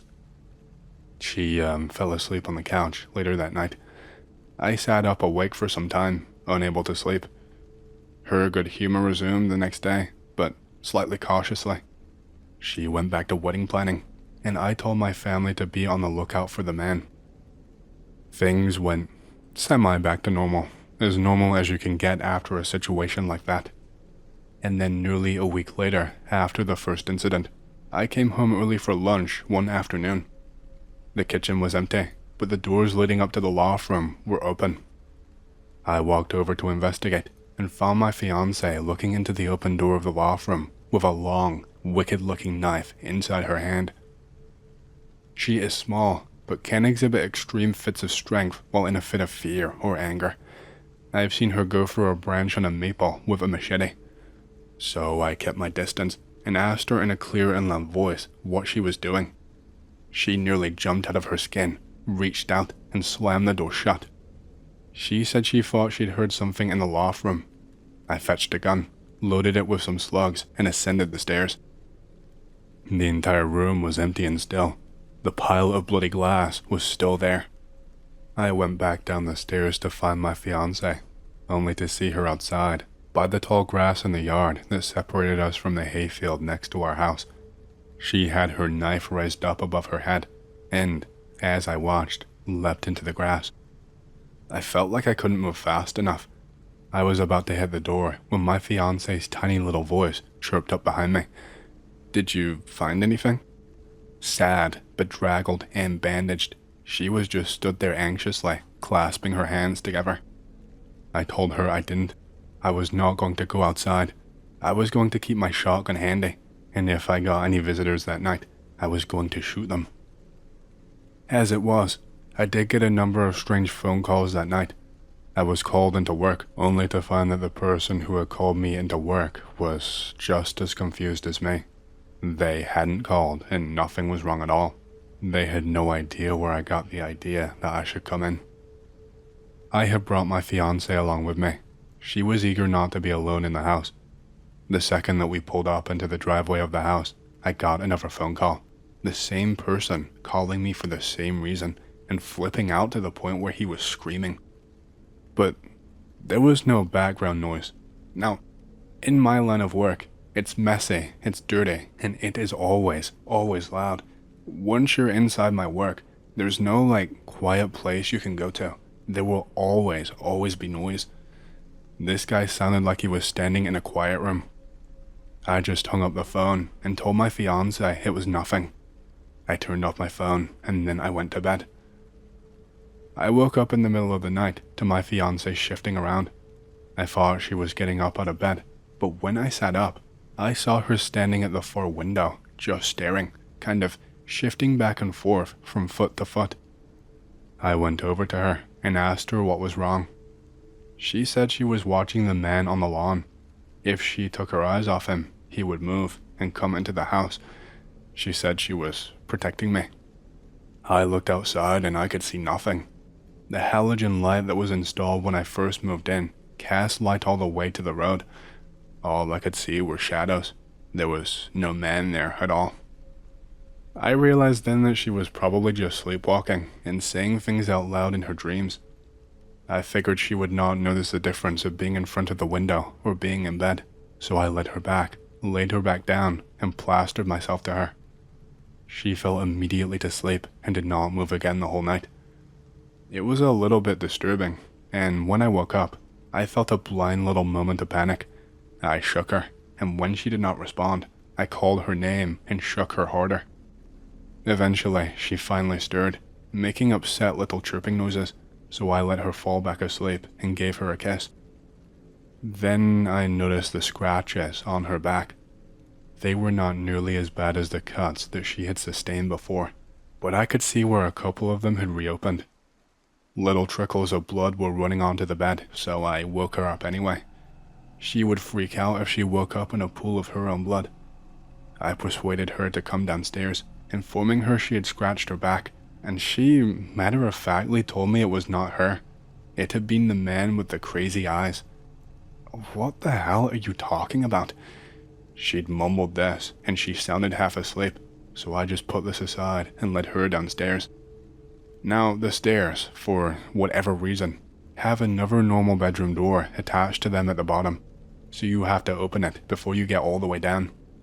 Occasionally, it will be left open or even partially open by my fiancé or I.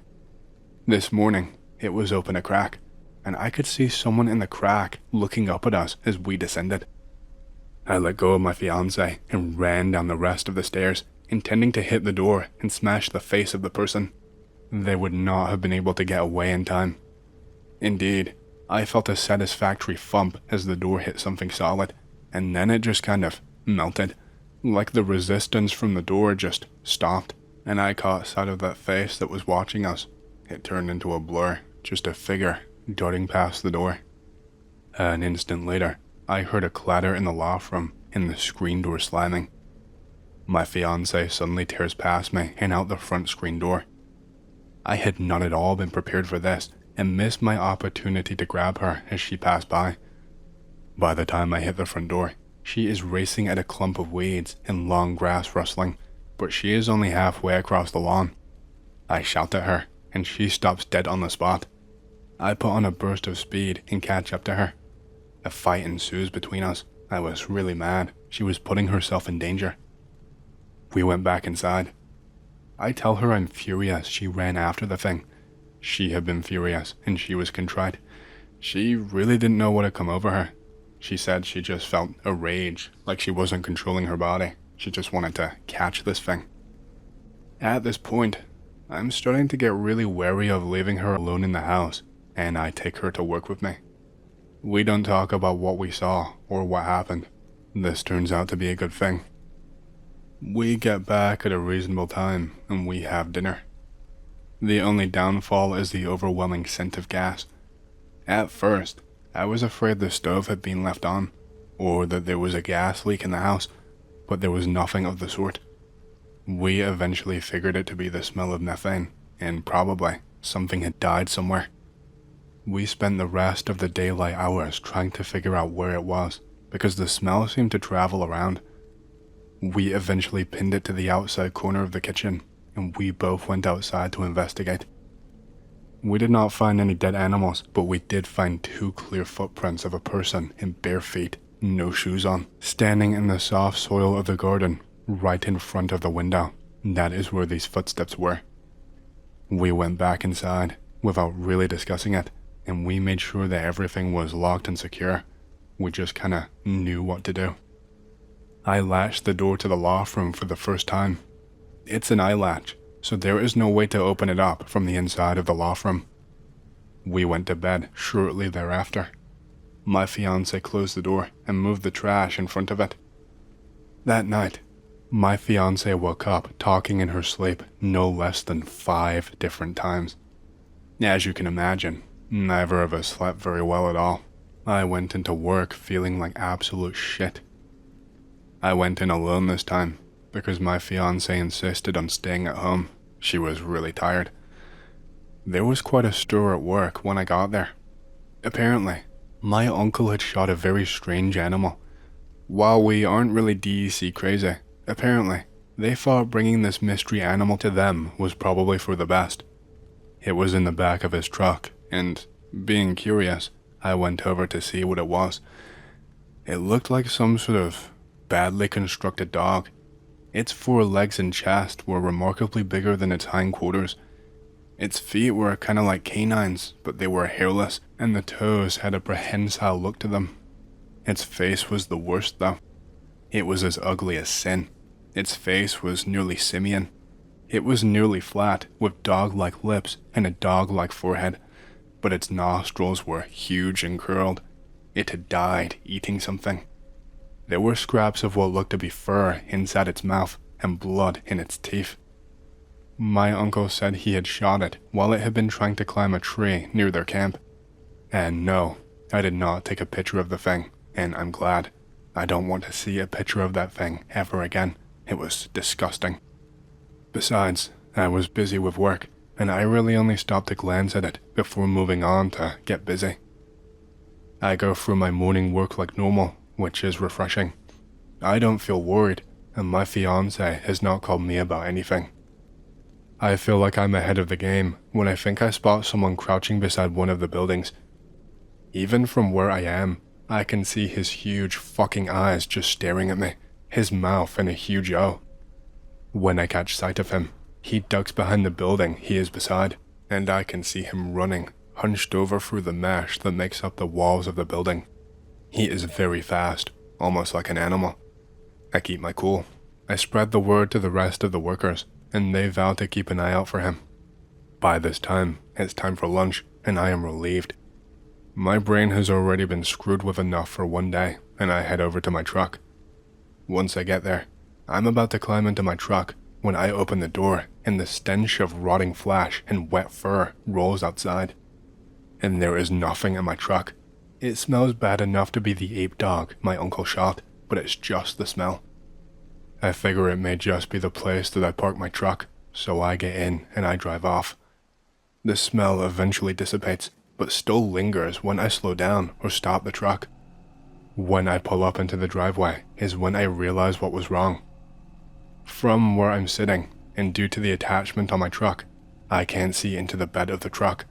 I had not bothered looking into the box when I got in. So, casually, as to not tip off my fiancé inside that something was wrong, I climb out of my pickup and check into the back. Indeed, the disgusting motherfucker had been jammed into my bed, curled up and twisted around to fit. Before my fiancé could come out to greet me, I got back into my truck and drove back to work, opened the tailgate of my truck when I got there, and just let the thing fall onto the lawn. I was feeling exceptionally pissed off at whoever had done this. I mean, why would you do that? I didn't even want to talk to anyone. I was so searing mad, I would have just punched them. When I actually walked into my house, I could smell lunch cooking, but I could also tell that something was wrong. My fiancé's face was blotchy and a little bit wet, which meant that she had been crying. She admitted that lately she had been harboring a little cat outside and had been feeding it scraps and leftover cat food that the people who lived in our house last had left. She said last night she had heard a cat, presumably her friend, screaming last night as if it were in a fight. And the cat had not come around like he usually did in the morning. Apparently, he turned up every morning without fail. It made me think of the ape dog thing and what I'd seen in its teeth. It had definitely been white and black fur, and I could not think of anything in the wild with that combination. I did not tell her. I sympathized with her, assuring her that cats just make rounds and that he would probably be back soon. I don't feel bad for lying. The truth would not have helped in the slightest. So, after the dog thing, life goes almost back to normal. Almost. Until this past weekend. This Friday, we were finishing up a big project at work when I got a message from an unknown number. It's a picture, and it's really, really blurry. I delete the thing and block the number. The message comes in about 6 more times, each with a slightly different picture. I recognize it eventually as my backyard, as seen from a high vantage point. Obviously, this is highly unsettling, and so I call my fiancée and ask her what she is up to. She says she's up a ladder painting the back porch stoop, terrified as hell, because she hates heights. I ask her if she's been sending me any pictures. She tells me no, it's all that she can do just to not fall off the ladder, but she tells me that she'd be happy to send me a picture of her work if I want one. I give her the go-ahead, and she sends me a picture while we are talking. Her work is good, but what I can also see in the picture makes my blood curdle instantly. I immediately catch sight of a face in the window above the stoop, clear as day, with the same huge, unnerving eyes as the man I had seen a week before.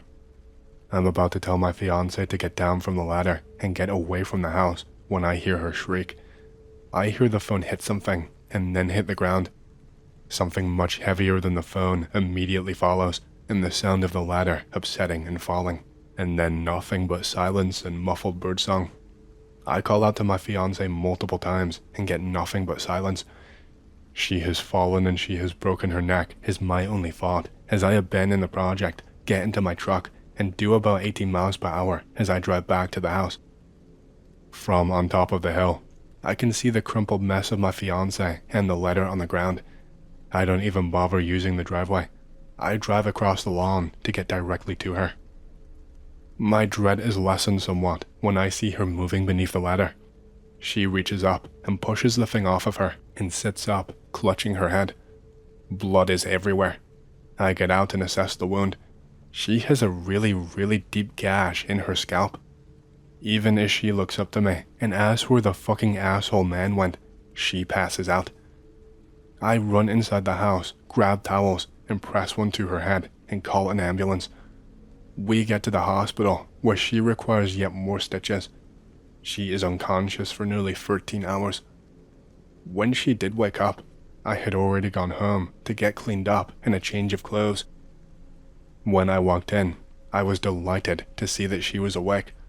She was crying a little bit, but mostly because she was really, really happy to see me. She had woken up in the room alone.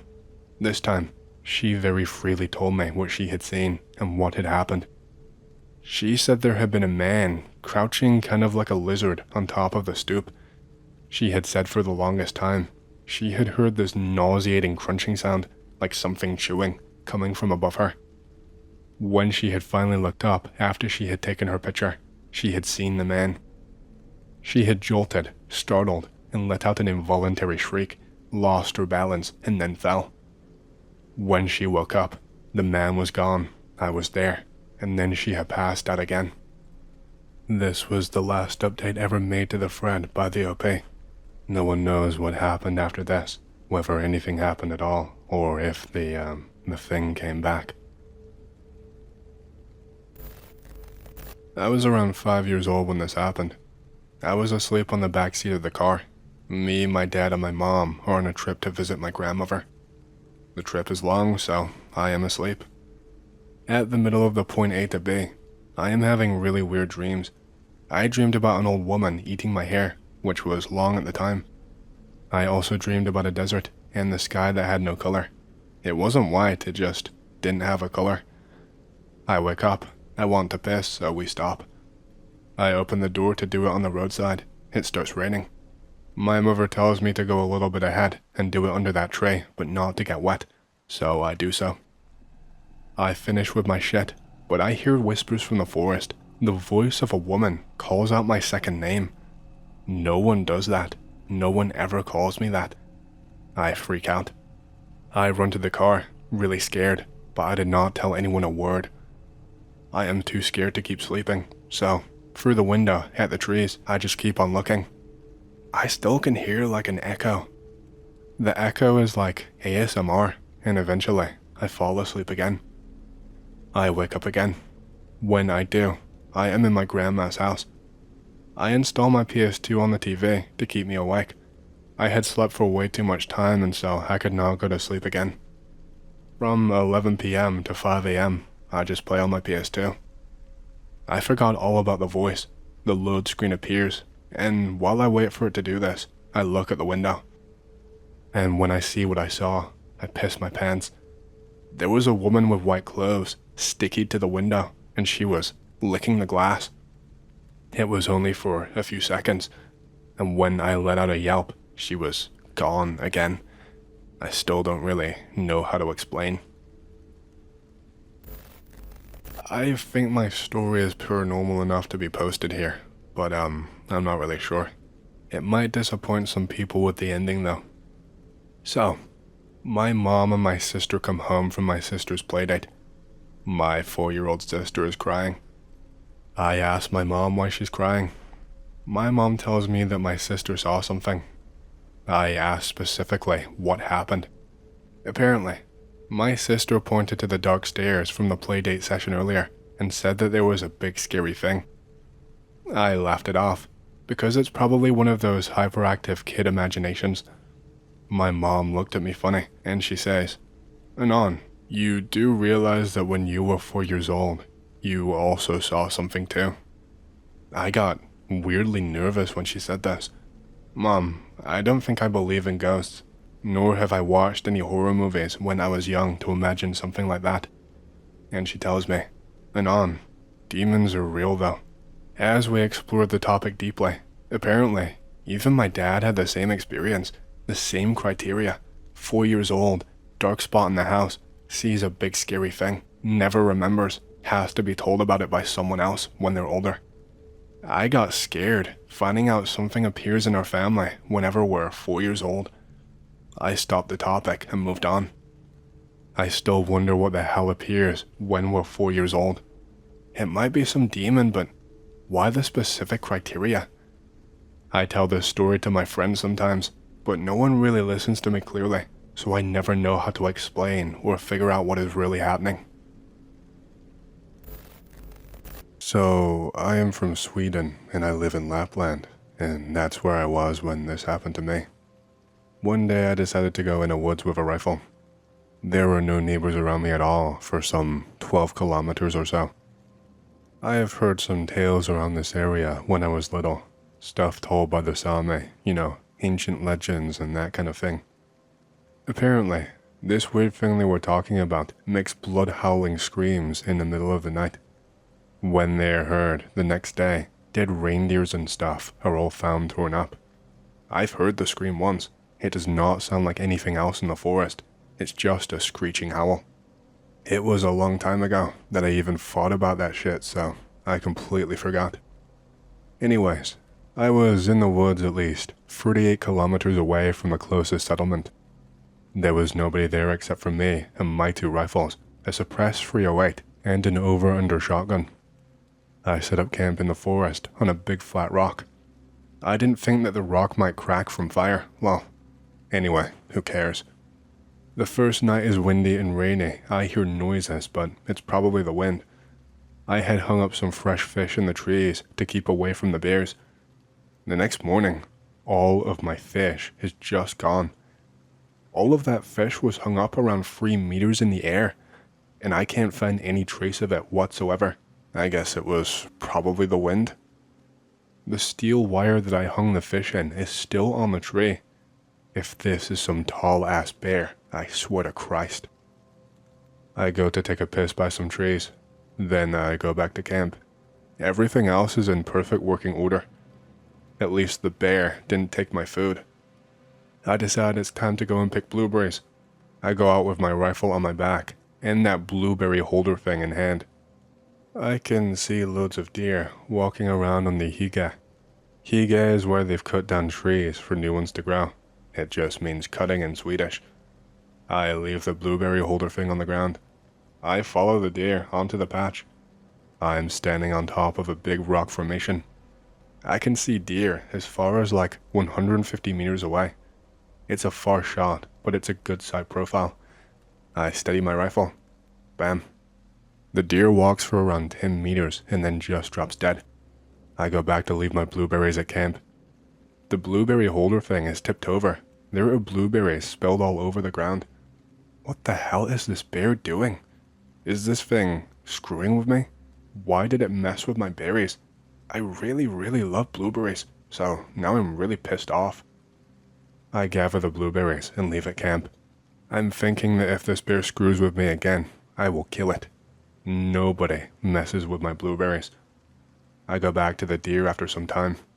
The deer has lost its ass and both back legs. What the hell is going on? I clean up the deer and carry the front half of the deer back to camp.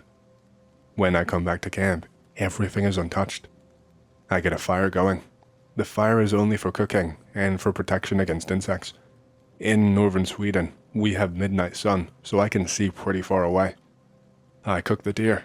This shit is tasty, goddamn. I eat blueberries for dessert. Well, what's left of them anyway. Everything tastes better in the wild, I'm not sure why. I go to sleep and hang up the meat in the tree. I wake up in the middle of the night. I smell a really weird smell. It smells like a fart. I think it's me. I think maybe I have to take a shit from all the blueberries I ate. I grab my knife. I go away from the camp to an open forest section. I could see all of the fjell. The fjell is like an open area in between mountains. It's damn good view for a shit. Then I hear it. I hear this horrible noise. That screech I told you about earlier. I heard that screech and it was so damn loud. My blood turns to ice. I shit. Thankfully not in my pants, because they're already down. I see something far away. It looks like one of the things from a show I used to watch called Moomin. Nobody lives here. Nobody should be around here. What the hell is this thing? It looks at me, I think. It felt like it at least. I make a howling sound back to scare this thing off. This thing goes sonic across the fjell. Am I high? It moves so quickly it was hard to even track with my eyes. It was more like a blur. I go back to my tent. I sleep with my loaded shotgun right next to me. I wake up the next morning. The thing did not come to my camp and grab my meat this time. I think I scared it away. But still, I feel really watched. Well, I won't back down and I can't exactly just run home. I will kill this thing, or it will kill me. I spot some scratch marks on a nearby tree. Deers usually do this with their horns. The only difference is that these marks are around 2.5 meters high. What the hell? I set up alarms with old army food cans and some fishing wire and double-aught buckshot pellets in them. I piss all over the place to mark my territory. Hopefully, predators will smell it and keep away. I carve Heimdall runes into some trees around my camp. I mark clearly that this is my place. If this thing still enters after all of that, it is here to kill me. I go and pick some more blueberries. Moomin monster or not, I absolutely love them. I see no trace of the thing whatsoever. I'm proud of myself. I load my 308 with zombie killer green tip meme ammo. Well, I wish I knew what that was. It looks badass, and I feel like a badass with it. I put ash on my suppressor. I read that you should do that against cryptids in the woods. I don't know. Okay, I'm finally ready. I cook my food. Suddenly I hear nothing. It's as if the entire forest went from ambient sounds, little insects chirping, birds singing, yada yada, bits of wind, only to become a complete vacuum with no sound whatsoever, all at once. I got really spooked. I'd only heard this kind of 100% silence in the forest once before. I'm thinking, okay, if this is the end, I will take this thing with me. I crawl underneath a pine tree. I've got my 308 ready and loaded. My shotgun is also within hand's reach. I have a hatchet and a knife on me. Let's go. I see a moose running out of the denser parts of the woods. It's just plowing through. It runs straight through my spook alarm. The clanging of the alarm breaks the silence really badly. It was incredibly loud compared to the previous silence. You know what's actually strange? When the moose was running by, just before it triggered the alarm, I couldn't hear it at all. Like, these things are heavy, and I could not hear its footsteps, and it was going at quite a pace. So surely I should have heard something, especially things being trampled in the woods. All I can smell in the air is wet hair for some reason, and the smell of death. I start to pray for anything, for God, for Thor's hammer to smite this awful thing. I will take anything at this point. I hear that screech once again. It's not far away at all. I see the pine tops moving. They are actively shaking. What is this thing? Is it Bigfoot? I see it again. It's too dark in the thick forest to make out any features. It looks like a big grey thing. It has red spots all over it. It looks like blood, not spots. What the actual fuck? I bite down on some pine to stop myself from screaming or breathing too loudly. I see it actually inspect my rune carving. It knows it's not welcome, I hope. It goes to my camp. I aim at its head, I guess. I fire. I hear the clear sound of an impact into something soft and squishy. I work the bolt. I fire again. It stumbles around a little bit and roars. I just realized, this thing is a troll. They are real. Grandma always told me about mountain trolls when I was small, and I thought she was just making it up, but this thing is shaped exactly like one. This thing is absolutely massive. It looks straight at me. It has these bloodshot, yellowish eyes. It has this big round nose. It's an actual troll. It roars at me. It knows where I am. I think it's time to do or die, time to man up. I grab my shotgun, and this thing does a sonic roll towards me, like when it curls up in a ball. I instinctively shoot the thing. Blam blam. It stumbles around a little bit more. I grab a hatchet out of my belt. I roar at it with everything I have. I don't know. I was just kind of in a weird place at this point. I was kind of on autopilot, not really thinking. It was like I just reverted to primal instincts, I guess. The thing roars back at me. I'm standing at this point around 10 meters away from this huge thing. It's 3 meters tall at least. I roar at the thing again. I stand my ground. I take one step forward. It backs the hell out of my territory. Fast as hell, it runs back in the direction from where it came. I just stand there. What the actual hell? I see blood on the blueberry leaves. I pick it up and take it with me in a wallet. I sleep like a baby. I wake up the next morning. Birds are playing again. The thing is gone for now. I pack up my shit and start hiking home. When I get home, I put the blueberry leaves with evidence in a plastic Ziploc bag. I travel to a university in my city. I give them the DNA for analysis. They say they give it to a university in Uppsala. I get a visit from government men. I have no idea what agency. They tell me it's best if no one knows anything about what has happened. Nothing happened. I get it. I get the idea. I didn't want to get hurt or anything. My friend from university calls me. He got a hold of results somehow. DNA matches with no known animal. He tells me that he knows what I saw. This all happened in 2009. I will never forget the smell or the sound, but at least I fought what I still think to this day is a mountain troll. Scariest thing I've ever done.